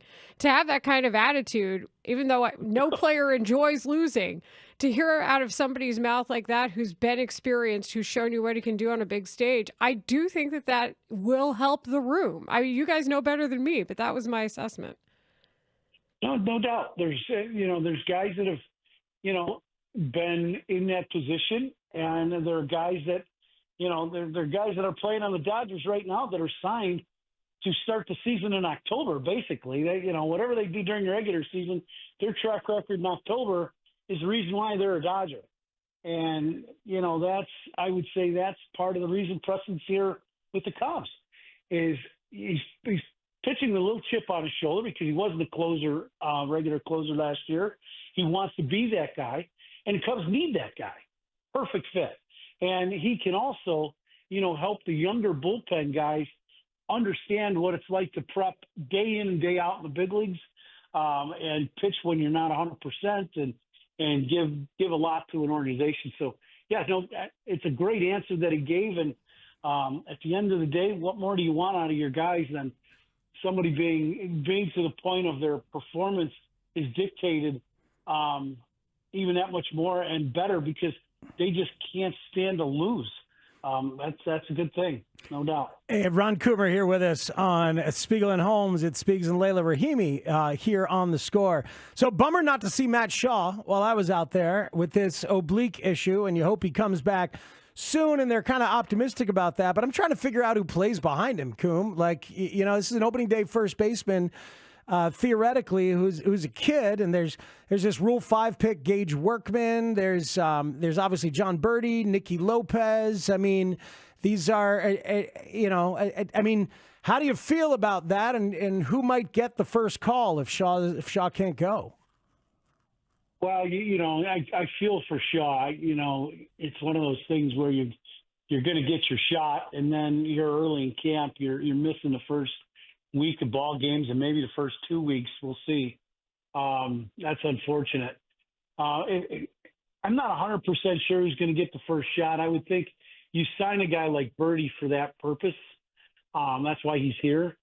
So, if you're looking at a 26-man roster and you start figuring out who are the guys that are going to make the team, and there's that last 2 or 3 guys, position players, he's going to make the team. So it would not surprise me here in the early going if he was the guy that, gets run out there quite a bit and plays most of the third base. If Matt Shaw's not going to play or can't play. But then there's some other guys. Nicky Lopez has showed pretty well. And you and I saw Workman. Now, he's a Rule 5 guy. So at the end of the day, Workman's a guy that either has to make the team or get sent back. And he's hit a home run and an opposite field homer, opposite field double, and has looked pretty good at third base. So, he's making a case for himself. So we'll have to see. I really hope Shaw gets himself healthy and is able to get on the field just for his own mental health. You want him to get out there and be able to compete and be healthy and play, and make or break the team, make the team or not because of your play, not because of an injury. I mean, that's a tough one to put on a young guy, that's for sure. Hey, Coom, I got to bring in Shane and Tanny here. You guys, Shane, Tanny, Layla, I'm sure this won't surprise you, but when you're hanging with Ron Coomer at Sloan Park in Mesa, you are with the king. Like, other people have to go downstairs and eat media lunch, Not Coom. The guy who runs the entire stadium comes over and says, this is what we're serving in the VIP area. You want some of this? And Coom's like, sure. And he waters down the infield a little bit with whatever cash he's got lying around. Takes care of the booth, and we're getting served. Fifth inning, look, there's hot dogs and cookies just showed up here. People with the last name Sloan are coming in and just like hanging out and trying to kiss the ring. Shane, this does not surprise you that Coom is king of the castle. Not in the least. And me and Coom are neighbors. We're in the same neighborhood, and I can't walk around the neighborhood without people saying, oh my gosh, have you seen Ron Coomer in this neighborhood? I say, yeah, I've seen him walking the sidewalks. Having lived in that neighborhood neighborhood. I can also whatever. confirm. Just take it, Coom. Certain cafe that's pretty popular in town. Well, everybody loves Coom there. I mean, Tanny, you put. We have some fun in our neighborhood. Oh yeah, you do. Shader. Here's the They thing. pour a nice glass of wine, don't they? Here's the thing about Yes, you. they do. Here's the thing about you. It kind of reminds me of Sinatra used to say, "How did all these people get in my room?" Everywhere you go, Coom, that's your neighborhood. Everywhere you go, you know. It's it's called being around baseball a long time. That's what it ends up being. You know, that's been my life since I was 20 years old, and I love being at the park. And you try to make everybody feel some of that. I think, you know, what more could you ask for out of life than spending your entire adult life, your office being Wrigley Field, Yankee Stadium, the Metrodome, Dodger Stadium. That's been the office for a long time, and whether it's a player or a broadcaster. So I don't take that for granted, but I sure appreciate it, and I hope that you can bring a little of that to some other people too. You're like the PG-13 Mr. Rogers. You know, it's the people you meet each day in the neighborhood. I don't think people will accuse me of being Mr. Rogers now, Layla. I don't think that'll be. Hey, I said PG-13. Yeah, I mean, we can kick it up to rated R sometimes, but you know, people like you. Yeah, the cigar on occasion will throw that right off. There we go. Next That's time. suitable for broadcast teenagers. Next time we'll have a cigar, Coom. Thanks for the warm welcome and the great partnership this weekend, buddy. I appreciate it. Yeah, great job this weekend. I appreciate you coming down, and I love the tradition we're creating here in spring, and look forward to it again. I know we'll be doing some games here probably during the season, so I look forward to that. Guys, always love listening to you. That's for sure. Shader, I'll be back in the hood here in another couple weeks, buddy. Dinner on me, brother. Dinner on Shane, as long as Mitch covers it. I think that's the way that goes. Happy baseball season, Coom. Shaner. How about that? How about that? We got a hockey nickname out of Coom for Shane Reardon. That's outstanding. What is it? What's with the dinners? You've been hiding this from me? How dare you? They I know where Coom lives. They live in the same building? Or No, same not building? the same building. No, it's a few blocks on the road. Yeah, no, you couldn't afford Coom's building.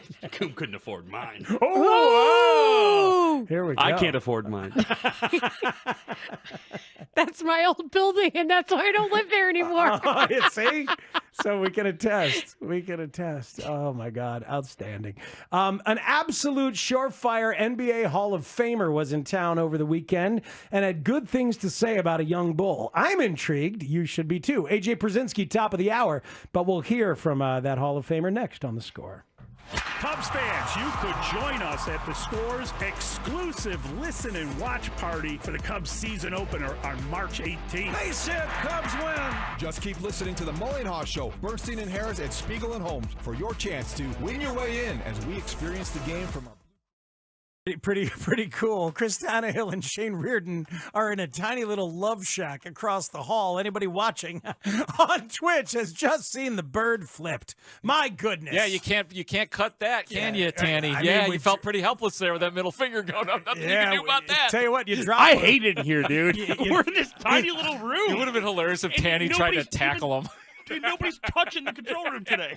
No, you guys look adorable in there. I've been meaning to say something. I've got a damn card table over here that I'm working on.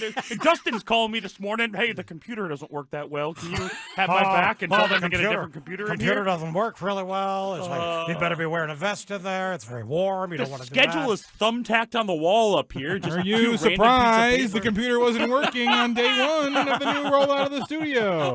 It sucks in here, dude. Wait a A minute. couple more weeks. Was that Dustin reading a pick six question? It was really good. That was Thank you. so That's good. Katie's go-to. Really good. No, that was really good. Are you surprised? Yeah, the reflection is spot on.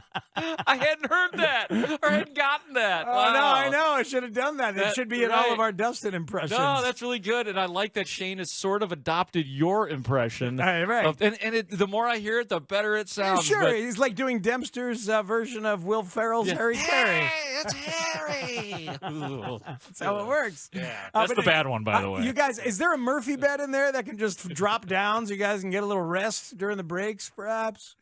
I guess not. Mike Murphy's bed's Yeah. here. Yeah. You got to That's mention the card table. Yeah. Got to mention in the speech last night. Yeah, no, this is stupid. I hate this.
Turn y'all down. I know that's right.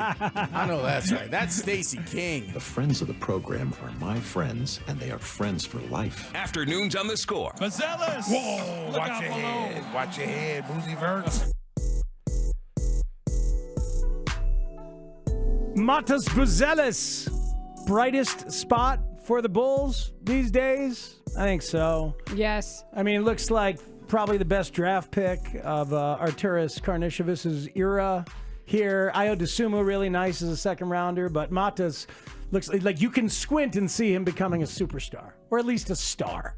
Yeah, it's between Ayo and Modest for me. Okay, in terms of best draft pick. Yeah, I still, I've really appreciated what Ayo has become. Me too. But in terms of ceiling... Yeah, that's it, right? Like, you're already seeing what he's doing at such an early stage of his career. Yeah, and he's so young, and it's like, and I think they got it pretty wrong with Patrick Williams. So, you know... Who's hurt again, unfortunately. Yeah, it's hurt, but maybe that'll mean some more minutes for guys like Julian Phillips and more. But anyway, Modest played against the Phoenix Suns, had, 15-3, 15 points, 3 rebounds, and after the game... A guy who's very tall with a good handle, can shoot it, and sure can finish. Kevin Durant, who had 27 and 11, the surefire future Hall of Famer, was asked about Matas Buzelis. And let's hear one of the game's greats talk about the Bulls' hope. I like Matas. Am I saying his name right? Yes. Yeah, I liked him when he was in the G League Ignite. I mean, he's long, athletic, can shoot it. Definitely going to have some bumps, some bumps and bruises as he get through his first few years in the league, trying to figure stuff out. But the more experience, the more reps he gets on the floor as a starter, the better he'll become. Billy's giving him more opportunity to just play. I hear him on the sidelines just attack, shoot the ball, be the rest of his teammates encouraging him to do that. So playing underneath that is just going to make you a better player. And, just like the rest of Chicago, I'm just going to sit back and watch and see what happens from here. I got high expectations just like you guys do, but you also know that you can't bank your whole franchise on just one player. I think everybody needs to come with their game and show that they can become a full team. And I think he's a huge piece to that. I love how much Kevin Durant loves basketball. I wish somebody would have asked him how to fix All-Star Weekend because I think he would have had the right answer. And for him to appreciate Matas Buzelis' game and to know he played for Ignite, that doesn't surprise me at all. That is not false praise coming from KD. That means he's been watching. Yeah, he doesn't lie when he talks about basketball and his opinions on stuff. He gives you the real deal. He cares about it, and he doesn't mind being abrasive and stuff like that. And you're right to know the full context of the career with G League Ignite. And I love that he's listening to what Billy's saying to him because obviously Kevin played for Billy, so he knows what Billy's about, and he hears Billy urging Modest to just shoot, be aggressive, go for it. And he's like, that's the right thing. Just let him play. Just let him play. Let him play and figure it out. Well, and that's respect. Like, KD has oftentimes had really positive comments about young Bulls. This is nothing new for him. He talked about Kobe White. I believe he's also said things about Patrick Williams. Like, he appreciates being asked his opinion about other players, and I like to see what he sees in them because that's something that you want to facilitate and grow. The only frustrating piece of it is, I guess, is that you want to see if Modest can turn this into meaningful minutes at such a young age. In crunch time, is he going to play? And unfortunately, you didn't see that against the Suns. Like, you want to see him at the end of the game if he's going to be this much of a factor, especially in a season like this. Bulls get their draft pick back. You're allowed to experiment. You're allowed to not stress out as much as to whether or not your pick is protected anymore. Yeah. So what does that mean for an outcome of a game? Are you willing to trust him with more because there might be a positive outcome? The issue being trust is correct. I got to say, of everybody involved with the Bulls, in terms of making decisions like that, I do trust Billy. Of course. In terms of looking at a young player and deciding what they're worthy of, and even deciding, like, is it make more sense for me to get Modest experience in here or try to win this ball game with somebody else, or like how he's parsing out that time? God, I don't trust AK. There's some players on there that I don't necessarily trust, but I do trust Billy's instincts in that way. That's it. Billy gets the best part about this season is Billy Donovan's coaching plan gets realized and he's not punished for it. And neither is anybody who watches the Bulls. Like, this is the style of basketball we wanted to see them play. So, the biggest question for so many years was, is it Zach or is it DeMar DeRozan who's got the ball in his hands if you want to trust him with the final shot? Okay, now this is a team in transition. This is a team that you could argue is rebuilding. Okay, is that word necessarily? I don't know. Yep.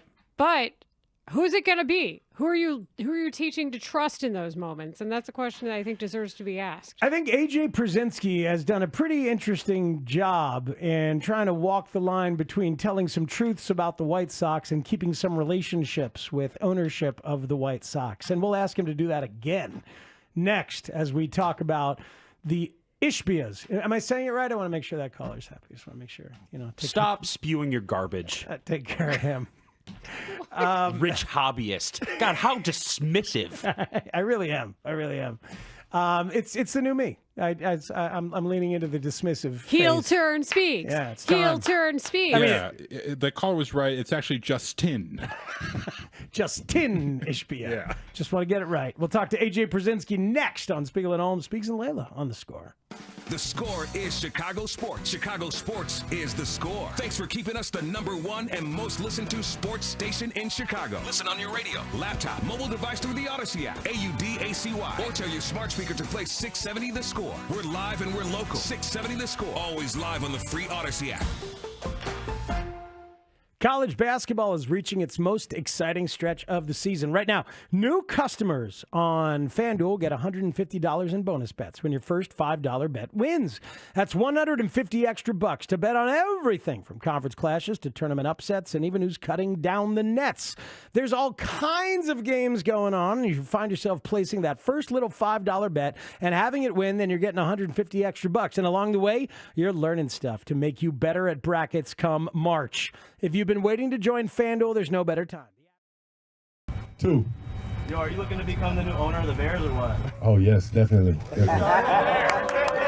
Favorite team to play against is the Bears and hopes to continue the Green Bay ownership. It is on. I had not heard that yet.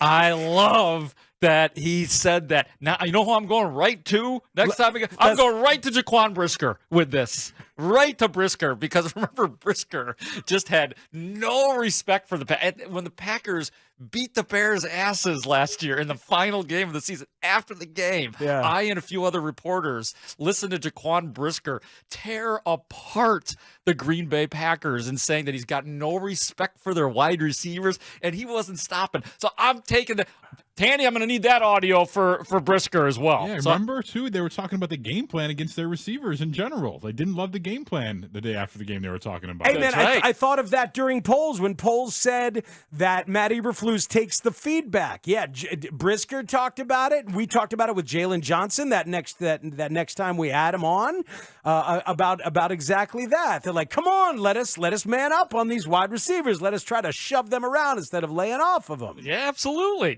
No doubt about it. And he's just thinking because these are not big name receivers for the Packers that Brisker's all over them. But that's the problem. They're not big name guys, and yet Jordan Love is making them look good and beat the Bears. Yeah. I mean, it is quite a moment. It is quite a moment here. And Jordan Love, he has no idea what he just did. Oh, no, he doesn't. But I like that he did it. It's on. The game is the game. And it is open now, man. It is fair game now to push the Bears-Packers rivalry and in a genuine way. Did you all hear what Jordan Love is saying out there? He wants ownership. He wants to invest in the Chicago Bears. How you feeling about that, George McCaskey? How you feeling? Yeah. I might ask George about that. It's just too bad that Les Grobstein isn't around to comment on this. You know? The puke green and the urine yellow. A lot of people can't KMA to Jordan Love and any of their other quarterbacks of the past. I go back to Eddie Lee Iver. Well, he was a running back. A lot of people thought he should have been a quarterback. Grobber is watching. Wow. He's always Grobber watching. would have just gone off. Devoured that. Oh, my God. Jordan Love, a lock to Jordan win. Love, more like Jordan Hate. It would have been a lock to win, and for that, you suck. Oh, yeah. Tonight. Oh, my God. And also Bum of the Week. Bum of the Year. Are you kidding me? Yeah. Oh, you want ownership? I got something I want to sell you right now. It's my fist. Some of you Packer fans are classy, but for some of you obnoxious scumbags, I got one thing. You know what that is? That's bull porn material. Oh, excuse me, bulletin board material. Yeah, that was also off the air. Oh, it was?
Bears football. We are Sports Radio 670 The Score. Broadcasting live from the Hyundai Studios. Presented to you in part by your local Hyundai dealers. WSCR Chicago. WBMX HD2 Chicago. And Odyssey Sports Station.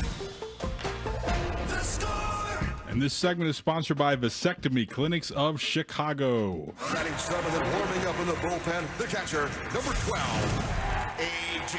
Pierzynski. A.J. Pierzynski. Now Pierzynski with 2 outs, top of the ninth. Well hit, right field. White Sox take the lead.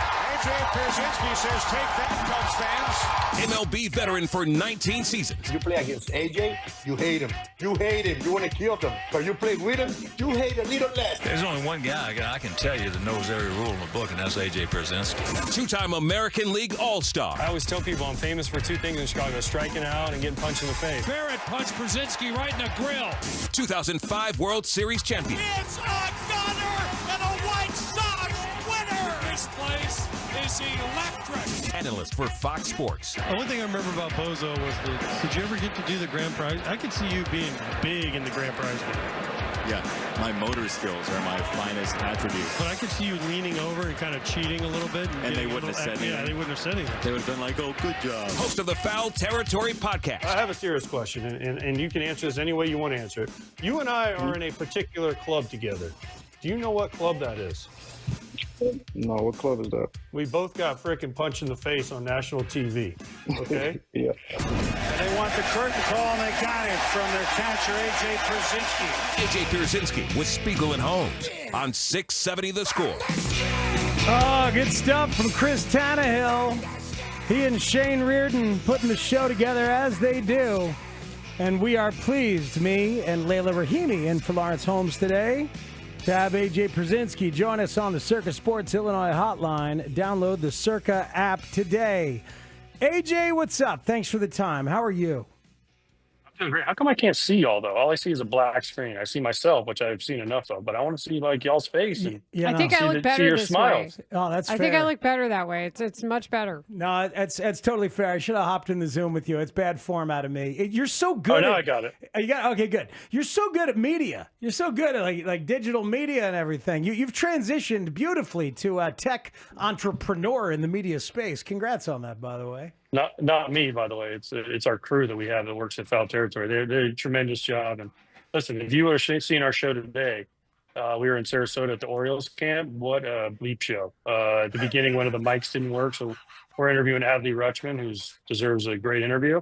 His mic didn't work, so I'm holding my little mic, like my little ear mic, up to him between us. So I have to go back and forth like it's a mic, but it's one of those little tiny ones, like that they put on your face. So I'm like, "Hey, Adley, what do you think of this?" And I'm like, and it's so awkward. And then Brandon, and then we had Brandon Hyde. He couldn't hear.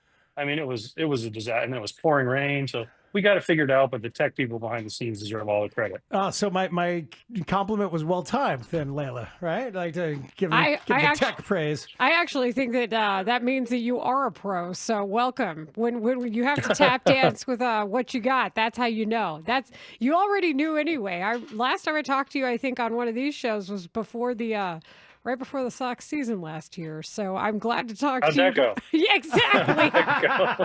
And the funny How'd that part, work out for us? The funny part was we said the same thing about the season before that. So, let's not make that a tradition. Yeah, seriously. I mean, AJ, please let's not. Yeah. How did you receive the news? What did you think about when the news crossed over the weekend that Justin Ishbia is abandoning his pursuit of one of your former teams, the Twins, and instead investing in probably the future ownership in full of your other former team, the White Sox? How did that news hit you over the weekend?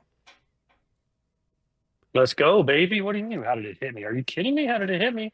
I mean, listen, I love the Twins and I love Minnesota because they were where I came up from and always have a great piece of me. But I want the White Sox to be great, man. And if these brothers can come in and buy a larger piece and help up the payroll and pay players and make this team and organization a better thing, then you know what? Let's go, baby. Because Jerry's not going to, as much as this pains me to say, Jerry's not going to own the team forever. And at some point, these guys come in and buy it. And we talked about this today on FT.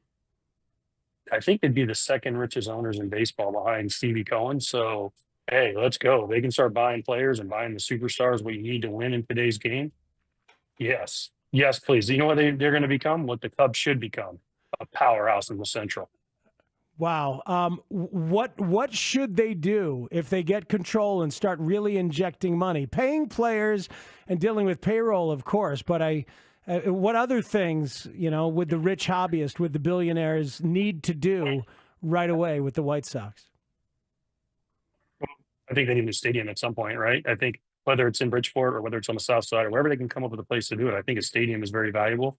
I know Jerry and the Rangers have tried to figure it out. I don't know if it's going to happen anytime soon, but you got to figure that part out. You got to figure out a stadium. You got to figure out somewhere where people enjoy going. Not that there's anything wrong with whatever it's called. I still call it the sell, even though that's not what it's called anymore. But what's it called? Guaranteed or the rate? It's called rate field, yeah. right? Yeah. So you have to figure that part out. And I think, a new stadium would be nice. That stadium is 30 years old now. It's been taken care of nicely, but I think it's time for a new stadium for White Sox fans and something that they can take a lot of pride in. And somewhere it's a destination, right? Like you look at Wrigleyville and there's bars and Ricketts family has done a great job developing that with the hotel across the street and the restaurants and the little concert space and all that. But that would be cool, right? If the Southsiders could get something like that, like the Battery in Atlanta is kind of the mark that everyone looks for in Major League Baseball. If you could find something like that in Chicago, man, think of all the money you can make because people would want to go there, businesses want to invest there, people would want to stay around there. It is a gold mine. We've heard a lot about obviously seeing what the haves in baseball have done versus the have-nots, right? Steve Cohen is the face of that. Dodgers obviously just seeing the moves that they've made. To even picture the White Sox as being in that conversation, I don't know that I'm there yet. Like that's something that is you get excited about thinking about that possibility, yes. But yes. you're seeing the league every day. You're talking to everybody every day. How do you picture that when you think of what the potential could be here? Well, what I picture is, I'm not going to say the Dodgers because the Dodgers are on a whole different level of money with Guggenheim behind them. But look what the Dodgers have done. They won last year's World Series. They have Shohei. They go out and sign other players. But you know what else they do really well? They develop players. And the key to sustained success in Major League Baseball is not only do you go fresh sign free agents, but you also have to develop your own players. You have to draft well. You have to develop them and make them into major league players. If you look back the last time a major league team repeated was the Yankees, 98 to 2000, right? Well, who were their main guys? Bernie Williams, inside guy, right? Yankees signed, developed. Posada, Yankees signed, developed. Pettit, right? Jeter. Those guys are the core four that they call the core four. Those guys, guess what? They were all signed, developed in the Yankees system. And that's what you have to do. The Cubs, when they won in 16, what did they have? They had a bunch of homegrown guys and they went out and supplemented them. The Astros did the same thing. They brought in Verlander, right, in 17 and went out and supplemented, but they had Bregman, Correa, Altuve. Those were all homegrown guys. You have to be able to do both. And if you can't do both, it's really, really hard to just go out and constantly buy the players, because the Yankees couldn't do that for a long time with George Steinbrenner spending money. So are you able to not only, yes, go out and sign guys, but also develop guys in the right position and then supplement those with the superstars and the free agents that you need, whether it's a pitcher, whether it's a hitter. If you become really great at developing pitching, guess what? You need to go find some hitters. If you do it the other way, like the Cubs did, and you develop a bunch of hitters, what do? Lackey, Lester, right? Aroldis Chapman at the break. That's how you have to do it. You have to supplement your roster with the right guys. Well, and I even think of your former team in the Twins and how they really were able to recognize their weaknesses and use that to compete for a very long time, before the game changed. And I wonder sometimes if that is, it's easy to identify the players who have established themselves, right? But it's hard to find them. I think that's something that a lot of teams are still trying to figure out is how to find the brains behind the scenes to get that infrastructure in place. Yeah, agreed. That's the hardest thing to find is a general manager that can not only find players on the free agent market, but also find guys that can develop them. And those guys are very valuable. You look at Andrew Freeman in LA, I'll keep going back to him, but you look at that, like Dave Dombrowski, say what you want about him, but he gets his team to the postseason and gets them in position to win. I think those are kind of what you look for. Theo Epstein's done it, right, with the Red Sox and the Cubs. You got to find those guys. Those guys are hard to find, but when you find a good one, you need to hold on to them for a long time. And let's hope Chris Getz can get to that point one day. Sorry, so say what you want to say about Dave Dombrowski. There's a couple things. AJ always says stuff. There's always things in there. I want to follow up on the Cubs thing too. But you know what I think Dombrowski's done a great job of, AJ?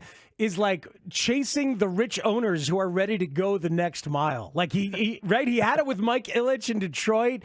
He was in Boston when they were ready to go crazy, and then he goes to Philly when John Middleton. Like that's a really smart way to do it, man. He's always been able to finish the job wherever he goes. You know what he does? He doesn't always win you the World Series, but he'll get you there, right? The Tigers didn't win it, but they got really close. They were in the World Series a couple of times. The Phillies have been to the World Series. The Red Sox did win one. Don't forget, he was with the Marlins too. They won too. So what this guy does is he'll tell you, like, I'm going to go out and spend. I'm going to get the best players possible. I'm going to trade some of your farm system, but you know what? We're going to get there. And he's got a proven track record of doing it over and over and over again. And yeah, he might leave after a certain time and your farm system might be depleted, but you also might have 1 or 2 World Series in your back pocket. And I think most fans and most organizations will trade a little bit of a depleted farm system for a few years to get a couple rings. All right, so AJ Pierzynski said maybe with the new owner, Ishbia, eventually the White Sox could be what the Cubs should be. Yes, let's follow up on that. Please expound, sir. Well, you tell me. You're a Cub fan. You explain to me what you think the Cubs should be. I mean, they're in a major market, right? They have how many acres around Wrigleyville that they own? Yeah. But what they say, they're breaking even. Yeah, okay, they're breaking even. All right, they're breaking even like you are, Matt, with all the money you're making. Hey. Yeah, AJ, I live in a humble downtown condo, sir. Yeah, in the Gold Coast on the 38th floor with 12,000 square feet in your own private pool. Yeah, okay. that is just factually incorrect. I'm closer to the ballpark on the south side than I am to the one on the north side. Truth be told, no, but man, I hear you. They won a title and went forward a couple years after that, but there's no denying what they've done. They sell off Yu Darvish. I mean, that's a cash dump. They non-tendered Kyle Schwarber. That's a horrendous look. And they're over the salary cap or over the luxury tax last year by accident, and that looks bad. And now they're seemingly not this year. So no, I mean, I completely understand what you're saying. So do you think they lack the hunger to pay what it takes and lose the money it takes to win a World Series, if that is indeed what it needs to happen? I don't think they'd be losing money. I think you can make things look however you want to make it look. But if you win the World Series, guess what you're not doing? That you're not losing money. If you win the World Series, you are not losing money. I don't care what anybody says. You can buy everybody $1 million rings and you're still going to be making money if you win the World Series just on souvenirs and merchandise and things like that and ticket sales and all that combined. So you're not losing money if you make deep runs in the postseason. What I think teams have all looked at is said, we're going to try and be the Rays. And guess what? There's only one Rays. No matter how many teams try to make themselves a Rays, there's one. It's Tampa Bay. I don't know how they do it, but they just cycle through dudes. They cycle through players. They cycle through front office people because they all leave and go somewhere else. But they figured something out. And I think the Cubs the Cubs are in the NL Central, right? With Cincinnati, Milwaukee, Pittsburgh, right? All mid-major or mid to lower market teams that are in that division. So they should be dominating. It's like the same as the AL Central. If the White Sox want to put their financial might behind something, they should be able to dominate if they can get, if they have the revenue to do it. I think that's the big key is because of they have a major market advantage in an AL Central. I mean, Kansas City, Cleveland, Detroit, can be there sometimes, right? Minnesota tried it, and now they've had to go back to the pack because they weren't able to sustain. So I think it's a big deal. AJ, I'm picturing something here. I'm picturing, God, let's say it's a decade from now, okay? Just to be generous with it, or we could say it's 6-7 years from now. Do we still have AJ, by the way? I'm making sure. I know he had broken up a little bit. I think his connection wasn't super stable. There we go. All right, so I'm picturing this. Did you lose me? No, we got you. I'm picturing a new stadium, AJ, on the 78, that neighborhood where they're talking, which would be an incredible thing for the White Sox. You're still south, and maybe Ishbia's money can make it happen. I'm picturing that spot and a billionaire owner outbidding the Cubs with their slightly decaying Wrigley Field for a $400 million free agent. Like it's kind of not hard to fathom when you start dreaming with this ownership group, is it? Like it may be like an inner city rivalry from franchise to franchise about spending as they push each other to go over the top. That'd be pretty fun. That'd be awesome. That sounds like the Mets and the Yankees, right? With Juan Soto. Doesn't that sound very familiar? That would be kind of cool to have that stuff kind of going on. I think that, the biggest thing is the stadium. You have to figure out a way to get a stadium done wherever you can get it done in a place where people want to go to. Again, I'll say it again, but there's also another team in Chicago looking for a stadium, and it's going to be tough as long as that big football team that is in Soldier Field is looking for $1 billion+ for a stadium because the whole city loves the Bears. Only some of the city loves the White Sox. AJ, I want to touch on something too. Other than you learning how to, make it work with the tiny microphone and battling the elements, which I think further cements you being one of us. As plugged in as you were as a player in all your years of service time with the league, what have you learned in your time with Foul Territory, whether it's talking to other players on the platform you do or just absorbing the game in a different way now? What's been something about the league or just how has it changed your opinions of teams and things like that since you started that show? You know what it's changed really is just my knowledge of the players and getting to know players. Because when I was playing, obviously, as you guys played the clip from Ozzy, I wasn't the most friendly person to be around during baseball season. So I've gotten to meet a lot of players that I never would have gotten to meet. I've gotten to see their personalities, and I've also got to just talk to them about stuff that in general, I would have gotten to talk to them. And you realize these people are smart, they're articulate, they can speak on a variety of topics, and they know the business. That's what's crazy about it is how many players you talk to that know what's going on in the business side of baseball, both on their own team and on other teams. And it's really cool to see, and it's really cool to get out there to people. And the one thing I've learned is baseball happens every day, and it happens fast, and it can change tomorrow. So you got to stay on top of it. There's no sleeping. It is not football where it's once a week. It's not basketball where you might play 2 games a week. It is 7 days a week and it nonstop, even in the off season. Yeah, you can't fake it. You can't fake baseball. I think you can fake football media, to be honest with you. It's like even if you miss the game, you can read a couple things, watch some highlights, and go on and do it. In your job, you got to see the games, don't you? Yes, no doubt. You 100% have to see the games. You have to watch them, and you have to pay attention. That's what I'm fortunate. Obviously, I still work for Fox, and I get to go on Saturday and do every Saturday game in different places and get to talk to players that way. But then, right now I'm in Sarasota. We did the Orioles today, going to the Pirates tomorrow, and it's invaluable to get in front of these players and talk to them, the coaches, the front office people, the everybody, just to get a sense of what's happening in these camps and what they feel. And it just changes your perspective when you sit down and you talk to these managers and players and everybody, because you really find out what's going on, and they're very honest about it. And you know what? Some teams have a better chance than others, but at least you can figure that out a little bit and get like talking to these guys, man. It's great. It's great insight. I saw AJ a few weeks back at the Pitch and Hit Club event here in town. I was getting an award that night, but AJ was going into the Hall of Fame, the Pitch and Hit Club's Hall of Fame. I didn't see a single person who wanted to punch you that night. Like, not one person. Well, you were beloved. You were funny. You were personable. Like, even with me, you were nice to me. It was quite something, AJ. So a hell of a showing by you that evening. Oh, thank you. Congratulations to you, Matt, by the way. And also, the real star was Gene Honda, though. I got to go into the Hall of Fame with Gene Honda there, the pitch and hit club. So that was really cool to be able to say, hey, Gene Honda and I went into the Hall of Fame together. Now he has the voice. I mean, I think he was doing the Four Nations thing. I think I heard his voice during the USA Canada game. So he was in Final Fours and World Series and everything you can name. Gene Honda's done it. So it was kind of cool. And plus he got to announce me one more time, which I thought was awesome. But those people are incredible at that organization. I was proud of, except for the weather. The weather really sucked. And by the way, I had to drive home with Scott Merkin. So he drove me back to my hotel. Scott Merkin has like an 85. If you've ever seen Seinfeld, like the Chrysler LeBaron that John Voight had with the pencil marks, I don't know if you have to watch that. That's what he Seinfeld has. reference. Yes, and the top was up, and it was still like -20 driving home. Like, Merkin, can we get a new car, please? He's like, it's my mom's. It's my mom's. Oh my God, that's hilarious. Merkin drove you back? To my hotel where I was staying that night. Yeah, he did. It was on his way, kind of, but I made him to. I also forced him to. What did you guys talk about?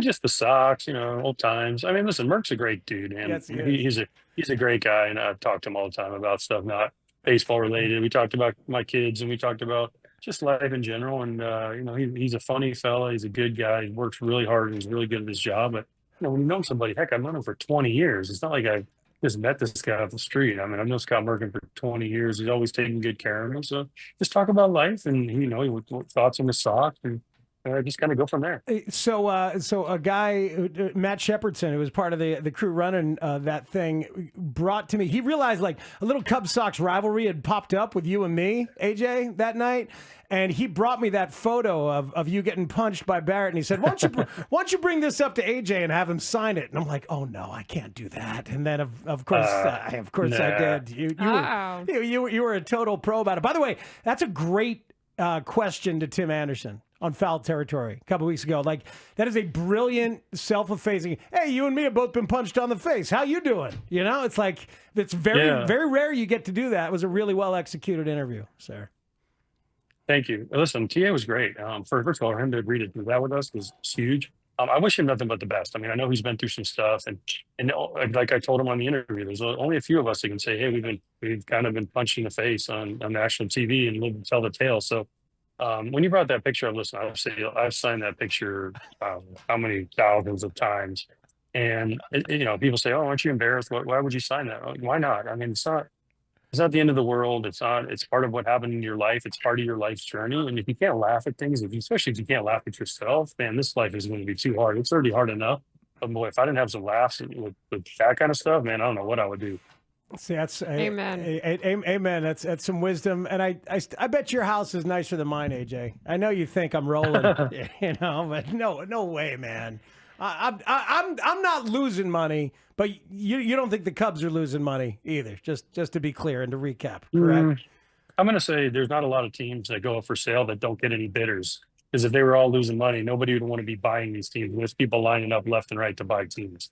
Well The Ishbia, how do you say it? Ishbia boys? Yeah. Trust me, if they thought the Twins were if the White Sox or the Twins were losing money, guess what they would not be investing in? Those teams. So I think that shows you that, the Twins don't want to sell to us. Oh, we can maybe get the White Sox. Oh, we'll put our money there for later, for safekeeping. AJ, we had a caller earlier who corrected me. I was saying Ishbia, and he said, Matt, it's Ishbia. Okay, all right, it's Ishbia. And he explained it to me with a really, really nice attitude. What should I have done to that guy? What should I have said to that guy, you think? Tomatoes. That's what I would say. I mean, if they care about the way you say their name, I mean, I'm sure. Listen, with a guy, my last name is Brzezinski. You think anyone's ever said it right? First time, very rarely, right? So, however you want to say it is fine. We'll move on from that. But, and you think they care how you're pronouncing their name? They couldn't care less. Listen to that. He's wise in his age here. I will say I was curious if Scott tried to push any Michigan football on you, AJ. I was No, because they were terrible last year. So he couldn't really say anything to me. Fair enough. AJ Brzezinski, great stuff, man. Thanks for talking. We appreciate you. No problem, guys. Thanks for having me, and hopefully we'll see you all soon. Hope so. Yes. Hope so. That's AJ Brzezinski. Always good to hear from AJ. But he's right. The last time we talked before the season, it was how did that turn out? We were talking about the one before. Oh my God, that's good awesome. times. He is great fun. Lawrence Holmes is off for just one more day. Layla Rahimi in here today, and she's in tomorrow as well. It's a Spiegel and Holmes show. It's Spiegs and Layla, and a former Chicago athlete with a new song that I'm told I need to hear. Let's all hear it together, shall we? That's next on The Score. The Bernstein and Harris Show, middays 10 a.m. till 2 on 670 The Score. Where you go is very telling about what you think about a team's prospects. And right now, the Bears are middling at best. It's the grand opening of Raymond Kia in Antioch.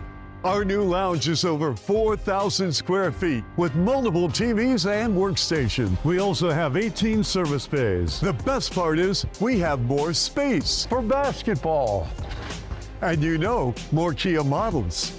Right now, get grand opening savings like this. Come in today and ring it up at the grand opening of Raymond Kia on Route 173 in Antioch.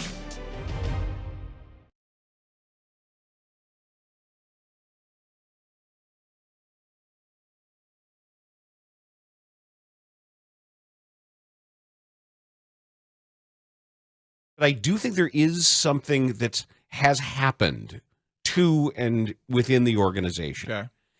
There has been a slow curdling and enervation of everything around the owner, where all that's left now is this husk of an organization that is simply existing on inertia.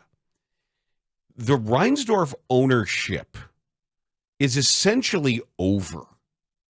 Everybody around knows that he's approaching 90. Everyone within and without knows the team is already contractually they're going to be sold when he is no longer with us. Everything else that's been non-Reinsdorf has been stripped away. There's no Kenny, there's no Rick. Everybody is there as an extension of Reinsdorf, or somehow doing one's job in an effort to please, to curry favor with the whim of the day of the owner. Audience of one. Whether it's the broadcaster, the manager, the general manager, who obsequiously promised and whispered all kinds of things just to have the job. The organization is out of energy. It just exists. Who is going to spearhead anything a normal baseball business would do right now? Who's got the desire, the energy, or the professional motivation to begin it? Or the know-how. Or even if they wanted to do it. Even if or the permission. Yes. You're describing what sounds like, really, and I don't know if it's an apples-to-apples comparison, but the Blackhawks in the final days of Bill Wirtz were very similar in the situation what you just described. It's the end of an empire. Yeah. And this is what it looks like. Like kind of waiting, unfortunately, waiting for something to happen. And then you feel like until that does, you're not going to be able to do what you need to do to maximize everything about the organization.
Less than a minute to go.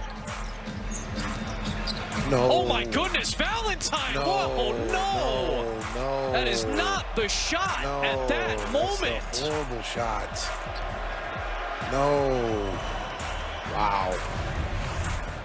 I mean, oh my God, no! Man, I mean, he's by the hash. That's Steph Curry range right there. Come on. Not in a two-possession game when you've worked this hard to get back in it. You can get a better shot. Oh my goodness, that was just not a really smart play. And this is the possession of the game. Miami scores here. It feels like it's the knockout punch. The cut by Robinson. Valentine fouled him. Robinson scored it. Michigan beat Michigan State there. A little insult to injury. That's two tough plays for Denzel Valentine. Oh man, that's tough when your predominant Bulls memory is a really ill-advised shot that makes the broadcasters speechless. We played it over Arms of the Angel by Sarah McLachlan. It's so bad. That's Layla Rahimi. We're having fun this afternoon. Spiegel and Holmes. It's Spiegs and Layla. And Denzel Valentine is back in the news. The former Michigan State Spartan, the former Chicago Bull, and more. But he's not back in the news for something basketball related. This is musical, but I've been on assignment out there in Arizona, so I'm going to need your guys' help to guide me through this. Yes, I came across an Instagram video that was given to me by one Lawrence Holmes. And that's how I was tipped off to this Denzel Valentine music video on Instagram. Tanny and Shane... Tanny, you're a hip-hop connoisseur. How would you describe... So why are you going to talk to me about this song? How would you describe the Denzel Valentine music video when you saw it? It felt intrusive because it was in my algorithm as well. So I did not appreciate that, but I'm glad that you happened to see it because I had forgotten about it. Maybe I tried to erase it from my memory as quick as possible. So thankfully you brought it to the group thread today and to the rundown today. So I don't even know... Like his versatility here, I don't even know if you can put him in a box per se in terms of music. Like there's a lot going on here. Is he singing? Is he playing? Is he an instrumentalist? Well, Is he a producer? Let's just hear it. I don't know if he made the beat He's as well. He's a Valentine for all seasons. Ugh.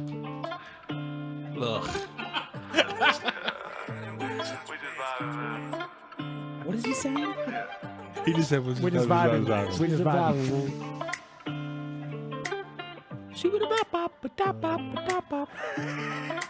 That's what it needed. That was Shane. So people know. Oh, I thought that was Denzel.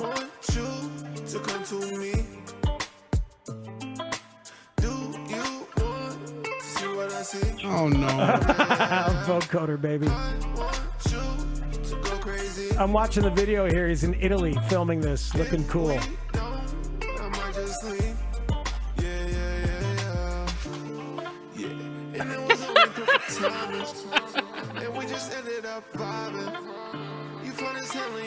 I mean, I don't know. It's filled with a lot of compliments.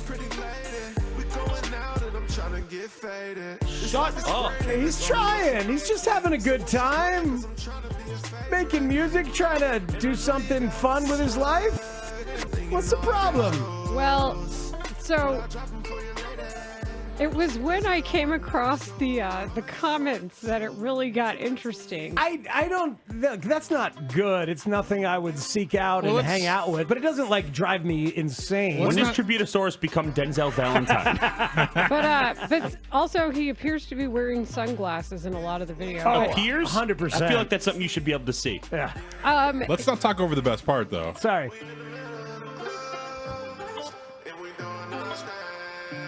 What is he saying here? When is the best part?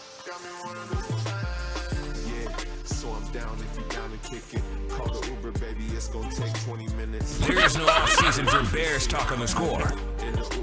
Surprised he put a promo in there.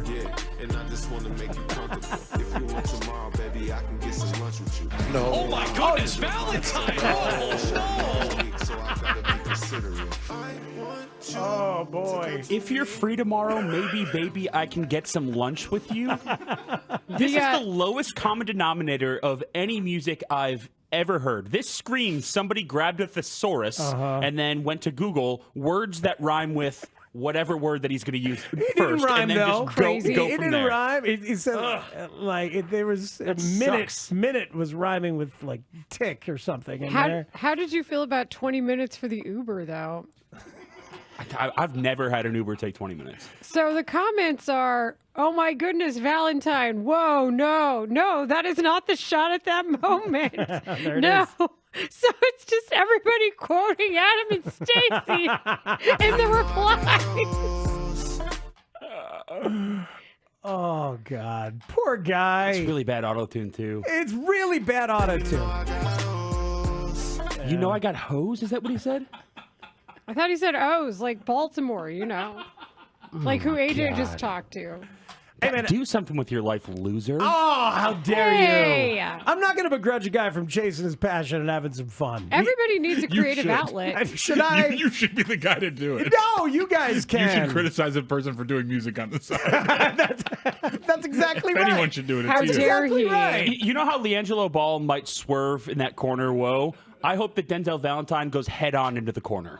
Dude, LiAngelo No Ball swerving. created a successful song. What are you talking about? Yeah. That's exactly it, Tanny. I might swerve in that corner. Whoa, whoa, whoa. Anybody who has an opportunity to make some music to try and express themselves and have a good time, I can't hate on them even when I think the track is trash. Damian Lillard is having a good time He as a is? successful artist. Yeah. I mean, so I'm going to need you guys to crap all over this. I think you're doing a fine job. I think you are. That song is pure ass. That song is nothing but ass. I just couldn't believe there were so many quotes of Stacy and Adam Amin in the comments. Oh, that's so perfect. Peoria Matt says, So I'm down if you down to kick it. Call the Uber, baby. It's gonna take 20 minutes. No. Oh my goodness, Valentine! Oh no! No. Wow. it reminds me of when we made when we were doing the Mitch album and we did Christmas at Hallis. And Parkins rapped a verse and said, "My name is Danny P." And in one With of the my mic in my hand. with a mic in my hand, and one of my favorite bits of music criticism by anybody all time. And remember, I worked with Jim DeRogatis and Greg Cott on Sound Opinions, but this might be my favorite moment of music criticism ever. It was when Chris Tannehill hopped on the mic and said, "All right, first of all, your name is not Danny P." It's just not. You are not Danny P. When you disappoint Tanny, you've lost the plot. Oh, you really have. Yeah. You really have. Oh, boy. So why Also is he the telling this guitar one riff. girl if he's got hoes, if he's trying to convince the one to spend time with him? Why would you tell her openly, hey, if you're not spending time with me, that Uber's taking a long time, I got other hoes? No, I thought he said she was thinking that was the case. But then, also, why is there only one guitar riff over and over again? With Santana. That's all you They need. paid him by the riff. It's He all only you gave need. him one. I thought they were called guitar riffs. Yeah, they are guitar riffs. I'm gonna look up those lyrics and do a full breakdown for tomorrow's show. Please. Thank you very much. Appreciate it. We'll look forward to that. She's Layla. I'm Speaks. That's Shane. That's Tanny. We come back. John Schriffen did an interview, and he did an interview with The Score, and he talked about his combative moments last year. And certainly subtweeted us in his conversations. And I want to listen to it with you and talk about it. We'll do it next on The Score. We are Chicago's #1 and most listened to sports station. We're live from Chicago, talking Chicago sports. Listen on your radio, your laptop, your mobile device through the Odyssey app, AUDACY, or tell your smart speaker to play 670 The Score. We're live and we're local. 670 The Score, always live on the free Odyssey app. I'm Marshall here. They love a good smear campaign. They love it. And now you're gonna go #2 on a neighborhood that's held you down for over 100 years. A neighborhood that is your identity. That you try and sell over and over and over again. It's those people's fault. It's those generations of people's fault that you won't spend any money. It's their fault.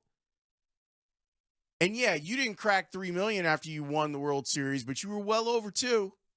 The lack of shame and the lack of awareness. Like as a South Sider, I am embarrassed for him. And the people who are closer to the ballpark than I am, and I'm relatively close, but the folks in Bridgeport and Bronzeville and Chinatown, I don't know how you could take anything this man says seriously in regards to the baseball team. And I don't know how you could sit there and take him just blaming you for his problems as an owner. And I do think the Cubs would have a beef. They'd have a legitimate beef. They're an actual economic engine. And you said no to them, Governor. You got a guy out here telling you how for 35 years he has not been an economic engine. He's giving you all the ammunition that you need to say no. He's telling you, I don't know how to make this business profitable other than for me. And I'm doing a bad job of that too. I can't get 3 million people in my ballpark that you built and then you renovated. But give me another one. What about the other one? I don't care. Screw those people. Screw that century of support that they have given this franchise.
First game. You're good. Don't worry about it. All good. If any of those radio losers clip it and try to make fun of you, nobody cares about them anymore. You know what? Okay, before we get started here, I would just like to say something. I am the biggest loser because everybody forgets that was a Sports Sunday promo, which was the show I was actually on for a while. And I work with you and John Schriffen at the time, and I get really frustrated by that. So let it be known that I was the biggest loser of all. Wow. That's amazing. Some would argue that I still am the biggest loser of all. I didn't even remember that that's what the context was. So then I saw the article from Jeff Agrest in the Sun-Times, and again, I'm like, it was a Sports Sunday promo! And you were theoretically one of the radio losers. No, I mean, I think... But I was also the TV loser. I was the loser. Look, we were not alone in playing clips of John Schriffen not knowing Chicago stuff.